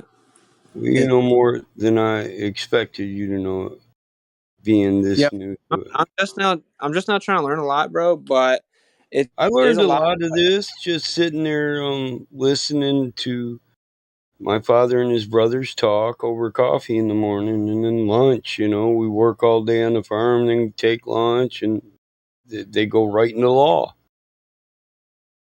That's awesome, bro. That's cool. Constantly suing people too. Yeah. Fuck, my uncle, the only work he ever did in his life was on my farm, on my dad's farm, and my grandfather's farm. And besides that, he sued people. Seriously. Right. And like if someone does something wrong and you hold them accountable, like that's morally acceptable, or even one could argue Yeah. expect. Or now, like sometimes people take advantage of it, Here it but like is. Pursuant to universal laws of cause and effect, and in response to attendance for 2 court appearances on given dates. It goes into the Rothschilds and Sons, and let's see. I think this is where it says the Queen and her kings. and you'd be surprised actually. The Supreme Court, they make some bad rulings for sure, but actually they make a lot that aren't that bad. The whole trick is to not let you ever get anywhere close to that level of justice. They'll never let you get that high up. But if you actually look at the rulings, they're not too bad. Like to make my arguments right now, I'm using tons of Supreme Court rulings. They actually are like they're like logically founded in justice more times than people may know. Here's one that I wanted to show you. You believe in the 144,000, right? The Yes. chosen faithful, right? So let's see. On page 3 of this, like 3rd paragraph, it says name debit. Okay, here. Masters and name debitors to contracts due to the fact SSG and SSNG members mandate a universal peace and conflict of interest to tax slave contracts that fund weapons of mass destruction, depopulate the human race by 2/3 for war incentive by a thing called tax and interest, trade currencies, aka money printed on a fancy printing press located in the Bank of Canada and other de facto corporate government banks owned and operated by 144,000 members who belong to the Illuminati, CFR UN IMF. This is their corporate entity, New World Order BIS DTT, DTCC, etc. The Queen Rothschilds and Albordorini families are advised for their chosen quorum's continued violation of human rights of claim sovereignty, free will, governed by universal laws and pursuant to planetary liberation. So right here, they make the claim that pursuant to universal law, they're free, they're sovereign. Not citizens, just free and sovereign, free will. And they charge them international treaty laws. They charge them with breaking international treaty laws, the crimes against humanity, and commit treason against your crown all the time because they do not care about you. Yeah, But that's good. over and They over don't give a again, fuck about you. this is a court case. This is if you read it, they make claim and we rebuttal claim. So this is in response to this is like the fifth document in the first trial. The original documents are pretty crazy, No, they're but not making claims, bro. They're making presumptions. yeah, And you got bullshit. to negate all their presumptions. So they're saying, Yeah, well, you I have think to you did this. address And, every legal principle, yes. yep, So, but sorry. my grandfather in the council, they don't want the first three documents even exposed because what could cause them to just want to assassinate people? Because That's right. it names people above royalty, above Rothschilds, above mafia families. So it actually places people above the papacy. Where people think there's these 13 families, committee of 300. No, really, there's only 2-3 motherfuckers that run shit. And they own all the land. The Pope said he's the owner of it, but the truth is, if you read the papacy decree, he declares himself the landlord. Why? Because the land is owned by three people, all of it through treaty or some kind of scam, and they just let the Pope be the landlord. You know what I mean? Make the rules, do the tenancies and occupations. This is why you can't get a legal deed to your property, a real deed, because you don't need one. By universal law, you just subdue it and keep it. It's my piece of ground here. You come over here, we're going to kill you. That's universal law, too. Where we live here, we use and maintain this. Why do the natives or the Occidentals of any land own their land? Because at that point where the Creator said, "Be fruitful, multiply, and subdue earth, and have dominion over her," we did that, and our peoples lived here and died here and worked here, and so we're as much a part of the land is a part of us. So we own the land through first seizure, which is formatted, based, and founded in Genesis. In that statement, subdue her and have dominion over her. Have dominion over the fowl of the air and the beasts of the field and the fish of the sea. We are all given dominion. We're all Melchizedekian priests of our own congregation. We're the head of our own household. We are our own masters. As ordained by universal law, you can call it. That's just another way of defining the creation. So when you say universal law, you're saying the law of creation, the law of God. Right. The law of all things. That's right. All things under God. And even listen, they go by it. That's why they make these claims that I'm the vicar of Christ. I speak for Christ on earth. My authority comes from Christ. Divine right of kings. I did not made me king. You seek to restrict the authority given to me by God. God made me king. Divine right of kings. Are you with me? Robin Yeah. Hood. Robin Hood know you couldn't own the deer in the forest. Couldn't tell me I couldn't hunt the fucking deer without a license. God gave us that. He didn't give it to the king.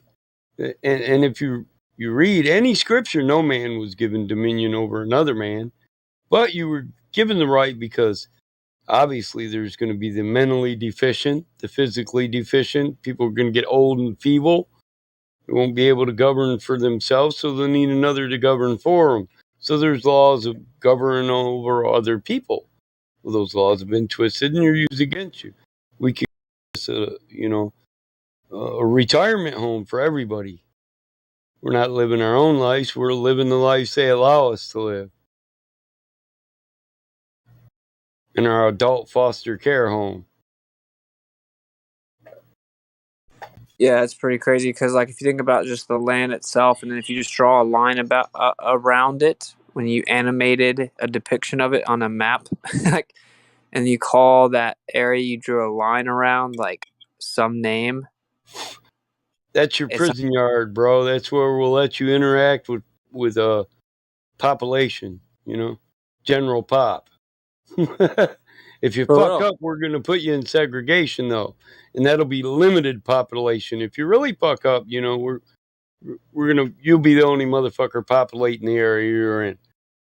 Exactly, and in jail, of course, like when you go to the pod, you go to general population. That's what it's called. Because the jail is a version. You want to go from cell block A, America, to cell block M, Mexico? Yeah, but no, we're not going to give you a pass for that today. Go back to your bunk, prisoner. All right. You're only allowed to come out to this certain area, and this certain group is the only one that can come out to this area unless we decide to give you like this little exception here and there. Oh, and you motherfuckers over there, you can go to cell block A or cell block C because, this is really your land anyway. But hey, have fun. Don't fuck up. We'll put you back in there. Yeah, crazy. Segregation in the overall scheme would be the jail, right? Like attention on the compound, on the Canadian and American compound. All natives return to your reservations, please. That's for real, dude. It's too real. It's too real. It's uncomfortably real. Me and you are the only one that got that fucking. Just follow the trail of tears and get your brown ass black on that piece of land, bitch. Yeah. My grandfather don't like them jokes, but because it's surreal to him. Right. Surreal to me too, bro. I have a very good imagination. I can just see exactly what it must have been like, right? For the Cherokee to say, okay, that's what they're doing? Declaration of Independence? It's a good idea. We'll do that too. Constitution? Hey, what another good idea. We're going to do that too. So this is how they do things. This is how we're going to do things. So, okay, you can't move us. Supreme Court ruled against it, said it's unconstitutional. But then the president shows up with the fucking army anyway. You know what they hate about me on the reservation? They're always talking about going back down that trail of tears, picking up what we lost on that trail, right? I keep reminding them we lost this one thing, and they're fucking tired of hearing it. And I say nobody knows where the path is to war no more. Where's the war path, motherfucker? That's a natural state of man's because it's unjust. This contract is unjust. Now that we know we live in this legal fiction in this contract, pick up our tools. Take a knee and let's talk about the war path. They don't want to kick it, though. What they would rather do is watch. I mean, honestly, they'd watch us destroy ourselves, is what they would rather do, because far be it from them to destroy an entire people, even though it was attempted to be done to them. Yeah, crazy, bro. That was deep. If you think about it. Yeah, because they don't believe it's their right to wipe off of this creation what the Creator put here. Yeah, they're not wrong, right? So, like, they know fundamental, inevitable truths, and they just keep us from that and try to dilute, like keep us in this diluted state where we destroy each other, just like you said. Yeah, we're either going to learn to live together or die together. But before we can do that, we got to really understand what death is, and on the other hand, really understand what life is. We're not living right now. We're just surviving. We could be living free. Right, and that's as a collective, because an individual can always be free. Like you and I are both free, but yeah, as a collective, Mentally, yes. yeah. Well, like for example, once you equip yourself with this law that's built upon your inherent rights, because that's where common law comes from, then you realize that like this dude down in Florida, when they ran up in his house and arrested him because he didn't pay his property tax, they then had to pay him $38 million just to convince him to sign an NDA and please go back home and leave us alone. $38 million for not paying his property tax. That's what he got for not paying his property tax. And being arrested because they came in his house, right? Well, the law passed by Congress really says they can't take your land for that. Yeah, 38 million. Congressional law says my land I can't be separated from my land once I own it unless you buy it. Not by debt, not by fear, not by intimidation. The railroad got away with it though. But hell, America got away with it, you know.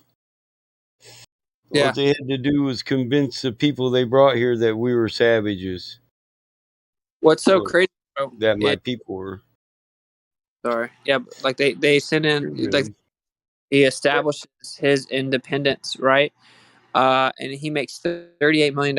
And there will be people in this room that will like try and shit on it, you know, like try and say the idea of declaring your sovereign status, excluding yourself void of any contracts with the municipal corporations of county of, city of, state of, whatever, will free you. And they know that now you're outside their contracts, so anything they're trying to force you to do is now illegal. They actually know that, and they had to pay almost 40 mil for it. And there will be people, and he'll tell you what to do. And he's made over 50 mil at this point, and there's many other people, right? And they'll tell you what to do, and people, like even within the truth community, they'll get mad. It's almost because it's like they don't.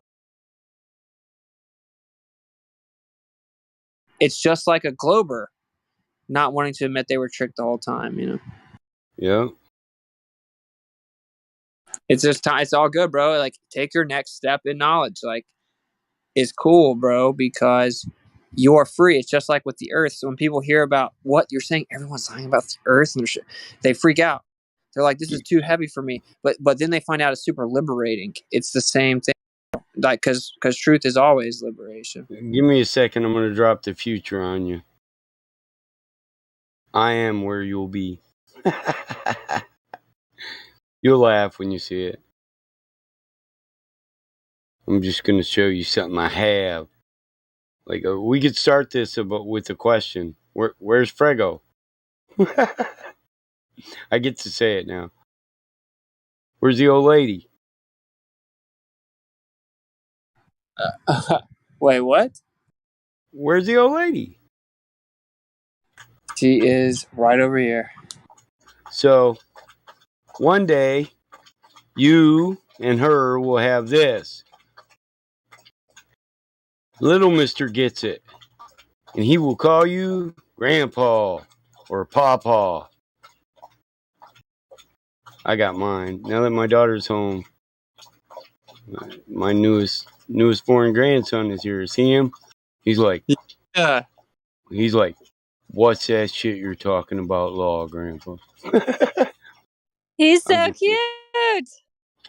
I'm just sitting here playing with him, and I'm rocking my foot, and he keeps grabbing my foot. I got him sitting on the floor with all his stuff.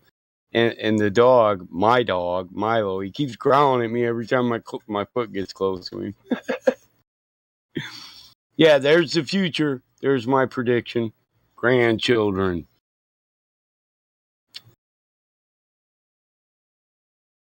quiet. They'll Wait, still be listen. They'll still be enjoyable at that age, as much as they were when your first one comes.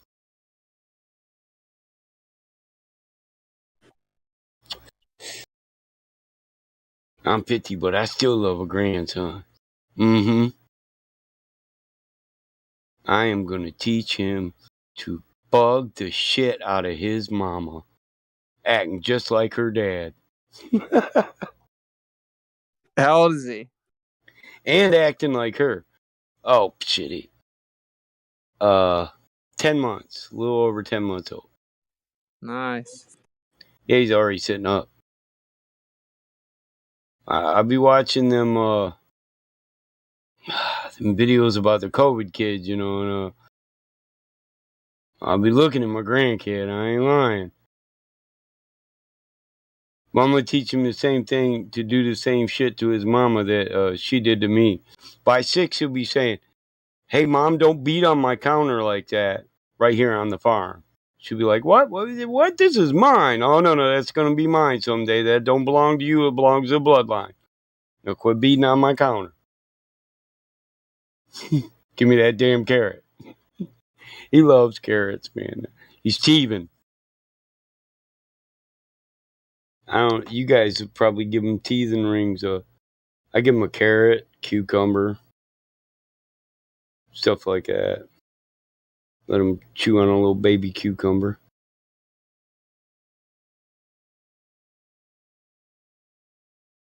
Yeah, like what's crazy is to even just have a child now and like let it be natural is a real struggle. Because Yeah. yeah, they try and make you like hit it with all kinds of radiation, and they well in like who knows how well or good or Let's bad it ultrasound it, X-ray it. We're gonna give you a bunch of prenatals and a few shots, and we're gonna give it shots.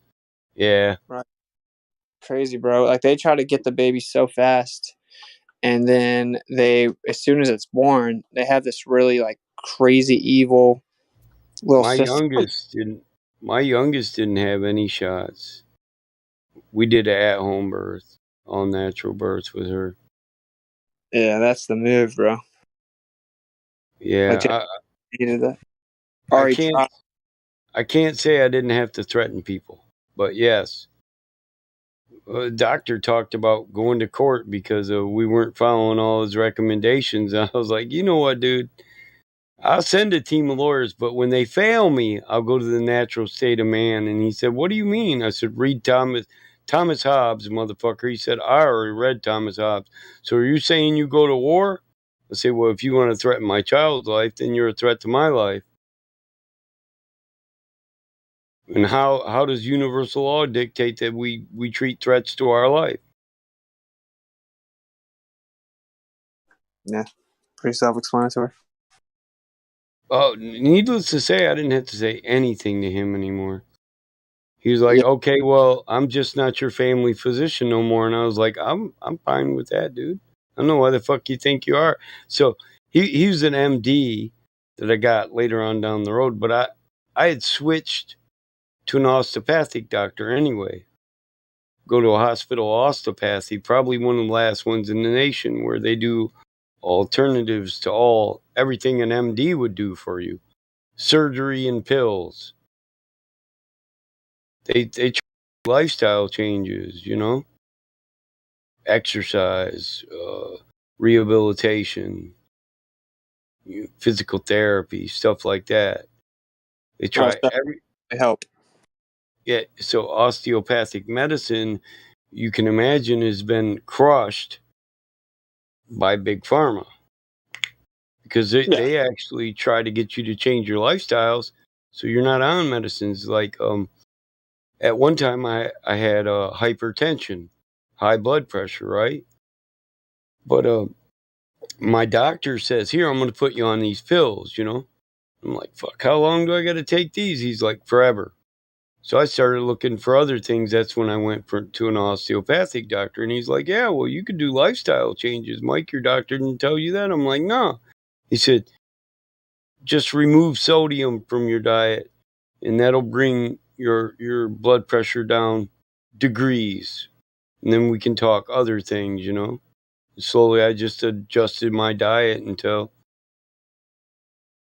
I mean, I'm not going to lie, I drink coffee almost all day long. That was one of the major things. Now I get one cup. Yeah, like that's what everything is. Everything is about your diet and lifestyle change. Yeah, it's about moderation. I'll tell you what, I thought, man, how the fuck would I go on only one cup of coffee nowadays?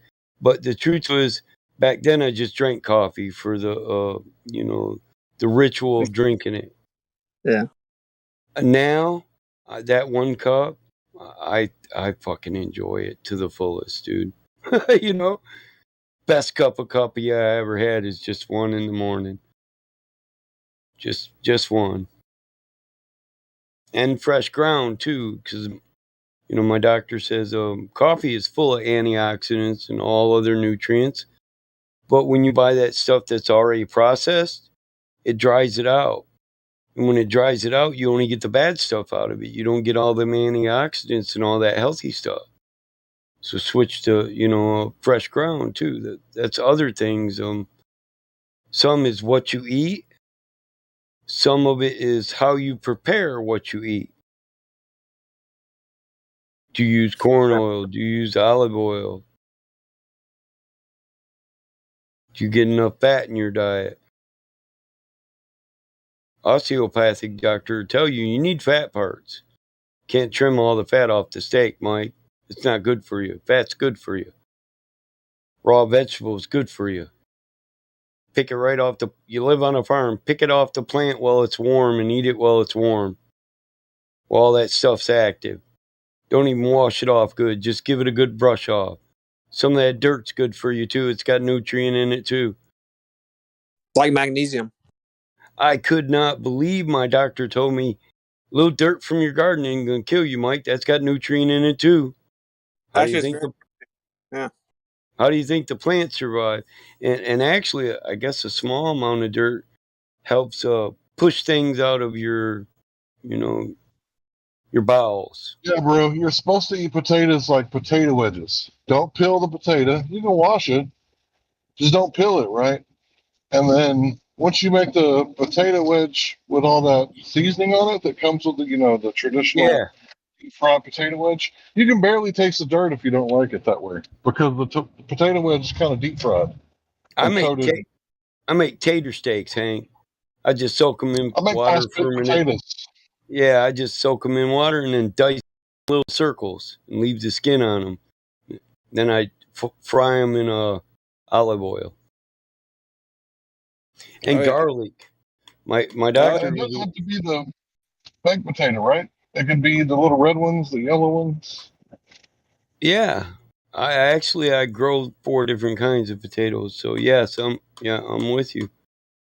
Variety is another thing that's ultimately the most healthy thing for you. It's not healthy to eat one thing all the time because that would never happen in nature. You live on just steak. I agree. It's crazy because I know every single is correlated to magnesium deficiency, which comes from the dirt, right? Yeah. Yeah. Crazy. And a lot of those pesticides have things that counteract magnesium. Yeah, how counterproductive. Yeah, that's the 2 most valuable things. Well, the 3 most valuable things that we're separated from: knowledge of law, a true family unit, healthy food. We don't need. The only reason you need a doctor is because you don't have a healthy diet. It's that simple. The food pyramid, that's bullshit. You don't eat the same shit all the time. You don't need cheese, dairy, meat. You don't need the same shit all the time. And if you eat enough stuff, the truth is you'll crave the thing you need. Your body will tell you what to eat. Yeah, it's crazy, bro. I know the biggest sign that people eat poorly is like, okay, like my adopted son, when he moved here, I ate a lot of game meat. I forage stuff. Eat a lot of stuff from the garden. If I get, you say, hey, Dad, make me a burger. You know, I'm going to put everything on that motherfucker that I can from the garden. You know, whether it's steamed or raw and cold. But you'll have tomatoes, cucumbers, 3 kinds of onions, garlic, raw garlic, and it's good. You know, but the game meat, I'll mix beef with venison with a lot of people don't like pork. Okay, don't eat pork, but I eat 3 kinds of meat in a burger. I never eat one burger. It might be elk, ground venison, and ground bear. Might have ground squirrel, ground venison, and ground pork. But like he had the shits for the first 2 weeks he was here. And then he actually had healthy bowel movements. Now I can look at my cow and know how his health is by the way he shits. And a lot of people say, well, you talk to your kid about how he shits. Yes, I want to know if he has a healthy bowel movement or a sickly one. Right. Your bowel movements will tell you what state your body's in. Oh yeah. Have you ever heard of So your fingernails. Your fingernails will tell you what deficiencies you have. Thanks. Yep. They can be dry, cracked. They can be brittle. They can be scaly. I can grow some big, thick, long fingernails. Yeah, I don't like to, but I can. I actually forget about it sometimes, and I think it's super gross. When I was a kid, you know, the rockers would have that one big, long pinky nail. And I didn't know that was a Coke nail. So I started to grow it, right? And my dad said, if you don't chop that thing off, I will at the 3rd knuckle. I was like, okay. I trimmed that shit quick. I put an earring in. He said, oh, you want to be a girl? Flip it out. Put it on the table. He started pulling out his bone shafted knife. Put it on the table, boy. Oh, you don't want to be a girl? Take that fucking earring out. I'm serious. I put the earring on the table, son. Here you go, Dad. Do what you want with it. It's a 1/4 carat. Gold plated. My brother laughed. I said, I come home smiling. Look what my girlfriend got me, bro. My brother said, oh, bro, you done fucked up. I said, what? Oh, just wait. Don't wear that to the dinner table. My dad said, oh, I thought I had a son. You want to be a girl? I mean, this big Indian dude, my dad's 6'2". He had a pistol in his back pocket all the time, permit to have it there, and a bone-handled knife on his hip everywhere he went. Nowadays, people act like if you walk around open carrying a big knife on your hip, that you're brandishing a weapon. It's like, are you fucking serious? I can wear a fucking machete on my hip if I want, as long as it's not hidden. They try to say that they'll police you like this. Oh, you got a 6-inch knife on your hip. You can't have that. The law says you can only have a 2-inch knife. Well, yeah, that's the law of a pocket knife. Yeah, but Mike, most of these people that you're talking about, they'll sit there and they'll break down and have an emotion, just break down emotionally and just start sobbing uncontrollably and go into the fetal position if they hear gunfire. Yeah, and the same guy would want to call you a fucking bitch on the internet, but not agree with your right. You got a right to say what, but you also got a right to accept the consequences. Yep, say what you want, but take what comes. Yeah, that's my parents said that. I don't see what's wrong with that. You do have a right to speak your mind. The problem is when you say the wrong shit, people might disagree violently, and they have the right to disagree. So just make sure that, you can cash those checks that your mouth is writing. Yeah, that at least was. be sure they're not going to kick your ass. That's right. In the 70s, we were raised some things are best left unsaid. It's like if you love a person, right, and he's going around He's saying some retarded shit. But for you to tell him what he's saying is ignorant and retarded would harm him, do you tell him?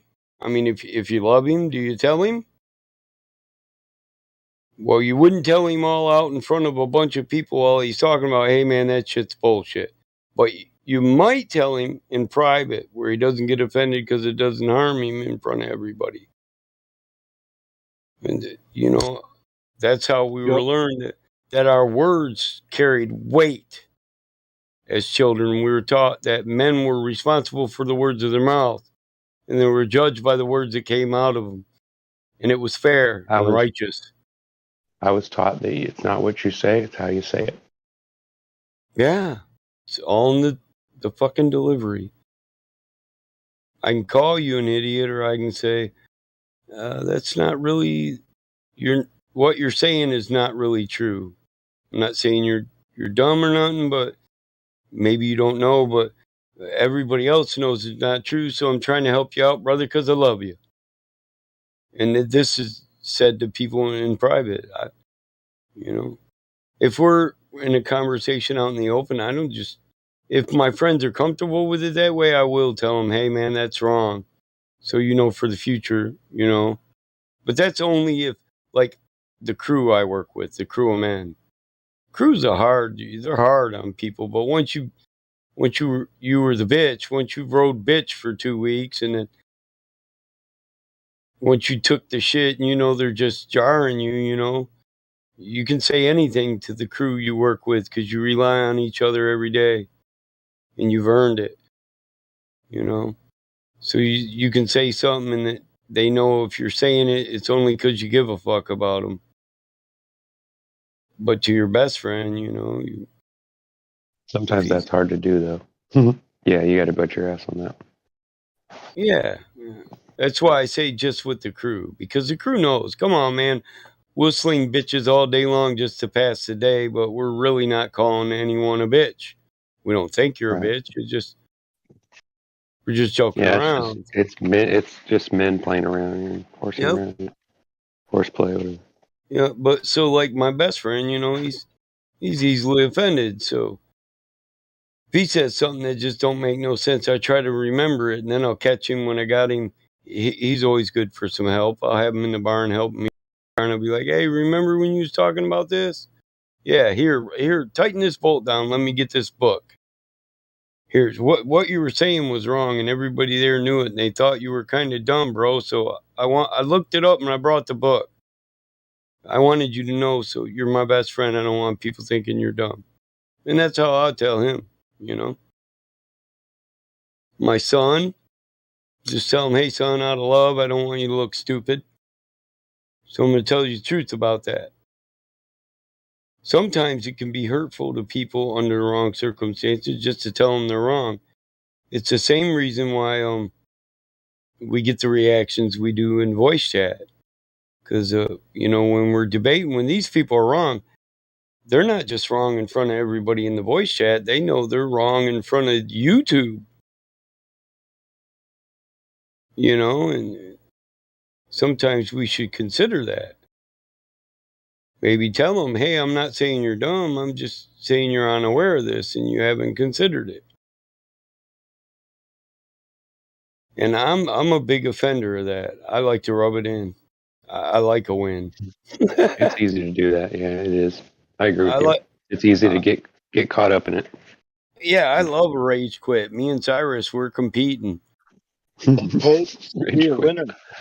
Yeah, I used to compete with Jose, but I got so many rage quits. Jose quit trying to play the game with me. Indio crushed me. Indio meme where they were like, meme can get a rage quit after 2 sentences. That shit cracks me up. Imagine not learning and then having an accident at work and dying from it. What a loss. Yeah, let's Broken not rib. tell this motherfucker driving the paver like that can cause him to fall off and then he can pave his own ass into the parking lot. Let's not tell him that. Let's just let him be stupid. Yeah. Man, I've almost been ran over by the paver so many freaking fucking times. I can see you, right? I can see you scrambling like on your feet. Oh shit! Oh yeah, I'm serious, bro. Listen, we wear these big boards. I have these boards on my feet with these aluminum covers so So that you I don't can sink in the walk. damn asphalt. Yeah, on the hot Right. new asphalt, and then the paver dumps a bunch of asphalt over top of my boards, and I'm like, oh shit, I can't move quick. And you're not being heard over the paver. They're not going to hear you That's yelling. scary. See, Even that's if you where I are got to like, keep. Yeah, ah. but you got a guy on each side of the paver that's shoveling, but part of his job is he's supposed to watch you and make sure you're the raker and you're raking it out, you're evening it out so that the paver can lay an even smoother surface.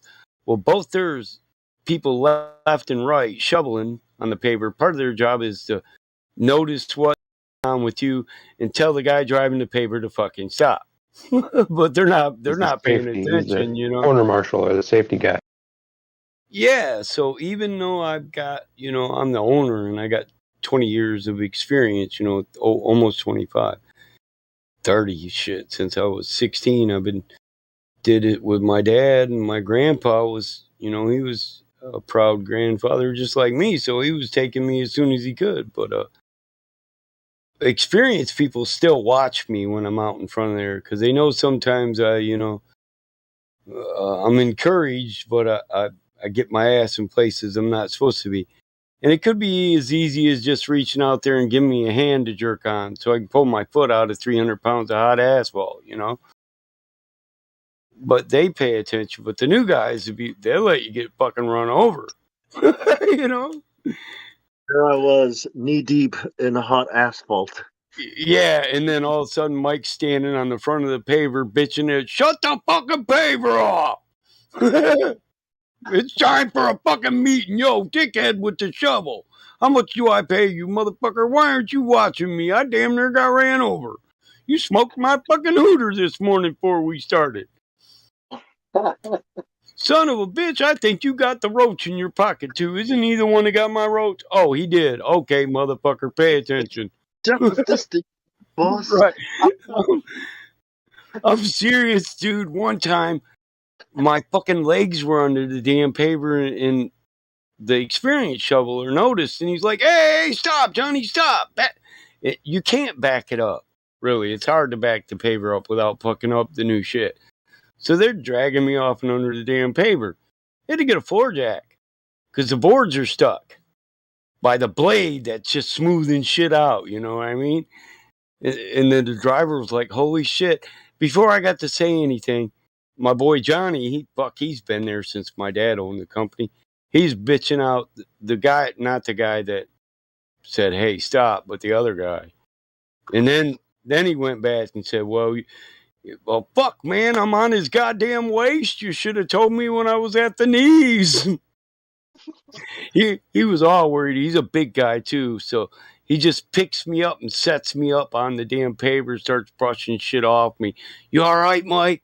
How's your knee? Grabbing me. I was like, will you fucking quit fondling me, motherfucker? Oh, how sweet. I'm sweating my Did he swing you balls back and off. forth? Yeah, Give you like, a beaky?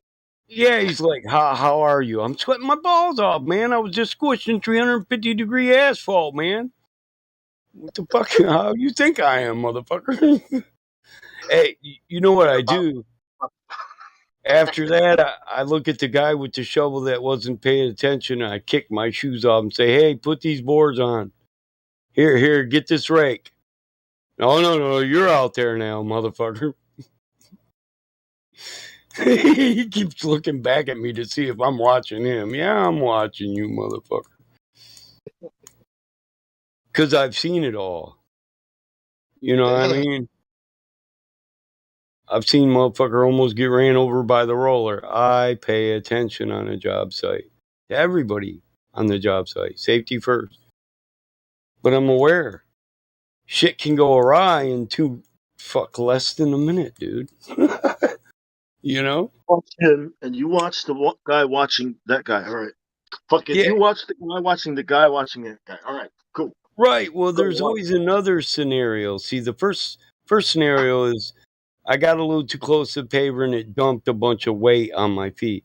The second scenario is I got so fucking hot I had a heat stroke and I just fell the fuck out.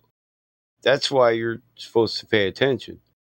Because the heat can knock people down where they're at. You could be walking and talking and blam! Hit the ground. Because you didn't drink enough freaking water. Yeah, we saw that in football practice. We saw people that would just pass out. Some people just couldn't take it.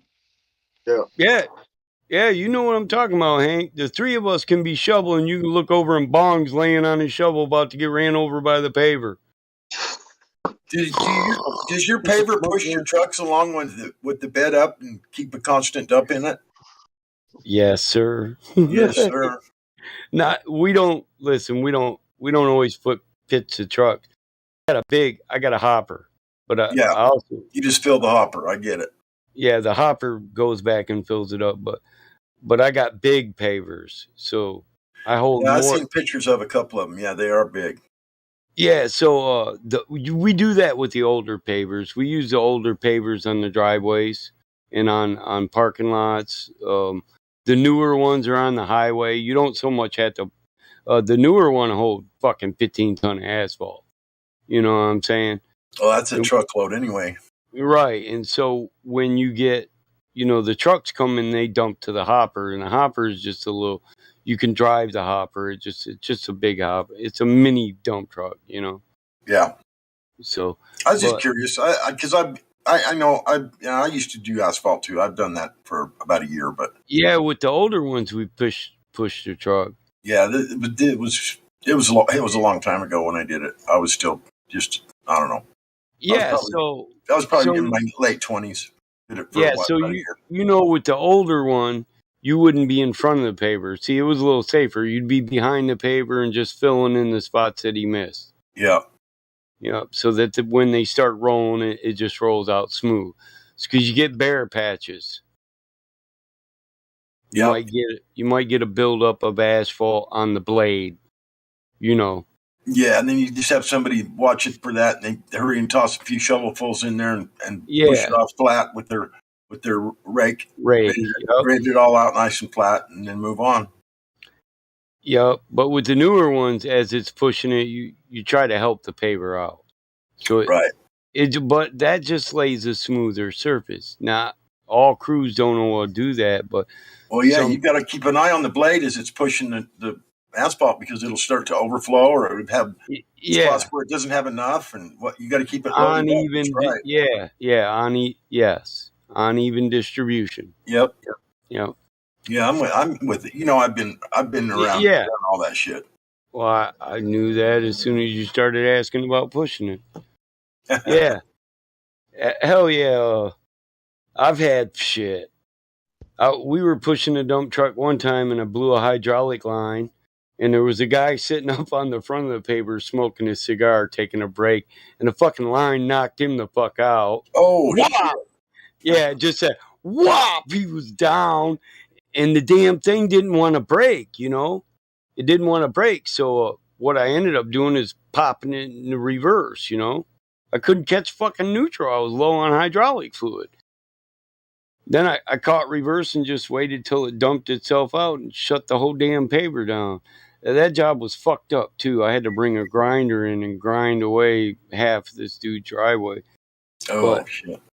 But that kid was tough, dude. I'll tell you what, the next day, I sent him to the ER and all that shit, but the next day, this motherfucker had the biggest welt on the side of his head. And even it hit him in the fucking head? Yeah, and the neck, from the back of his skull, across his ear, all the way to his forehead, was black and purple and orange the next day. God. And I told him, hey, man, you look like a fucking bloodsucker sucked on your whole fucking head. Go home. And he's like, I ain't going home today, Mike. And he worked like 3 hours. And then I was like, you know what? You just go home. Give me your work slip. Because each guy on the has to fill out a work slip. That way I can keep track of man hours for each job. Each guy. I claim 12 hours on this job, Because certain guys are done. The minute their shit's done, I send them home. That's the least amount of man hours on that job. But like I told him, you just Just give me your work slip and go the fuck home. I'll pay you for today. It's a sick day. You got hurt at work, dude. Now I understand that you can't afford it, so I'm just gonna fill out. You take tomorrow off too. Tomorrow I'll put a work slip in for you, and it'll be just like you came to work. Because we don't punch a clock. You just fill out your work slips. Like when you come in and start loading trucks, that's a 68. Well, you don't have a time card box out on the job. You got to do it that way for the most part, don't you? Yeah, it's all about man hours. Yeah. So you'll say, I worked 16 man hours this day, and it might have 5 different job order numbers on it. Like a 68 is yard time. Right. We use diesel to keep our tools clean. Well, yeah, that's what you use, diesel. You put it on your boots too much, it's going to eat the shit off. But hey. Yeah, I mean, I don't want 30 pounds of asphalt on my shovel. I'm going to use diesel too. But hey, I'm not an idiot, you know? The shovel gets heavy. Right? And it doesn't work right when it's got shit caked all over it either. Fuck no. You get them. Shovels are a tool, man. They need to function properly. I'll be all day long. And when it stops doing that, because I got shit clumped up, I go right over to the motherfucking torch and the diesel. Heat that bitch up, slam it on the ground, and spray it down with diesel. You'd be surprised how many people you got to teach them how to use a shovel. It's amazing. I just teach them how to keep their shovel clean. A lot of guys don't know you're going to break out the propane torch. You're going to heat the shovel up till you smack the asphalt off it, and then you're going to cover it with diesel. And, you're not going to worry about stopping what you're doing to go over and maintain your tool. Because while you're heating your shovel, you should be watching people on the job site, too. Right. Safety first. Yeah, the job's still flowing. Right. So you still got to watch everybody else because you might be the only one see something coming. And you might save somebody's ass. You got to remember, it's loud equipment, big shit, guys running around everywhere. Everybody's got earmuffs on. Yep. You do not want to fall in the hot asphalt. You don't want to fall anywhere, shit. But it happens to people. This is why on every job site, I send them out. I got ice machines. I send them out with coolers full of Gatorade and coolers full of water. Because water isn't just good enough. You got to put that sodium back in that you sweat out too. You don't just lose fluids when you sweat. You're losing salt too. So that's what Gatorade has. Yeah, and you probably got a bottle of salt tablets kicking around there somewhere too. I do. And I'll throw bottles of Pedialyte in there too. Baby fluids. Because it's got sodium in it too. But it's got more stuff. You guys know what Pedialyte is?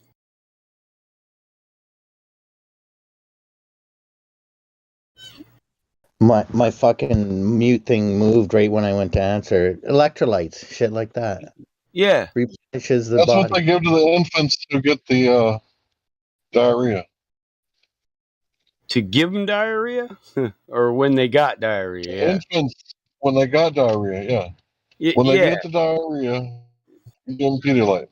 Yeah, it's oral electrolytes. Yeah, so it's just chock full of electrolytes. Yep. And they have an adult version of Pedialyte too, but the one that you give the baby has like the most electrolytes in it. It just costs more, And it doesn't just give you sodium, but zinc also. But I learned this over years, you know what I mean? Over the years. Just like there's no sense that you're on the asphalt crew. You got guys who go out there and put sun guard on, sunblock. Don't do that shit. Just get you some green aloe vera lotion. When you get that first good burn, cover your ass with green lotion. and then tie your bandana over your face and your head and cover all your skin and let it tan. Once you got that base tan, you just lotion up in between every job or at break time. You're always good. Your skin won't turn to leather and you won't get overburnt. I used to have one of my sponsors for my race car was an electrolyte additive for my batteries. Really? Yeah. Yeah, they made a little bottle of a special electrolytes that kept your batteries from, getting more, kept the charge up good and high and stuff on them. Electrolytes are electric, and we can take that into the electric realm of flat Earth if we want. All things are electric in this realm. The signals that process your thoughts go from your brain to your spine to the cerebral cortex.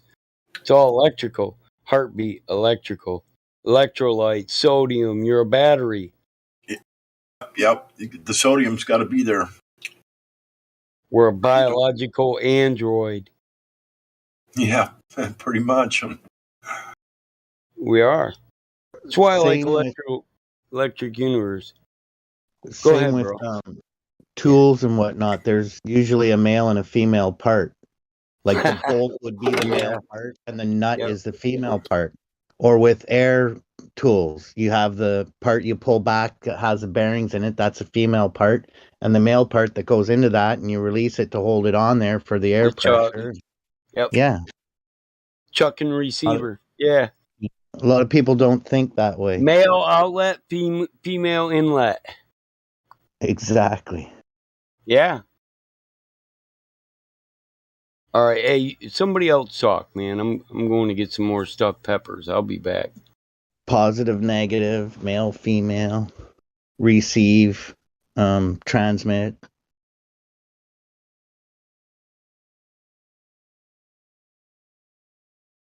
Yeah, pretty wild. Yin, yang, up, down, in, out. Motherboard. Mothership. The fatherland. Would, if you're talking technical terms, would hardware be the male part and the software be the female part?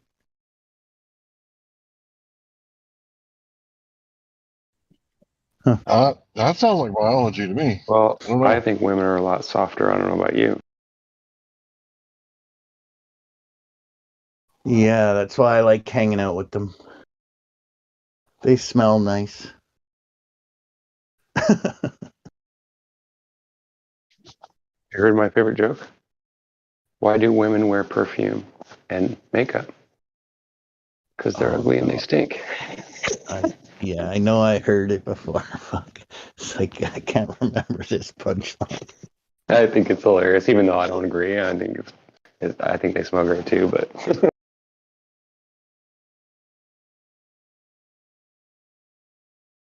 but we should thank God for that part, because if it wasn't for that, we'd probably kill them all. I'm just kidding. Oh. Or they get rid of us. That too.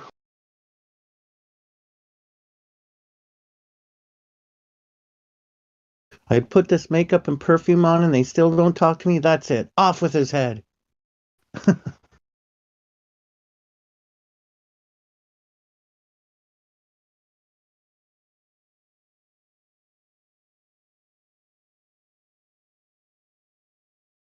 You watch any of that Street Outlaws? Yeah. Me and my wife both watch it. All the time. Yeah, man. The one night I was watching and the guy's girlfriend's like, your glasses, don't forget your glasses. And he puts his glasses on just before. And the buddy runs back and hits the light and buddy smashes it. And the transmission blows up. Bam! Flying through the aluminum shielding and stuff. It smacks dude in the face and everything.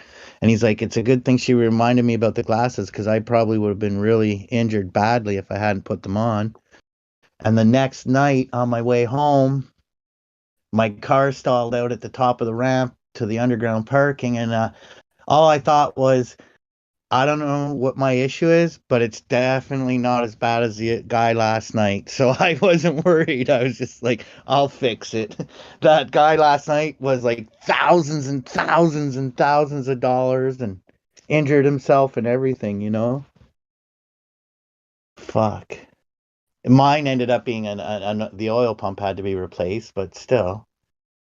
At least I didn't have shit coming through my body flying at me inside the car. What kind of car was that? You said you needed an oil pump replaced. Was that one of them Toyota Scion engines? I own a couple of 300s with the Hemis. So it was one of my 300s that had to be done on. Oh. That makes sense. Okay, moving on. They have an issue after a certain amount of mileage with valve seats dropping in them and whatnot. So you got to My be question careful. is, After a certain amount of mileage, you don't want to shut it off and then turn it on right away. When you do that, that's when the seats drop. You got to let the engine cool right down and then turn it on.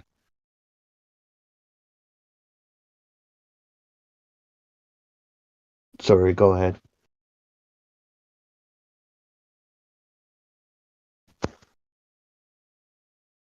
So after like 120,000 clicks or 100,000 miles or whatever, something like that, close to 100,000 miles, 90,000 miles or something, they'll start dropping. The best scatter shields these days are they're like a blanket. They got Velcro straps on them, and you just drape them over your transmission and over your bell housing and stuff. Really nice, expensive, but you can remove them, put them over your tranny or your bell housing for your clutch and whatever, anything that might explode. They're not really nice blankets. They're like reinforced with like, I don't think they got like Kevlar in them or anything, but they might. I can't remember. I was just gonna say, kind of like a bulletproof vest, probably, eh? Yeah, yeah. Wild. There's always a solution to problems, and like I've been talking about it for a minute. I'm gonna start up another company, mobile headlight replacements. I already had somebody doing it, but he ended up bitching out on me or on himself, technically, because he was the one making the money, not me at the time. I kept investing in him, but he lost the nerve to keep it going. So whatever. I'm going to start up another one, and there's a market for it. I don't care if there was 10 other companies doing it. I want competition even.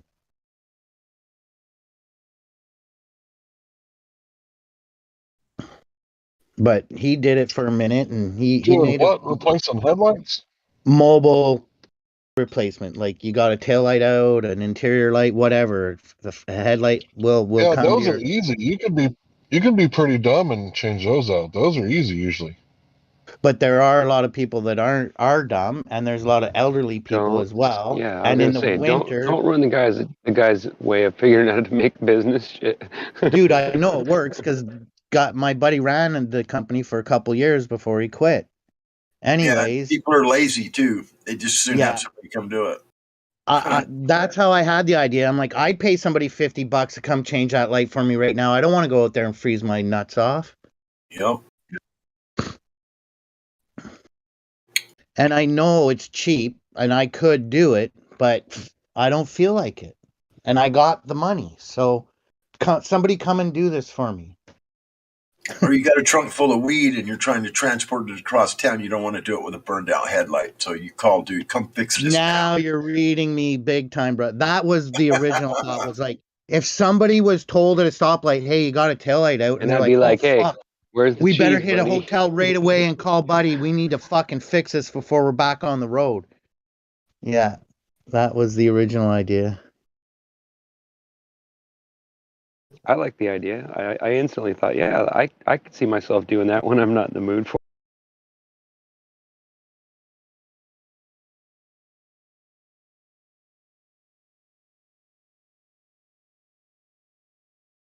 So yeah, long story longer, I'm gonna start it up again. I'm just gonna call myself Mr. Headlight. It might be slow at first, but because I own the shit, I can say no, I'm not coming. Just as much as I can say, yeah, I'm on my way.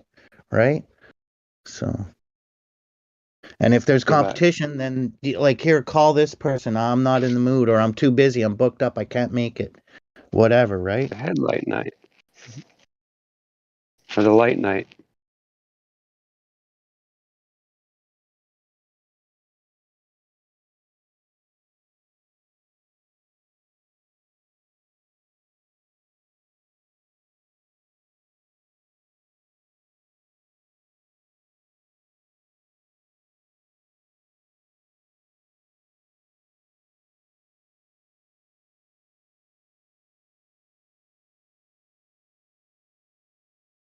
And while I'm doing that, I can say to them, "So do you believe in NASA?" While I'm fixing their lights. Did you know you're not on a spinning ball and you're not evolved from monkeys? Really Do you see pissed the this customer curve off. on this do you see this curve on this headlight here? Did you Get know the that the fucking earth is not curved? get the customer spiraling. You're crazy. Get away from my car. Yeah, you might want to wait till they pay you.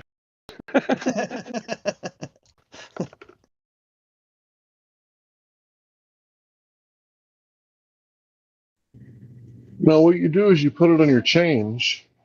You ain't got to say nothing to them. When they pay you, right? You make it something stupid like $69.99, right? And then you give them change back.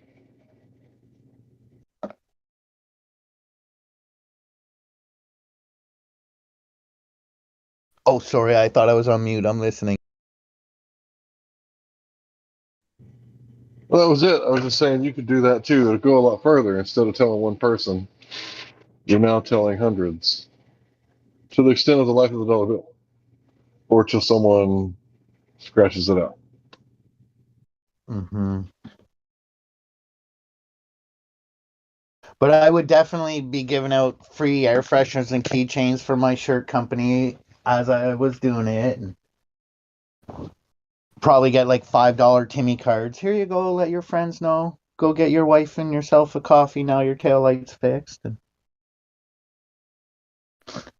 what I would do is I recommend that I replace both lights, and I'll leave you the good light. And if one goes out again, you can replace it yourself, or you replace that one that went out temporarily till you can replace them both, and you keep both good lights. But the second light that hasn't burnt out will probably burn out soon after, so you might as well do them both at the same time.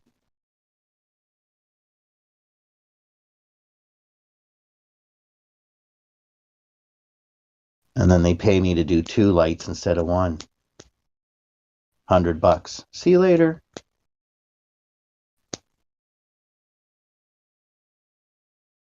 Some of them are hard. You got to take the whole front grill off and everything. Holy. Yeah, I've seen some Hondas like that, old Honda Accord or something like that, where you got to take your whole bumper off. Yeah, I've seen that before.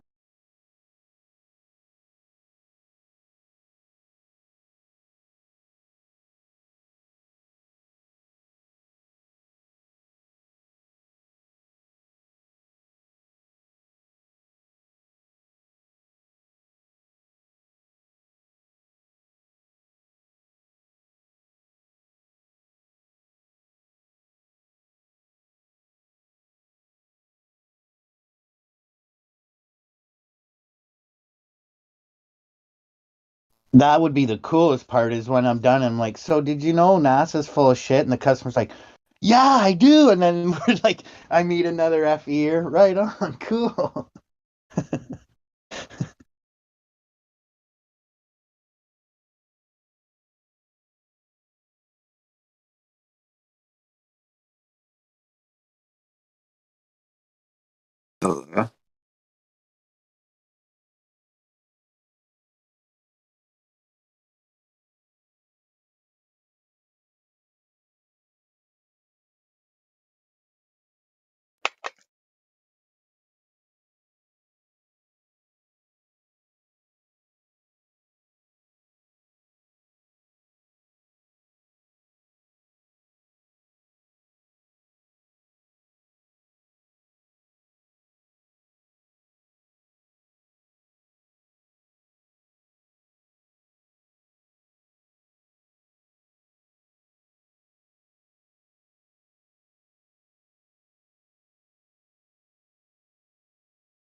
Got to teach these young ones control their emotions.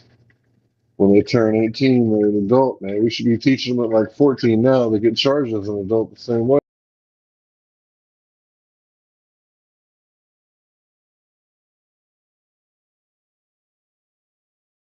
Huh.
Oh, Saturday night, and you motherfuckers are quiet. Agreed. Hmm? Agreed. Agreed? I just got here. I was doing something for a minute. Hold on. Ever since I got here, it was quiet. So I I thought guess the I got talkers. I got a co-signer and it's quiet as fuck on a Saturday night. We're gonna hit the cash that check. Sorry, I'm just Let's doing get what I the money. can to try to get this avenue popping on my end, at least. You playing with your new live stream? Oh no, I'm done with that. Now I'm talking in different voice chats and different, not on Discord or anything. Man, I feel like this is a military off I'm doing. It's Oh, more like this oh, I different feel chat naked. rooms. Why you got me up on chill vibes? What's Well, that? that's because you just have your floating head, your Discord phone overlay. Oh, you're stalking my facts. Okay, I see. Oh, you were just talking when I took a picture. When you were saying, "Hey, here's this Oh, now." Well, this is what I'm doing. See, I'm flat smacking bitches. oh, it doesn't say our lobby. You just call it chill vibes. All right. No, that's not ours. That's somebody else's. That's Google Hangout. Yeah, I was just wondering why it says chill vibes there. Yeah. Like, chill vibes, huh? It sounds like a slow jam. Well, it's some guy, like some Louisiana guy that thinks he's like the king of pussy. Of what? So the king of pussy. And I Eat? told him we'll get you E? Oh, You know, like I'm electronic. with you. No, I, in my experience, e-girls ain't really girls. Exactly. Oh, okay. So was this dude sliding in your DMs? I think I had like 4 of them pop in there, and I'm just like, Man, I didn't know e-girls wasn't really girls, and I seen this server said the hottest chicks in town, e-girls. I was like, yeah, let me go in this public Discord server and throw around some invites. As soon as I got in there, it throws your picture up in this little frame, and it threw me up in a pink flame with hot purple fucking picture frame, and some dude slid in my fucking DMs and said, "Hey, what's up?" And I was like, "What's up?" He's like, "Oh, just seeking." I didn't know what the hell that's. I said, "Well, I'm just a father of 3. I'm looking to drop some flat Earth dude, invites." as soon as you said you're just a father of 3, you know he got harder than Chinese arithmetic. Oh yeah, he was like, "Oh, I'm a father too. Let's get together and have lunch." I was like, "Wait, what?" I said, hold on, dog. Am I lost?" He said, "I don't know. Maybe. Are you an e-girl?" I was like, "I'm a fucking dude. How can I be a girl?" He said, "On the internet, you can be whatever you want. I'm the hottest e-girl here." I was like, "Oh, fuck. I couldn't find leave server quick enough." I was fumbling this shit. I was like, "Hey, man, That can I reminds delete?" I asked him before I left. I said, "Can I delete that image of me that popped up?" He said, "No, we'll have that forever." I was like, he said, this dude was DMs like, "Do you mind if I give you a direct message call?" Fuck yeah, I mind. You're a fucking e-girl, man. What the fuck? I am so fucking lost. Call me boomer. I'm fucking out. That reminds me of that movie Player. Oh, fuck. I thought, and Jose was right behind me. Jose popped up. Listen, he came in, and before his picture popped up, he seen my picture, and that motherfucker hit leave server. He lied. He said, I said, "Man, you ever been in some shit like that?" He said, "No." I said, "Well, you left awfully quick, Jose. I know you entered. I seen your name. It said, 'Welcome, Jose,' but then no picture popped up. That's how quick you fucking left." And that picture only pops up, you know, when you first join. Like you can leave and join back, and Yeah. it moves. You know, so it's like, you know, you got to sit there and think, where's your picture at, Jose? That's what I said. "Where the fuck's your picture at, Jose?" He said, "I left too quick." I said, "What, you been Well, in one of them motherfuckers before?" He's like, No, not me. Cause Jose was way back when Jose was the first one to start. He said, "Hey," I said, "Man, I wish I could find new Discord servers. I'd go debate people and try to bring more people here." And he said, "Oh, dude, look, we can get on this public Discord." You know, and I was a boomer enough to say, well, anything that said LGBT friendly, I didn't want to be there. E-girls didn't. So E-girls, I was like, well, how come you ain't LGBT friendly? That was my first question, when I figured out this gay guy was rapping on me in my DMs. He's like, oh, cause we're not gay. See, I'm a girl. I was like, what the fuck ever, dude. So, motherfucker, listen. In the world of dial-up, you're a girl. Oh my God, Rooked in a room full of gay guys. Yeah, in the dial-up connection, motherfucker, you're a girl, but in real life, you're slinging dick. Okay. Probably taking it too. Yeah, that was the one time I didn't feel insulted. I myself said, call me boomer. Okay, I'm just a boomer. I made a mistake. I'm out. Okay. That's hilarious. I thought We this have, was we have a about. DC Bro, Hank verified Hill's guy in here. here called Whoa. Crispy. If you guys want to talk to him. Hey, you can't trick me now.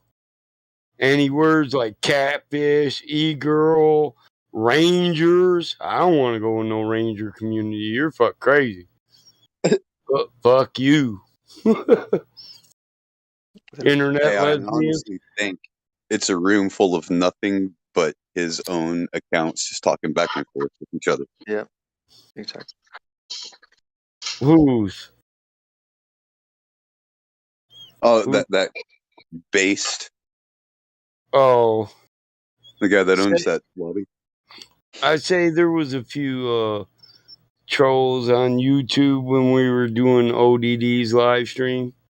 The first ODD was the live stream was the first 24/7 flat Earth. And then we just named our Discord, to go along with his live stream. But we had yeah, Bong knows. Listen, Bong used to do what we call ghost mod. You get on there but not get on there. Get on there but not get in there. And Bong would watch me. All these dudes said they all said I wasn't there 30 days, 60 days. They was all like, fuck Battle Mod. He bans all of us. I mean, all of them. And Bong, I was in there arguing with 12 different dudes one time and they all disappeared. And I was like, what the fuck? And then they all come back. That's how you win an argument, Battle Mod? You just fucking ban us? And I'm like, I ain't fucking ban these dudes. And I'm looking to see who's in the damn lobby, I didn't see nobody, but then Bong's name pops up, LOL, ha ha ha. I was like, you motherfucker. Mike gets the blame for it. Yeah, but then Bong was one of the first ones to notice. I said, man, you just banned 10 dudes. He said, Mike, that was only 2 fucking guys. I was like, what? He said, watch. These are 2 dudes on 10 accounts having conversations with themselves. Good times. What was that dude's name, Bong? Damn it, that hit choked the fuck out of me. That dude, Michelle did it, and who else? I forget. Such a long time ago, man. It was, but one of them dudes that trolled us, he still trolls us now, but he's on to like his 10,000 fucking name.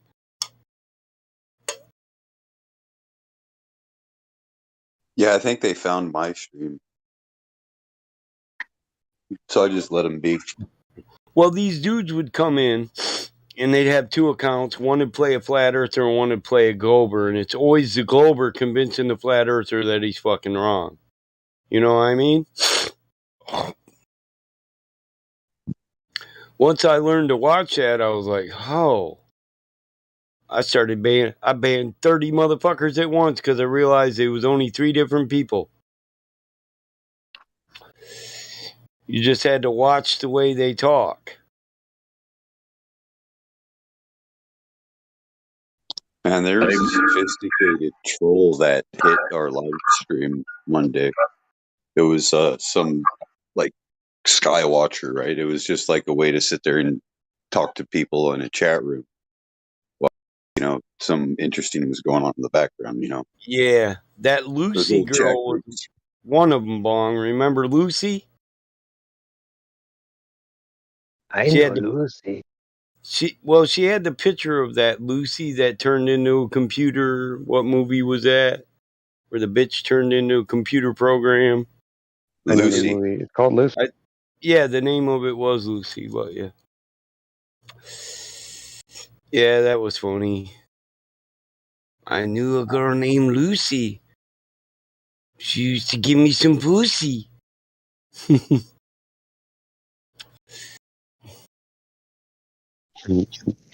I live in the jungle.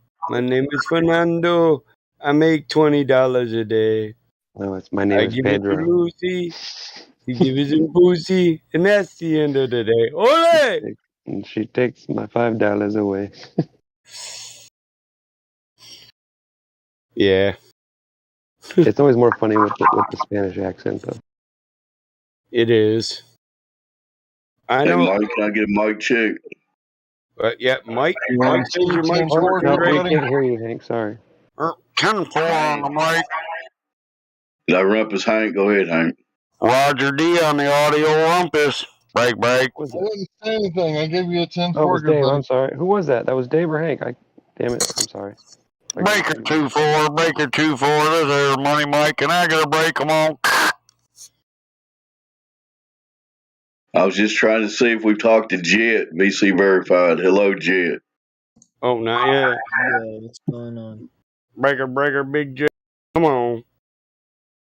I just joined because I was like kind of bored, but I'm not caught up. I don't know what you guys are talking about. Oh, you're bored, eh? So what do you think about the shape of the earth? I joined a couple months ago talking about it. I mean, I'm still not sure. There's a lot of evidence that it's flat. I'd like to blow your mind. What is science, Are you bro? are For you a minute there, broadcasting this on your I thought he was CB? going What to is talk truth? about the e-girls. Have your thoughts changed in the couple months since you were here?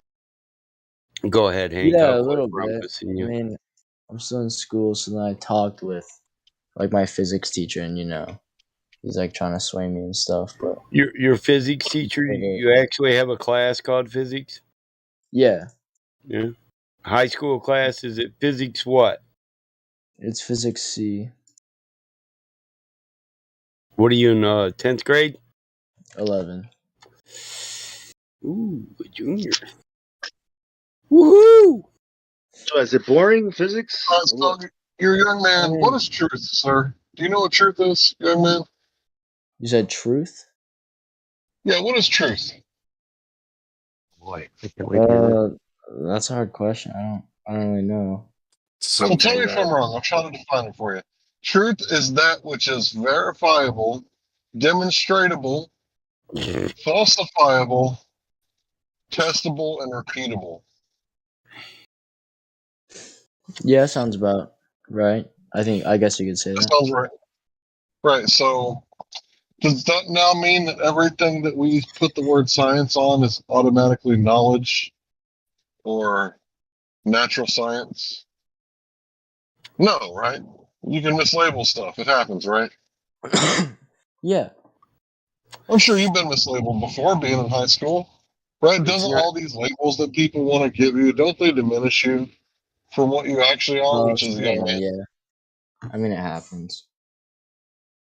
Right, so let's look at what it really is. What is it really?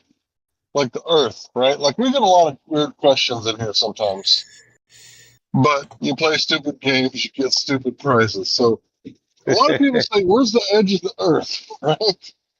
And could it be possible that the edge of the Earth is what we call the beach? Yeah, but what if people like sail past the beach? Like past the shore? How can you sail past the shore, bro? Am I dumb, or is this a Like onto dumb the other question? side. Or? Well, I'm trying to comprehend Well, this. wouldn't that be called beached? How would you get to the other side if you were beached? Oh, I thought you meant. I thought You you meant can't sail edge of the past Earth the is shore, beach. bro. You can't sail past the shoreline. Come on. Okay, maybe it's just but I don't think you can go sailing past the shoreline. Oh, you got one of those whatchamacallit, those boats that Hovercraft. That's not. hovercrafts. Yeah, that's not sailing though, Bong. That's You just put hovercrafting. sail on it and call it a day, right?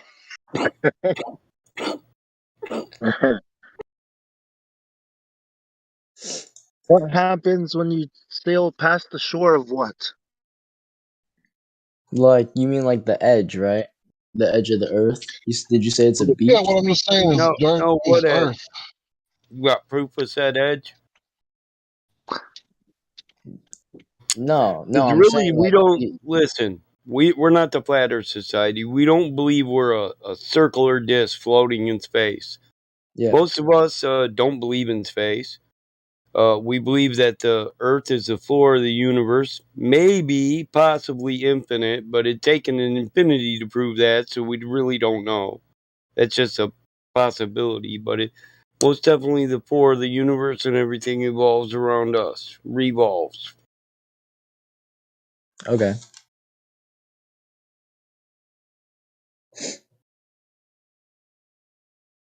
Yeah, but it does make you wonder, right? Like, who's gone there and what's it really like,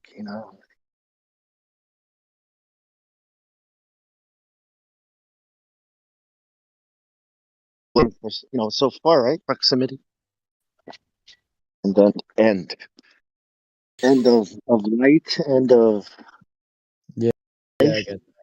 It kind of it would make me like want to explore maybe when I'm older. It's like one of my aspirations because like there's so much to explore out there. Not just like Earth and borders and all, but like the sea especially. There's only 2%, The but that's bottom what of they the say. ocean, the deepest Yeah, forest. that's like what really intrigues me. You've seen them pizza commercials? Don't be an explorer. We found everything. Be a pizza delivery boy. I've not seen that. Is that what brand? It's a Pizza Hut commercial. No, I But haven't. it's stupid as hell because there is a lot to explore out there. There's Yeah, unexplored forests. There's 98% of the ocean. I bet there's a bunch more islands too. Well, there's more land. We know damn well there is. We just haven't found it yet. I mean, even especially if it is what they said it is, or if it was, then there'd be land evolving everywhere. Volcanoes would be erupting on the ocean floor, just making new islands all the time. But we really don't see that. We don't see continents growing or moving. We don't see continental drift. We don't I see think that just takes a really we long don't. time. Well, yeah, that's what they say, but we don't see a minuscule growth of islands, build up of floors. We can actually we map a lot of the oceanic floor. There's certain parts in the ocean where it's only like 10 foot deep. Long, vast areas. Only certain parts of the ocean are deep. A lot of it's shallow. How do you think we laid them intercontinental fiber optic lines on the floor of the ocean if we don't know nothing about the floor of the ocean? Like the North Atlantic and Southern Pacific fiber optic cables, you know what those are? It's what the internet was built on. That's why it was called the World Wide Web. WWW. It was built on fiber. Yeah, it was built on fiber optic cables. You said they When I, measure off the seafloor? huh? Did you say something about how they map it off the seafloor? Is that like how they No, really? we map out the seafloor in certain areas. It's called oceanic topography. Yeah. I think they do that through satellites. I don't know if I'm right though. No, sonar. We do it with naval vessels. I've been on naval vessels that Oh, were really? doing it. Yeah, while That's it was interesting. being done. Oh wow, I was a Marine, so the Navy gives us rides around. they do. We might be stationed on their boat, had to kick some Navy ass and tell them to get along, police people and shit like that. Hey, let me ask this guy something, Mike. All right, go ahead, Hank. So, young man, I want you to do what's called word association. So, I'm going to ask you to close your eyes, and then whatever pops up into your mind's eye as soon as I say the word, tell me what you see there in your mind's eye. So I'm going to say this word right here. You ready? Close your eyes. For me, Earth. Yeah, Earth. What's in your eye right now? Your mind's eye. like ocean. Huh. I mean, if you're asking me like straight off the bat, the first word, you know. Yeah. So the first thing you thought was ocean. Yeah, because we kind of just talked about it. That Present would in be my water, right? Not Earth. Oh, Oh, good. that's all right. Normal. It's fun to do though. So the Earth is really the dirt outside, but you've been told the Earth is that thing that looks like a spinning water ball with dirt on it, and True story. mountains and all that stuff. But really, the Earth is that stuff that gets in between your toes. You know, the earthworms live in. Yeah. Right. That's what the actual Earth is. But we've been given this model of Earth, but it's not something that is verifiable. You can't verify this model. They say if you go up high enough, you could see like the Earth start to curve and look like a sphere. And if you keep going higher, that eventually it'll start spinning. And if you You keep said going curve? higher, I say bullshit. Word. Oh, we're not doing word association. My bad. yeah, okay, yeah, moving on. um, but to me, it's like, how do you prove that? We're not astronauts. We can't go above 130,000 feet. No, So that's kind of another thing. Is like, sorry to cut you off, but it's like, majority of citizens kind of have to trust scientists, and like, I guess you could say it's reliable with a lot of the data they've backed off, but it's like difficult because like we're not there to experience it firsthand, you know. I read this good book that says don't trust in men. So I don't trust in scientists. I trust in science, right? The method, But but that not comes from scientists. Fauci the man, right? There's no anthropomorphic science that's walking around putting a suit on, looks like a little Italian man, right? Named Fauci, right? That's not science, right? That's just a man, just like you. You're a young man. He's an old man. You're still men, right? Right. So I don't really put no credence in scientists. So, Yeah, I could see. but Maybe. if I keep going high and keep going high, what if I said that I would see a Pegasus, right? So my argument about the Pegasus and the round Earth, they're very similar in the sense that you can't verify either one of them. They require belief. And I think the only thing we're offering you here, like legitimately offering you, is the chance to find out for yourself. We can teach you how to measure it over a large body of water. There should be a certain amount of curvature. And we can teach you how to either falsify it or prove it true. But this isn't science. This is measurement and calculation. So this is more like math. But it's still verifiable because of how big they say the Earth is. Can you do the radius of the Earth? Like Google it. Yeah. Uh,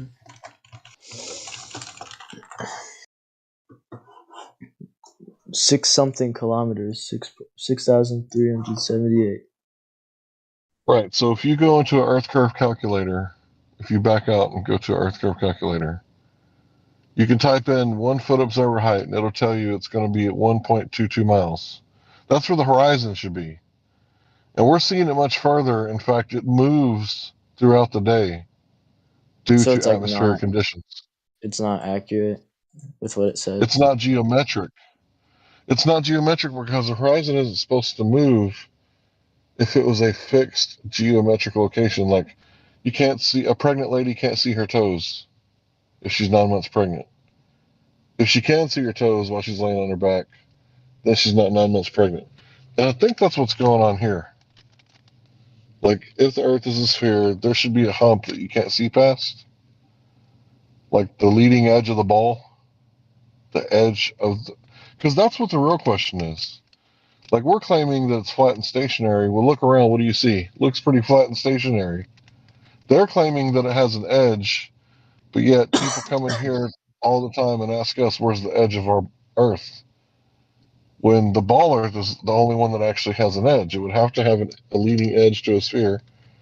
If there's no curvature measured anywhere, what is it? I'm sorry, say that again. If we've been measuring the Earth for 6 years and we can't measure any curvature anywhere, then what is the shape of the Earth? What is it? Well, it's unknown because we can't really prove It would be flat, wouldn't it? Yeah, well, I mean, we don't have any like data to back it up. So yeah, you could say it would be flat.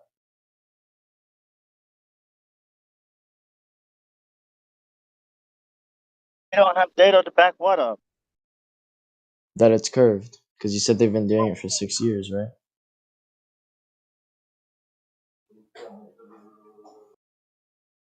We also don't have data to back up that unicorns are real. Yeah.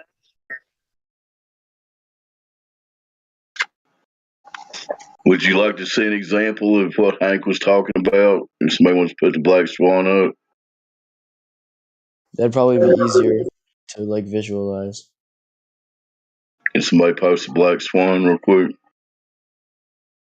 Where? And Look at the live stream voice text. Somebody will post it. Just thanks. These are 3 or 4 people already got it in there already. Everybody's asleep at the switch today. All right, so can you see the live stream voice text? What happened? Are you looking at the live stream voice text? Go ahead, Hank. You want to tell him? Yeah, I'm reading. Yeah, can you see it? All right, cool. Do you mind explaining it to me, for like while I'm reading? Sure. Well, just go ahead and read it, and it's just like the argument with a woman, right? If she can see her toes, she's not 9 months pregnant. Well, if the horizon isn't measured at 1.225 miles at 1 foot observer's height, like I told you to go to the Earth curve calculator. I don't know if you did that or not, but the horizon distance can be no more than 1.225 times the square root of the observer's height in feet. Now, the problem with this is us working out the math backwards. They give us the radius, and we can calculate where the horizon would be at observation height. This is like simple stuff that you can verify yourself when you go outside and take long distance measurements. But the point is where's the horizon in the photograph? Is it before, in between, or after the oil rigs? Well, I see it like behind the 2 rigs. Right. So the one on the left is habitat, and it's 9.41 miles away. So do you think it's safe to say that horizon's about 10 miles away? No, I don't think so. So would it be safe to say it's greater than 9 miles away? Yeah. Okay. So the horizon is 9 miles away, and it's supposed to be at 1.225, but it's not. So if you look at the original video, which is posted down below, you can see the guy walk up to the water. He almost sticks his camera in the water, despite the tripod and it not being directly in the water. And he zooms into this right here and shows the horizon way out there, which is impossible on an Earth the size that they've given us. So it's an impossible shot. And it's not off by a little bit, right? It's not at 1.26 miles, right? It's not off within a margin. It's off almost an order of magnitude. So instead of like 1 mile away, it's like almost 10 miles away. And if the horizon was further than like, how much is that? How much is the let me see, habitat? If it's further than 9 miles, we like theoretically wouldn't be able to see it, the horizon. No, what I'm saying, the argument is the horizon is not where it's supposed to be based on the size of the Earth that they've given us. So we can see too far past where the horizon should be. Yeah, So that's what I'm saying. Yeah. So these two platforms are not really important other than indicating distance to the horizon. So imagine if he just panned to the left or panned to the right, and it would be open sea. It would still be greater than 9 miles, and it's not where it's supposed to be. If someone were to post the Bay, the Skunk Bay GIF, when you see that one, like you can kind of understand what's going on. I'm reading the what is it? This right here, where it's like 3 miles out is 6 feet of curvature drop, 5 miles, 10 miles, and so on. And then I'm saying the horizon is past. It's like over 9 miles. Then we realistically wouldn't be able to see be able to see the horizon so far away because of the drop. Well, there's no drop here, is what I'm trying to tell you. I know, that's what I'm saying. There's no drop. Yeah, and we're able to there's no see drop. it, which does not prove, which is like goes against the math. Right. So this isn't meant to prove to you that the Earth is flat. It's only supposed to be a good enough argument because you can't really verify any of this stuff. Right. Except for you can go outside and do it yourself. But yeah, if I went out there, That's what it's supposed to convince you to do. Just meant to go outside, go to the beach, and just look at what the Earth is presenting, rather than what people are telling you, and you can just measure it yourself. I'll say the Earth's presenting. I don't mean like literally. I mean like metaphorically, because it's basically like what secondary knowledge has convinced you that your primary knowledge is incorrect. And I would say that would have to be some serious to think about. Like, if you go out and you measure it, it's flat and there's no curvature, like just because you see some cartoons or a photograph on TV or on the internet, does that make it like automatically true? So that's the thing. That's the thing. Like when I asked about truth in the beginning, some people say that truth is subjective, meaning that everybody's got their own truth. And then some people say that it's objective. There are certain things that are absolutely true. Like sometimes the sky is blue, sometimes the ocean is blue. Like those are true statements, Yeah, right? I think it's objectively true sometimes. Okay, then you don't have the mental disease that half of the world seems to have. Well, I mean, like a lot of the stuff you can kind of calculate for yourself, and then put it Right. in logically, like as fact. Right.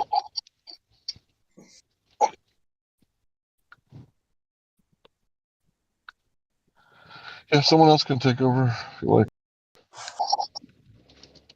Yeah.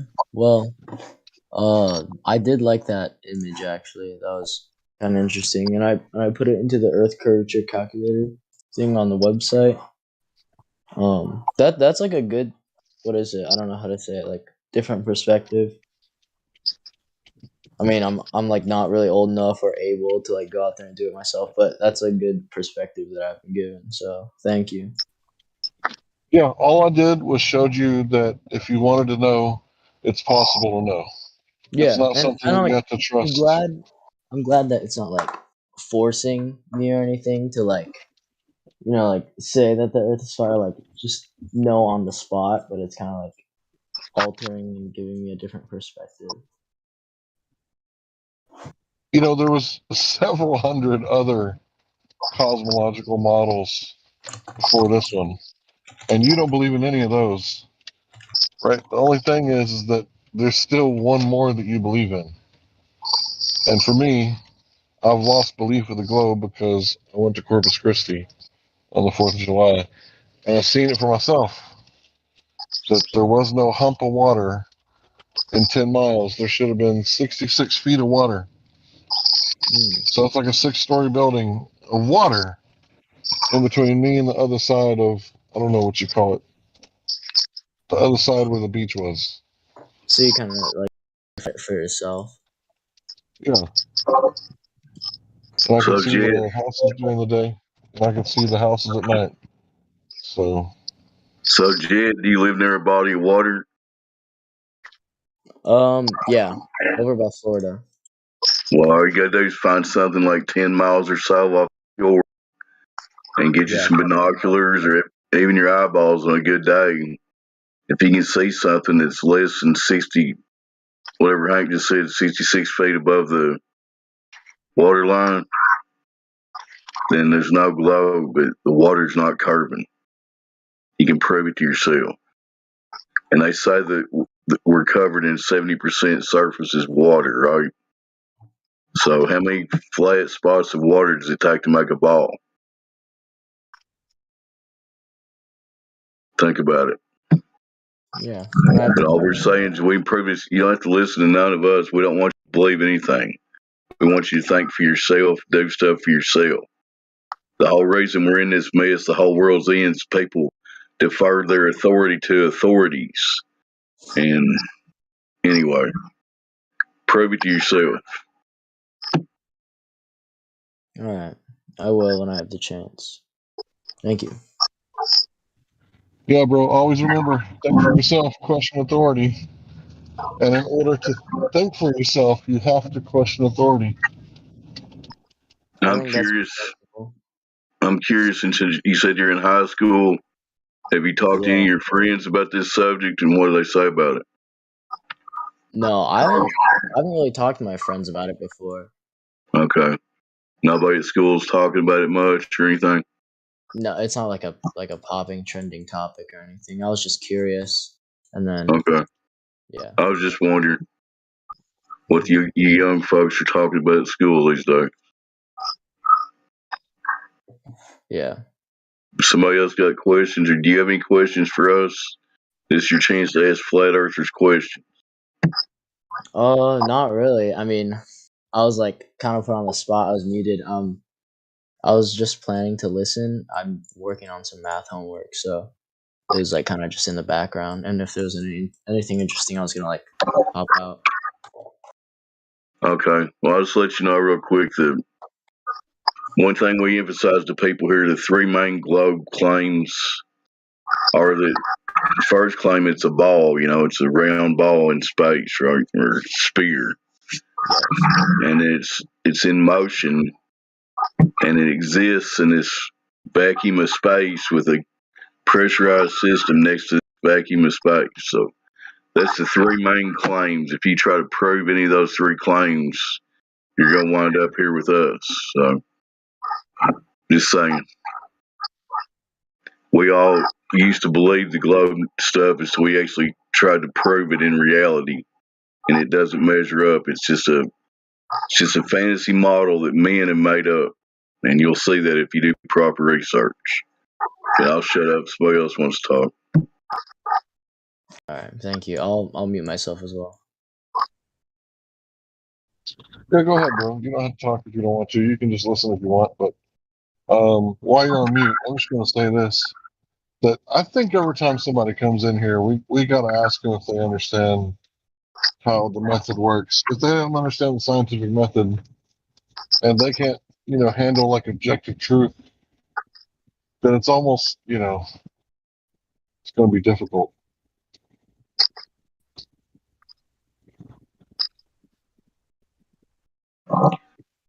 Hank, if you want to address it respectfully to Vardouche, he's saying that the second oil rig he's claiming. What are you saying? There's curvature in front of the oil rig in front of the horizon.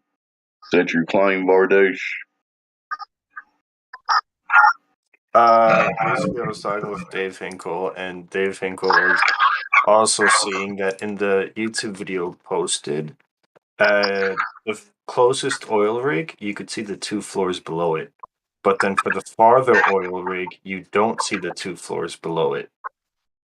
Well, do you understand that the oil rigs are just distance markers? The horizon is behind the oil rigs. Do you agree?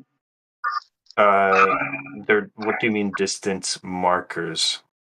We know how many miles offshore they built those oil rigs. There's all kinds of documentation on it. You can go to Google Maps and measure the distance. They have nothing to do with curvature. Like the curvature of the Earth should be the edge of the horizon, right? Wait, what one part? The edge? Or... The edge of the ball is the horizon. That's what you think Earth's curvature is, right? No, I don't. So what is the horizon to you? The horizon is a place where we're talking about the ocean on only water, where it's flat, necessarily flat, not including the waves on average. And if you see two different oil rigs, one in one distance and the other one is farther, and the farther one is not just smaller, but it's also lower than the closest oil rig, then it's showing that it's bending It's over a the non horizon. sequitur, bro. You're totally missing the point of the horizon. Go ahead, Hank. So what you did just there is it's basically like a red herring, right? Like, what is the price of rice in China? Like, it doesn't really follow the conversation. So what we're saying is that when you look up the radius of Earth, 3959, and then you go to an Earth curve calculator and you put 1 foot observer height or eye height, 1 foot, it tells you the distance to the horizon is going to be 1.225 times the square root of the observer's height in feet. And the horizon distance measurement can be no more than that. If it's more than that, then it's not a sphere with a radius of 3959. Does that make sense to you, bro? Understood. So Okay, then let's that's the change. argument that you have to attack. Attack that Okay. argument, not what, unless you think the horizon is in front of one of the oil Okay. rigs. So what happens if we change the oil rigs and let's talk about clouds that we both can agree that go straight, right? Clouds? What are you talking about, bro? You gotta attack the argument that I just gave to you. I know, and so clouds go straight, and we could agree. I mean, I could say that the clouds will go behind the ocean, not just straight that way. Bro, what on earth are you talking about? Sometimes politicians go straight. What does that got What to the do with the fuck are you conversation? talking about, Vardu? Come on, Okay. man. Come I on, gotta man. be able to find a video for you guys to be able to see. Does anybody live by an ocean? Lots of people do. So whoever lives by an ocean, do they see clouds above the ocean? Can you Yeah, concede people what see Hank clouds, but what does that told you have to about do the with the shape of the horizon? Earth? Say that What does that again. have to do with the shape of the Earth? What do clouds have to do with the shape of the Earth? It's just like the oil rig procedure where the farther distance oil rig was lower. Like you didn't see the bottom part of the oil rig. Bro, it's a non sequitur. Why It did means Bambi's mom nothing. have to die? Why did Bambi's mom have to die? Dude, What's it the non doesn't have anything to sequitur? do with the story. It's what you're doing. Like every time we bring up an argument, you say "Olay," right? And you wave your red robe. You wave the red flag, and you think we're just going to be like a dumb bull and go right through it. No, Like, no, no, no. no, I'm bro. just trying to figure this out. That's it. Can Relax. you I'm just trying to directly figure this address out. the fact that the horizon is 10 times further than the globe mandates it to be? That the horizon is 10 times farther than what people say it is? Is that what you're saying? No, that the globe predicts it will be. It has to be. It can't be any further than that, or the globe doesn't exist. The edge of the ball has to be 1.2 miles away. Do you understand?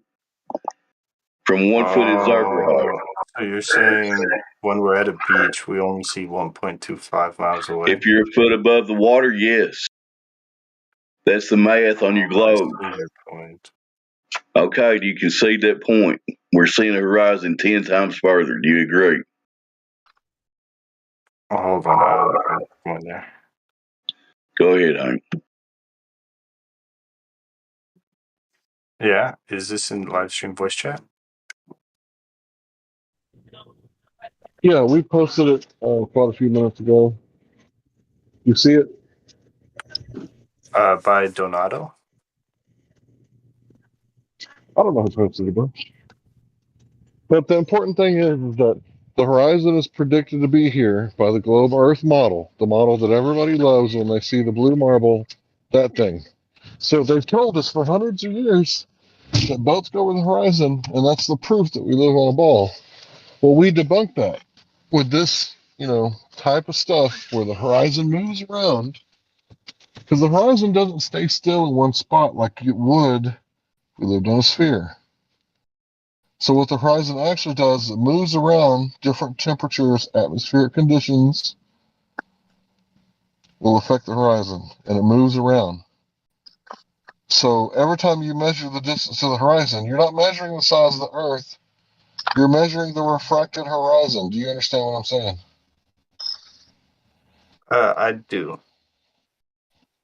Can you see the live stream voice text? Yes, I do. All right, I just posted a GIF. Can I you see see that? it. Uh-huh. All right. Click on it, make it big, and think about what I'm saying. And tell me if I'm wrong. So what you're looking at is a GIF of Skunk Bay time lapse. And it's a time lapse, meaning that it's a whole day in about 10 seconds or however long the GIF is. So as the GIF begins, you can see quite clearly on the other side, and everything looks pretty clear. But as the day progresses and the sun begins to perturb the atmosphere, things get kind of wonky, and it almost looks like it appears as though the other side of the bay is disappearing from the bottom up. Would you agree? You're saying that the background is disappearing, I'm saying it looks like which I the could bay agree, is actually. yeah, it looks like it's disappearing from the bottom up. Yeah, that's all terrible pollution. All right, so this is what the horizon is doing. It's moving around based on atmospheric conditions, but this isn't even the real horizon. The real horizon's in the background right under the second white line, the one on top. The first white line is only denoting where the horizon started out, or pretty close to where it started out. I understand what you're saying. So the Since first there's the one in the gases front is between, since there's gases right, between us and the bay, and it moves, so does the right, horizon. I understand. right. So I'm gonna give you the crux of the argument. This took years to get to, but this is what it all boils down to. This 6-year-old argument, 7-year-old argument, right? It boils down to this. We can see too far. Nobody disagrees that we can see too far. Even the most what is the word? Even the Staunch most globe believers. staunch. Thank you. Even the most staunch globe believer, anti-flat earther, they agree that we can see too far, but they have an excuse, right? And excuses are a lot like cigarettes and they stink. But here's the thing: we don't need an excuse. We're saying we can see too far; it looks flat. They're saying no. The reason it looks flat is because of refraction. Well, I just showed you that refraction actually can make things look like it's disappearing over a sphere when it's not.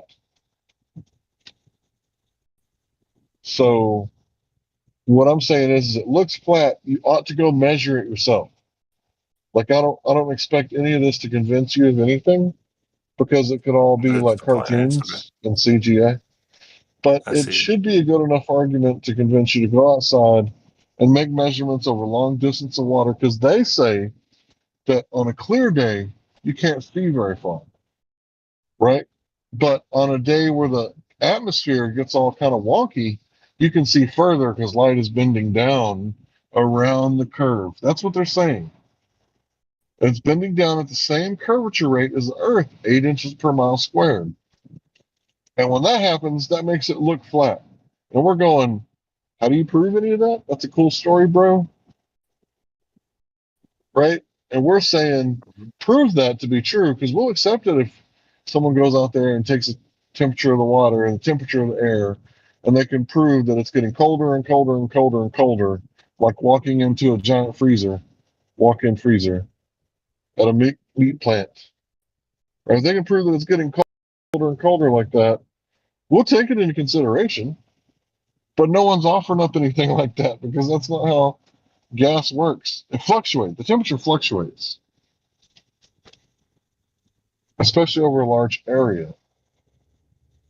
So it can make things look Agreed. wonky and you can't see that far. We're saying go on a clear day and you'll be able to see further.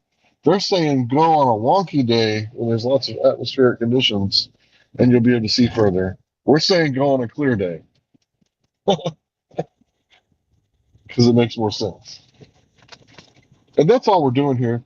We're trying to eliminate logical fallacies, right? Which is like something that politicians use to try to trick the public, right? We don't want you guys falling for those. We guys want you to be aware of fallacies so people can't use them against you like a cheap magic spell because you don't know how it works.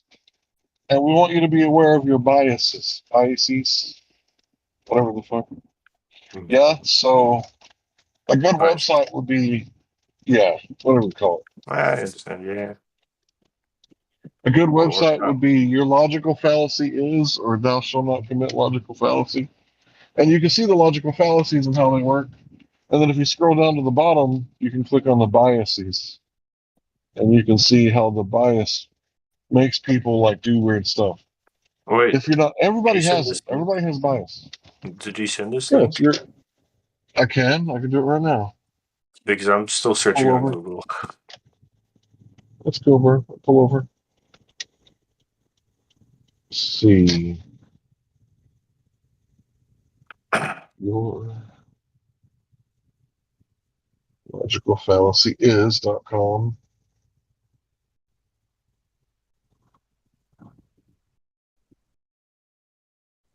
See, once you know, and there's a bunch more of these too, by the way. In fact, there's a really good one, a good YouTube. I think it's like Logical Fallacy 101. It's got like a redhead on there. She does really good. But yeah, if you click on that and you scroll down, you can go to your biases.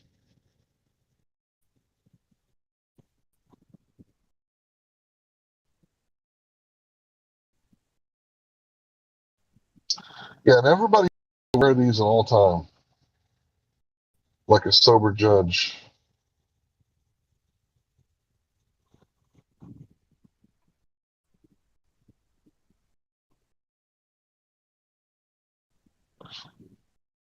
There you go, Sonny. Good job. But there's a bunch more than just those. But yeah, once you know how those work, people can't use them against you, and they're really effective if you're not sure how they work. But as soon as you understand how it works, like for example, everybody thinks the Earth is flat. The Earth is a globe. Excuse me. Really? Okay. If everybody jumped off the bridge, would you do it too?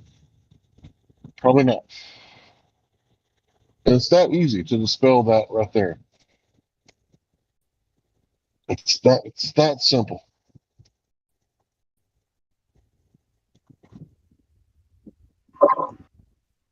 So, Vardash, how long have you been looking at this subject, if I can ask you? Basically since I joined. Like a week? Actually, before that. How long you been here? A couple weeks? Or? Less than a week. But Okay. around a few weeks. So this is brand new. You haven't heard of flat Earth? That people were talking about it before? I'm in between. Just debating or trying to get answers. Well, the thing is, we're talking about objective reality. So looking at it as a debate's not really a good thing to do. You just want to prove reality to yourself. Do you agree that there's an objective reality we all can demonstrate to each other?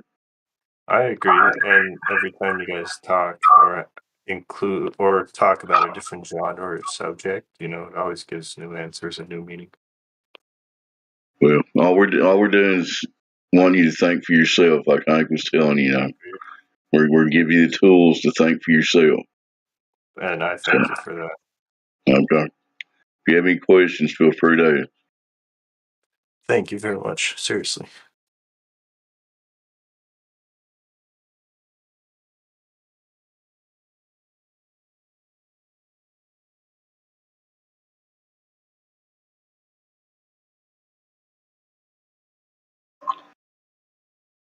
So we got any other new people on here? Professor Proton, are you there? Got any questions?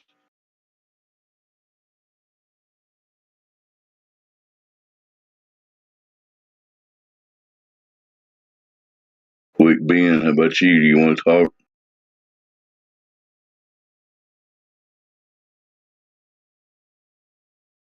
My mic working? Yes, it is. Okay. Working just fine, loud and clear, Mr. Now Big. here's Sonny to take over. No, I don't know. Well, maybe I'll take over. Whatever. I might take over. Anyway, taking over what is the question, though? Well, we were just chatting with Barduge. He seems pretty legit. He's pretty brand new to the subject, but I don't want to put him under pressure unless he's got questions or something. We're not here to pressure anybody. We don't want to convince anybody of anything. We're trying to share information, what we've come across. Trying to teach you what we learned because we have something you don't. Right? We got money because we're old and we work, and we got wisdom because we have life experience. I There think you the go. most important thing is to learn how to prove shit. How do you prove shit? Right? Because people always talk like, oh, my dad could beat up your dad. But how do you really prove it? Well, you got to put it to the test, right? You got to test it, right? Yeah. So, how do you test things, Sonny? How does the scientific experiment work? Do you just come up with a bunch of random ass theory and blow a hot air out of your mouth? No, I don't think that's going to work there. I don't think so at all. So, yeah, what's required is you're going to have to wrestle with all them variables. That's what it's about. You're going to have to look at something Variables? in You the mean that? natural world. The natural world is going to be your key to your viewpoint into the scientific method. We're talking about natural science here. So what you're going to do is you're going to see a naturally observed phenomenon. Okay. A couple of us could give you some clues as to what some of those might be, but let's just say you have an egg and you got some water. How about water in a glass? I mean, you could do this at home right now, folks. Got a glass right here. I got some water right here. Sonny's on the other side of his kitchen. Hold on. I'll be right there. I don't go anywhere. Shit. Hold on. Stay tuned. Sonny will be back. I got an egg right here. There's a problem right here. He's literally getting an egg in water. Yeah, here's an egg. Shoot. He's going to do some science. That'd be great to share this, but not really dressed appropriately. So that's okay. Okay, but I will take a picture of it. Okay, hold on a second.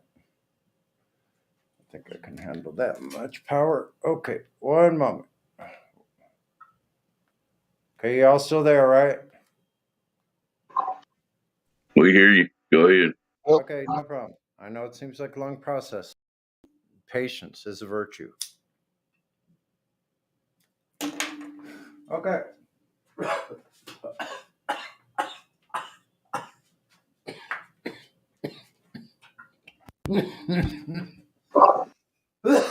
Is that a hard-boiled egg, or is it just an egg off the grocery shelf? It's an egg from my refrigerator. Sorry about that coughing. So it's still got liquid inside the egg. Yeah. Or whatever's in there. I'm going to put a couple of images. Little baby chick embryo. Whatever. Put a couple of images in a moment here. There we go. The flash didn't mess that up. Okay, I better take both. I doubt there's an embryo in there. Thing. What I was talking about is yeah, you're probably correct. Those variables. So let's see what kind of variables with an egg and water. What's your independent variable? The egg and the water. The eggs in the water. Yeah. So how about it? Now the egg's at the bottom. I'm going to show you a picture of that. Now I'm going to pour me some of my cheap salt. Where did that cheap salt go? Ah, there it is.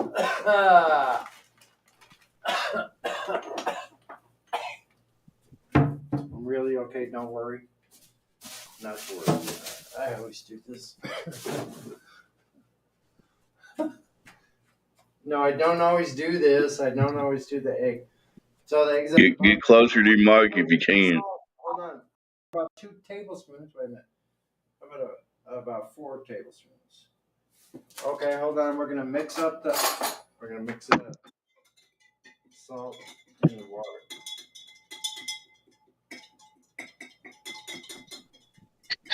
You just added salt into the water, manipulating independent variable, which is the relative density between the egg and the medium that it's in. Confucius say, never try to catch falling knife, for one. So yeah, the salt is in the water, folks. Before I dropped the knife and moved my foot out of the way, I was mixing it up. What am I doing now? Okay, what is the egg doing? A little bit more salt. Okay. That's quite a bit of salt. So you're gonna have to figure out the variables. So right now, what I'm doing is I'm manipulating the medium that the egg is in. Oh, wait a second. Hold on. One moment. Oh, shit. Almost looked like that egg was levitating for a second, folks. Hold on one moment. We got.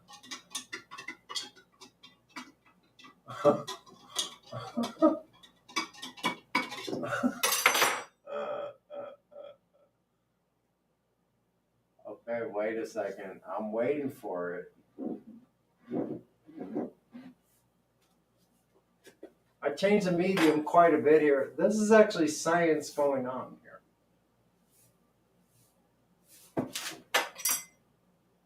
Would you agree? This is science. I'm manipulating the medium that the egg is in. Holy crap. Once I got enough salt in that water, guess what happened? Another picture now. Hold on. It defied gravity. Holy crap. Like, Newton's gravity, that is. I knew this was true, but the freaking egg just levitated. Hold on, next picture. Your egg is levitating above the glass. Hold on a second. Wait a second. Is there space above the container? No, it's not. Just relax. Chill. Flat earthers are fucking obnoxious.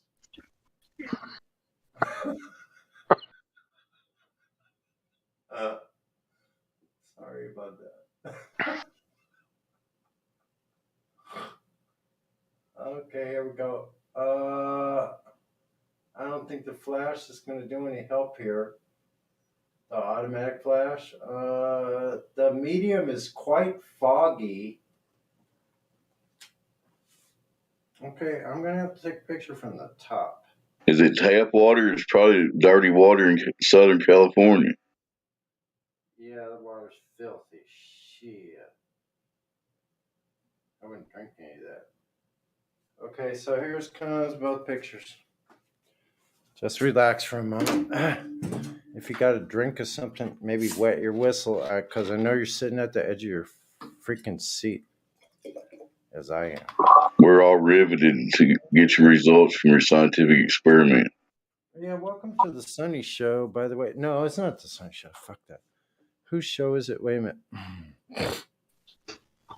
It's the Dave Hinkle Show, actually. It's the Hank Hill Show and Bobby. It's the Dave and Hank Hill. It's the Dave Hinkle and Hank Hill Show. Anyway, I'm just a passenger. I'm just along for a ride here. Yeah, that sure. Can you just call us Dank Hank Hill? Say it again. What? Dank. Let's see if you mix our names together. Dave Hill. Dave Hinkle. Hank Hinkle. Sorry. Connecting Android. Well, people get us mixed up all the time. I figured might as well puree it, right? Come on. Yeah, for real. Okay, here we go. Get ready. I think you're going to be shocked, as I was. Like, what a shocker. Let me just make sure I sort this out here.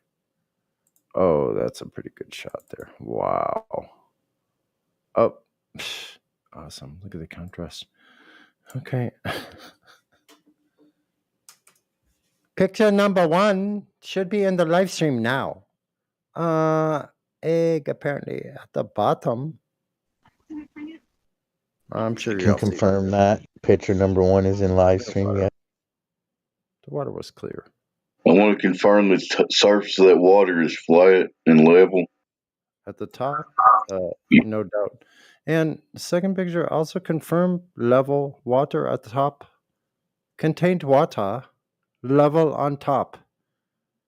Meaning horizontal, just like horizon. Here's the next picture. So, first picture, no salt. Second picture, salt included, and there's actually a specular highlight on the freaking egg because it's actually above the surface. That salt pushed that water up, that egg up. It's actually breached the surface. So what did you prove there, Sonny? Well, that's how you prove things. What did you prove, though? What was the Cause hypothesis? and effect between the medium and the egg. There you go. The medium it was in was the water. Relative density confirmed. Yes, that's what we have here, folks. You know, we know this world is lined up with natural laws at a very precise level. Everything obeys within these confines of these natural laws. Would you all agree with that? Yep, I agree. Okay, cool. So, so what you have to do is you have to be able to manipulate something so you can see if what you're doing is affecting the way whatever you're trying to affect something in. How is what you're manipulating affect the way this object behaves within the natural laws? Are you talking about buoyancy? You have to ask a question. So this is how science is done. That's the end of my short synopsis of the scientific method by example. Thanks for letting me share. Good job, Sonny. So for you new people there, he just went over a scientific experiment. Got every So what he did was, Go ahead, Hank. Sorry, bro. So what No, he go did ahead. was he manipulated the presumed cause of the effect that he was going to see if relative density causes things to go up and down. Now, it's funny, if you Google the term specific gravity, what you're going to come up with is relative density. So apparently there's more than one type of gravity. There's Newtonian gravity, which is mass attracting mass. So if most of the mass was towards the center of the Earth, which would be down, why did the egg go up? And the answer is because the relative density between the medium that the egg was in and that of the egg caused the egg to go up when he manipulated the density of the medium. So what he did is he just proved Newtonian. Sorry, guys.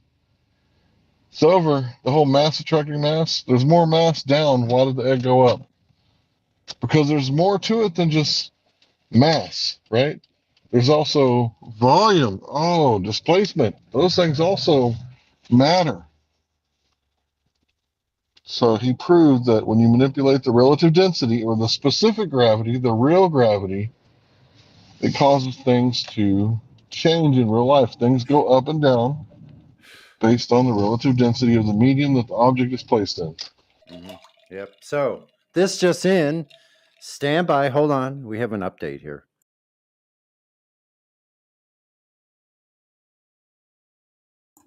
Yep, the update. So the update is this. I'm going to put some ice in the water. See what happens. Hold on here. Ice, ice, baby. Ding, ding, ding, ding, ding, ding. Come on, you're talking art. Obey. Trivia question for anybody who wants to answer. Hold on. Go. Well, the ice is blocking the path of the Does egg. anybody know Vanilla Ice's real name? Hold on. Too much ice right now. Something Van Winkle. Yeah, actually, Close the enough. ice Robert is Van acting like Winkle, yes. Van Winkle. the ice is acting as an iceberg right now. And Ice, ice, baby. it's Ding, blocking ding, ding, the ding, path ding. of the egg to the surface. It can't reach the surface. So in the glass, it's actually ice on top, egg in the middle, and the bottom of the glass further down at the bottom. Probably ought to get a picture of that.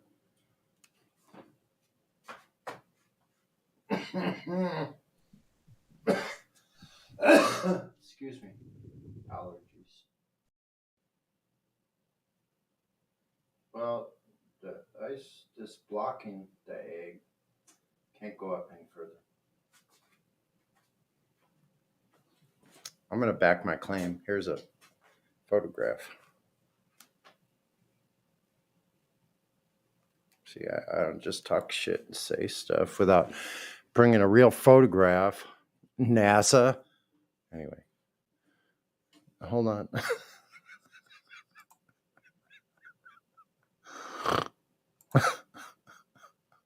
Sorry, don't mind that.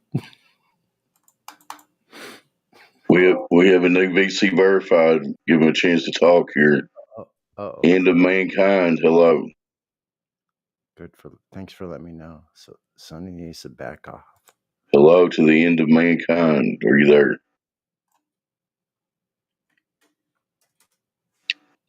Staying on mute. Go ahead, Sonny. Okay, no big deal. Look at that. The egg is only halfway up. See iceberg on top there, right? More manipulation of the Is the medium. ice physically blocking the egg from going up? Look, the ice is the same material as the water that the egg is in. That the egg can normally flow up and down easily, but the water is turned into a different form of matter where it can actually block the freaking egg.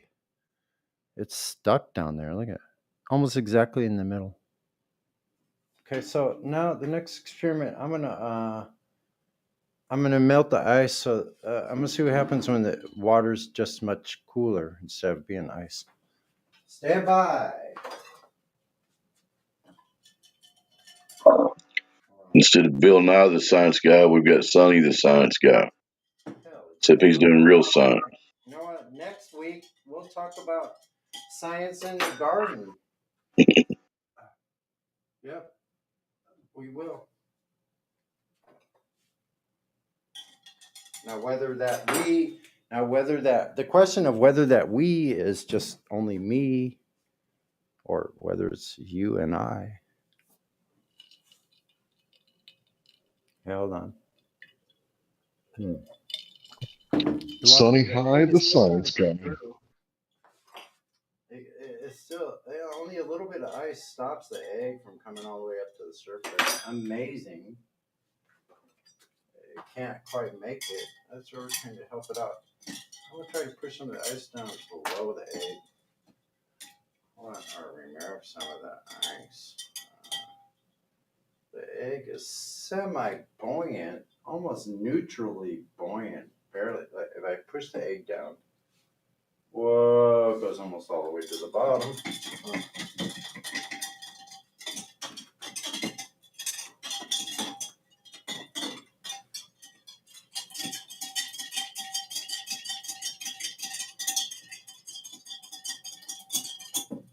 Cold water. Let's see. With the water, we're going to measure the temperature of the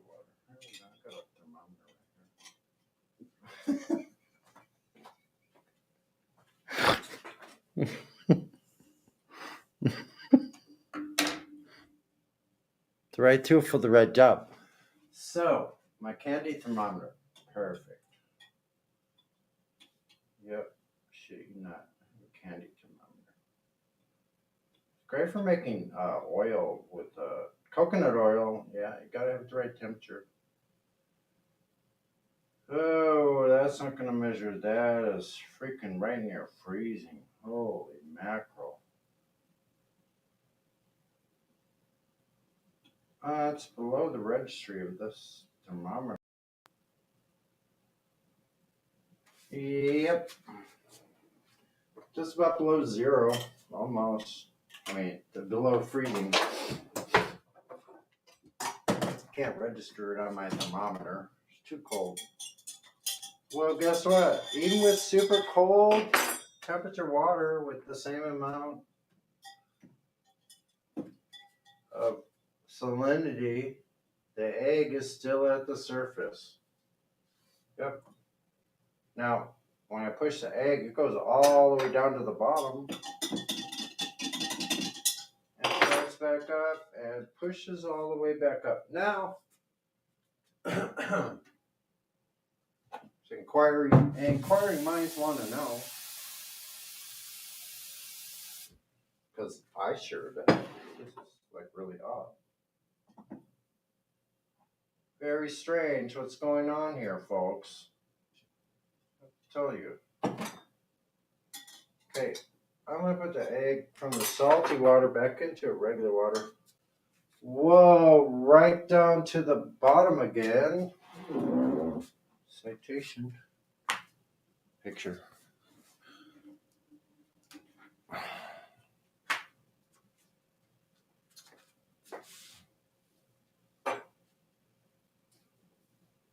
Cha-cha-cha.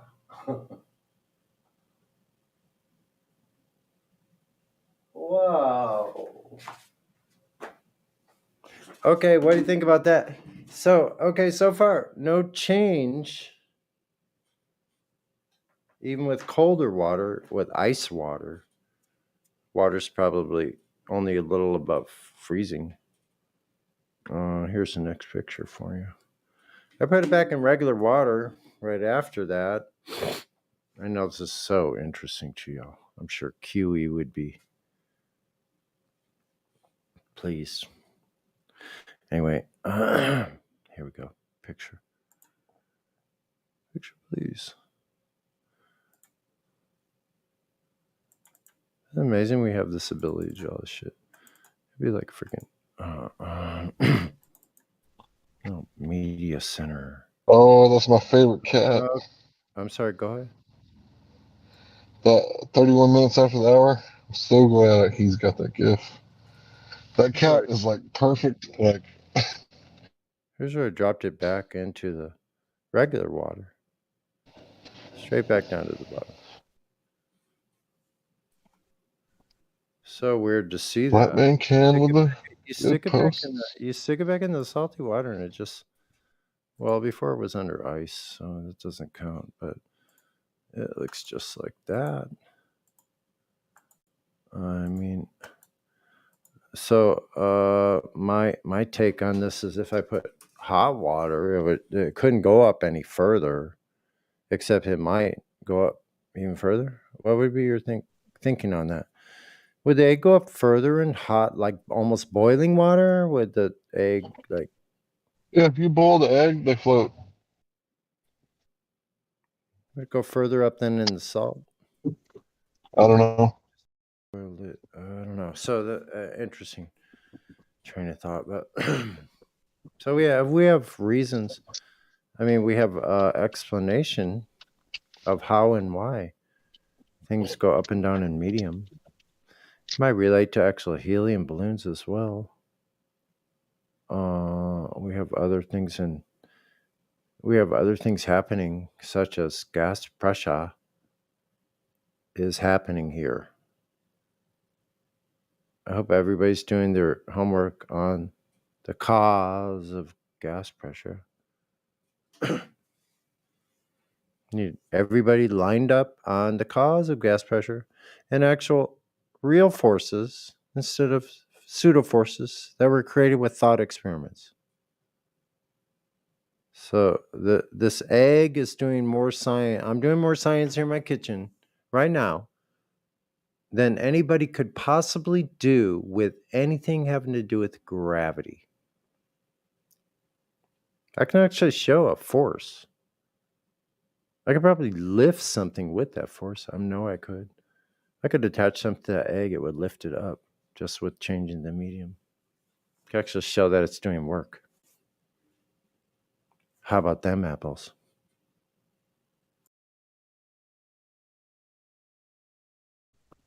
But my bending and warping of space time. What do you think about that, Hank? What I just said. Yeah, you're right, bro. It's just, but my space time, it's so much fun to think about and play with. I go blind. But my space time. Sorry. I get exuberant. You have to. I'm not going to apologize. You know, you're doing the science all wrong. You just don't understand. You have to manipulate the space time. Yeah, don't make me. Good luck with that. Flat smack you back to the Stone Age.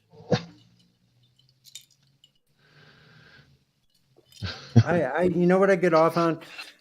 I get off on seeing how these Glovers come in and think they're being modern or something, and then they pull out sticks and shadows.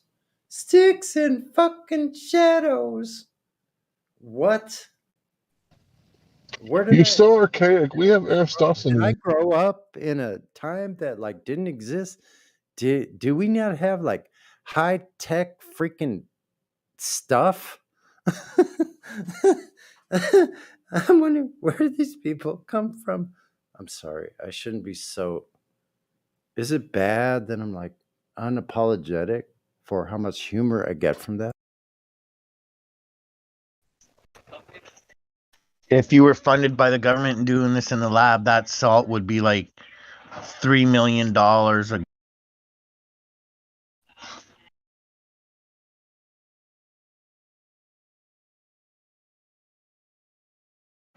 Okay, everybody, we have a new person, Untamed Sausage. So you. All right. Come on in and talk to unapologetic flat earthers. Hello, Untamed Sausage. Can you open your mic? He left. Or she. Sorry. We wanted you to stay. Should I just stop fucking talking or what? Like, Glad Flub, hey. Oh, you're deafened and muted. Thanks for listening and being deafened and muting. You jerk. Sorry.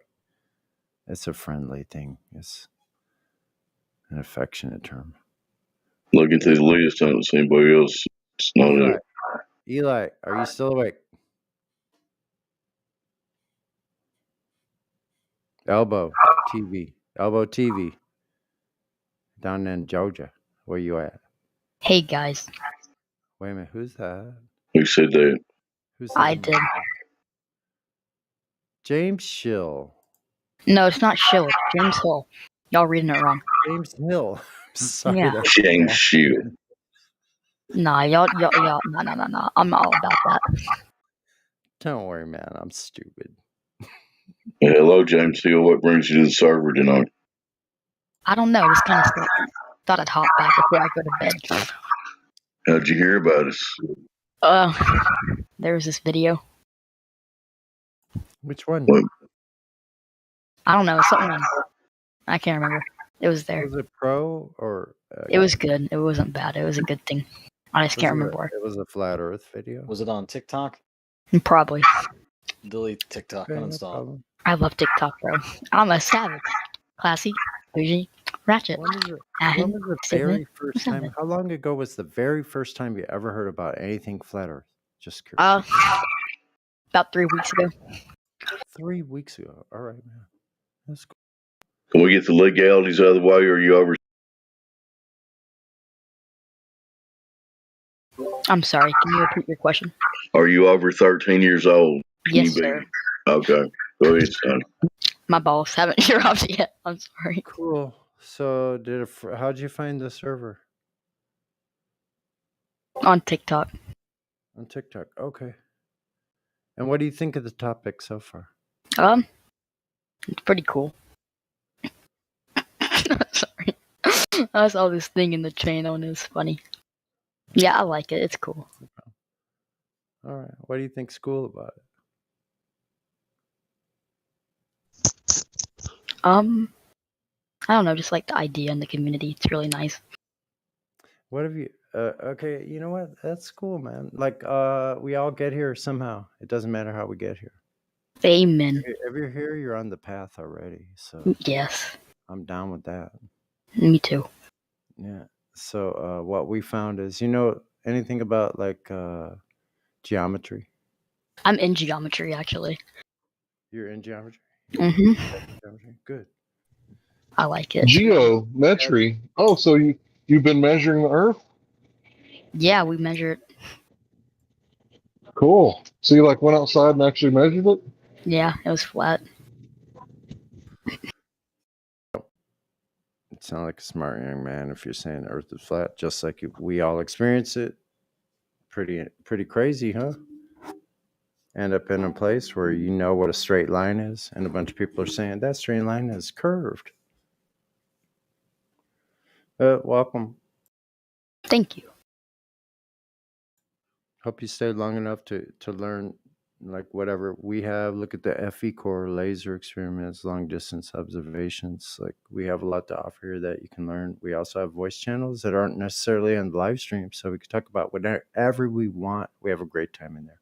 Oh, Sometimes that's play cool. movies, play music, I like movies. all kinds of stuff. We have a bunch of Have you seen The Matrix? yeah. I like The Matrix.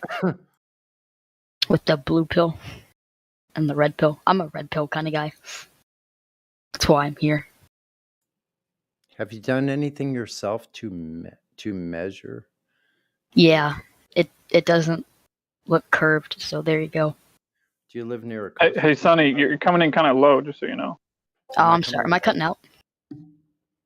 No, Sonny. About me. Oh, sorry. Change that. How's that? That's good. I can hear you better. Yeah, so you can go out like over a coastline. If you can look down a coast. Yeah, like on a beach. You can look across the bay if you have water in between you and what you're looking at across the bay. 5 miles away, there should be 16 feet of drop. So anybody can do this. If you live near a lake where you can see 5 miles down the lake, it doesn't have to be across. It could just be down. Wait, it drops every 5 miles? No, it drops 8. Well, they say, according to the math of the globe Earth, 8 inches per mile with the miles squared. So, oh, so like a square mile. Yeah, so you square the miles. So what that works out to is, it works out to 72 inches of altitude drop in 3 miles, 16 feet of drop in 5 miles. Oh, God, that's interesting. 66 feet of drop. So this question will make your teacher have a heart attack. If the Earth is a sphere, where the hell are the curves at? Where are the curve at? Well, why aren't my feet curved? That's what I'm Teacher, saying. I want you to go back to school and ask the teacher, where the hell the curve at? Yeah, that's what And then how about your friends? Even if you have 3 out of 30 people in there say, teacher, where the curve at? Yeah, that's what I That's want what to we know. want to see. I don't. Just kidding. I should do that. That'd be pretty funny. That's what we want to see. But I just happen to be kind of revolutionary. Sorry. Ba-boom.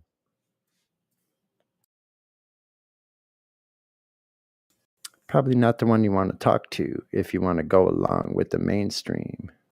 Yeah, I agree. Like I said, so yeah, so you can go out to the shoreline. You're supposed to be seeing almost 17 feet of drop. And then you could do the other thing that's a simple part of the math, which is really fun for us, like 1.225 times the square root of the observer site. So if you're 1 foot off the sea level, I'm not that short. We have people making observations 1 foot off sea level that are seeing 10 times further than the geometric limits of the globe Earth with a radius of 3,950 But like, why can't miles people just would fly over Antarctica? fly. Like, why is it a no-fly zone? I'm so confused about that. Someone just needs to get in a plane and like go What for are you it. talking about a fly zone? Isn't there like a no? You know Someone what happens when you get in a plane and just go for it? As a combat veteran, I can tell you. What happens? When you enter restricted airspace, you'll be met by Air Force MiGs, and they'll command you to deviate from your course or be shot down. Well, I'll just like keep going, get shot down. I'll just steal a jet, go real fast. Oh, Well, that'll be the end of you then. You But won't I'll be let. flying another day if you get I'll shot FaceTime down. it. I'll Okay, FaceTime James it. Bond. Okay, 007. How old are you, James? 14 and a half. 14? Cool. You sound like my little nephew. Yeah. So what's good in life? What kind of hobbies do you got? I like to fish. You like and, to fish? I like build your Fortnite. own computers? Fortnite? I do build my own I'm computer. glad Mike came in just now. I like the Asus. You like Asus, don't you? Asus. Yes. I'm more of a ROG kind of guy. Okay. I play Fortnite and I can see ROG that. with my 16-year-old. Except the combat part, I might question. I'll be Yeah. yanking 90s around y'all. Either of your parents play video games with you? My dad never came back from them. No, I'm sorry We to don't. hear Yeah. that. Never came back from where? I'm sorry. You're trolling me. No, I'm not even trolling. Either I'm way, just if looking you're at the not, Discord. I'm not. if you're not, I'm not even trolling. if you're not trolling me, then how cute your ma? You know, good stepdad can replace the dad. What's up? Yeah, that's what I'd like to know myself. I got the best your mama jokes. Is your mama hot? Does she make a good sandwich? I'm a good man. I got money. Well, Balmod did Oh, ask. hold on now. We're talking mama, sonny. You gotta back down for a minute now. I am. You asked first, so you got dibs. Yeah, I got first dibs, man. You gotta ride I bitch agree. on this one. I agree. Bro, that's not. How old is she? Your mom in her 30s? You sure? What? Moms She's in her don't need 50s. loving? Go ahead, Balmod. Cool. That's Hey, his age. you Yeah, that's Mike's whippersnapper. age, bro. That's cool. Yeah, man. Mike, Yeah. that's your age, See, bro. if you had me for a stepdaddy, you'd have a fat ass car. See, you're 14, so we're if you was my son, we're supposed to start building your first hot rod right now, son. Mike. Yeah, but if you really want to get down, then she'll go with Sonny. But I don't want y'all okay, sticking go nothing in with my mom. Balmod. What? Sonny's battling Battle Mod. Your mama ain't got to be a flat earther to get down with Mike. Battle Mod. Sonny said you got competition, bro. Fucking rock and roll. You go with Sonny, but with the cars, yeah, they go with Balmod. Oh, I don't want y'all man. sticking nothing in my mom. Y'all weird. Well, I didn't say nothing about sticking anything in your mama. I was talking about loving No, her. no, no, no, no, no, You no. know, That's not. finally getting you some nice clothes so you could actually be the cool kid at school for once. I am the We're cool gonna kid have at to school. People like back me. off and let Battlemod do a. I mean, I got money where we get on a web page. I just let you get on the web page, give you the card number, and build your own damn Nikes. Okay, in a trade-off, then just let me come up there and play some fucking rock and roll. Hey, Sonny, Sonny. Battle Mod, you hit him right where it hurts, bro. Cyrus, yeah, I'd love your mama forever, bro, until she died. And you and me, we could build castles in the sky, just the two Hey, of Battle us. Mod. Want to play those amps you got Battle up there, Mod. bro? Battle Mod. How tall are you? How tall are you? 5'10". Short ass. Yeah, I'm short, but I make up for it with skill. I make up I for it know, with you dick probably size. could. I'm like That's 4 true. foot. You're only. Oh well, listen, you can't. What are you gonna beat me up with it? Or what are you saying? Dude, I'm packing that incher quencher. You ain't packing shit. He's got the freaking Napoleon complex. What the hell? You got the 1-incher quencher, and I got the 1-hitter quitter. So who's gonna win? Bro, you got the 1 centimeter defeater. You ain't even trying. You ain't Listen, even trying. listen. It's not about penis size, man. It's about your guns. Sonny, that right there is 100 milligrams of Viagra, bro. Cyrus dropped the blue pill on you.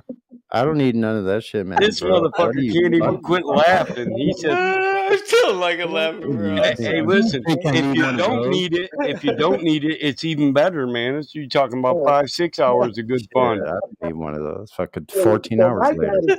She's Hey, still man. gonna be going, wow. Maybe it's for the both of you. I'm not sure, man. Hey, you man. hear this I kid don't know. trolling me truth? Oh, I don't need one of them.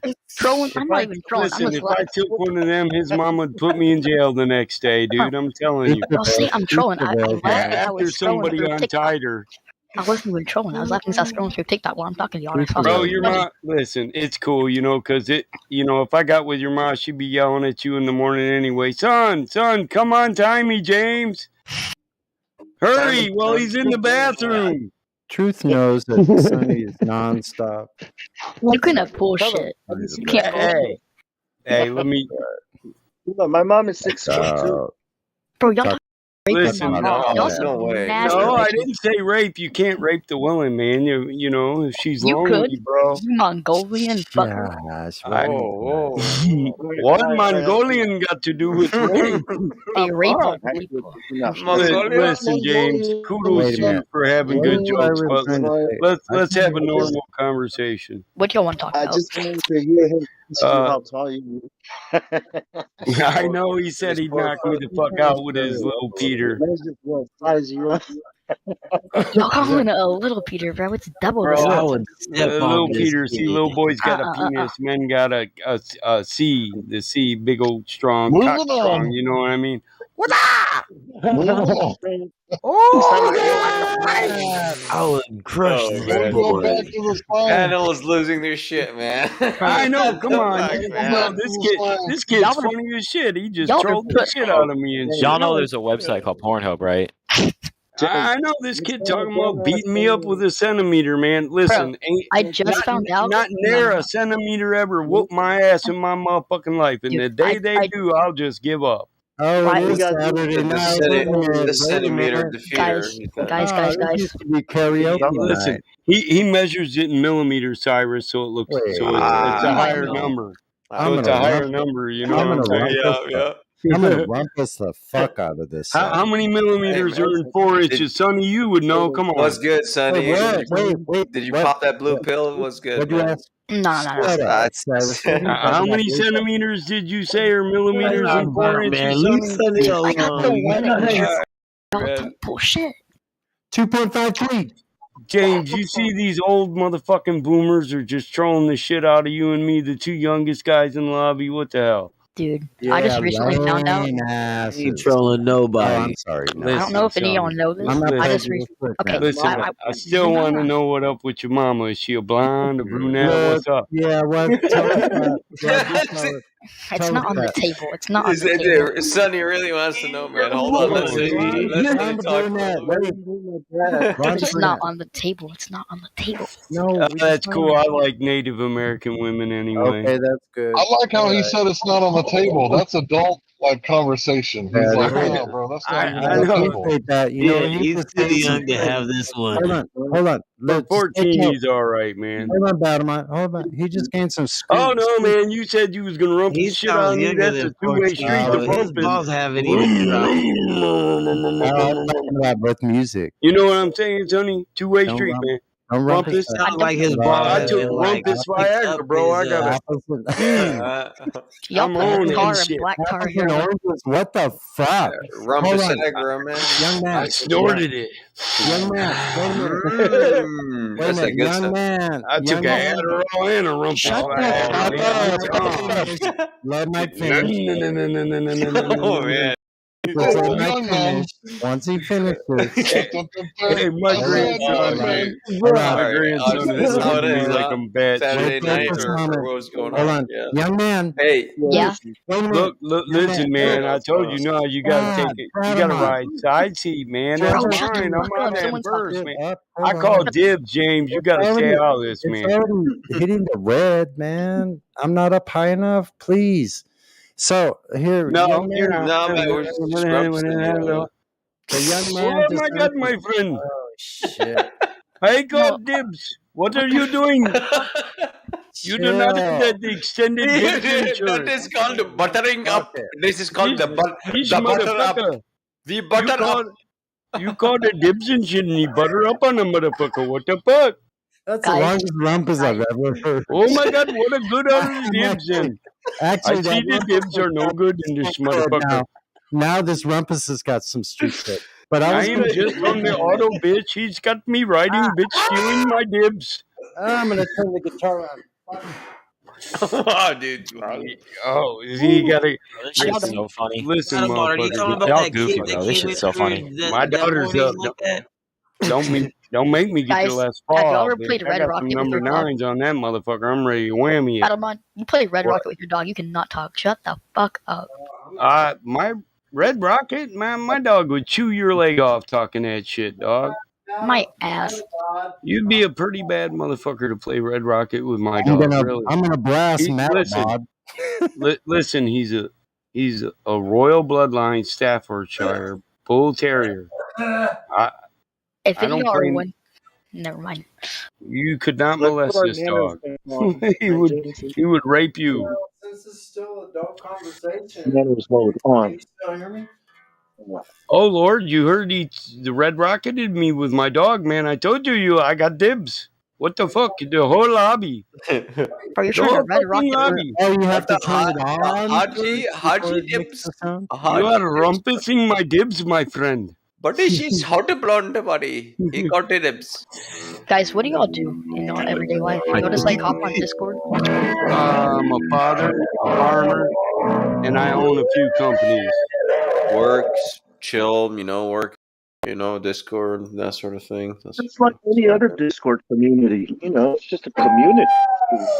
Good entertainment, man. I don't know. This is just a hobby, I'm an independent business owner and I'm a marketer out there. I swear, Sonny act like a motherfucker can't mute him. Right? Sonny, man. No. He got a blue pill called Viagra. 200 milligrams. Get it down. Or maybe 300. He got to go up or when his shit drags to the ground. There is no way that like 3/4 of this chat is not messed the fuck up right now. No, man, dude. Oh, come on, James. Where else can you get professional guitar like that? This motherfucker, listen. Bro, he's playing like 3 notes. He's playing like 3 notes. This You cannot call it motherfucker professional. might rumpus Professional me. guitar, my ass. That's a 3-chord song. That's not Listen. impressive at all. Oh, well, just wait a minute and you'll be impressed. You can suck my fat cock. Well, you don't have. Listen, a 14-year-old, we all been your age. We know Little better. skinny one, don't worry. We know. Yeah. Little Listen here, you skinny little thing. pin dick motherfucker. Good, man. Little good thing You ain't one gonna day. be slinging no cock till you're It's all about good. 30, so just keep that shit on the nail. Yeah, I'm saying. And with a mouth like that, you'll probably need Viagra before you're 40. Because we know exactly what he's talking about. I know. This here Guys, 14-year-old let Sonny play kid the fucking come dungeon. in here and said his dick was big. What you talking about? Puberty hit you and you ain't got out. You still in the puberty. Be lucky to have hair by 3. Joke's on you, I haven't hit puberty yet, so suck my dick. Listen, bro, you thought you had 3 pubic hairs, but then you peed out of one. Come on, we know what's up. You're gonna have to call your mom. You got the whole squad laughing. You got the whole squad laughing. It's a good one. I was laughing, actually. I was just muted. So, like I Alright, said, hey, what's up with your mom if your dad's not home, eh? Hey, senor. I will buy you a new bicycle. Amigo. She's my age, amigo. I will buy you a new bicycle, son. James. Maybe nice. He is exactly like that boy that's Hey, getting hit by that Delilah. chicken right now. But man, can you super fast the can while he's on Discord chat because you should hear what Hey, Untamed Sausage, how did you get in here? Come on, Walking here, Sonny, dumbass. play Hey Delilah. Hey there, Delilah, what's it like in New York City? I'm 1,000 miles away, but girl, tonight you look so pretty, yes you do. Talk to James Times Square about couldn't food. shine as bright as you. I swear it's true. Hey there, Delilah, don't you worry about the distance. I'm right there if you get lonely. Give this song another listen, close your eyes. Listen to my voice, it's my disguise. This is I'm by karaoke, your buddy. side. Karaoke every day. You karaoke every day, buddy. What is this? Karaoke art. Oh, it's what you do to me. It is What your coconut mom's does to karaoke. me. He's 14-year-old. He's got a little pee-pee. Listen. You're singing But his he's borderline talking earbuds. about a Shut cock, the and fuck we up. know that he's just dissing on himself. Put that little thing on a shelf. They talk about a 14-year-old's penis. Clean your Kind of room weird. and pick up your socks. You dirty Yeah. kid. No, I'm just been recording all this. This going to the FBI. Y'all talking about my penis is kind of weird. It's kind of weird. Kind of weird. Listen, what's pretty weird is he thought it was time to play measure it with grown ass men. So I'm surprised you Measure missed it. that. Measure it, but I came in here and you started talking about how you want to rape my mom. I don't see how I played measure. I said you have a small dick because you have no ego. son. No, hold on now. In all fairness, I didn't say I wanted to rape your mom. I said if she was single, what's up with Come her? untie me while she's in the bathroom. So, Shut your goofy ass up. so Shut your you goofy ass up. you Shut your went goofy to ass up. rape. You went to No. rape because somebody implied your mom might be lonely and tired of putting up with your little annoying ass. I implied rape because what you said was, "Yo, come untie me while he's in the bathroom." That kind of implies rape. Well, that was in the middle of the conversation. See, it wasn't at the beginning. At the How beginning, does that I was make any just trying to difference? That talk doesn't to you about justify. normal everyday life, and you started with the 1 centimeter quitter or some shit like that. Defeater, bro. 1 centimeter defeater. That's not the way I remember it. But we know, listen, we know you can't help it. We know you're a young kid going through puberty and you're probably lonely and don't get out of your room much because of what's going on in the nation right now. So let's not make it any more weird than it is, even though people want to imply things over it. Just a young boy. Yeah. I'm just entertaining you on the internet. We don't need to take it any farther than that. So My and lawyer will be getting contacted very soon. you were cool. My lawyer, buddy. Your lawyer. But This I is wasn't not joking money. about your mom's, really, man. I'm single. What's up?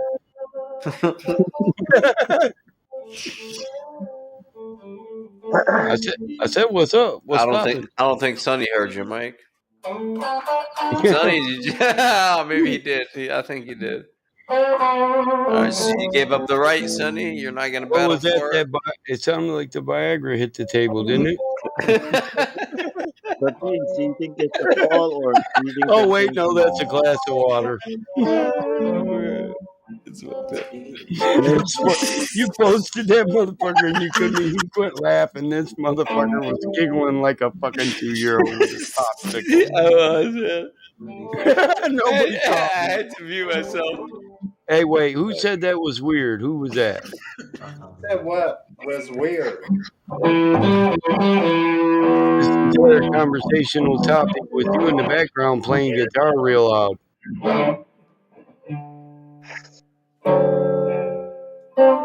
Yeah, I thought so. You know I was going to ban you the minute you spoke up. I don't give a shit what side you're on.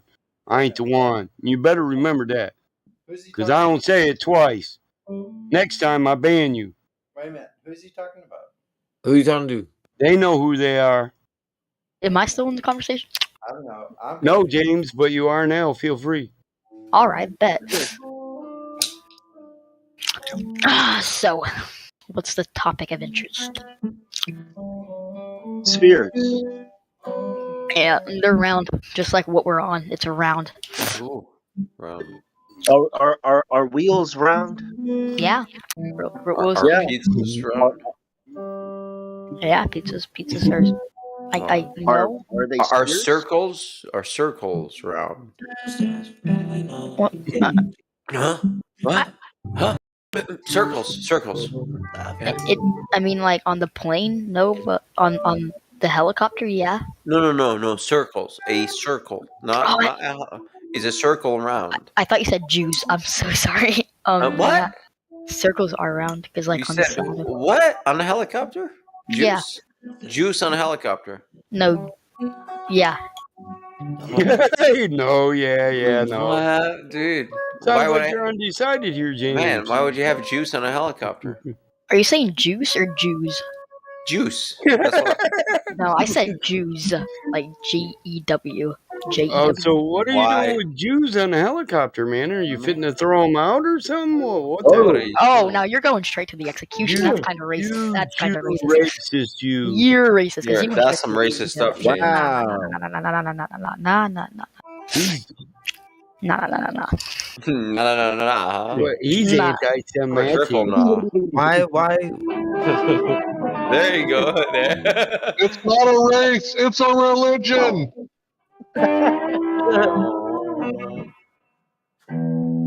I'm kind of getting cult vibes from this chat. I'm not even gonna lie. Cold vibes, bro. Yeah. What the fuck does that mean? Y'all are scaring me. It's a guitar. Oh, well, bro, you feel free to leave, man. That's Nah. because Nah, Sonny It was a was nice combo. fucking guitar, man. Oh, my You want to stop the guitar? Yeah, the guitar is kind of, it's irritating me. All right, Sonny, come on, man. Oh, it wasn't Sonny. It was me. No, it wasn't. Yeah. Okay. It's not coming out of your. He has the electric. I have the acoustic. So. Yeah, I heard two going there. Sorry. All right. Yeah, I apologize. I didn't know you were hearing all of that. Your acoustic sounded better. Mine was. Sorry about that, Sonny.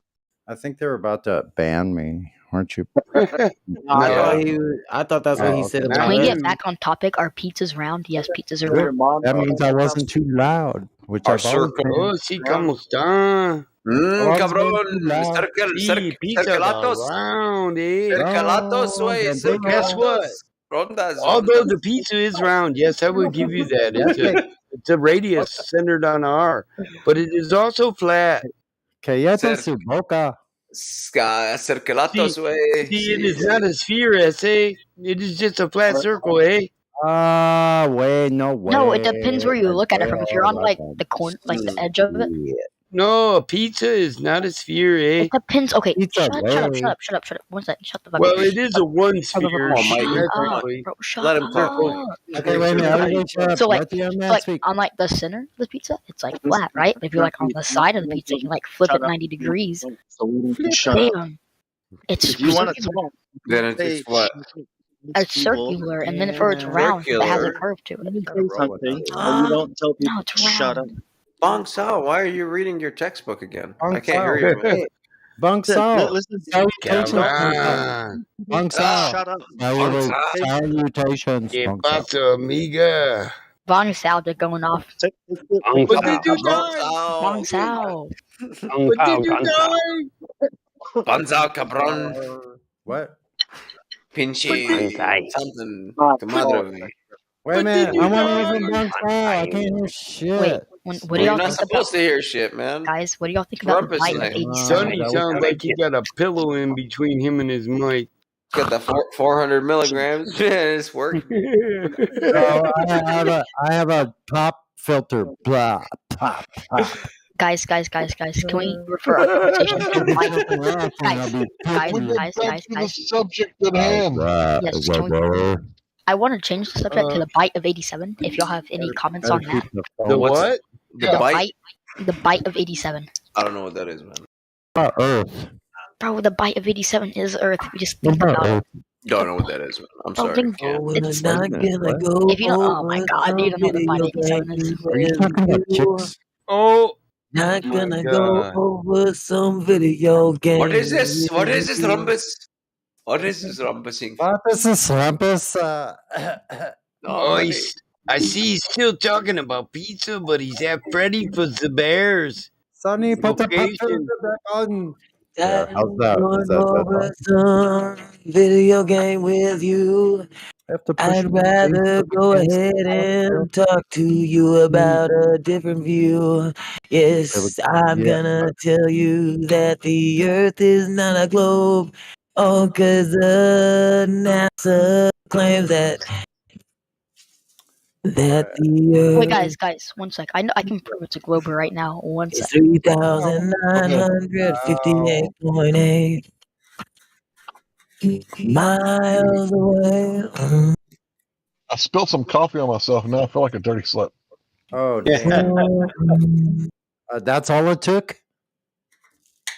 What? Oh, I got punished for swearing. Wait, y'all are so. Oh my god. See, And for a then- picture, hey, for a picture of your mom, I'll take that away. Shit. Hank Hill, that's funny. I'll do it without any of that shit. Here. Mama's got a squeeze box battle. Ma, don't sleep at night. Yeah.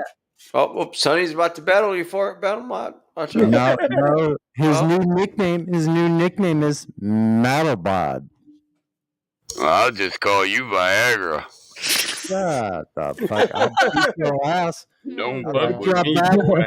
Beat your I'll ass. tell I'll you make what. I'll make you make a switch. I'll tell you what.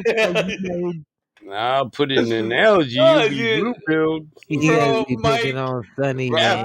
Hey, hold on. Sunny, Time man. out. Boom, bitch. Stop. Hold on, wait. I'll Bro, teach you all on the fucking lessons ladies' I learned. night, Sonny, I must say, bro, on ladies' night, you're talking about Karma's voice. That shit was just fucking I was talking hilarious, about man. what? I Hey guys, was just cracking the fuck. what do y'all think about the COVID-19 He was just giving her a nice comment, bud. Yeah, right, of course. What was I talking about? I didn't hear it. What'd you say? What was I talking Because he about? was kissing ass, you know. I mean, we all been there and we It's all done that. good. Hey, man, that's it. Man. It's all good, man. I do it all the time, bro. What was Look. Osiris? Hey, Cyrus. All joking aside, I buy that girl a plane ticket and a Corvette. I feel you. Hey, Karma. Hey, Sonny. I'm trying to talk, bro. I'm trying better to give her some dinner while you're sick, too.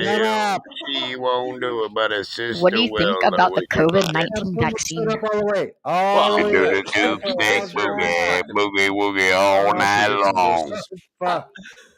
Hey, man, I got a headache, man. We don't talk about the COVID-19. I like it. No Corbin. Corbin. Is Corbin here again? Damn it, Corbin! I We got done that told you, boy. Get the fuck up out of here. Okay, it's not too low now, is it? How's that? V8 Corbin. Oh, You got that V8 Corbin, Mike? My volume ain't too low now. Yep. Nope. We got the B100 Corbin. 4 hours worth. Let me tell you what.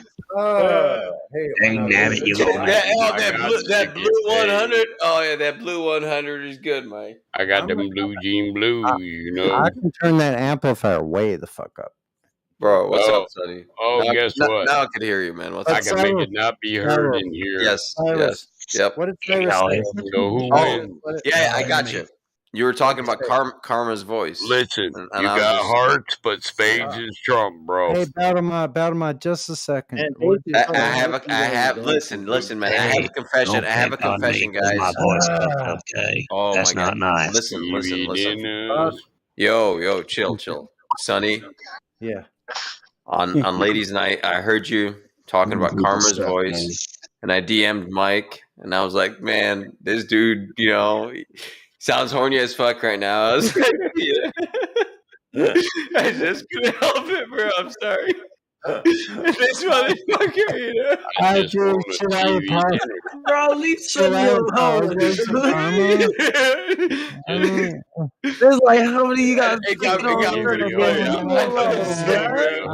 can't. Hey, can I ask you a question?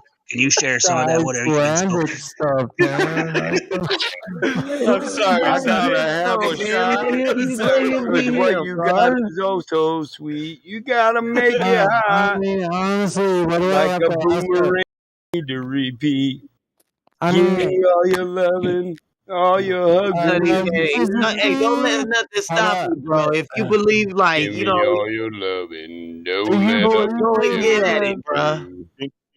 I'm gonna whip it up Should I ask her for her hand in marriage? and hit me like a Oh, tongue bro, if you want, shit, go for it. Fuck yeah, man. Why not? Hell yeah. God damn it, why won't you be Bro, quiet? take you 20 daddy, mics and just go for it. Hey guys, can I talk? Can I talk? Can I talk? Can I talk? No, Can I man. talk? What?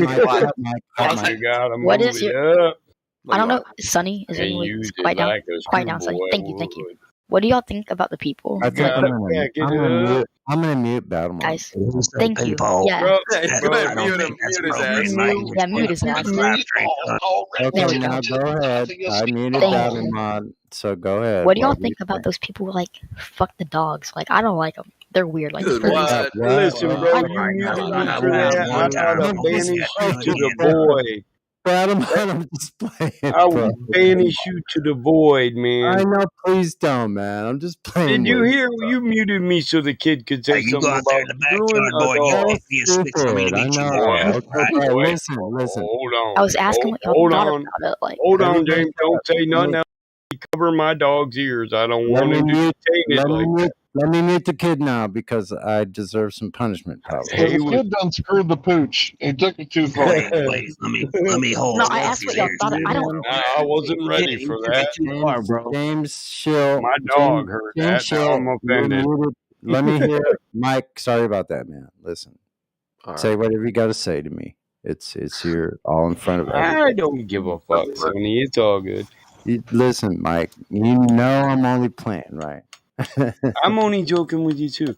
But listen, No. I didn't get a chance to cover my dog's ears before you said that shit, you little pervert, man. You I gotta didn't warn me, say- man. I Now know. here, I didn't say it. when I'm hitting on your mama with you, your mama ain't here to hear it. But my dog heard that shit. Now he's hiding. Look, I know where my. I would never try to like. No, I'm talking to James. He screwed the I know- pooch, I man. know Didn't you you are. hear what the fuck he said? That's He's a not military worried about term. you, I Sonny. understand. Shoot the Hey, pooch. I got a joke for James on that topic. Okay, let's unmute him. Hold on, guys. What Hold is on. worse than a pit bull with AIDS? The guy that gave them to him. Oh, boom! That was a dog turd. That'd be that Why little unmuted? pervert Y'all, I James. didn't even say. I said what y'all. I never said I did it. Y'all Jimmy. put words in my mouth. Y'all put words in my mouth. Jimmy. Lord have Jimmy. mercy on yourself. Lord have mercy Jimmy. on Jimmy. yourself. Lord have Jimmy. mercy on. Who's Jimmy? Jimmy. I'm not, who the fuck's Jimmy? Jimmy. James. Jim. That's enough, James. But like I didn't. I asked what y'all. I'm gonna reverse search you, and I'm gonna call your mom on and tell her you're talking about having sex with dogs on the internet.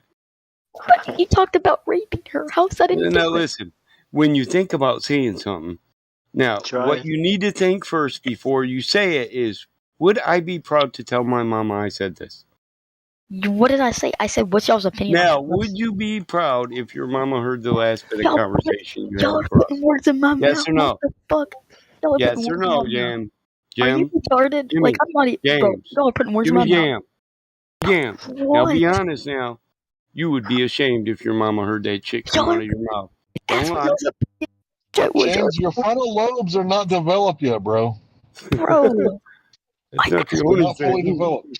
Listen to his voice. I'm just telling you. I'm just telling you, your brain is not fully developed, so you got to learn to control that shit, right? You're not responsible for the first thing that pops in your head, right? You're responsible for the second thing. So the first thing that pops in your head, right? You say, "Oh, I'm a pervert." I'm not going to say that out loud, right? What I really need to think is, what would my mom want me to do, or what would Jesus do, right? What would Jesus Or do? what- Lord have mercy. What would Jesus do? God, I what love would that man. Muhammad eat? Okay, right? I love that water walking dude. So I'm just saying, you're not responsible for the first thing that pops in your head, but you are responsible for what pops out of your mouth. But y'all, what did I say? I said, what's y'all's opinion on the subject about the people? We Because ain't I got don't like no them. opinion. Right now, you're saying way too much. We ain't got no opinion on that. Okay, that's all you had to say. And then y'all said I was saying about. I never said anything about raping my dog, bro. Y'all We just might have an opinion, but it's not a Strange. conversation. It's not a conversation we're trying to have with you, bro. That's all you had to say. That's all you had to say. We're trying to talk about the earth and science. How do you Yeah. prove shit, bro? You see it with your own two eyes. Can we go to Jesus? I do like Jesus. He's our Lord and Savior. Amen. Okay, so my parents bought this autograph. There was this yard sale.